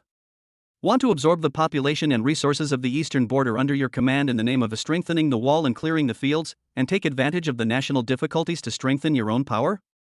One of these two problems is more vicious than the other. The first one labeled Kyle as a cowardly coward, the second is to directly accuse him of holding the soldiers in self-esteem and plotting against them. If Lion's attack was a frontal hammer, then Elliot's attack was a highly poisonous dagger that pierced Kyle's political life with every move. After these words fell, the atmosphere of the entire conference hall completely changed. The eyes of the nobles at Kyle changed from contempt and anger to suspicion and vigilance. It turned out to be like this. Let me just say, how could a waste abandoned by the family suddenly become so eloquent? He is going to dig the corner of the kingdom. The nobles attached to the Eisenberg family immediately seized this opportunity and attacked one after another. Like hyenas smelling blood, they swarmed up to tear the isolated figure to pieces. Treason. He is planning treason. Go back to your country. The king can't tolerate conspirators like you. Your Majesty. Please take this person down immediately and submit him to a military court for trial. The sound of insults, accusations, and the collision of tables and chairs merged into a muddy, malicious sound, rushing towards Kyle from all sides. He stood in front of the huge military map. That thin figure, against the background of the raging crowd around him, looked so thin, so isolated, and helpless. He is like a boat in a storm, and he may be overturned and swallowed by this monstrous wave at any time. Lion looked at him with undisguised contempt in his eyes, as if to say, look, this is what happens when you betray the glory of your family. Elliot returned to his seat, picked up the red wine glass on the table, and shook it gently, with a planned smile on his mouth. He looked at the younger brother who was pointed to by Qianfu. His eyes seemed to be admiring a perfect work of art that he had completed by himself. Isolation, complete isolation. This is the stage he carefully designed for Kyle now. The good show has just reached its climax. Chapter 137. The King's Disappointment. Enough. With a dull loud noise, the king slammed the scepter in his hand on the floor in front of the throne.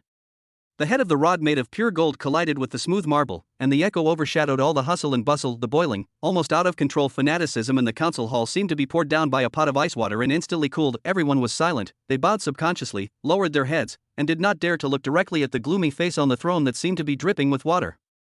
The king's chest was heaving violently, and the disordered breathing was clearly audible in the silent hall.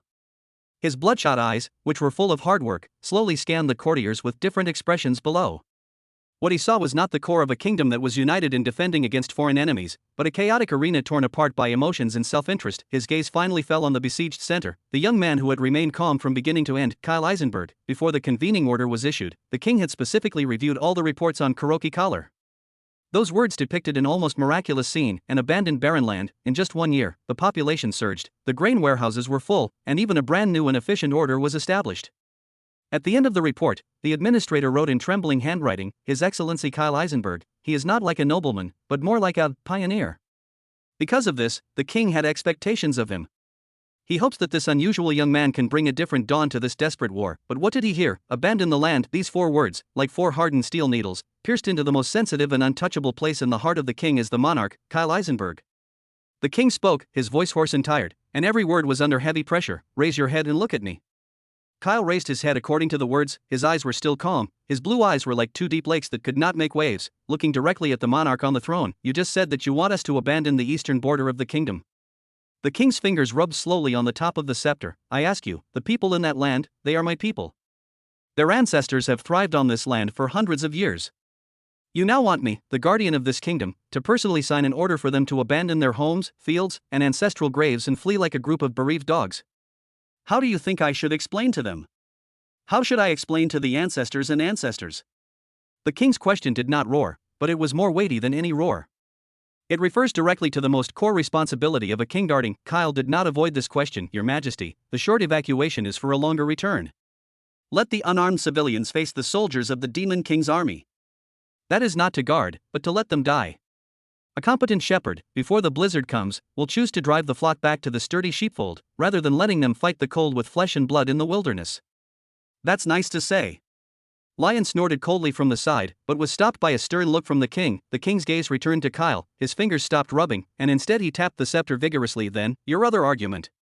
You said that the mountains on both sides of the Okron plain are full of ambushes from the Demon King's army. Let me ask you again, where is your evidence? This problem, like a precise scalpel, cut the weakest link of Kyle's entire plan. The whole hall held its breath.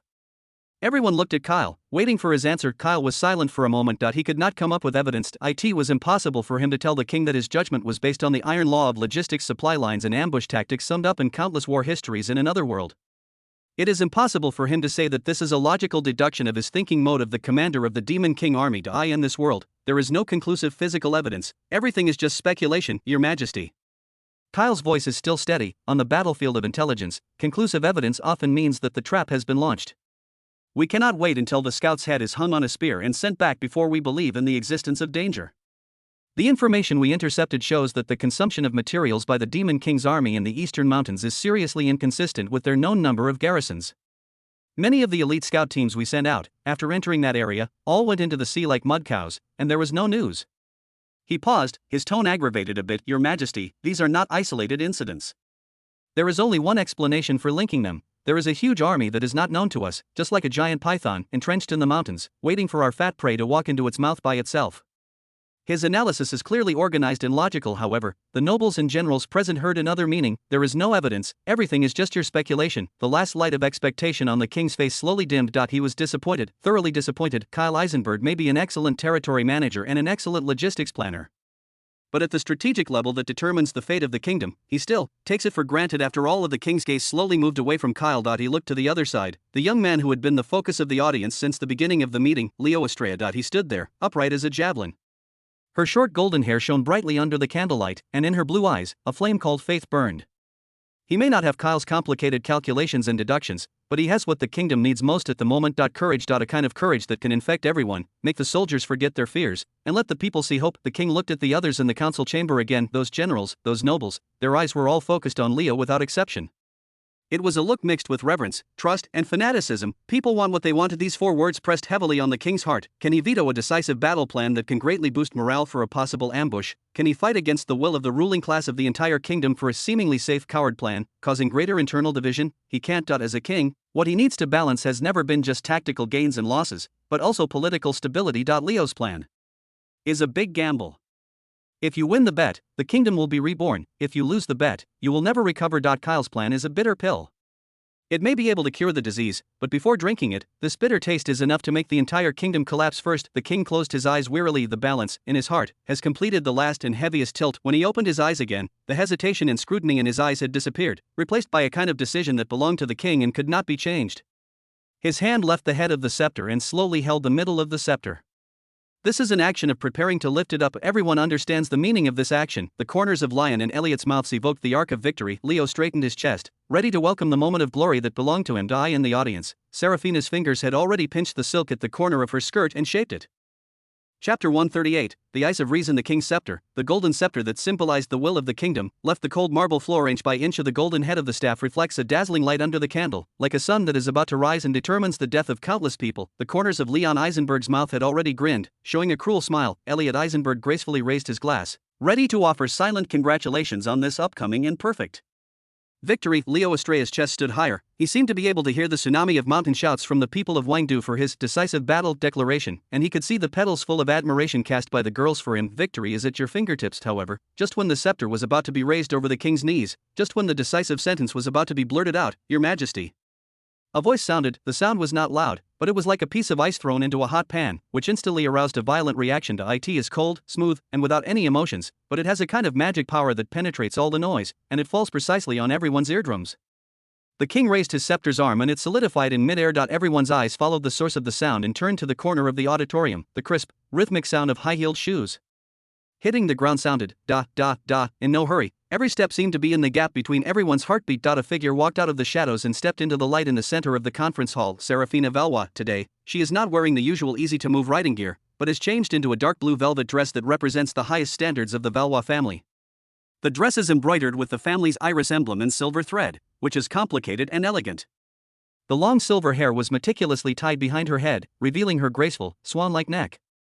There was no expression on her face, and those amethyst-like eyes were like two bottomless cold lakes, reflecting no waves. She walked to the round table. Her gaze did not even stay on Kyle for a moment, but she made an impeccable curtsy to the king on the throne. Your Majesty, please forgive me for interrupting. Her voice was still calm. This is not a plea, not a question, but an unquestionable statement. The king frowned.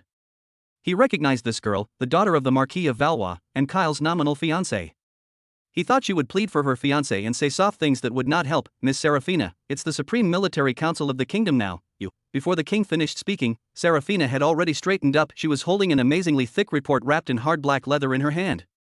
She walked to the table and put the report on the table with a pop. The voice was not loud, but it was like a rational tombstone, smashing heavily on this fanatical grave. Your Majesty, in the name of the heir of the Valois family, I support His Excellency Kyle Eisenberg's plan. In one sentence, the atmosphere of the entire hall instantly solidified. The smile on Lyon's face froze. Elliot's hand holding the wineglass also stopped in the air. Serafina ignored the astonished, inquiring, and even disdainful glances around her. Her gaze swept across the audience, from the hot-blooded generals to the fat-headed nobles, and finally fell on Earl Green, the Chancellor of the Treasury, who was so fat that he almost had no neck. My lords, her voice suddenly turned cold, like the sharpest ice in winter. You are keen to discuss glory and praise courage, as if war is a grand night contest. She stretched out her slender fingers wearing white silk gloves and tapped lightly on the heavy report. But it seems that I have forgotten the most basic thing: arithmetic. Arithmetic? Earl Green subconsciously straightened his fat submerged chest, with an offended expression on his face. Miss Valois, please pay attention to your words. What is discussed here is the survival of the kingdom, not the ledger in your shop. Really? The corners of Serafina's mouth evoked a cold, almost mocking arc.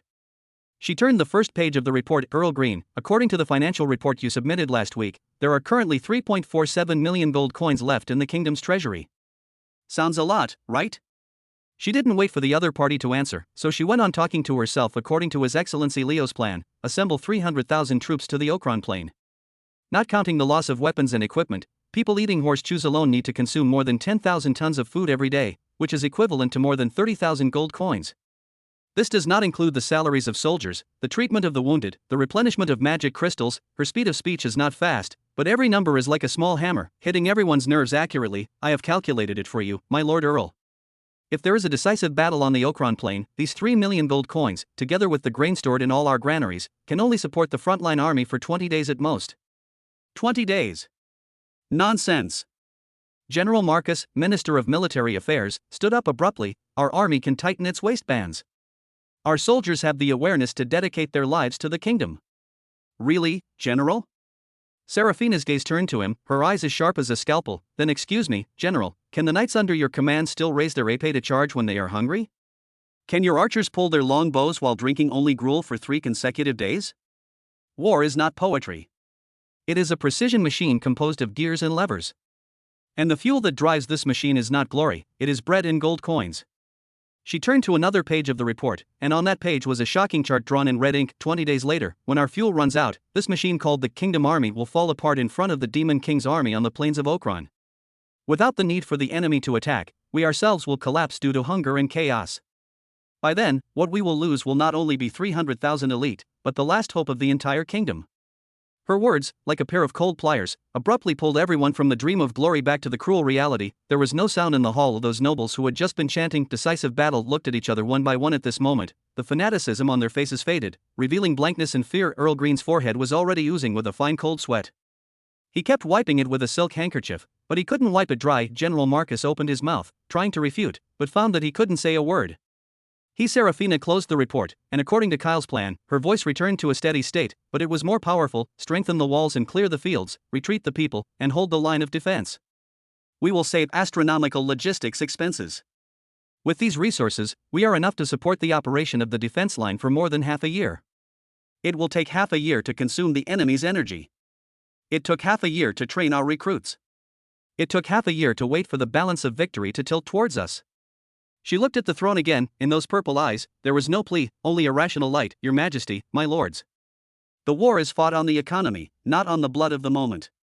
She bowed slightly and asked the question that was enough to change the fate of the entire kingdom. Excuse me, everyone, do you choose 20 days of glory or half a year of vitality?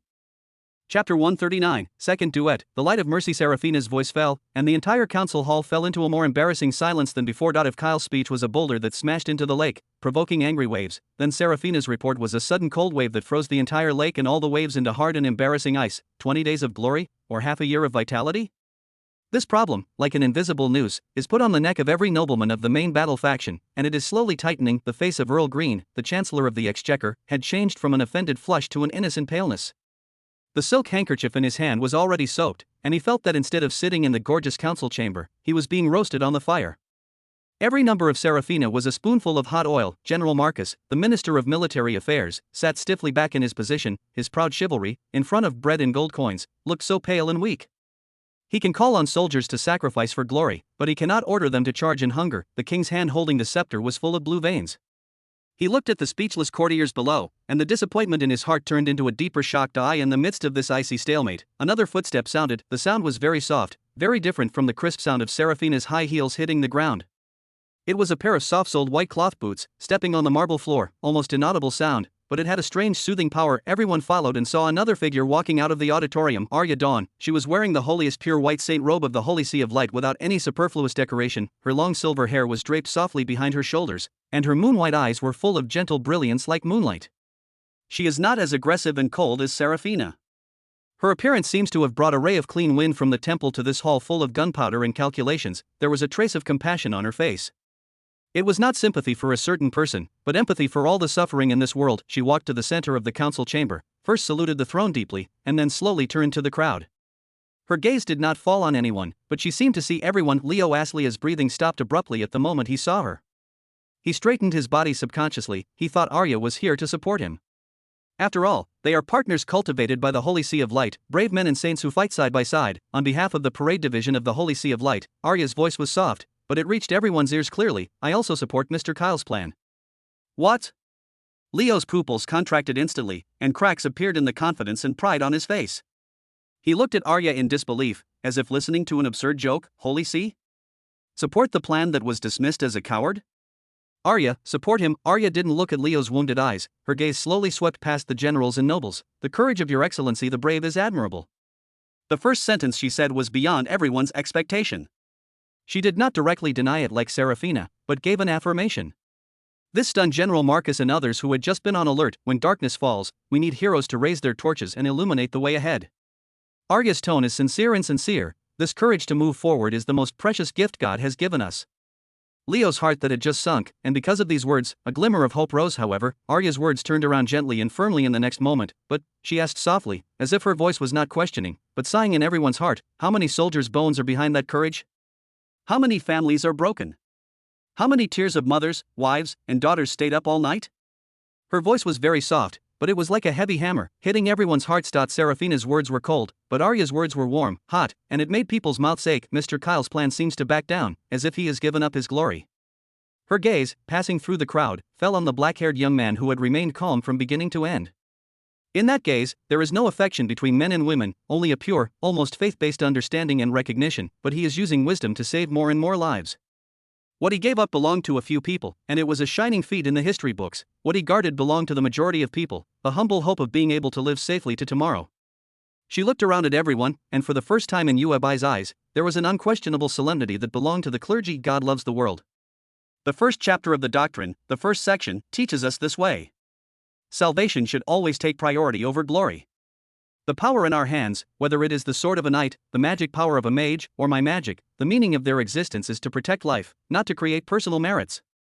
Her voice suddenly increased a bit, like a holy light, piercing the hypocritical curtain called glory that enveloped the council chamber. Is it for a false name? In order to satisfy the pleasure of a big gamble, we have to let thousands of soldiers, those living people with parents, wives and children, go to a decisive battle that is destined to suffer heavy casualties? Could it be that the people of God are just a number in your merit book that can be easily erased?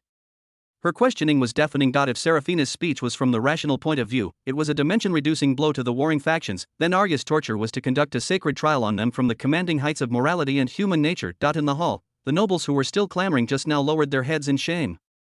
They can ignore the cold numbers, but they can't avoid the torture of conscience. Leon Eisenberg's face was livid, and he found that the glory of his proud family seemed so selfish and small in the face of the larger proposition of saving lives. The king's body leaned back slightly on the back of the chair, and he looked at the girl in white xingxue with complicated eyes.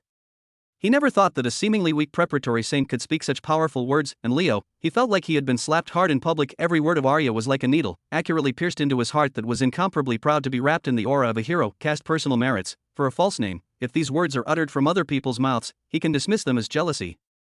But speaking from Arya's mouth, he couldn't refute it, only felt bursts of trembling and shame from his soul. He looked at Arya, the girl who had been behind him, treating his wounds and praying for him. At this moment, she stood on the opposite side of him, using her purest faith to define his most proud, heroic way as a selfish gamble. Chapter 140, the third duet, Red Lotus of Wisdom. Arya's words, like the aftertaste of the evening bell, echoed in the council hall for a long time. What it brings is not a cold stalemate, but a heavy, depressing silence mixed with shame and reflection. The generals no longer straightened their chests, the nobles reduced their arrogance, and even the kings fell into long-term contemplation. The rational ledger and the holy word of mercy have completely shaken the gorgeous altar called the decisive battle of glory from its foundation. However, at the moment when this solemn atmosphere is about to solidify into a final decision, an extremely impatient, contemptuous snort, like a red-hot iron drill, suddenly pierced this warm moral film. Immediately afterwards, a rapid and crisp sound of footsteps sounded. With undisguised irritability, everyone looked up in amazement and saw a fiery red figure, like an uncontrolled flame, rushing out of the corner of the auditorium. Elise Cromwell, her iconic fiery red ponytail was cocked high, and with her striding movements, two rebellious arcs were drawn in the air. She held her arms in both hands, and on her face as delicate as a doll, there was no coldness of Seraphina or compassion of Arya. There was only one kind that only happens when you look at a group of stubborn children who can't understand basic arithmetic. Mixed with the extreme impatience of why are you so stupid, and it's so troublesome to explain. She didn't salute, she didn't even look at the king on the throne, she just walked straight to the center of the council chamber, scanned the audience with those ruby eyes, and finally, in a tone that seemed to be reprimanding a group of elementary school students, she uttered the first sentence of Shattering the Sky. A group of idiots who don't even understand the conservation of basic energy. The whole hall exploded. If Seraphina's speech is a challenge and Arya's speech is torture, then Elisa's opening remarks are naked and unadorned insults, presumptuous. Who are you? How dare you speak wildly at the Imperial Council? Several elderly nobles were so angry that their beards were trembling, and they stood up patting the table. Sitting in the chief palace magic consultant, an old white-haired mage with gray hair blushed even more, feeling that the dignity of his life had been stepped on by this little girl who didn't know the height of the sky. Who am I? Elise raised her eyebrows, and the corners of her mouth curled arrogantly. She raised her hand and pointed to the old man in the audience who had closed his eyes from beginning to end. You can ask Dean Anthony Merlin, would he dare to take me an article about magic power? A paper on turbulent stabilization. The Dean of the Royal Academy of Magic and Magic, the legendary Archmage Anthony Merlin, slowly opened his eyes at this moment. He looked at the triumphant disciple who was as proud as a little phoenix in the field, without reproach in his eyes, but a helpless and indulgent smile flashed in his eyes. He didn't speak, but with this action, all the questioning voices stopped abruptly. No one dared to say a word anymore. Everyone understands that the young people who can be treated with this attitude by Dean Anthony have authority in the field of magic that they cannot imagine. Elise retracted her gaze with satisfaction. She didn't bother to waste any more words with those idiots. She stretched out her slender fingers and tapped them lightly in the air. In the air, the magic elements began to condense at high speed. A huge magical projection made of light and shadow suddenly unfolded in front of everyone. It is not a gorgeous magic rune, but a dense set of charts, data, and an anatomical picture of a hideous monster. The economic and moral cards are over, it's really inky. She held her arm and pointed to the projection with a slender whip of light condensed from the flame element and beating constantly on Mars. Now, tell me something your brains can understand. Her flaming whip knocked heavily on the heart of the monster's anatomy. The magic resistance report of the Demon King's army. Have you all read the Palace Mage Consultants carefully? She deliberately aggravated the word adult, and the sarcasm in her tone almost overflowed. The chief palace mage's face turned pale and he opened his mouth, but he couldn't speak. Of course he had read those reports, but he just flipped through them hastily and didn't delve into them. It doesn't seem to be Elise sneered, then I'll make a point for you. The report pointed out that the main infantry of the Demon King's army generally has a physique called magic energy passivation. She paused and drew a dazzling red curve on the chart with her whip. Don't understand? Let me put it another way. She looked around at the nobles and generals with blank faces, and the corners of her mouth widened even more. It means that the mage group you are proud of rubbed a big fireball and smashed it on someone. It's not much different from being burned by a torch. Eyebrows. Nonsense. The chief palace mage finally couldn't help retorting, as long as we gather enough magic power, any defense can be penetrated. Oh? Breakdown? Elise seemed to have heard a big joke. Then have you counted? How many standard magic crystals do you need to consume to penetrate a 100-man team-level magic energy passivation position? Your mage group, after releasing 10 Yang Yen bursts that exceed the conventional magic load in a row, does it still have the strength to stand? She didn't wait for the other party to answer. The flame light whip swung abruptly, and the picture on the projection instantly switched, turning into a vast map of the plane, which was the Okron plane. A large-scale magic bombardment on the Okron plane is essentially a war of attrition. Who has a stronger magic reserve than who, and whose mage can carry it better? And the Demon King army, they are themselves the product of the erosion of magic power, and their tolerance and recovery speed to magic power far exceeds ours. Choose the battlefield there and use our shortcomings to touch the enemy's strengths. Do you call this bravery? Her voice suddenly rose high, like a loud slap in the face, slapped on the faces of all the court mages. This is not called bravery, this is called giving away a human head. Then, the king's voice sounded at this moment, and he looked at the red-haired girl solemnly. In your opinion, what should I do? Elisa's gaze turned to the king, her arrogance narrowed a little, but her tone was still direct. It's very simple. Her flame whip pointed to the map, the line of defense Kyle had drawn before. Give up the bombardment and kill instead. Abandon the flashy range magic and pursue the most efficient physical armor breaking. Physics? General Marcus frowned. Do you mean, with a knight's sword and an archer's arrow? Of course it's not your inefficient things. Elise curled her lips disdainfully, her light whip swiped in the air, and the magic projection switched again. This time, what appeared above was no longer a complex data chart, but a frame of war equipment with precise structure and full of cold metal texture. 3-bow bed crossbow, torque trebuchet, with ballista. It was the iron orangutans that Kyle made in the Blackwood collar. When Leon Eisenberg saw these things, a touch of contempt flashed in his eyes, and he was about to sneer, but Elisa's next words blocked all the words in his throat. I know, in the eyes of you knights with muscles growing into your heads, these are just iron pimples that can't get on the stage. Elisa's gaze scraped Lion's face like a knife. But these iron orangutans, they don't consume the slightest magic power of the mage, but they can transform pure kinetic energy into the deadliest physical damage, which is continuous, stable, and cheap. Her light whip was pointed on the design of the 3-bow bed crossbow. Its effective range exceeds that of your most elite longbowman. The special heavy crossbow it fired was enough to penetrate the skull of the enchanted rhino. The most important thing is that to operate it, only 3 ordinary militia members who have been trained for a month are required. She nodded to the torque trebuchet again. Its projectile distance can cover the entire battlefield. What it throws is not an ordinary stone, but a blooming bomb specially made by Lord Kyle, mixed with fierce fire oil and tribulus terrestris. As soon as it goes down, the killing and chaos caused is more effective than the joint casting of one of your squadron mages. The entire conference hall was silent. Everyone seemed to be getting to know these seemingly crude machinery for the first time. Under Elisa's interpretation, they are no longer ordinary tools, but a brand new killing system that subverts the traditional concept of war. Elise put away the flame whip, raised her arm again, and said in a tone of reaching a final conclusion. From the perspective of optimizing strategic resources, using the fortifications of the line of defense to arrange these iron cliffs layer by layer to maximize the consumption of the enemy and save our precious mage power and nightlife is the only feasible answer at present. She raised her chin, and her ruby eyes flashed with the unique light of genius crushing all confidence. She looked at the chief court mage whose face had turned sauce purple, and showed a nasty, provocative smile. Anyone who has any objections, you can stand up now and publicly debate with me about a standard unit of Yang Yen burst, its magic energy conversion efficiency, and the kinetic energy transmission loss of a 3-bow bed crossbow. Which one is lower? The lips of the chief palace mage trembled. He listened to those unheard nouns and felt his brain like a mess of disrupted twine. Debate? What is the debate? He couldn't even understand what the other party was talking about. The entire Palace Mage Advisory Group of the Kingdom was collectively speechless at this moment. Chapter 141 Part 4. The Sword of Loyalty. In the conference hall, the nobles looked at each other, the generals frowned, and the Palace Mage consultant seemed to have been stripped of his robe in public, so ashamed that he wanted to study a group teleportation spell on the spot to escape from here. The economic ledger, the torture of human nature, the iron law of science. 3 consecutive rounds of heavy blows, like 3 giant hammers, have shattered Leo Estrella and his impassioned decisive battle. plan to pieces and crumbling. The fanaticism of the main battle faction has cooled and turned into embarrassing silence. The king's scepter hung in the air and did not fall for a long time. The wind direction seems to have completely reversed, however. Just when everyone thought that the debate would end in an intellectual crush, the fourth footstep sounded. That voice was very different from the previous three. There is no crispness and arrogance of Seraphina's high heels, no gentleness and compassion of Arya cloth boots, and no haste and impatience of Elisa's leather shoes. It was a heavy, wild sound of footsteps.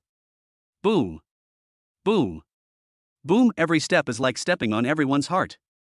It was a pair of combat boots sewn from thick animal skins. They stepped on the marble ground and made little sound, but they carried a primitive and powerful sense of oppression. Everyone followed, their eyes passed through the crowd, and they fell on the last figure who walked out of the auditorium. Fenrir. She did not wear a gorgeous dress, only a set of animal skin light armor that was easy to move, outlining her strong and explosive figure. The long silver-gray hair was scattered casually, and a pair of furry wolf ears were trembling vigilantly between the hair. She didn't carry any reports or magic props, she just pressed her hand casually on the hilt of the quaint long sword around her waist. This is the posture of a warrior. She strode to the center of the council chamber without looking at anyone. The golden beast pupils, known as the pupils of broken gold, were as sharp as eagles and slowly swept across the audience. There are no complicated theories in that gaze, no esoteric doctrines, only the purest scrutiny and deterrence. When the wolves patrol the territory, all the nobles present, no matter how high their titles were, subconsciously felt their backs cold under the gaze of those eyes.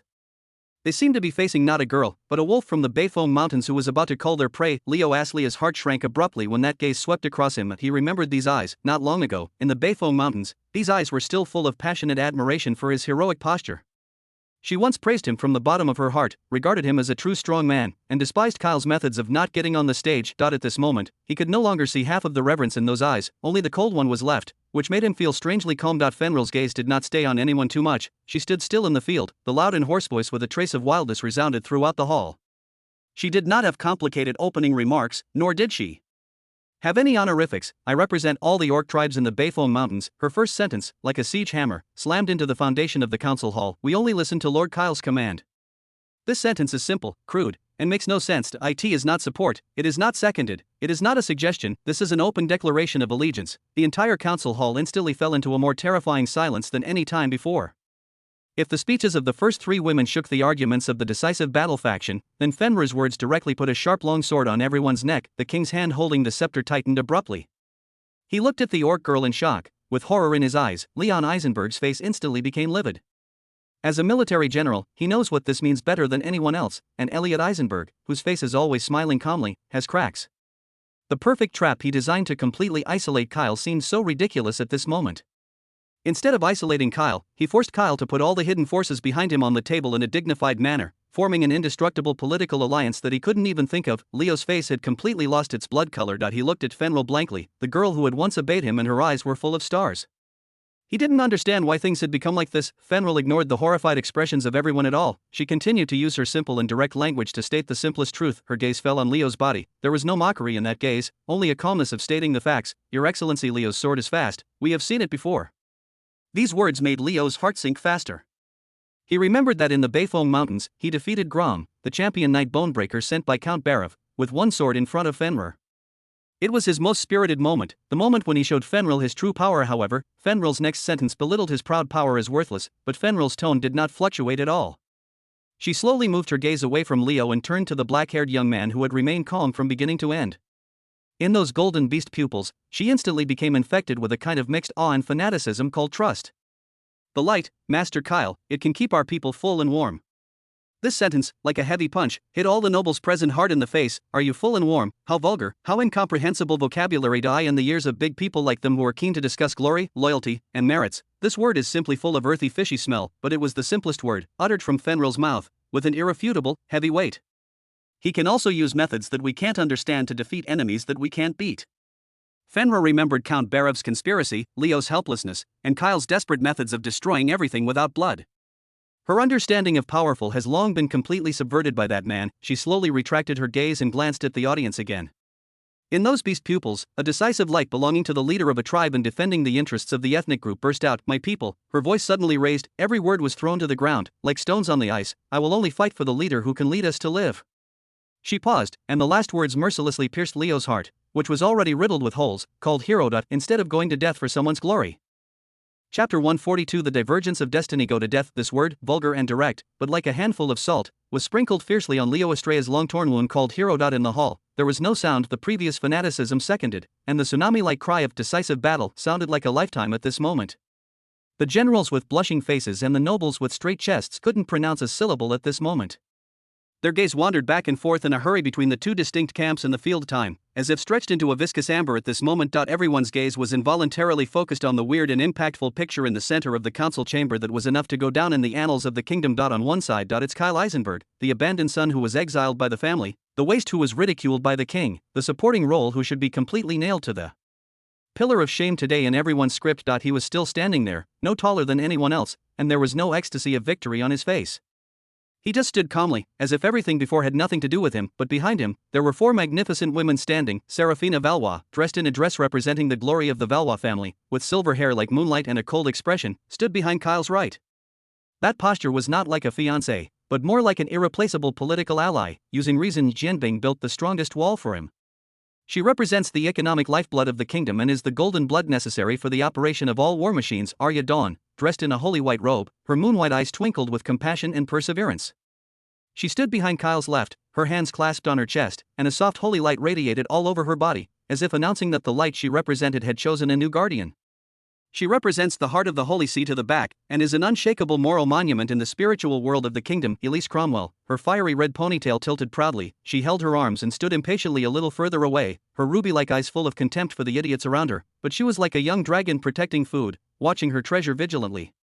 She represents the highest wisdom of magic and technology, and is the definer of the future form of war. Fenrir, with her hand on the hilt of the sword, her golden beast pupils as sharp as a knife, she is like a silent statue, guarding Kyle's side. That body full of wildness and power, itself is the most direct military declaration.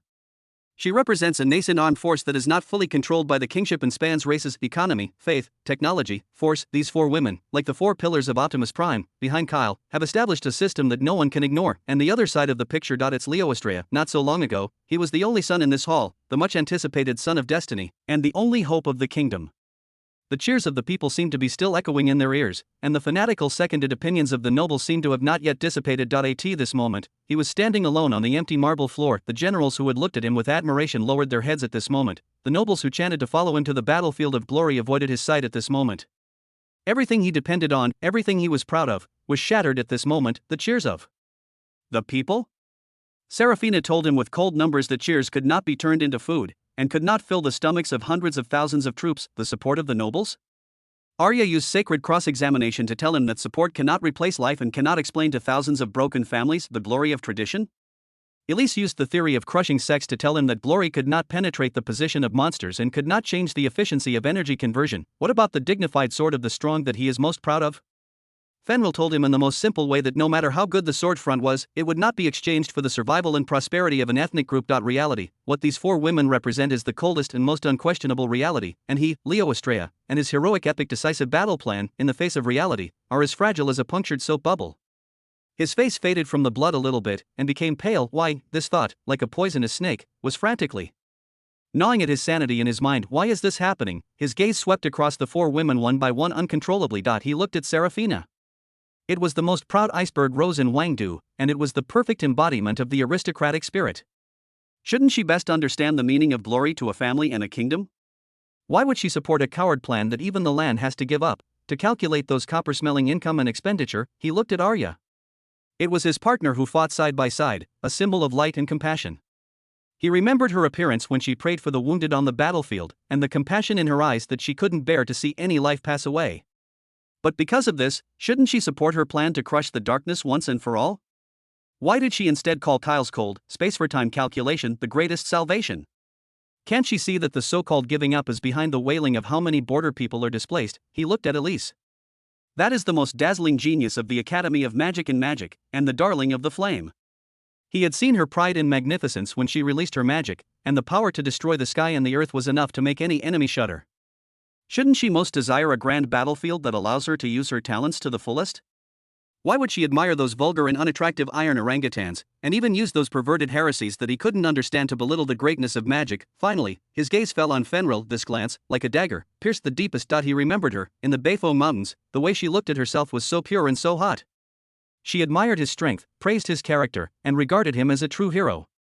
She despised Kyle, thinking he was just a coward hiding in a dark corner and calculating, but now, she is standing by the side of that coward, using her sword and the fate of her entire tribe to defend him. She even called his determination to fight for glory to die in front of everyone. Leo's body began to tremble slightly. He felt as if he had been abandoned by the whole world. No, it's not abandonment. It's betrayal. He is the brave chosen by God, he is the embodiment of justice, and he is the protagonist in this story who should have led everyone to victory, but they, all of them, betrayed him and chose the notorious, scheming, despicable third young master of the Eisenberg family. He raised his head and stared at the figure standing surrounded by beauty with those blue eyes that were full of bloodshot and confused at the moment. Kyle Eisenberg. He didn't even say a few more words, he didn't even speak passionately or inspire people like he did, he just stood like that. Then, the whole world began to revolve around him. Leo felt that the high dome of the council hall seemed to be collapsing downwards, pressing him alone in the center. The faces of everyone around him became blurred, and all the voices stayed away from him. In his world, only the dazzling picture is left. On one side, the stars are touting the moon. On one side, he was alone. He seemed to hear the gears of fate, and made a crisp and cruel steering sound. However, at this moment, a tilt visible to the naked eye occurred, and he, Leo Aslia, was the one who was ruthlessly lifted out of the end of the balance. Chapter 143. The King's Decision. The King's gaze, like a searchlight, slowly swept across everyone in the council hall. He saw the cold sweat constantly oozing from the fat face of Earl Green, the Chancellor of the Treasury, and the fist-clenched, blue-veined hand of General Marcus, the Minister of Military Affairs. Finally, his gaze fell on the picture in the field. That picture made him feel extremely shocked, even a little ridiculous. The king is not a fool. He may have been exhausted by the reports of the battle for days, or he may have been inclined to Leo's exciting plan because of the traditional view of glory. But when Serafina Valois put the cold economic ledger on the table, he was already awake for most of it. The war is fought for money and food. This is an iron law that any monarch must remember. Serafina's economic account was the first hammer that woke him up. Then, it was Arya's heart turned back. The power of the Holy See may seem illusory, but it can influence the beliefs of millions of people in the kingdom. When the preparatory saint interpreted Kyle's seemingly cold plan as the greatest mercy, the king smelled a hint of danger. He couldn't afford to offend either of these two things, the will of the people and the will of God. Then there is Elisa's technical barrier. The old man Anthony Merlin, Dean of the Royal Academy of Magic and Magic, closed his eyes from beginning to end, as if he was asleep. But his most proud disciple stood up and used a set of theories that he didn't understand but felt extremely powerful to sentence traditional magic tactics to death. This means that the future of technology is on Kyle's side. Finally, it is Fenrir's military alliance.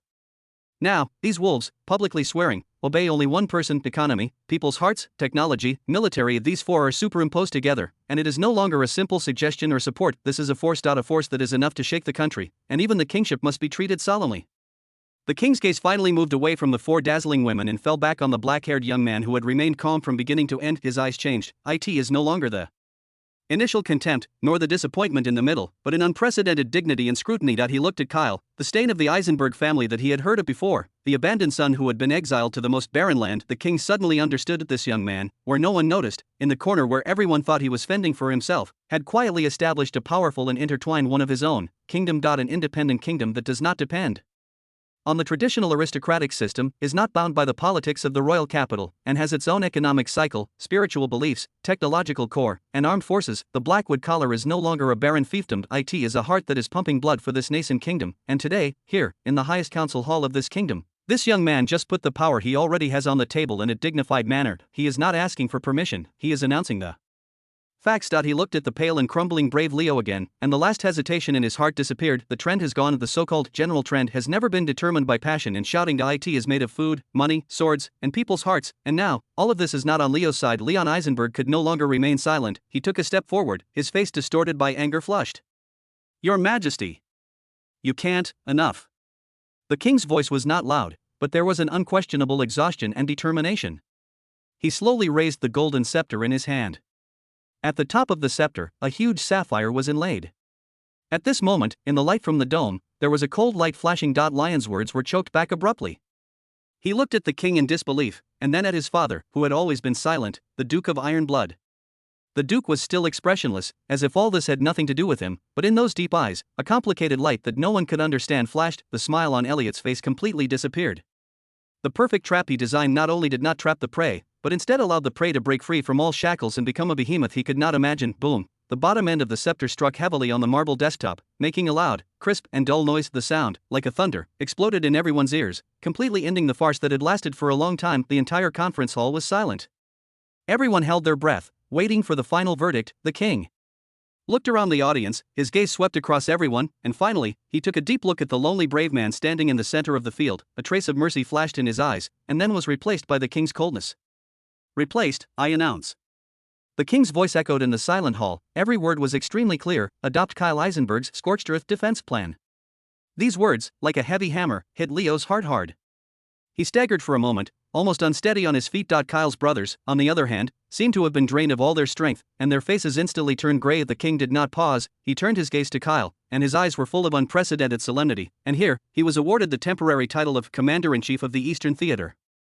Wow! In the crowd, there was a sound of cool air. Commander-in-Chief of the Eastern Theater. That means that all military forces from the eastern fortress to the periphery of the king's capital, including the private armies of the rebellious border lords, must obey his dispatch in wartime. This is tantamount to putting 1/3 of the kingdom's military power into the hands of this 20-year-old young man.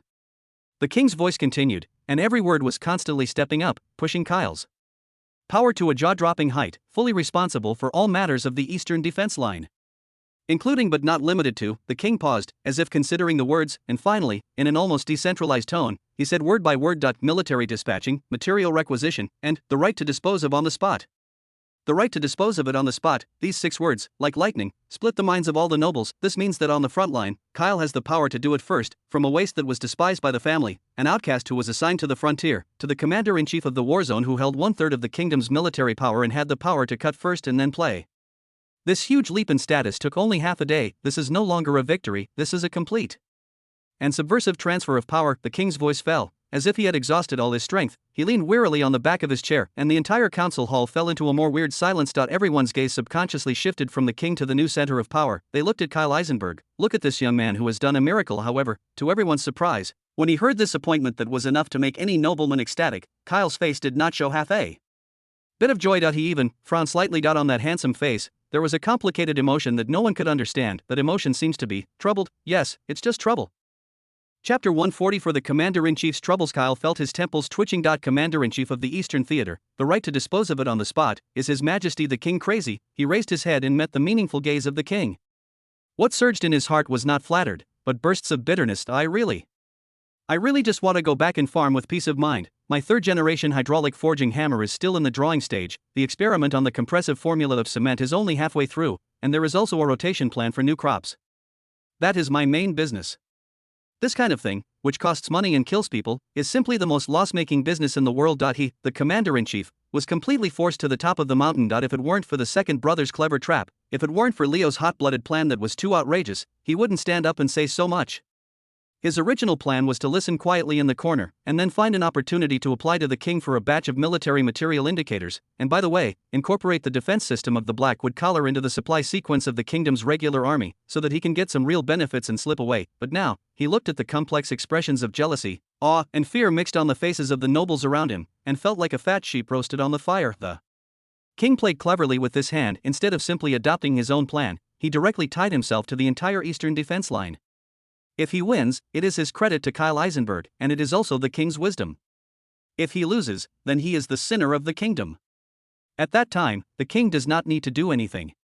The border nobles who have been abandoned by him will be able to eat him alive. This is a hot potato to the extreme. The meeting ended in a weird atmosphere. The nobles left in 2s and 3s, and when they passed by Kyle's side, they would subconsciously bypass a curve, as if he was carrying some kind of invisible position. Kyle's 2 elder brothers, Leon and Elliot, left the council hall almost as if they had escaped, without even leaving a scene. At the moment when Elliot turned around, he glanced at Kyle with an extremely cold look. Kyle understood the meaning in that look. It's not over yet, and the iron-blooded Duke, his father, never glanced at him from beginning to end. He just stood up, gave a standard military salute to the king, and then took a steady step and left without looking back. It seemed that he didn't have this son who had just stirred up the turmoil of the entire kingdom. When the group finally returned to the annex where they were staying, it was already approaching dusk. Carl took the guard and meticulously re-inspected the inside and outside of the annex before guarding the door like a door. In the living room of the annex, the flame in the fireplace was burning vigorously, making a crackling sound, but the atmosphere in the living room was more tense than the cold wind in Siberia. The Guardian Alliance, which had just shared a common enemy and cooperated seamlessly in the council hall, immediately and instantly began a new round of internal war on the spot after a hearty victory. There is only one focus of the war: the ownership of the new commander-in-chief of the Eastern Theater, Kyle Eisenberg. No way. Absolutely not.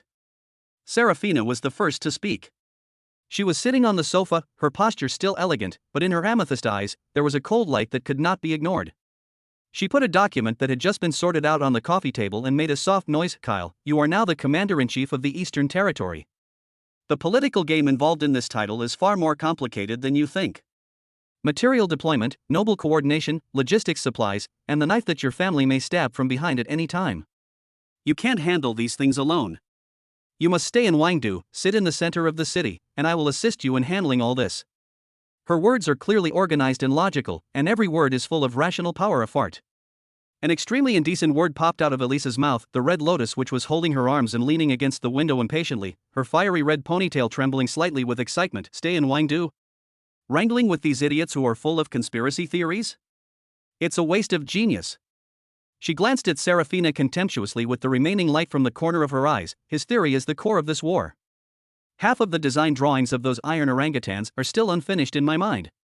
The magic attachment case of the 3-bow bed crossbow has not yet been finalized. If you don't take him back to Haimu Kaller's workshop immediately and personally supervise the commissioning, what do you take to fight? Do you use your beautiful mouth to persuade the Devil King's army to retreat? Elise Cromwell. Please pay attention to your words. Serafina's voice became a little colder. War is a continuation of politics.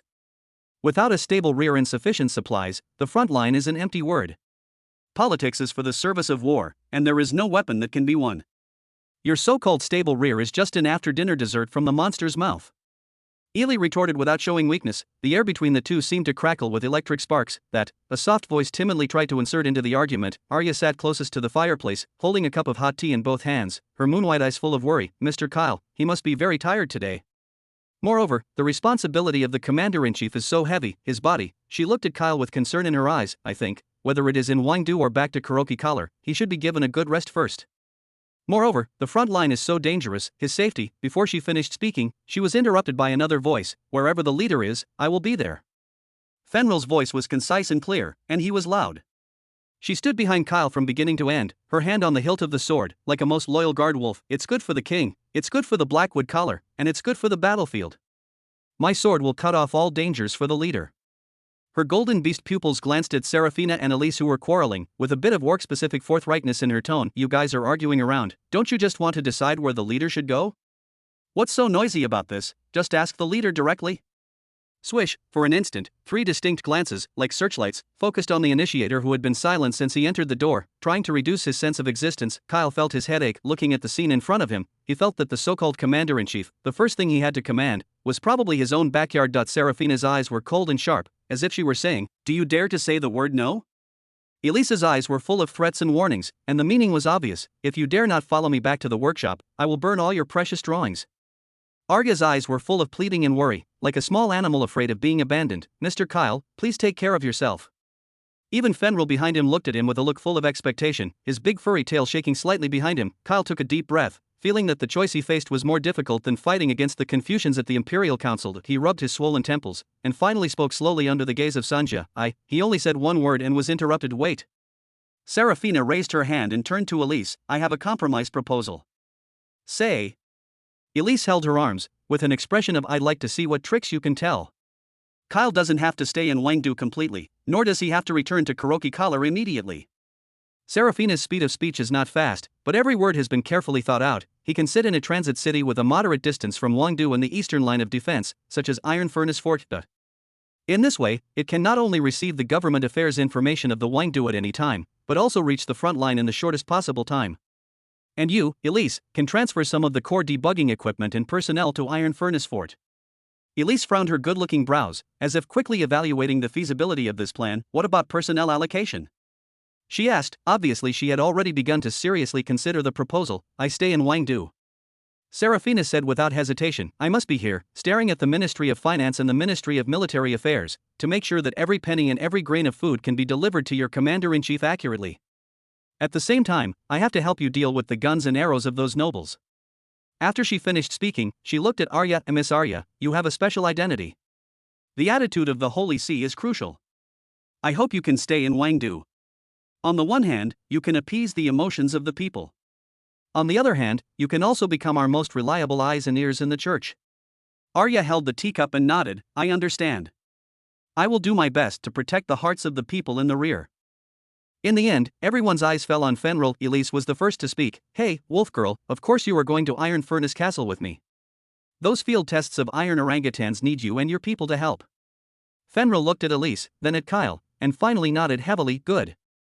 In just a few minutes, a preliminary action plan was freshly baked in the midst of fierce quarrels and compromises. Kyle was stunned the whole time, and didn't have time to say a word. He looked at the four women in front of him who were just arguing about his right to belong, but now they had begun to officially discuss the division of labor and the details of the team's actions, and a warm current of tears and laughter surged in his heart. He doesn't feel like a commander-in-chief. It's more like a mascot arranged clearly by four female secretaries with superior abilities and different personalities. Can I say something? Kyle weakly raised his hand. Four pairs of eyes looked at him in unison again. "I just want to say, what do you want for dinner?" In the living room, there was a brief silence. Afterwards, Elise laughed for the first time, and on her face, which was always arrogant, there was a rare smile as bright as the sun. Serafina also shook her head helplessly, and the corners of her mouth evoked a curve that she hadn't noticed before. Arya covered her mouth and chuckled softly, her eyes bent into gentle crescent moon. Fenrir patted Kyle on the shoulder carelessly, and smiled boldly. "Don't worry, Chief, I'll go to the kitchen to see what's delicious." The flame in the fireplace beat more happily. In the small annex, the team that had just won a shocking victory finally ushered in a moment of warmth and tranquility that belonged to them after a short internal war.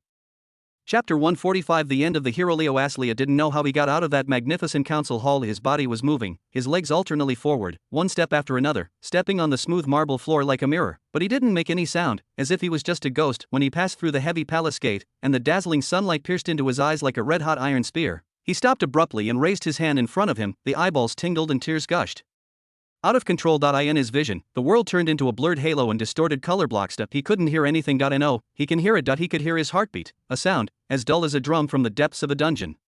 He could hear his rapid breathing, the scorching air inhaled into his lungs, and then turned into a weak sigh. But the voices he had known most and longed for most disappeared. When he arrived in Wangdu, the mountains roared with tsunami-like cheers, the screams of the girls excitedly shouting "Lord Brave," the voices of the people full of hope and worship. Where did they all go? They seemed to be isolated from another world by a thick layer of invisible glass. He could see the crowd surging on the street and their mouths opening and closing, but he could only capture some distant and vague buzzing sounds, like reverberations heard through the deep water. In his mind, other voices echoed repeatedly, some clearer, sharper sounds, like steel needles, pierced his nerves over and over again. The war is fought on the economy, not on the blood of a moment. "May I ask you, do you choose 20 days of glory or half a year of vitality?" It was the voice of Serafina Valois, cold, rational, like a sharp scalpel, cutting open the glory he was proud of, revealing the pale and hollow skeleton inside. Economy? Arithmetic? How can these things that businessmen are preoccupied with be used to measure a sacred war? The power in our hands is to protect life, not to create personal merits. That was Arya's voice, soft, but more hurtful than any sword. Merit? She actually thought his determination was for meritorious service? Isn't everything he does just to protect his life? Why? Why did his bravery turn into selfish desire when he said it from her mouth, a group of idiots who don't even understand the conservation of basic energy? It was Elise Cromwell's voice, arrogant, mean, like a slap in the face, slapped him fiercely in the face. He didn't understand any of the words she said, but he could understand the contempt in her eyes. The look in the primitive man's eyes made him ashamed. "My people will only fight for the leader who can lead us to live, not for someone's glory to die." It was Fenrir's voice, simple, but like a heavy hammer, smashing his last bit of dignity as a strong man. He clearly showed overwhelming force in the Beifong Mountains and won her respect. But this respect, in front of Kyle's illusory future, turned out to be so vulnerable. Live, what a humble vocabulary. Isn't his glory comparable to these three words? Leo walked on the streets of Wangdu in a daze. He put down his hand to block the sun, and let the dazzling light burn his pupils until the tingling became numb. He saw it. He saw the people who had once worshipped him feverishly, and they were looking at him with complicated eyes at this moment. There is sympathy, compassion, curiosity, and even, there is a hint of mockery. He heard it. The glass that separated the world seemed to have cracked a gap, and some fragments of discussion came in. "Look, it's Lord Brave, he seems to have lost." "Hush, keep your voice down. I heard from relatives on duty in the palace that His Majesty the King finally adopted the plan of the third young master of the Eisenberg family." "That trash? How could it be? What a waste. I am now the commander-in-chief of the Eastern Theater. I heard that the lady of the Valois family, the saint of the Holy See, the genius of the Magic Academy, and the orcs of the North are all on his side. My God, that Lord Brave." The discussion stopped abruptly, because they found that the legendary brave man was standing not far away, looking at them blankly. The crowd was like frightened birds, quieted down for an instant, and then spread out in whispers to make way for him.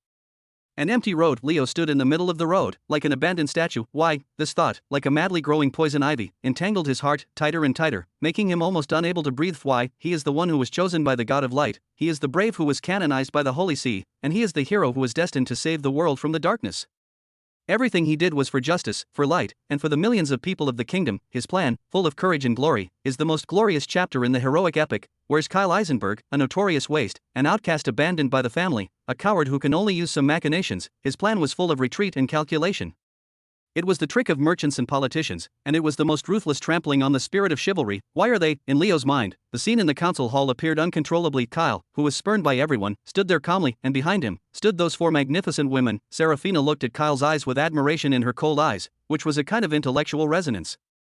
Elise looked at Kyle's eyes with trust hidden in her arrogance, which was a kind of recognition of her opponent. Fenrir looked at Kyle's eyes with loyalty in his wildness, which was a kind of warrior's absolute following of the leader. And Arya, Leo's heart twitched suddenly, and a sharp pain came that he remembered the way Arya looked at Kyle. Those moonwhite eyes that once only reflected the divine brilliance were now full of unwavering, gentle trust. When she interpreted Kyle's cold scorched earth plan as the greatest compassion, there was even a look that was almost proud on her face. Proud? Is she even proud of that villain's remarks? Leo's fist clenched quietly in his sleeve, his nails pinched deeply into his palm. He doesn't understand. He really doesn't understand. Arya, the partner who walked out of the academy with him, received the blessing of the Holy See together, and fought side by side on the border together. She is the purest and kindest saint, and there is only light and compassion in her heart. How could she choose to support Kyle, who exudes a dark, utilitarian aura all over her body? Can't she see it? Kyle's so-called salvation is just for his own benefit. His so-called wisdom is nothing more than despicable methods that can't get on the stage. Leo's worldview, at this moment, was completely shattered. Everything he believed in since he was a child, courage over cowardice, light over darkness, justice over evil, these unbreakable truths have become a joke today. It turns out that money is more important than courage. It turns out that technology is more reliable than magic. It turns out that survival is more weighty than glory. It turned out that the villain he looked down on was more trusted by them than the hero he was destined to be. He walked aimlessly, unknowingly. He had moved away from the bustling center of Wangdu and came to a secluded roadway. The setting sun pulled his shadow very long, and the shadow twisted and struggled on the uneven stone road, like a lonely ghost. Everything around seemed to be laughing at his failure. The wind blew through the alley, and the whimpering sounds seemed to be playing sorrowful music for him. The garbage piled up in the corner and the smell of corruption penetrated into his nasal cavity, making him nauseous. Even the vines climbing on the wall, the withered yellow leaves, were laughing at his downfall. He stopped, leaned against the cold wall, and slowly slid down. He buried his face between his knees, his shoulders trembling slightly. For the first time in his life, Leo Estrella felt a biting loneliness. It was a kind of loneliness abandoned by the world. It was a kind of desperate loneliness that even the gods had closed their eyes to him. Chapter 146. The seat of jealousy. In the hotel room where Leo was located, the air was filled with the sour smell of cheap ale fermented. The only candle on the table, the beating of the candle, reflected his alcohol-stained face flickeringly. He raised his head and poured the last sip of wine from the glass into his throat. The spicy liquid was like a line of fire, burning from the esophagus to the stomach. Instead of paralyzing his chaotic thoughts, the burning pain was like a spoonful of boiling oil, pouring into the stagnant flame in his heart. It's useless, all of this is useless. He wanted to use alcohol to wash away the humiliation of the day, and wanted those faces and words to melt into drunkenness and sink into the abyss of oblivion, but he failed. Those pictures and those sounds, catalyzed by alcohol, have become clearer than ever before. They are no longer vague memories, but turned into living stage dramas that are repeatedly staged in his mind. He filled another glass, and the muddy wine swayed in the glass, reflecting the picture of the council hall that made his soul tremble. Kyle Eisenberg, the man just stood calmly like that, as if the fanaticism and criticism of the whole world had nothing to do with him. Then, they walked out. Point one. Another. Leo's breathing suddenly shortened. He stared at the wine glass, the shaking light and shadow in the glass distorted into Serafina's face. On that frozen, arrogant face, when he looked at Kyle, there was a light he had never seen before, mixed with appreciation and tacit understanding of the light. And shadow changed again, and Elise's fiery red ponytail seemed to jump in front of her. The way she looked at Kyle was full of undisguised provocation and excitement. It was a kind of genius who had found the same kind of fanaticism, a kind of joy that there is finally someone in this world who can keep up with my thoughts. Fenrir's figure is the tallest. She pressed the hilt of the sword, and there was no hesitation in those golden beast pupils. Leo once thought he had won her admiration, but now he understands how superficial that admiration is. The way she looked at Kyle was the way the wolves looked at the first wolf, the way the sharp sword looked at the master, the kind of absolute belonging that could give her life and fangs without hesitation. In the end, the face that made his heart ache like a twist finally appeared clearly in the wineglass. Arya, she stood there, exuding a soft holy light all over her body, but that light was no longer shining for him. She looked at Kyle, her moon-white eyes were full of emotions that made him strange. It is a kind of trust that transcends sympathy and compassion, trust. A kind of piety that regards the opponent's ideas as one's own beliefs. I have never got such a look in my eyes, not once, when they looked at him, Leo Estrella. There was admiration, approval, and expectation in their eyes, but they didn't have the kind of unreserved trust that seemed to deliver their souls. Why, an unprecedented, hot, dark emotion suddenly rushed out from the deepest part of his heart. That is neither sadness nor anger, that is a more primitive and vicious thing. It was like a cluster of black flames, instantly igniting the blood of his whole body, burning his sanity, and spreading frantically among his internal organs. Its jealousy. Why, a voice that was so hoarse that it didn't look like his own squeezed out of Leo's throat. He stared at the wineglass, as if it was not his own reflection reflected in it, but Kyle's calm and hateful face. Why is he? Once this idea broke ground, it could no longer be contained. He can't figure it out. What did that man do? He just used some insidious methods and played some incredible scheming. He gave up the land, he cringed and avoided war, and everything he did was contrary to the word hero. And what about yourself? I am the brave one who holds the holy sword, bears the fate of heaven, and dares to face the darkness. I am the one who should be loved by all people, and should be trusted and relied on by them. Why, he, Kyle Eisenberg, an outcast of a family, a waste that can't even be constructed out of a magic circuit, can stand there and accept all their maintenance and support as a matter of course. Why can he get Serafina's political assistance? Why can he get Elisa's wisdom resonance? Why can he get Fenrir's loyalty by force? Why? Why can he be guarded so gently and firmly by Arya, that should belong to him? All that should belong to him, Leo Caslia, glory, status, cheers from all the people, and them. The black flame burned more and more vigorously in his chest, almost burning his chest cavity. Humiliation, unwillingness, anger, resentment, all negative emotions tumbled and fermented in this flame, and eventually merged into a thick bituminous venom. It's Kyle. He deceived everyone with sweet words. It was he who used despicable means, like a thief, to take away everything that should belong to him. Bang bang. There was a loud and piercing noise. Leo slammed the tin wineglass in his hand on the stone wall opposite. The wineglass was hit and changed shape, rolled on the ground a few times, and stopped. A few drops of muddy wine slowly slipped down the rough wall like a few lines of dirty tears. In the room, it was quiet for an instant. Only Leo's heavy gasps were left. He slowly raised his head and scanned the simple room with his eyes, and the window that could not penetrate the slightest starlight. He began to feel that he was not wrong. It is the world that is wrong. This world is blinded. These stupid nobles, these blindly obedient people, they can't tell what is true glory and what is a coward's trick. They betrayed justice and light, they chose the conspirator and abandoned the true hero. So, what else is there to save in this decadent world? Leo stood up slowly, walked to the wall, and picked up the deformed wineglass. He used his thumb, little by little, to push the sunken place back vigorously. The cold metal made his finger bones ache, but this pain made his chaotic brain extremely clear. He looked at the wineglass in his hand that had been restored to its original state, but was covered with ugly scratches, and the corners of his mouth slowly evoked a distorted arc. Since the world is wrong, then, it's up to him to put it back on track with his own hands. First of all, we must start with the biggest mistake that stole everything from him. Chapter 147. Whispers from the abyss. The air in the room was cold and stagnant, like a shroud soaked in the cold of the tomb. Leo leaned his back against the rough stone wall and sat slowly on the ground. The tin cup in his hand had been roughly pinched back to its original shape by him with brute force, but the ugly scratches staggered on it, just like his fragmented heart at this moment, could no longer be restored. The scorching heat of alcohol receded, leaving behind a more hollow cold. He didn't drink anymore. He just opened his eyes and stared at the flickering candle on the opposite wall without focus. That little glimmer of light, in his congested pupils, pulled out countless distorted, struggling light and shadow, like a group of wailing ghosts. This moment, a voice, without warning, rang directly in the depths of his mind. The voice did not belong to him.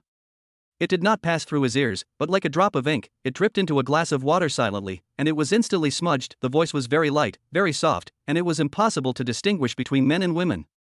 It was like silk sweeping across the soul, with a strange, shuddering magic power. Poor child, Leo's body froze instantly, and all the hair on his body stood up. Swish. That is not an illusion. The voice was so clear that it seemed to echo on the inner wall of his skull. Your light was taken away by the thief. This soft whisper, like a precise key, instantly opened the darkest box in his heart.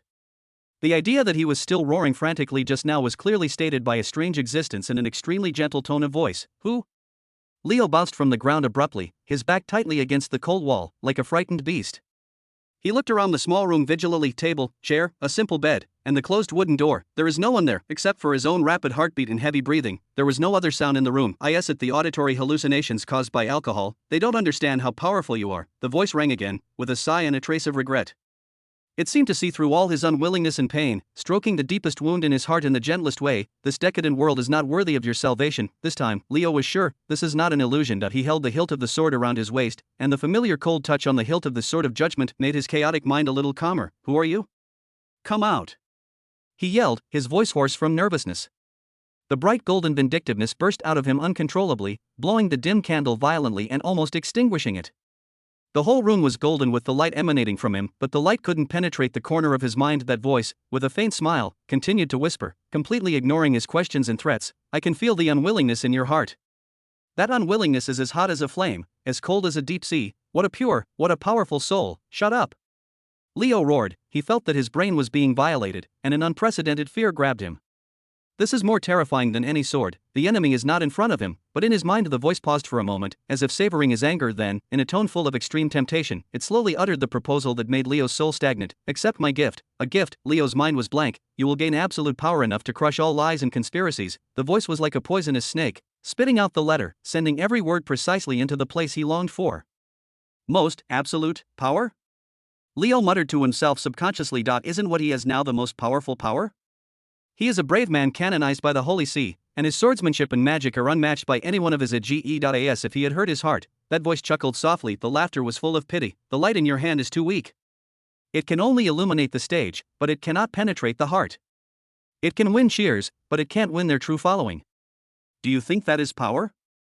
No, that's just a little favor given to you by the gods, and it's proof that you are shackled." "Lie," Leo retorted, but his voice was weak. "Really?" The voice asked rhetorically, with a hint of banter. "Then why did you lose to a waste who doesn't even have magic power? Why can't the sword you are proud of be exchanged for their firm eyes? Because of your power, in this world full of calculations and betrayal, it is worthless at all." Worthless, these 4 words, like 4 red-hot iron cones, pierced Leo's heart fiercely. He couldn't refute it, because everything that happened today confirms the sentence. "Accept my gift." That voice sounded again, and this time, its temptation became more naked. "You will no longer need to prove, no longer need to justify. You will use unparalleled power to make everyone close their mouths and let them see clearly how ridiculous the so-called wisdom and so-called scheming are in the face of true power." Leo's breathing became more and more rapid, and his hand creaked on the hilt of the sword. The picture depicted by that voice has a fatal attraction to him. He seemed to see that he was standing in the center of the council hall, surging with a dark and powerful force he could not imagine. He didn't need to speak, just standing there, the king would tremble, and the nobles would crawl to the ground. Kyle Eisenberg's calm face would be distorted by fear, and they will look at themselves with shock, regret, and admiration. "You will prove to everyone." The voice lengthened its intonation, like the last sentence of an epic poem sung by a bard, full of demagogic magic. "Who is the real protagonist of this era?" Protagonist? Leo's body trembled slightly. He let go of the hilt of the sword and hugged his head with both hands. That voice, that proposal, like a black seed, fell into his heart that was plowed by jealousy. With just a drop of rain and dew, it could take root and grow vines leading to the abyss. Chapter 148. Hands in the shadows. No. There was a suppressed roar torn from the depths of his throat. Leo grasped his hair tightly with both hands, his knuckles turned white due to force. He knelt to the ground in pain, his forehead against the cold and rough slate, his body trembling uncontrollably because of the violent mental confrontation that he wanted to resist. Exhausted all his will, exhausted all the beliefs he had built up over the past 2 decades. He is Leo Estrella, a brave man canonized by the Holy See of Light, and the son of destiny bathed in the grace of God. His power comes from the light, and his sword is wielded for justice. How could he listen to this filthy whisper from the abyss? Get out of my head, get out." He gritted his teeth, and every word was like iron shavings squeezed out of his teeth. A circle of bright, golden vindictiveness broke out from him, with a sacred and fiery aura, trying to purify this polluted spiritual space. The candle in the room was completely extinguished with a puff. Under the impact of this force, the whole world fell into pure darkness. Only Leo himself, like a burning golden statue, exudes light. However, that light seems so isolated and helpless. Resist? The voice in my mind, instead of being dispelled by this sacred power, let out a soft, compassionate sigh. "What do you use to resist? Do you use the golden chain called grace tied to your neck by this god?" The words of that voice were like the sharpest ice pick, piercing precisely into the core of Leo's belief. The golden vindictiveness on Leo's body shook abruptly, and the light dimmed a bit. Chain, the power he is proud of, is it a chain? No. No, this is the glory of God. He retorted in vain, but his voice was weak like a leaking bellows. A glory? The voice laughed, and the laughter was full of mockery. "What did you win with that honor? Did the king trust you? Did you let the nobles follow you? Let your beloved companion have you chosen you?" A series of questions, like a hammer, hit his soul hard. Leo's body shook violently. In front of his eyes, those pictures that he desperately wanted to forget were forcibly dragged out of the abyss of memory by the voice at this moment, one by one, very clearly staged in his mind. The first picture is Kyle Eisenberg's calm and abomination face. He stood in front of the map and said the most cruel things in the plainest tone. His calmness is like a mirror, reflecting all his passion and generous statements. How stupid and ridiculous it is. Look at him, a waste who doesn't even have magic power, but can easily disintegrate the line of defense that you can't shake with a sword with words. The second picture is the faces of the nobles in the council hall. The contempt in Lion's eyes, the calculated sneer at the corner of Elliot's mouth, and many more people, their faces hung with ridicule, disdain, schadenfreude. Those eyes, like countless hardened steel needles, pierced him full of holes. Listen to those voices, those who once cheered for you, and in a blink of an eye, they will be stigmatized on your opponent. What they adore has never been you, just a phantom named victory. And today, you let them down. In the third picture, the faces of 4 women, like 4 sharp blades of different shapes, cut his heart in turns. Serafina's cold eyes, Elisa's disdainful mouth, Fenrir's decisive team. The expressions of each of them are telling the same fact: they chose him, Kyle Eisenberg, and he, Leo Aslia, is just an outsider who was abandoned by them together. No. That's not true. Leo shook his head frantically. The golden vindictiveness was indelible in him, like a remnant candle in the wind. Think about it. The voice seemed to know that his line of defense was on the verge of collapse.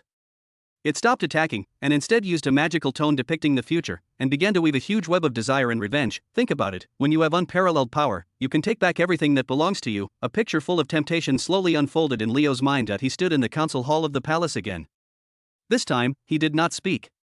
He just stood there, dark as an abyss of power surging all over him.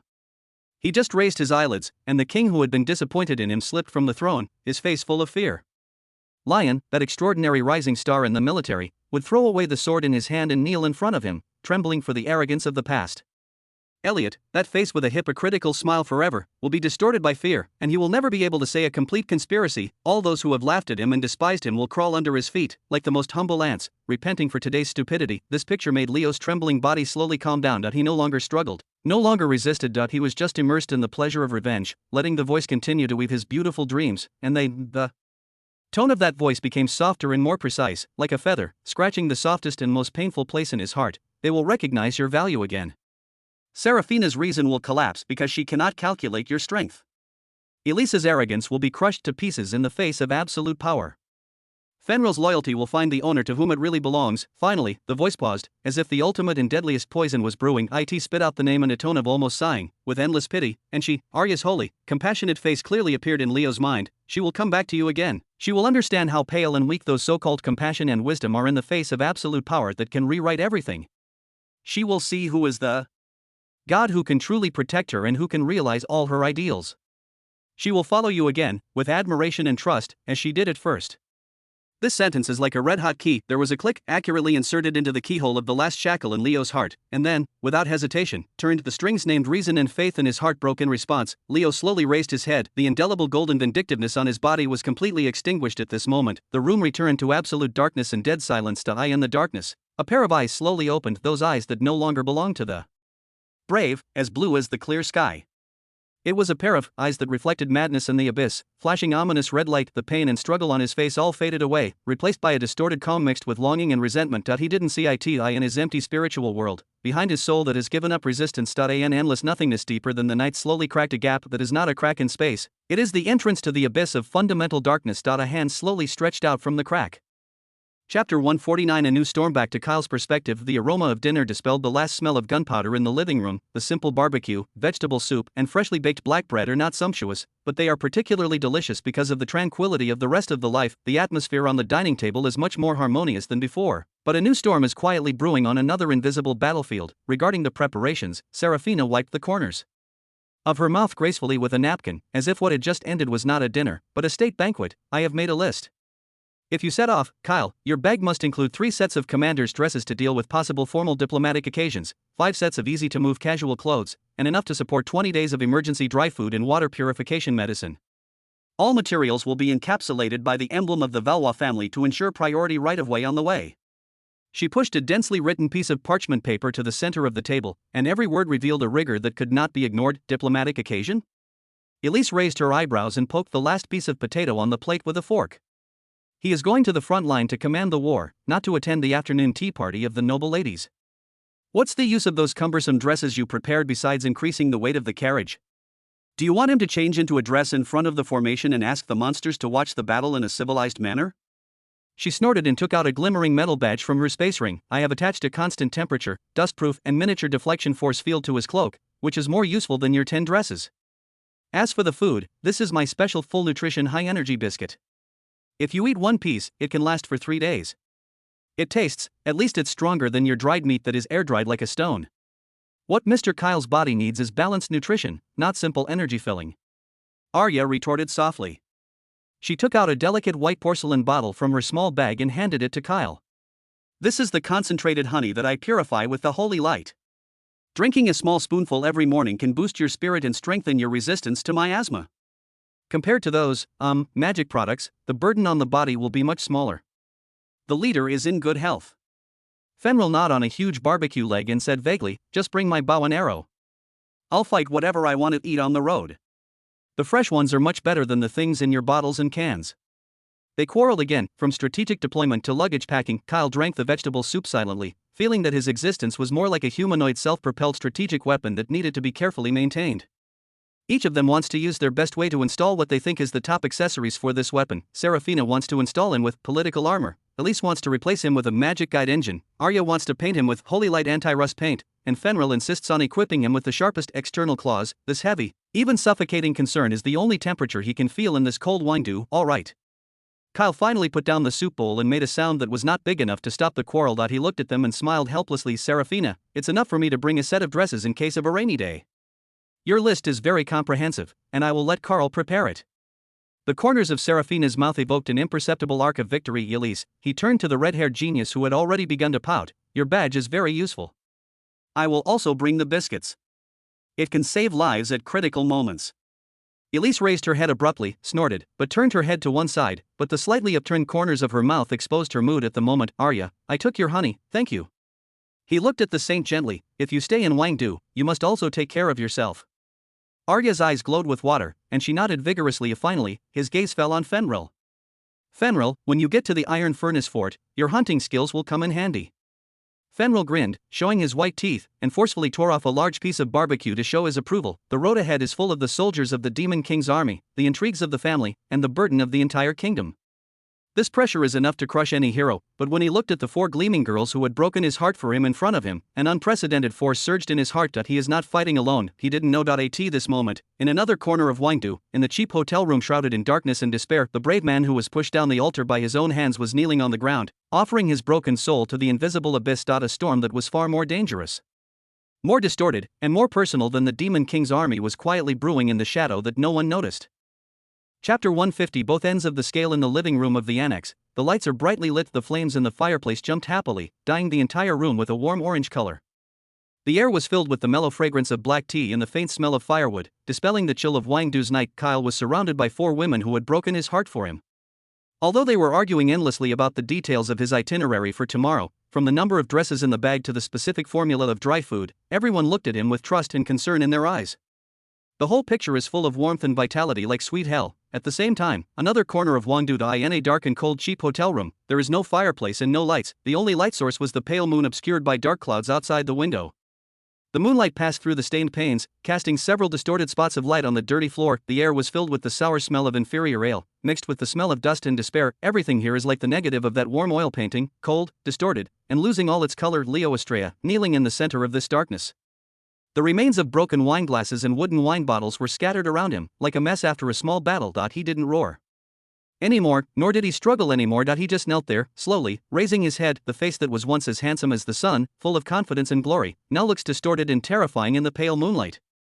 Pain and madness, like two poisonous snakes, entangled and bit on his face, leaving a deep mark. The azure blue eyes have long been replaced by the ominous, crazy red light. He raised his head, like a devout believer, welcoming the arrival of his new god. He gave up resistance when the phrase "she, too, will come back to you" sounded in his mind. The dam built by faith, glory, and reason in his heart completely collapsed.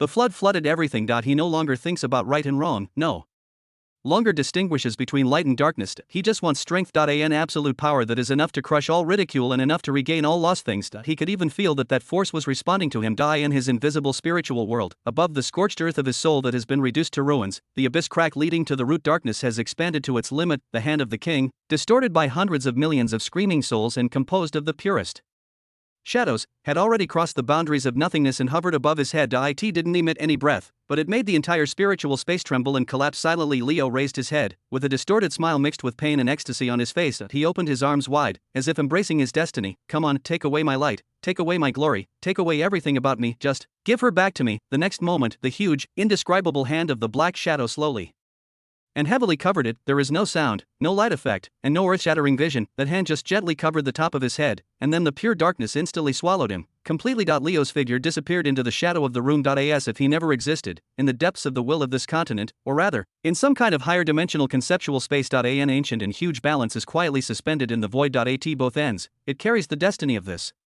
era. Just now, the balance underwent a violent and silent reversal. Once, one end of the balance was pressed heavily. It carries the grace of the gods, the expectations of the king, the cheers of the people, and the light and hope of the whole world represented by the word brave. The other end of the balance was cocked high, as light as a hongmao.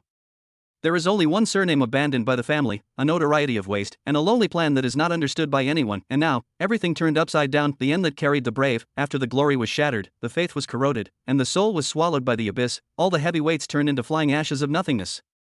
The entire tray was rising up uncontrollably and quickly, becoming lighter than a dead leaf. And the other end, on the tray that was once empty, at this moment, for heavy weights shining with different rays of light steadily fell. Point 1 is cold, diamond hard reason and trust. Point 1 is warm, pure compassion and protection like holy light. 1 is the blazing wisdom and resonance that are as dazzling as a red lotus. Point 1 is simple loyalty and follow-up as heavy as the earth. These 4 emotions and support. The 4 hearts that are delivered here unreservedly have a weight beyond imagination. They pressed against the end that belonged to Kyle, and slowly, but unstoppably, sank. Steadily, it sank to the bottom. Destiny has been reversed. Chapter 151. The Commander-in-Chief's new throne. Early the next morning, an order from the palace broke the tranquility of the annex. A herald dressed in the standard armor of the royal knights, led by Carl, walked into the living room. He had a serious face, holding a roll of parchment sealed with gold thread in his hand, and after a standard military salute to Kyle, he read out in a loud and formulaic voice. By order of His Majesty the King, His Excellency Kyle Eisenberg has been promoted to the Commander-in-Chief of the Eastern Theater, in charge of all military and political affairs in the Eastern Territory. In order to show the grace of the king and act cheaply, Chensi Bayuan was specially given as the headquarters of the General Command, and His Excellency was ordered to move in immediately. This. After the decree was read out, there was a brief silence in the living room. Serafina didn't speak, but picked up the black tea on the table and took a sip.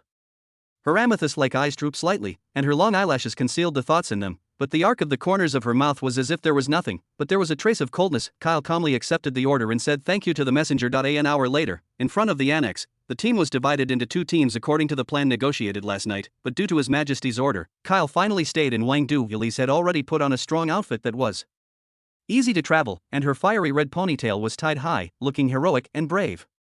She patted Kyle on the shoulder, and it was rare that she didn't use a sarcastic tone. Hey, don't die in the saliva of those civil servants. Heimuling's workshop and the new base of Iron Furnace Fort are waiting for you. If you dare to delay my research progress, I will blow up your headquarters. Leader, take care. Fenrir was much more direct. She beat her chest to Kyle and performed an orc warrior salute. Her golden orc pupils were full of firmness and loyalty. We will guard our flanks and wait for you to come back. Kyle looked at the 2 partners who were about to set foot on another front, and nodded, be careful all the way, see you at Iron Furnace Fort. Watching Elise and Fenrir leave in the direction of the eastern city gate under the escort of the guard, Kyle turned around and boarded another more gorgeous carriage. On the body of this carriage, the emblem of the Royal Knights is imprinted. Serafina and Arya then got into the car. Under the escort of the honor guard of the Royal Knights, the carriage slowly started and drove to the new mansion located in the center of power. It's not so much an escort, Kyle feels it's more of a declaration and surveillance. The wheels pressed across the bluestone road, making a regular sound. I don't know how long it took. The carriage slowly stopped. The respectful voice of the knight captain came from outside the car. Your Excellency, Commander-in-Chief, here we are. Kyle got out of the carriage under Carl's guard and looked up. In front of him is an extremely gorgeous mansion. Ivory white marble forms the main body of the building, reflecting a soft luster in the afternoon sun. The gilded iris flower decoration clings to the window frames and pillars, and every detail highlights the luxury and style of the royal handwriting. The mansion is adjacent to the huge complex of the Ministry of Military Affairs of the Kingdom, and its prominent geographical location is undoubtedly a silent declaration of glory. The servants had already lined up at the door to wait, headed by an old housekeeper with meticulously combed hair and a stiff tuxedo. He had a textbook-like gentle smile on his face, and the angle at which he bowed was as precise as if he had measured it with a protractor. His Excellency Kyle Eisenberg, good afternoon. The housekeeper's voice was steady and soft, and she couldn't hear any emotions. I am the housekeeper of this mansion, Raymond. From today on, all my servants and I will serve you wholeheartedly. Thank you for your hard work. Kyle nodded, and calmly scanned the housekeeper and the servants who stood in awe behind him. Serafina and Arya also got out of the car one after another. Arya looked at the palace-like residence in front of her, and there was a trace of amazement in Yuebai's eyes. It's so beautiful here. she said softly, His Majesty the King really respects you. Serafina did not speak, her amethyst-like eyes just faintly swept through the gate of the mansion, as well as the respectful servants in front of the door. A trace of imperceptible coldness passed through the depths of her eyes. Your Excellency, Miss Valois, Miss Arya, please follow me. Raymond, the housekeeper, turned to his side, gracefully led them into the house with an arm. The moment I stepped into the mansion, a breath of aromatherapy and wealth came to my face. Under his feet is a crimson velvet carpet soft enough to sink his ankles, above his head is a dome mural with angels and saints, and there are famous oil paintings hanging on the walls. Any one of them is enough to make ordinary nobles go bankrupt. Teams of maids and footmen stood on both sides of the corridor with their hands clasped. When a group of them passed by, they bowed and saluted in unison, with neat movements, as if they had gone through thousands of exercises. The mansion has 3 floors and has 37 rooms. Raymond introduced in a gentle tone while leading the way. The first floor is the living room, banquet hall, and servant area. On the second floor are your master bedroom, study room, and several second bedrooms. On the third floor is a stargazing platform and a small prayer room. I believe Miss Arya will like it there. His introduction was detailed and thoughtful, taking into account everyone's needs. A grateful smile appeared on Arya's face. Thank you, housekeeper Raymond, you were so thoughtful. This is my duty, miss. Raymond responded with a smile, but that smile did not make any waves in his eyes. Kyle didn't speak the whole time, he just observed. He observed the placement of the statues in the corridor, the pruning traces of the potted plants in the corners, and every servant who passed by them. They are respectful, polite, and impeccable. But that's all. Their eyes would hang down the moment they looked at him. There was no curiosity, no awe, and no jerky or expectation that ordinary servants would have for the new master. It is a well-trained alienation. They are not servants, but more like a group of soulless event sets placed on this gorgeous stage. This is your study room, Your Excellency Commander-in-Chief. Raymond finally took them to the largest room on the second floor and opened the heavy oak door. The room is amazingly spacious, with huge bookshelves standing on the ground on 3 walls, filled with hardcover books with various bronzing covers. A huge desk polished from a whole piece of obsidian is placed in the middle of the room, and behind the table is a huge floor-to-ceiling window. You can change all the furnishings in the room according to your preferences. If you have any needs, just pull the rattle at the table and I will come right away. Raymond bowed again, then quietly retreated, and closed the door for them thoughtfully with a soft click. The whole world seemed to be quiet. Wow. Arya walked to the floor-to-ceiling window and looked out at the huge garden trimmed like a chessboard.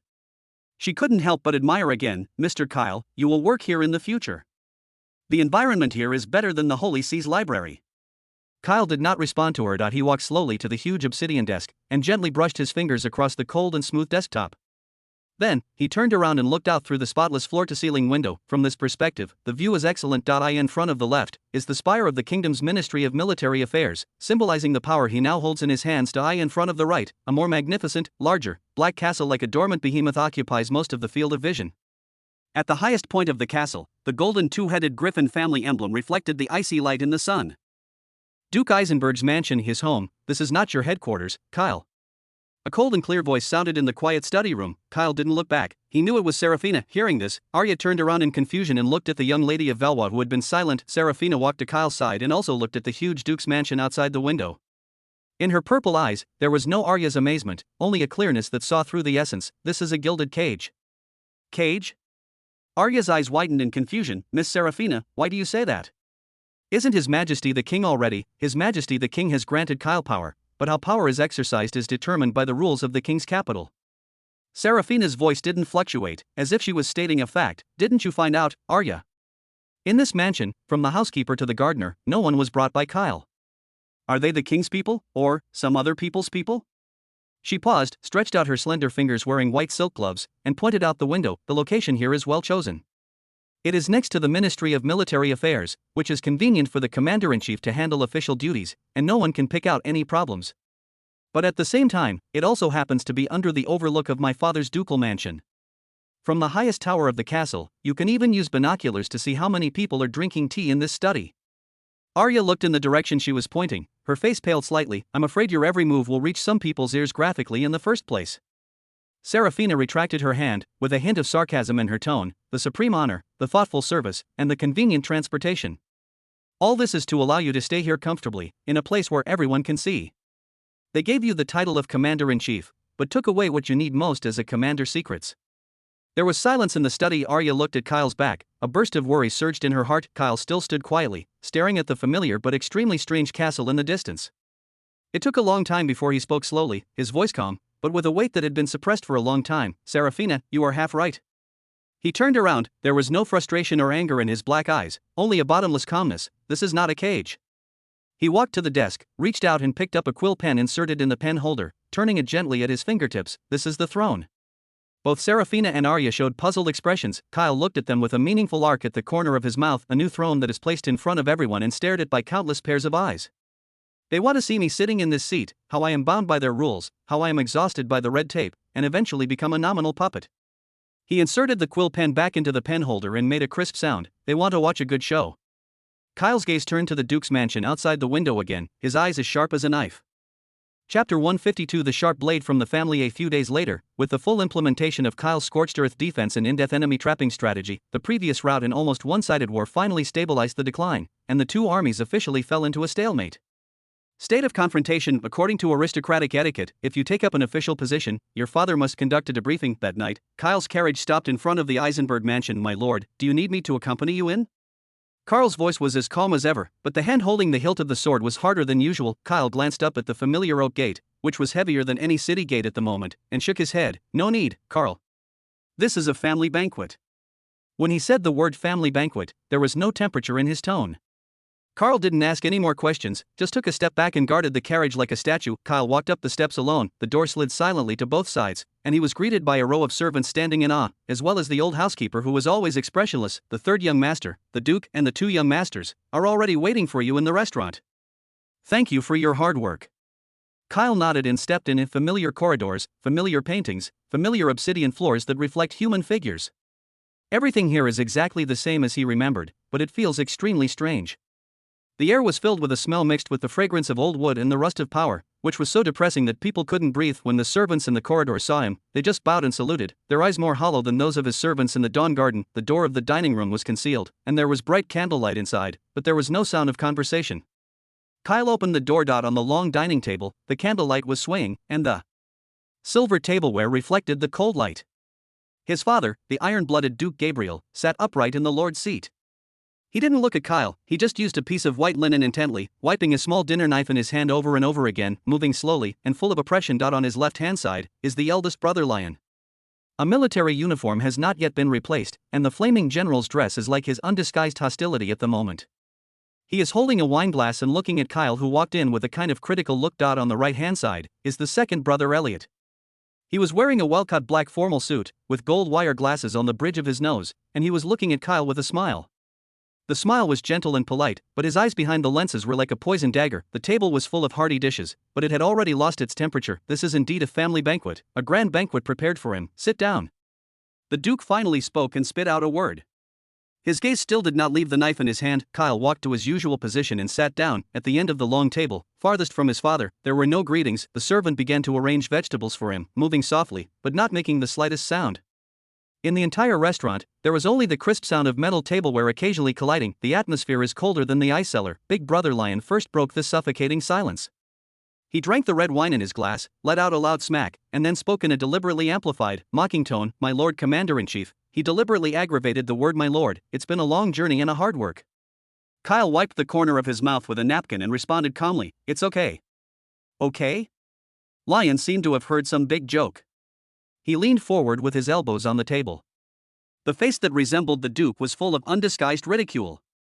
I don't think so. I heard that your tortoise tactics have made the nobles of the entire Eastern Territory complain. Why, after staying in the country for a long time, have you forgotten the most basic glory of the Eisenberg family? His voice echoed in the empty restaurant, and every word was like a slap in the face. The men of our Eisenberg family will only die on the way to the charge, but I have never heard of cowards who hide behind women in fortifications and give up land in exchange for survival. I think the face of the Eisenberg family is almost lost by you. Kyle cut the venison on the plate without the slightest pause in his movements. He didn't even look up at Lion, he just asked faintly, my eldest brother is in the army, and he should have read the war damage report issued by the Ministry of Military Affairs. Excuse me, according to my tortoise tactics, how many soldiers have been damaged in the eastern defense line so far? Lion's face stagnated. Of course he had read the war damage report. That incredibly low figure was the key to the king's final determination. But that's not what he wants to talk about. What he wants to talk about is glory. Its face, in war, dead people are inevitable. It is the fate of soldiers to die for glory. Lion patted the table angrily. So, brother, do you think that it is the right choice to let the soldiers make unnecessary sacrifices for the illusory glory? Kyle finally raised his head and looked at him calmly with his black eyes. There was no anger in those eyes, only an emotionless question. You. Lion was so choked that he couldn't speak, his face turned into pig liver. What he is least good at is this kind of organized debate. At this moment, the gentle voice of the second brother Elliot sounded like a gust of spring breeze, just right to dispel the smell of gunpowder. Okay, Lion, Kyle just came back, don't be so angry, he said to Lion with a smile, then turned to Kyle, his smiling face looked caring. Kyle, don't mind, big brother has this temper, you know. Elliot wiped his mouth gracefully with a napkin, leaned slightly to Kyle's side, and lowered his voice, as if sharing some brotherly secret. But then again, it's not easy to sit in the commander-in-chief's seat, is it? His voice was very soft, but it was more penetrating than Lion's rough roar. Wangdu is no better than your blackwood collar. In the country, you may be able to do something fanciful with your own ideas. But in Wangdu, no way. He pushed the gold wire glasses on the bridge of his nose, the lenses reflected the candlelight, covering the chill in his eyes. Here, we have to follow the rules and follow the process in everything. An application for materials needs to be signed and sealed by at least 7 officials from the 3 departments of the Ministry of Finance, the Ministry of Military Affairs, and the Logistics Department. A personnel appointment must take into account the traditions of the noble house and balance the interests of various factions. Even if you want to access a map, you need to comply with the latest confidentiality regulations of the archives. His words were unhurried, but they accurately analyzed the dilemma Kyle was about to face. Your friends, the ladies of the Valois family, the saints of the Holy See, and the geniuses of the Academy of Magic, although they are powerful, they are not necessarily easy to use in the huge spiderweb of Wangdu. Elliot picked up the glass and looked at Kyle from a distance, with a meaningful smile at the corner of his mouth. Here, we are the rules. He said this sentence very lightly, as if he was just stating a fact. The eldest brother's ridicule is a knife placed on the bright side, and the care of the second brother hiding the knife in his smile is the truly deadly poison. He told Kyle clearly, your so-called commander-in-chief power is just a short title granted by the king. We have the final say on how to exercise this power, when it can be exercised, and even whether it can be exercised. You are firmly trapped in Wangdu by an invisible web woven from red tape and human kindness. Throughout the whole process, the iron-blooded duke on the main throne never said a word. He just wiped the dinner knife quietly, as if everything that happened in front of him had nothing to do with him. But Kyle knew that this silence was an attitude in itself. This is a kind of acquiescence, a kind of indulgence, like a cold judge. He looked at his 2 sons and used the sharpest words to carry out a bloodless execution on his other son. Kyle put down the knife and fork in his hand. He only ate a small piece of venison on the plate. He looked at his father, at the face that had been carved with countless wrinkles by the years, but still majestic as a mountain. He wanted to find a shred of emotion belonging to his father from those eagle-like eyes, disappointment, anger, even contempt or good, but he found nothing. There is only unquestionable will in it, the will of the Eisenberg family for the absolute control of the family. Any obstacles must be removed. Even his own son is no exception. Kyle stood up and sorted out his collar. I'm full, he said calmly. Father, elder brother, second brother, I will leave first. He didn't wait for anyone to respond, just bowed slightly, then turned around and walked to the door without nostalgia. Just as his hand was about to touch the door handle, the Duke's voice like a collision of gold and stone came from behind him. Stop. Kyle's footsteps stopped, but he didn't look back. The Duke put down the knife and napkin in his hand, and wiped every finger carefully. In a few days, your eldest brother will send someone to your Chensi Bayou to teach you the rules of Wangdu. There was no emotion in his voice, as if he was announcing an order. After learning the rules, let's talk about your command. After speaking, he threw the napkin on the table, stood up, and left straight away. The eldest brother Lion let out a contemptuous snort, while the second brother Elliot cast a good luck look of pity at him, and the 2 left the restaurant one after another. In the huge restaurant, Kyle was the only one left. In a blink of an eye. He stood at the door, with his back to the cold feast full of tables, silent for a long time. Then, he opened the door and walked out, completely closing the cold and darkness behind him. Chapter 153. Invisible Wall. Kyle was sitting behind the wide desk. The coldness of the Duke's mansion last night seemed to be still in his bones, but his expression had returned to his usual calm. There were no mountains of official documents in front of him, only a piece of parchment spread out and a quill pen dipped in ink. The gears of war have already begun to turn, and he has no time to wallow in emotions. As the commander-in-chief, the first thing is to transform the strategic vision into actual material needs. The nib of the pen scratched across the paper, making a rustling sound. The reason for the application: to strengthen the fortifications of Haimukala and its surrounding pass. Materials in demand: special steel, 3,000 tons. Expedite. The handwriting is clear and the words are concise. Kuroki's collar is the cornerstone and starting point of his entire scorched earth defense strategy, and strengthening the defense line there is the first step in all plans. This application is reasonable and urgent. He handed the written application form to the attendant on the side, immediately sent it to the quartermaster department of the Ministry of Finance and handed over to the officer in charge. Yes, my lord. The squire bowed and took it, and walked away quickly. Kyle didn't stop. He pulled out a second piece of parchment. The warnings of the brothers last night were still in his ears, but he had to test, and he had to figure out how thick and hard the invisible wall was. A morning passed quietly in the planning of handling various affairs. Near noon, the squire sent out returned, his face a little pale, and he still held the application that was sent out in his hand. My lord, the squire's voice was a little weak. The Ministry of Finance rejected your application. Kelly raised his head and his gaze fell on the parchment. It was covered with a bright red seal with the words rejected, like a dazzling scar. Reason? He asked calmly. The squire swallowed and carefully repeated the official's exact words. Victor from the Quartermaster Division said that there is nothing wrong with the content of the Commander-in-Chief's application. It's just, the squire paused, as if recalling the unpleasant face, it's just that the format of the application does not comply with the latest specifications just issued by the Quartermaster General last month.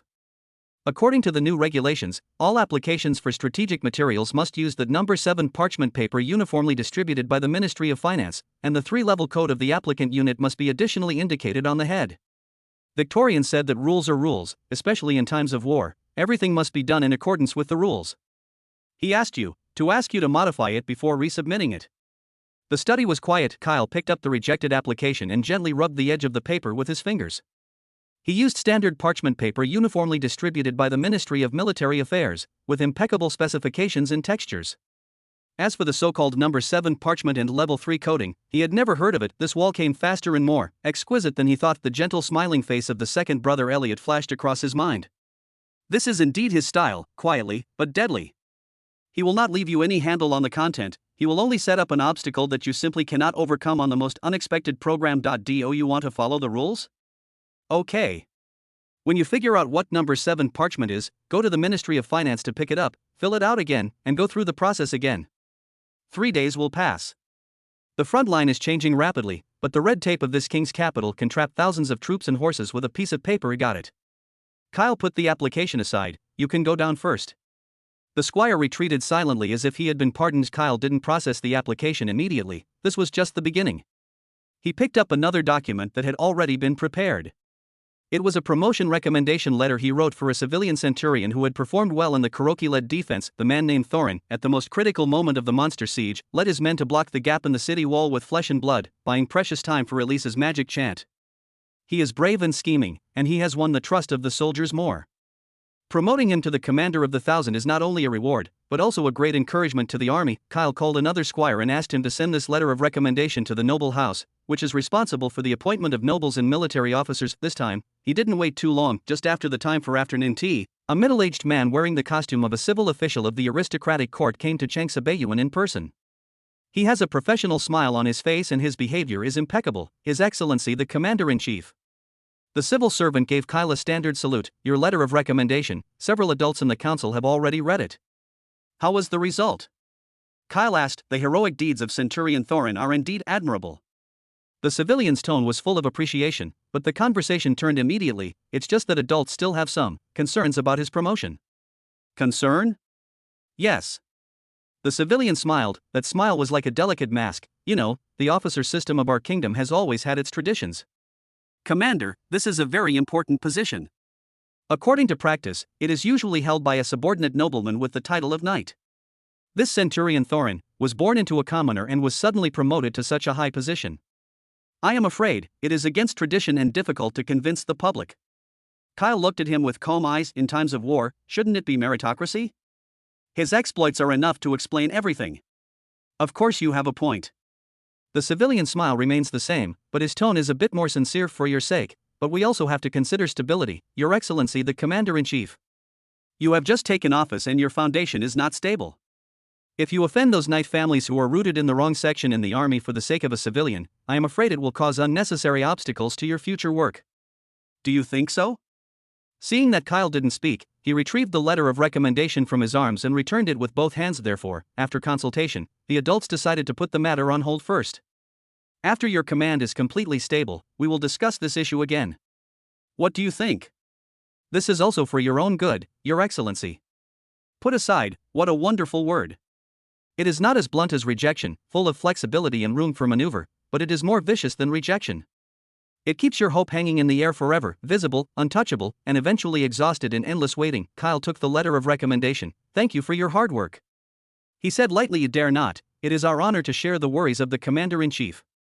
The civil servant saluted again, then turned and left contentedly. With a brisk mission completed in his back, Kyle placed the two returned documents side by side on the table. One is on the materials and the other is on the personnel. His hands and feet have been firmly handcuffed by these two invisible shackles. He didn't show any anger, he just sat there quietly, looking at the sky outside the window, turning from light to dark a little bit. Carl, the guard captain, walked in without knowing when, like a silent statue, standing in the shadow of the study. My lord. Say. I went to the archives of the military department. Carl's voice is as low as ever, without any emotion. I request access to the most detailed topographic maps of the Eastern Theater and the hydrographic data of all surrounding territories. Kyle turned his head and looked at him. Carl continued, the supervisor of the archives refused my request. Is his reason the same as the Ministry of Finance? No. Carl shook his head, his reason is more direct. After a pause, he seemed to be repeating the words that made him feel a trace of anger. He said that although the appointment of the Commander-in-Chief of the Eastern Theater was personally issued by His Majesty the King, according to the internal process of the Ministry of Military Affairs, all transfers involving first-level strategic authority need to go through the final review of the Internal Security Committee. Before the review results came out, Lord Kyle's authority was temporarily equivalent to that of an ordinary Legion commander. How long will the review take? He said, not sure. Maybe 3 days, maybe a month.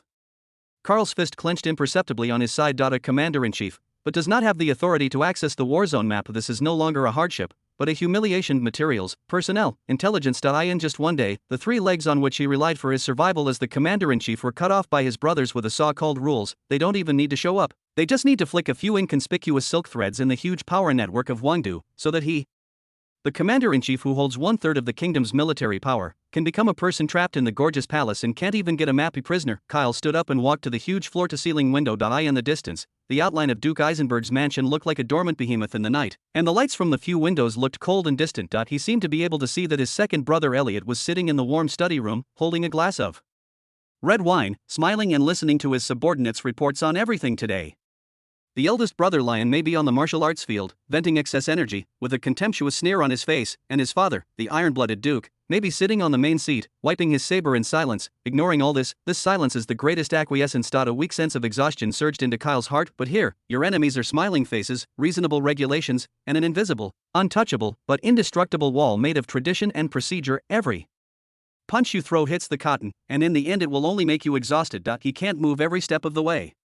Chapter 154. The uninvited consultant. The door of the study room was not knocked on, but was directly pushed open. Heavy military boots stepped on the floor, making a dull and arrogant sound.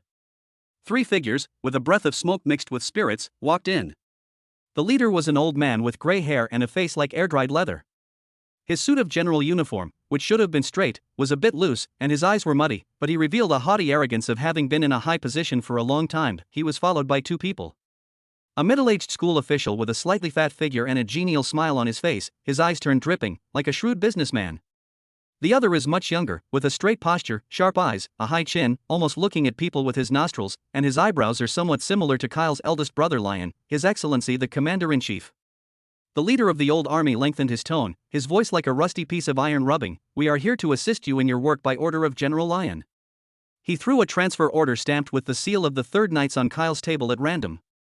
The action was not like submitting official documents, but more like giving alms. Kyle's gaze moved away from the map and calmly looked at the 3 uninvited guests. His eldest brother, Lion, sent a Trojan horse. This is General Boris. The old man introduced himself, sat on the sofa next to him, and let out an overwhelmed groan. These 2 are Colonel Wally and Major Karen. From today on, we will be your military advisor. Consultant? Kyle repeated the word again. His tone was flat, and he couldn't hear his emotions. That's right, consultant.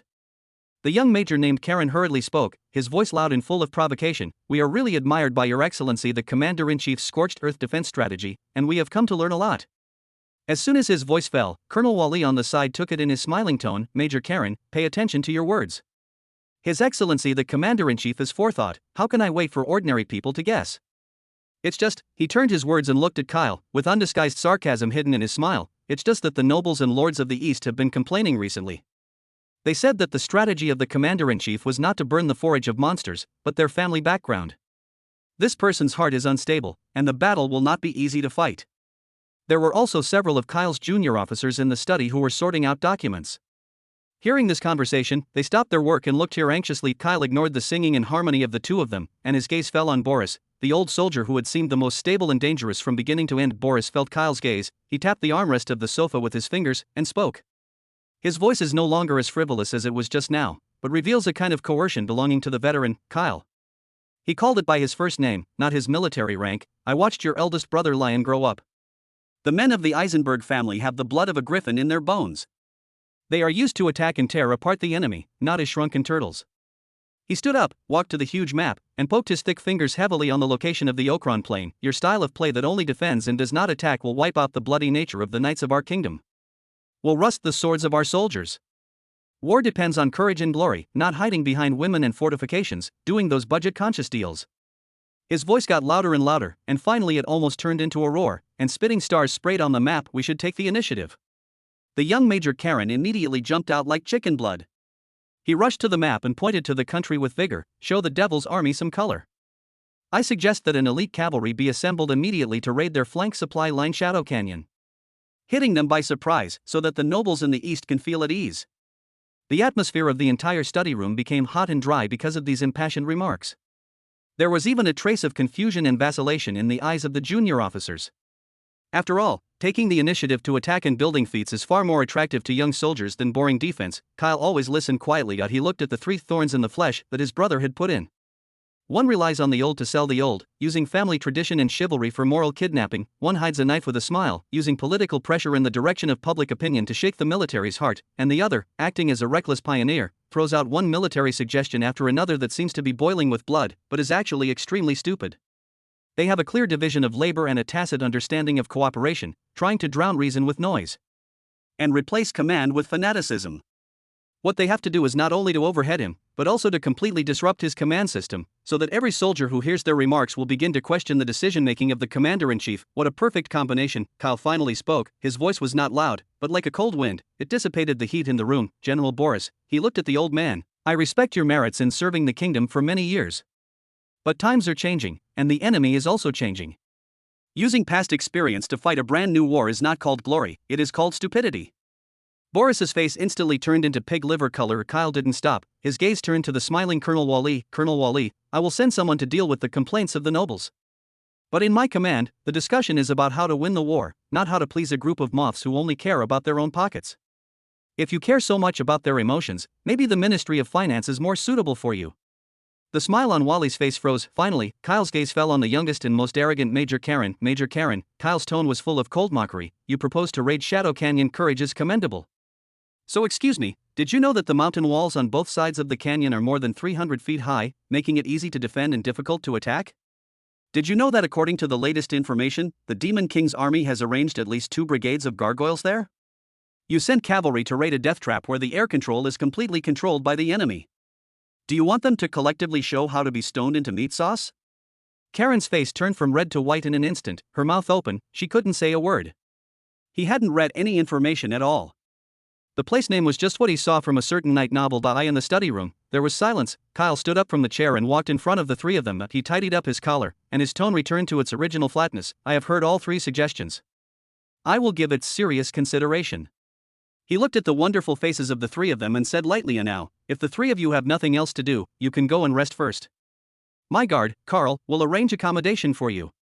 He turned around, stopped looking at them, and refocused his attention on the huge map, as if everything just now was just driving away a few buzzing flies. By the way, he seemed to think of something, and added without looking back, in the command, non-corps personnel are not allowed to participate in all combat meetings. As consultants, the 3 of them can read the minutes of the meeting after the meeting. These words, like a silent slap in the face, slapped the faces of the 3 of Boris fiercely. Carl had already appeared at the door at some unknown time, like a silent door god, and made a pleased gesture to the 3 of them. General Boris's chest was ups and downs violently, and he stared at Kyle's back, but in the end, he could only squeeze out a word from between his teeth, good. He slammed his sleeves, took the other 2 people, and walked out of the study dingily in the awe-inspiring eyes of the lower-level officers. The door of the room was closed, isolating the outside world. Kyle was still standing in front of the map, motionless. But his left hand, which had been clenched tightly, was already full of cold sweat in the palm of his hand. Chapter 155 Late Night Decision. After the door of the study room was closed, the footsteps of the 3 of Boris, full of frustration and resentment, quickly moved away along the corridor, and were eventually completely engulfed by the heavy walls. Silence returned to the room, but the heat and tension left by the previous confrontation were like dust and could not settle for a long time. Several junior officers exchanged eyes of awe and gratitude, packed up the messed up documents quickly, and then quietly retreated, leaving the space completely to their commander-in-chief. Kyle was still standing in front of the map, with his back to the door, motionless. He listened to his heartbeat, which was magnified in the silence, one after another, heavy and powerful. He slowly released his left hand, which had been hidden behind him, and his palm was slippery and cold. He wiped away the cold sweat with his fingers and abdomen, moving smoothly, as if he was just brushing away a little dust. Is it a victory? Maybe. With irrefutable facts and logic, he beautifully hit back at the 3 nails placed by his brother, temporarily defending his authority as the commander-in-chief. But what's the use? There was no joy in his heart, only a deeper exhaustion that penetrated from the bone marrow. Today, there are 3 military officers who rely on the old to sell the old. Tomorrow, they may be auditors from the Ministry of Finance, and the day after tomorrow, they may be interrogators from the aristocratic court. His brothers, his family, control countless gears of this huge imperial machine. They don't need to defeat him on the frontal battlefield, they just need to make these gears a little stuck, reverse, or just apply an extra layer of oil, which is enough to completely turn off the engine of his commander-in-chief. Kyle sat back at his desk. He didn't look at the huge map anymore, because the enemies on the map were clearly visible, but his real enemies were hidden between the lines of every official document, hidden behind every cumbersome process, the documents in front of him. Piled up even higher. An urgent military intelligence report from the Eastern Fortress reported that a new corrosive saliva capable of destroying city defense equipment had appeared in the monster, and a batch of special coatings deployed by dwarf craftsmen were urgently needed. The corresponding material application was suppressed by the Quartermaster General on the grounds that the material is not in the list of conventional armaments and needs to be submitted for special review. A report submitted by Carl, the captain of the Kuroki-led militia, described in detail a tactic of harassing and annihilating the monster scout team by using terrain and traps at the cost of minimal casualties, and attached an application for a pension for the fallen soldiers. However, this pension was rejected by the Ministry of Finance because the formation of the militia does not belong to the regular army of the kingdom. There is also a plan that he personally drafted for the establishment of an integrated logistics base integrating wounded treatment, weapon maintenance, and recruit training behind the eastern defense line. This plan is the core pillar of his entire scorched earth defense strategy. However, it was put on hold indefinitely by the House of Nobles on the grounds that the planned occupation of land involves the private territory of the 3 hereditary viscounts and needs to be resolved through consultation with the Lord. Every problem was like an invisible rope, strangling his hands and feet tightly. He felt like a person who was deep in quicksand, and the harder he struggled, the faster he sank. This kind of endless consumption from the inside is far more exhausting than facing the Lord of the Cave directly at the head of the Blackwood Lord City. The door of the study room was quietly pushed open by a gap. Seraphina walked in with a cup of steaming black tea. She changed into an easy-to-move riding outfit, wore an elegant moonwhite dress, and her long silver hair was scattered on her shoulders, making her whole body exude a soft halo under the light. She didn't bother immediately. She stood at the door, watching the light cast Kyle's lonely figure on the wall, pulling it very long, like a monument about to be crushed by its own weight. She saw the bloodshot under his eyes from staying up late, the subtle movements of him unconsciously pressing his temples with his knuckles, and the lingering exhaustion wrapped in powerlessness between his tightly locked eyebrows. This caused a distressing twitch in the position of her heart. She walked over gently and put the steaming cup of black tea in his hand. The white porcelain cup collided with the heavy oak tabletop, making a crisp, subtle sound. Kyle seemed to be awakened from deep thought by the sound. He raised his head and looked at her blankly. "You haven't slept yet?" His voice is a little hoarse. Seraphina did not answer his question. Her gaze fell on the plan for the establishment of a logistics base, and on the approval of the sentence indefinitely shelved. The handwriting was smooth and arrogant. She stretched out her hand, moved softly, but could not refuse, and took the official document out of Kyle's hand. Kyle was stunned, subconsciously trying to stop, but only touched her cool fingertips. He looked at her with puzzlement in his eyes. Seraphina didn't look at him, she just lowered her eyes and read the plan carefully, as well as the annotations above that killed all hope. Her expression is very calm as a frozen lake. It took a long time before she raised her head. In those amethyst-like eyes, there was a sharp light mixed with firmness and coldness that Kyle had never seen before. Kyle, her voice was very soft, but it was like a nail, firmly nailed into the silence of the room. "You are an excellent strategist, but you are not a qualified politician." Kyle's breathing stagnated. This sentence cut open the reality that he had been trying to cover up with strength. Seraphina gently put the document on the table, as if it were something dirty. "What you are good at is to send troops on the map, calculate every strength to the extreme, and exchange victory for the smallest price. This is your talent. Maybe no one in the entire kingdom can get out of your right." Her gaze, for the first time, stared at him so frankly and with undisguised appreciation, but she changed her words. Her tone became as cold as the official document in her hand. "You are not good at dealing with jackals in the reception and official documents. You are used to using facts and logic to convince your opponents, but you are not facing a reasonable person at all." Kyle was silent. He couldn't refute it. The confrontation with the 3 of Boris this afternoon is the best proof. He used intelligence and tactical analysis to refute them decently. But what's the result? He only temporarily drove away the 3 flies, but the hand behind him who controlled the flies became more vigilant and disgusted with himself. He won for a while, but he planted more trouble for the future. It's not your fault. Serafina's voice slowed down a little, with a hint of comfort. You are just not familiar with the rules of their game. In Wangdu, the truth is often not the most important thing, but the position is. Interests are far more convincing than logic. And a seemingly invulnerable plan, if you want to kill it, you only need a reasonable procedural issue. She stretched out her finger and lightly tapped the rejected pension application on the table. For the sake of the fallen militia, you go to reason with the officials of the Ministry of Finance and talk about the blood they shed for the kingdom.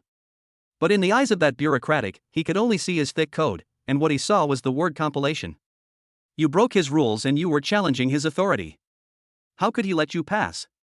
She pointed to the application for special coatings again. You urgently need dwarf paint to save the fortress on the front line, but the quartermaster in charge of approval, his brother-in-law, happens to be the largest supplier of conventional paint in the kingdom. Your application is moving his purse. Will he let you succeed easily? Each example is like an awl, stuck in the most depressed place in Kyle's heart. These dirty unspoken rules that he vaguely felt, but did not want to think deeply, were revealed so naked by Serafina. Kyle opened his mouth, trying to say something. I want to say I can learn, I want to say I can handle it, and I want to say I don't want to get you involved in this dirty quagmire. But these words, under the gaze of Serafina's insightful eyes, looked so pale and weak to eye in the end, he could only lean back in his chair in a daze, bury his face in his palms, and let out an extremely tired sigh. Looking at him like this, the icy sharpness in Serafina's eyes slowly melted away, replaced by a deeper emotion. It was pity, it was a desire to protect, and it was also a kind of determination to find one's own battlefield. She bypassed the desk and walked to his side. She didn't say those comforting words, nor did she pat him on the shoulder. She just stood quietly, using her own existence to provide him with a short space where she could unload all her defenses and exhaustion. Kyle. She spoke again. Her voice was no longer sharp just now, only an unshakable calm was left. You continue to do what you are good at. To perfect your line of defense, to design your war equipment, to deduce every possibility of the Demon King's army. Spend all your energy on the map and on the line of defense that determines the fate of the kingdom. Kyle slowly raised his head from the palm of his hand, his bloodshot eyes full of confusion. He looked at Serafina, at the perfect outline of her calm side face outlined in the light. What about these? He pointed to the mountain of problems on the table that seemed to never be dealt with. The corners of Serafina's mouth finally evoked a very light, but extremely firm arc. She turned around and looked condescendingly at the official documents on the table, her eyes like a queen examining the territory she was about to conquer. These jackals, leave it to me. Chapter 156 The Oath Under the Iceberg. Kyle's Adam's apple rolled for a while, but he couldn't make any sound. These jackals, leave it to me. Serafina's voice was very soft, but it was like a boulder thrown into the study late at night, and the ripples caused hit Kyle's eardrums, leaving his brain blank. He looked at her, at the fiancée who always stood quietly by, expressing her position with observation and silence, but at this moment, she said the most shocking words in the calmest tone. His first reaction was not surprise, but panic caused by a suddenly tightened heart. Serafina, he finally found his voice, hoarse, you can't do this. This is too dangerous. He stood up from the chair and subconsciously wanted to pull her behind him, as if this would isolate her from the dirty official documents on the table. The political vortex in Wangdu is deeper and darker than you think. My father, my brother, and the Eisenberg family have been operating here for hundreds of years. Their power is intertwined, like an underground spider web, every thread is stained with venom. Once you get involved, he couldn't go on. Countless terrible consequences appeared in his mind. Those means hidden in the shadows, those conspiracies that were enough to make a prominent family disappear silently, were what he didn't want Serafina to touch anyway. He would rather be dragged down by these quagmires than see her long moonwhite dress stained with even a little filth. Kyle. Serafina did not retreat. She just looked at him quietly, looking at the undisguised anxiety and fear in his eyes. Then, she made an action that Kyle didn't expect at all. She stretched out her right hand and gently pressed it on his lips with that delicate, cool finger. The movement was as soft as a feather falling, but it instantly blocked all his future persuasion that he could speak. Kyle's breathing stagnated. He could feel the slight coolness of her fingertips, and he could smell a cold breath from her body, like a pine forest behind the snow. He looked at her face close at hand. In those amethyst-like eyes, the lights were reflected, and his astonished reflection was also reflected. Listen to me. Her voice is still very soft, but with a penetrating power that cannot be rejected. Kyle was silent, he could only look at her and listen. Serafina's fingers did not move away, as if she was using this method to force him to focus completely on herself. The Valois family was once one of the top political families in the king's capital. She spoke slowly, as if stating a historical fact that had nothing to do with herself. When I was very young, the first book my father taught me to read was not a collection of poems or a fairy tale, but the genealogy and heraldry of the kingdom's nobles. When I was 8 years old, I had to bear the family emblems, territories, in-laws, and their most secret scandals of all the nobles above the Earl of Windu. Kyle's pupils contracted slightly. He had never heard her mention these things. When I was 10 years old, I started to listen to the discussions between my father and his staff. I learned how to judge the opponent's latest political tendencies in the time of a glass of wine, learned how to find loopholes that may shake a faction from a seemingly boring financial report, learned how to use a casual compliment to bury a heart in someone else's heart, seeds of doubt. Her gaze passed through Kyle's shoulder and fell into the dark night outside the window, as if she had seen her long-gone childhood filled with countless files and secret conversations. Kyle, do you think that I have really just been learning how to be a qualified vase all these years? She retracted her gaze and looked into Kyle's eyes again. At that moment, Kyle saw something similar to herself from the bottom of her eyes. It was a sharp light that had been suppressed by a heavy responsibility for too long, and now she had finally found a breakthrough. He felt his heartbeat miss a beat. The image of Serafina in front of him was undergoing some kind of overlap and transformation. I just don't want you to get involved. Kyle's voice dropped, and the strong desire for protection looked a little pale in front of her words. Serafina's eyes softened for a moment. She could hear the clumsy but extremely sincere guardian meaning in his words. Her fingers slipped gently from his lips. But I'm already in it, right? She asked softly. From the day the king's decree tied our names together, I have been standing in the center of this whirlpool. She bypassed him, walked to the desk again, and scanned the official documents that represented the malice of the Eisenberg family. The softness in her eyes instantly faded, replaced by a cold look. Have you forgotten our marriage contract? She turned around and faced Kyle, and the moonlight and the lights fell on her at the same time, plating her with a complex and moving halo. This marriage contract, for you and your family, may be just a political exchange, a bargaining chip to control me. But to me, it is also a contract of alliance. Her voice was not loud, but the words were clear and loud. According to the contract, the enemy of the Eisenberg family is the enemy of my Valois family. She took a step forward, her skirt drew an elegant arc on the floor. She raised her head slightly, looked directly into Kyle's eyes, those purple eyes burning with unprecedented brilliance. Your glory is my glory.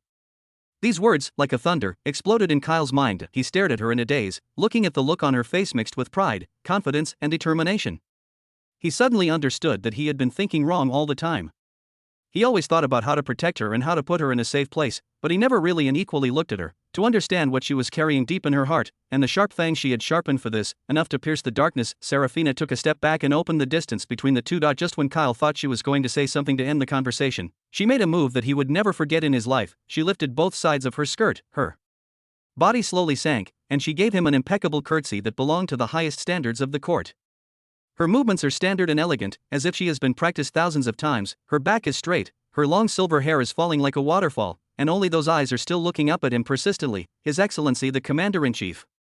She used the most formal title, and there was no half-joking meaning in her tone. From tomorrow, please allow me, as your fiancé, to serve as your chief political advisor. Her voice echoed in the silent room, with a sense of solemn ceremony. The battlefield on the map belongs to you. Please use all your energy to build the line of defense to save the kingdom. And Wangdu's battlefield, she paused, her lips curled up with a very light, but full of confidence and control. Leave it to me. Kyle was completely speechless. He looked at Serafina, who was kneeling in front of him on one knee, at her raised face, and at the unshakable request and oath in her eyes. He felt that he was not accepting a request, but witnessing a coronation. The coronation of the queen who belongs to her. The concerns about danger and filth in his heart were replaced by a stronger emotion at this moment. It was shock, trust, and an unprecedented sense of completeness that had found the other half of the soul. The dilemma he faced was not the lack of more troops or more sophisticated weapons, but the lack of a person who could stand back to back with him and block all the cold arrows from the rear for him, and this person is right in front of him at this moment. He slowly stretched out his hand. Serafina looked at his outstretched hand, and an imperceptible, relieved glimmer flashed in her eyes. She put her cool hand gently in his palm. Kyle shook her hard and pulled her up from the ground. The two stood again, their eyes facing each other. The air in the study room seemed to have solidified, leaving only the crackling of flames in the fireplace and the heartbeat that could be clearly heard from each other. Kyle opened his mouth, wanted to say thank you for your hard work, wanted to say I promise you, but these words, in the face of such a heavy entrustment and oath, seemed too frivolous. In the end, he just clasped her hand tightly and said two words in the simplest and most solemn tone, please. There are no superfluous words, these two simple words represent all his acceptance, trust, and gratitude. Serafina smiled. It was a smile from the heart, as thrilling as the first melting of ice and snow. This smile made the lights in the entire study room seem to be a little brighter. Then, she held his hand with her backhand, and led him back to the desk full of difficult problems. The calmness and sharpness that belonged to a politician had returned to her eyes. "My commander-in-chief, let's get to work." Her gaze fell on the pension application that was rejected by the Ministry of Finance on the grounds of inconsistent militia formation. "Just start here." She let go of Kyle's hand and picked up the thin but mountain-heavy document, gently brushing the cold annotation on it with her fingertips. "The Undersecretary of the Ministry of Finance who refused to sign this document. I remember that his wife will hold a birthday tea party for her most beloved curly dog next week."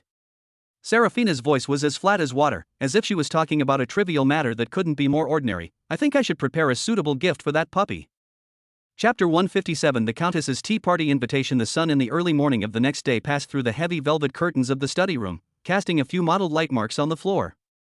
There is still a faint smell of embers after the pine wood burned in the fireplace last night in the air, mixed with the ink fragrance of old books. Kyle stood in front of the huge military sandtable, his brows locked tightly. The agreement with Serafina last night allowed him to unload the burden of 1,000 caddies and devote all his energy to the line of defense that is related to the fate of the kingdom. Every deployment of troops and the establishment of every material transit station were repeatedly deduced in his mind. Unlike the solemnity on his side, the atmosphere on the other side of the study is very different. Serafina sat in front of the red sandalwood writing desk belonging to the Valois family. She changed into an elegant homeware and put on a long lavender dress with exquisite silver thread embroidered on the neckline and cuffs. The sun shone on her, as if coating her with a soft halo. In front of her, there were no mountains of official documents, nor intricate maps. There is only a stack of well-textured off-white letterhead with a faint scent of iris flowers, a quill pen dipped in ink, and a fire lacquer seal carved with the coat of arms of the two-winged unicorns of the Valois family. She sat in a straight posture, her wrists hanging in the air, and the nib of her pen slid gracefully across the paper, leaving lines of beautiful and powerful floral characters. Her movements were unhurried, and the writing of each letter followed the strictest court norms, as if she was not writing a letter, but completing a work of art. Kyle occasionally raised his head from in front of the sand table, and his gaze would involuntarily be attracted to her. He looked at her focused-side face, watching the sun jump on her long silver hair, and a wonderful sense of stability surged in his heart. He didn't know what she was going to do, but he chose not to ask. Last night's oath was not an empty word. That is the transfer of power, it is the division of the battlefield. He believed in her just as he believed in the sword in his hand. After Serafina finished writing a letter, she would take the fire paint wax strips on the side, bake and melt them on the candle, drop them on the seal of the envelope, and then use the ancient coat of arms to press it down vigorously. Pat.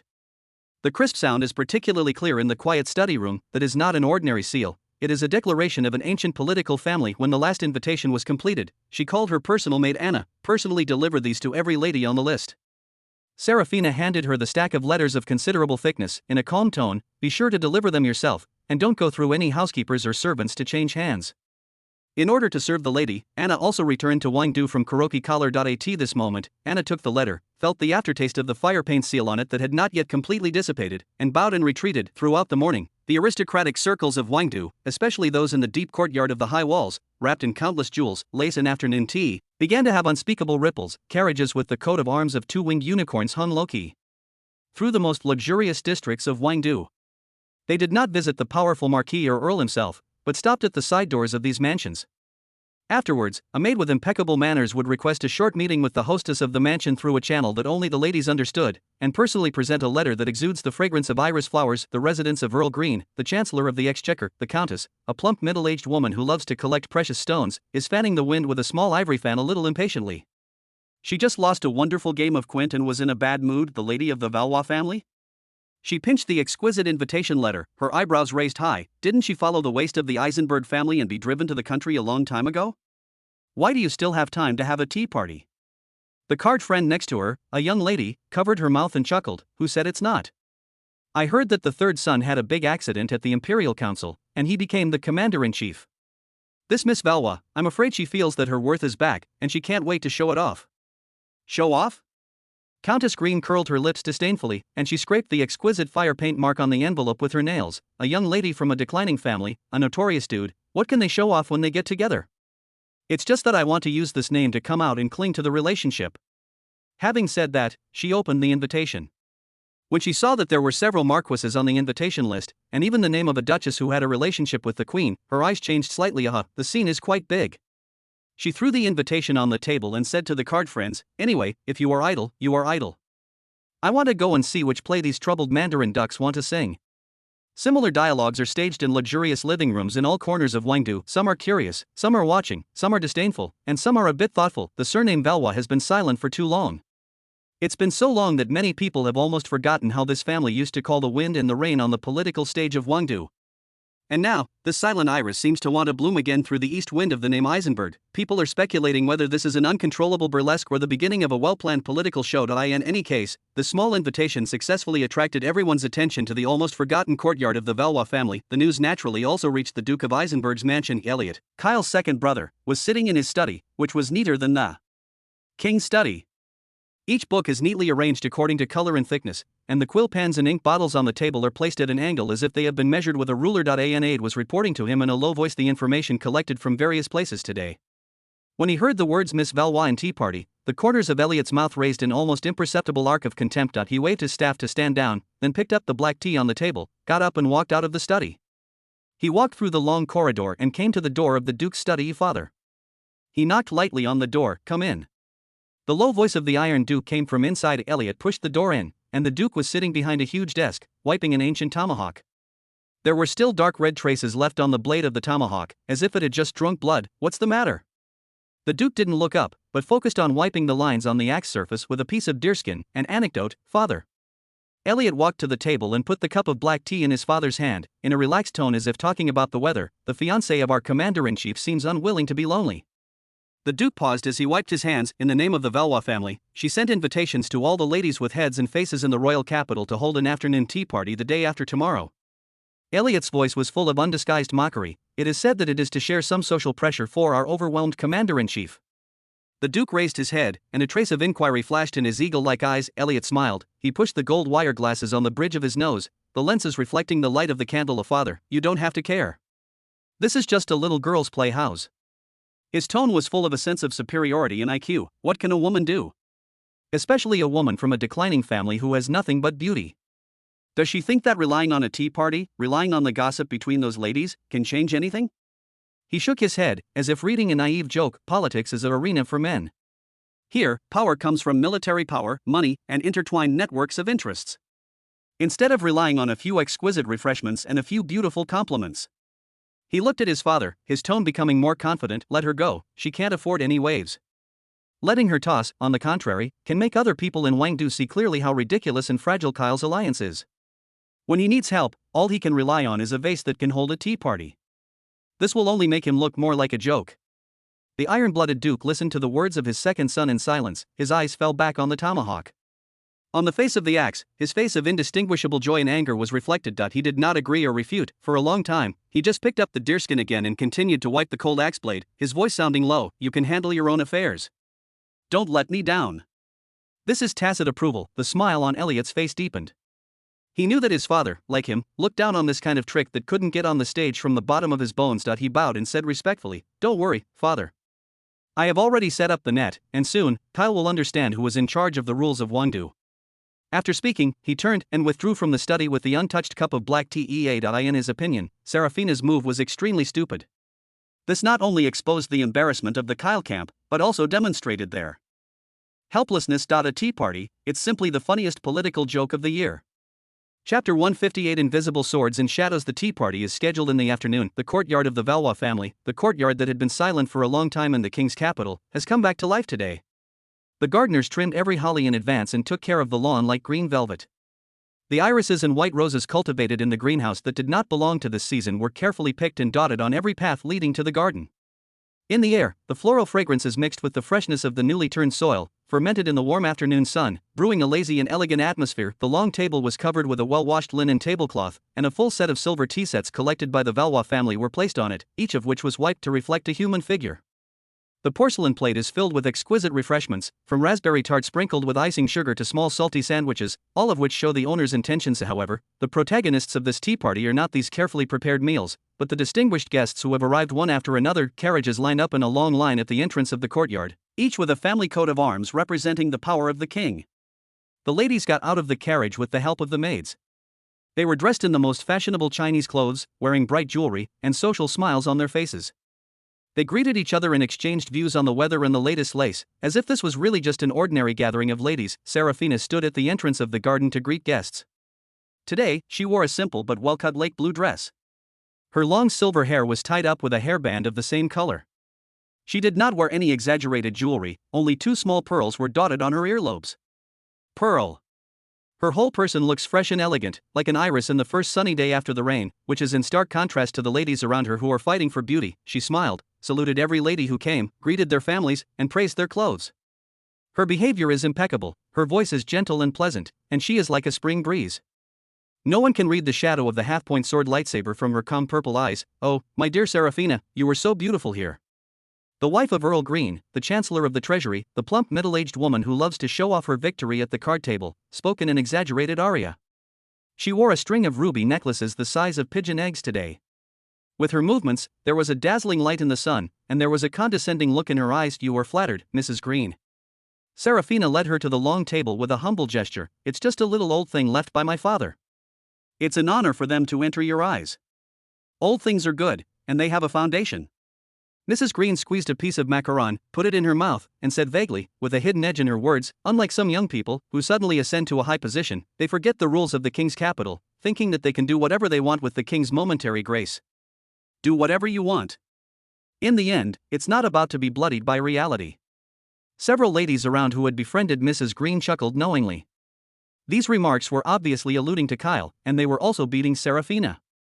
Seraphina just quietly added black tea to everyone, occasionally smiling and agreeing with a sentence or two, like a perfect, even a little naive and ignorant hostess. When the atmosphere became warm enough and everyone was immersed in this kind of relaxed small talk, Seraphina walked to Mrs. Green with the teapot and renewed the black tea in her cup. The movements of her wrists were elegant and stable, and the tea poured out formed an amber stream in the cup of Mrs. Green. You look so good. Seraphina's voice was very soft, with just the right amount of envy. Unlike me, I have always been worried about Kyle's affairs recently, and I can't sleep well. Oh? Is that so? Mrs. Green immediately became interested, put down the teacup, leaned forward slightly, ready to listen to some jokes. Is there anything bothering you, my dear child? Say it and let everyone give you an idea. An apologetic, shallow-wry smile appeared on Seraphina's face. She shook her head gently and sighed. It's not a big deal, it's just worried about Kyle. Her voice was not loud, but she just happened to be heard by the ladies in the surrounding circle. You know, that person is just a soldier who doesn't understand adaptability. His Majesty the King handed him the Eastern Theater, and he felt that he had to withstand the sky when it fell, and he wanted to do his best in everything. This is a good thing. A baroness interjected. Young people are commendable for their drive. Yeah, Seraphina's brows frowned deeper. She put down the teapot and folded her hands in front of her, as if she wanted to stop talking, but he's just too serious, too naive. Just a few days ago, for the batch of special steel used to strengthen the line of defense, he didn't close his eyes almost all night. He said that the soldiers on the front line were waiting for this batch of supplies to save their lives, and every minute and every second could not be delayed. She paused, a trace of helplessness and grievance in her voice. He thought that as long as the military situation was urgent, all the processes of Wangdu would make way for the front line. Yesterday he was still talking to himself in the study, saying Earl Green is the most rigorous and serious minister, and he will definitely give priority to military affairs, and said as long as the Earl knows the urgency of the front line, he will use the fastest speed to seal and release. Alas, I couldn't bear to tell him that Wangdu's politics were far more complicated than he thought. After she finished speaking, she seemed to realize that she had made a gaffe, and quickly pressed the corner of her mouth with her handkerchief, showing an apologetic smile to Mrs. Green. Look at me, what are you doing with this? He is ignorant, I can't fail to understand. Lord Earl Green has a lot of opportunities every day, and you can see it wherever you say you can see it. Presumably the application is still on the desk of a certain clerk, and it can't be handed to the Earl at all. It's all the procrastination of the people below, we fully understand. Madam, don't mind. Mrs. Green's smile stiffened slightly for a moment. Seraphina's words, on the surface, praised the Earl for his rigor, considerate of the cumbersome process, and even took the initiative to put the blame on the people below, but the words were full of pitfalls. She directly bound urgent needs on the front line and soldiers' lives to Earl Green's seal, and in front of everyone, she shaped Kyle into an image of naive belief in the Earl. If something goes wrong with the supplies in the end and the war situation goes wrong, then in the eyes of all insiders, it is not the suppression within the Eisenberg family, but Earl Green has failed the pure trust of a frontline commander-in-chief, ignoring the safety of the country for the sake of political struggle. This hat is much heavier than procrastination. She glanced around and found that there was a trace of inquiry in the eyes of several ladies. How could it be? Mrs. Green laughed dryly, and quickly picked up the teacup to hide her embarrassment. Our Earl has always been the most important military affairs. Maybe it's really the people below who are not doing well and have the wrong spirit. Don't worry, Seraphina, I will definitely mention it to him when I go back tonight. How can the military affairs of the country let those subordinates who don't have long eyes delay it? Really? Thank you so much, madam. Seraphina's face immediately glowed with gratitude, and her purple eyes seemed to brighten a bit. "I knew you were the most reasonable. I will do it for Kyle and for the soldiers on the front line. Thank you in advance." An invisible confrontation, in a few understated small talk, ended silently. Serafina did not make any demands, and even excused Earl Green, but succeeded in stuffing a hot potato, together with the pressure of public opinion, into the backyard of the Chancellor of the Treasury. After solving this matter, Serafina's gaze fell on an old woman sipping tea quietly not far away. That was the wife of the Duke of Bono, an old man who was highly respected in the royal capital. The Duke of Bono is known for his integrity, has never participated in any factional struggles, and has an important position in the aristocratic court. Serafina stepped over and sat down in the empty seat next to her. "Duchess, how is your health?" she asked softly. "It's the same." The old countess smiled, her smile with the precipitation of years. "It's you, child, you look a lot thinner. It worries you." Serafina added tea to her, with a trace of true emotion in her eyes. "The recent changes in Wangdu have really made it difficult for people to feel at ease.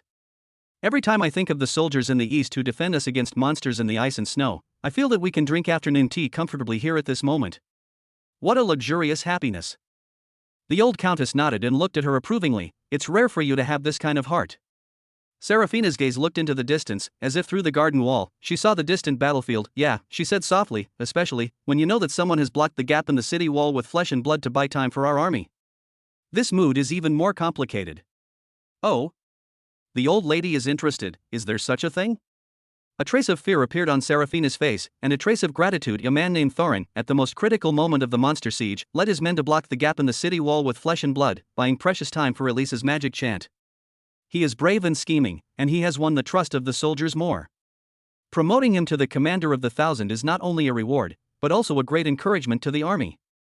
There was an imperceptible tremor in her voice, enough to make anyone believe in the sincerity of this emotion. That centurion fought bravely, took the lead, and won the love of his subordinates. Kyle was also full of praise for him, saying that he was a natural general, and had long wanted to promote him to the commander of the 1,000 and let him lead the more important defense zone. Speaking of this, Serafina's words changed drastically, with a trace of helplessness and regret in her tone. "It's a pity that centurion is a commoner and does not have any aristocratic blood." Kyle's appointment proposal was sent to the House of Nobles, just like a stone fell to the sea, and it was shelved on the grounds of contrary to tradition. She turned her head and looked at the old countess, her purple eyes full of puzzlement and earnestness. "Madam, I'm just a woman who doesn't understand politics.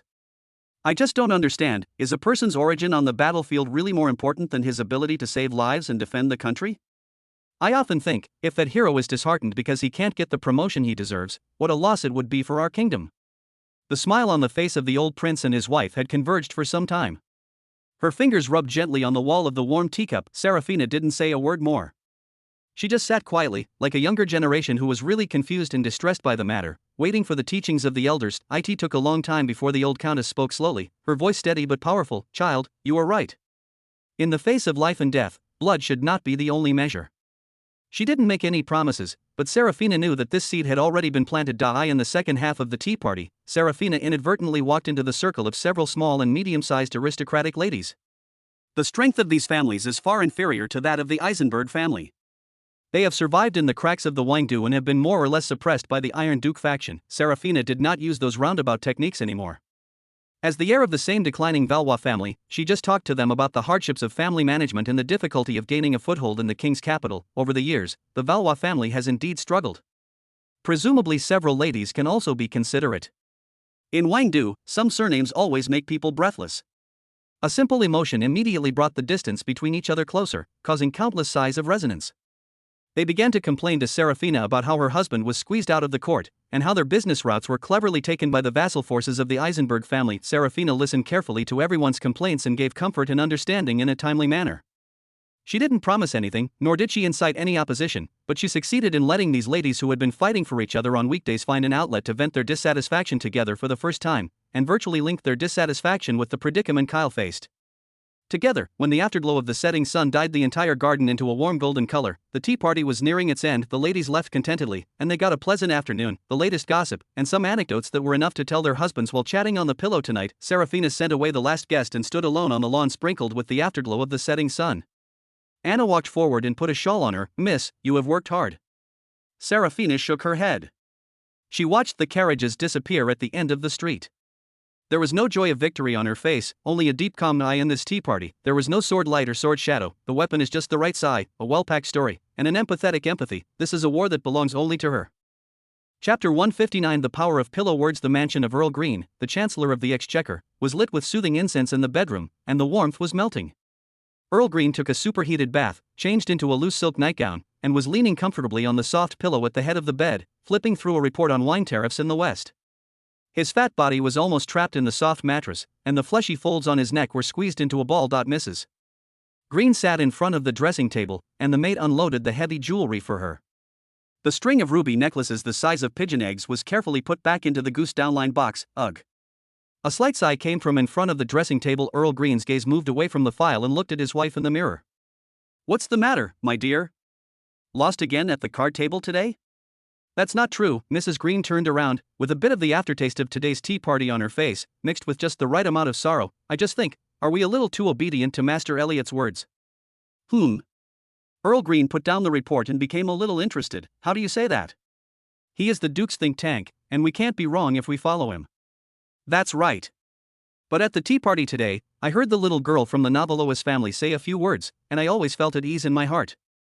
Mrs. Green walked to the side of the bed and sat down, picked up her husband's hand on the side, and stroked it gently. She said, "The young commander-in-chief is very naive, thinking that you will do special things for frontline military affairs." When I heard this, a cold sweat broke out behind my back. She lowered her voice, as if sharing some secret. "Honey, think about it. We stuck his steel application to Duke Eisenberg to show it, and we sold Master Elliot a favor. But in case, the line of defense in the Eastern Territory is really delayed because of this batch of supplies. If something goes wrong, His Majesty the King Longyan is furious and wants someone to be held accountable. Do you think that Master Elliot will stand up and speak for us at that time, or will he put all the blame on the incompetence of our Ministry of Finance?" Earl Green's brows twisted into a pimple unconsciously. "Selling favor depends on whether it is worth it or not. We helped their brothers fight in the Civil War, but we were responsible for Tongtian's involvement.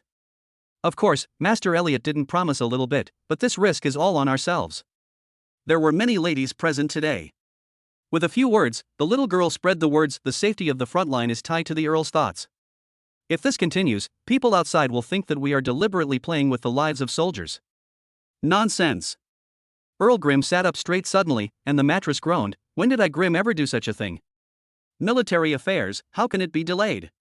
He said righteous words on his mouth, but his heart was already cold. He realized that he had been roasted on the fire. "Yes, I also know that you are not such a person." Mrs. Green immediately comforted him softly, as if smoothing the hair of an enraged lion, "But the people below will inevitably try to figure out their intentions and use too much force.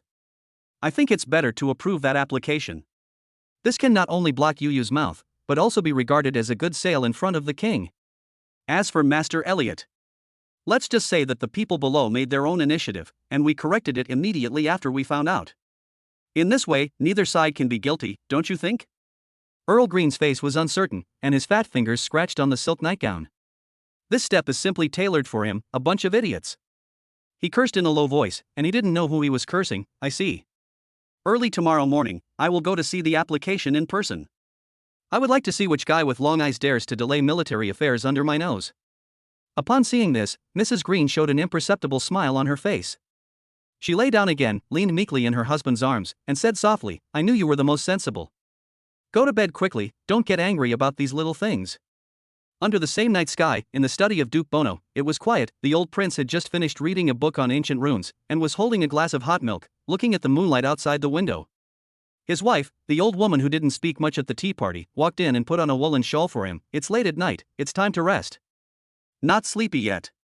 The old prince smiled, took his wife's hand, and asked her to sit down in the chair next to him. "How does it feel to go to the tea party at Valois' house today? He's a nice kid." The Duchess mentioned Serafina, with a bit of real approval in her tone, quiet, courteous, but very transparent in her mind. "Unlike those young girls nowadays, they only know how to compare jewelry and skirts." "Oh?" This evaluation aroused the interest of the old prince. "She told me one thing." Slowly, the Duchess retold the story told by Serafina about blocking the gap with a flesh-and-blood body. She didn't add fuel or vinegar, but in a calm tone of voice, she slowly explained how a commoner centurion gave up his life and died in a desperate situation to serve the country, but was unable to be promoted due to the issue of blood. The old prince listened quietly. The wrinkles on his face became deeper and deeper in the candlelight, and there were no waves in his eyes, just the milk in his hand, and he didn't touch it again for a long time. The child finally asked me, the Duchess finally said, raising her head and looking at her husband. She said, she doesn't understand. Is it possible that on the battlefield, a person's origin is really better than his ability to save lives and defend the country? Is it important? There was a long silence in the study. Only the ticking of the old-fashioned desk clock is recording the passage of time. It took a long time before the old prince put down the already cold milk cup and let out a long sigh. She's right. He spoke slowly, his voice a little hoarse, but extremely firm. We old guys have been guarding those so-called treaties for too long. It's been so long that I almost forgot. What exactly did this country rely on to continue to this day? He stood up and walked to the desk. The agenda of tomorrow's meeting of the noble house will advance to me the issue of the promotion of military personnel in the Eastern Territory. He ordered to the secretary guarding the door, but, my Lord Duke, there is a lot of controversy on that issue. Duke Eisenberg sighed. There is no dispute. The old prince's voice was steady but powerful. Tell them, I, Bono, personally protect the civilian centurion. If anyone has any objections, let him come to my study and talk to me about what tradition is. Early the next morning, the sun passed through the windows of the headquarters, casting mottled spots of light on the mountains of documents. Kyle rubbed his swollen temples and stayed up all night. What was spread out in front of him was still the rejected application for special steel, with the red seal on it, like a mocking scar that he was ready to fail again, and he was about to let Carl go to the Ministry of Finance again. At this moment, the office door was knocked on. A messenger walked in with a strange look, holding a document in his hand. The Commander-in-Chief, the expedited approval from the Ministry of Finance. Kyle was stunned. He took the document, but the familiar texture of parchment made him feel 1,000 pounds heavier. He opened the fire paint seal and expanded the file. At the bottom is a signature he never dreamed of: the Chancellor of the Treasury, Earl Green. The handwriting of the dragon flying and phoenix dancing, with an unquestionable authority. The content of the approval document is even more simple and crude. Military intelligence is urgent, special affairs are handled, and they will be issued immediately. Kyle's fingers trembled slightly. He stared at the signature for a full half-minute, wondering if he was hallucinating due to excessive fatigue. The wall that he couldn't shake with all his strength, why did he fall down by himself? Before he could recover from this huge shock, the door was knocked on again. This time, it was the messenger of the noble house. Your Excellency, Commander-in-Chief. The messenger's tone was full of awe. The morning meeting of the noble court has just ended. The Duke of Bono personally nominated and unanimously approved the appointment of Thorin, the Centurion of the Eastern Territory. From today on, he will be officially promoted to commander, effective immediately. Something seemed to explode in Kyle's mind. Duke Bono? The living fossil of politics, who has never participated in any factional struggles and is known for his old-fashioned and fair, would personally stand up for the appointment of a civilian. The next hour was like a dream for Kyle. The bad news is interrupted. Instead, there is good news one after another. Carl brought back the latest information from the outside. My lord, in the archives of the military department, I suddenly relented, saying that your authority review has been passed, and all map materials below level A can be accessed at any time. A lower-level officer in charge of public opinion monitoring also came to report, his face full of disbelief. My lord, in the salons of Wangdu today, the wind direction has all changed. Those small and medium-sized nobles who had been laughing at our tortoise tactics before started to speak for us today. They said that the scorched earth strategy is a well-thought-out and comprehensive strategy, and it is a manifestation of cherishing the lives of soldiers. The rock-solid barrier, overnight, became riddled with holes. Kyle sat in a chair, holding the two approvals that changed everything in his hand, and his whole body fell into a huge confusion that he couldn't figure it out. What the hell happened? Earl Green, the Duke of Bono, and the little nobles who saw the wind at the helm, why did they suddenly change their attitudes? Behind this, who is driving all this, he thought of the king, but quickly denied it. If the king has a heart, he doesn't have to wait until today. He thought of the Marquis of Valois, but that father-in-law, more like an indifferent chess player, would never help himself in such a silent way. At this moment, the door of the office was gently pushed open. Serafina walked in with a pot of newly brewed black tea, her long lake blue dress looking exceptionally fresh in the morning light. Looking at your expression, it seems that something good has happened? She put a cup of steaming black tea in front of Kyle, her voice as gentle as water. Kyle raised his head, looked into her calm purple eyes, and subconsciously handed over the batch of documents in his hand. Serafina, look. Serafina took the file and just glanced at it casually, without any expression of surprise on her face. She gently put the file back on the table and added a sugar cube to Kyle's teacup. It seems that the ladies of Wangdu are still very concerned about the war on the front line. She stirred the small silver spoon and made a crisp jingle. Her tone was as flat as if she was talking about today's weather. A successful tea party, sometimes, can really solve a lot of troubles. Jingle, the silver spoon touched the wall of the cup and made the last soft sound. It was also like a bell ringing, waking up Kyle's chaotic thoughts. Tea party. Ladies, he raised his head abruptly and looked at the fiancée who was intently blending black tea for him in front of him. The sunlight outlined her soft-side face, and the long silver hair seemed to be coated with a holy halo. There is no earth-shattering conspiracy, no duel of swords and lightsabers. It was just in a seemingly ordinary afternoon tea party. In those small chats of laughter and laughter, she used a few carefully packaged complaints and a few touching stories to mobilize enough power to change the political situation in Wangdu. Kyle looked at her, the huge shock in his heart slowly settled, and finally turned into a warm current of peace of mind.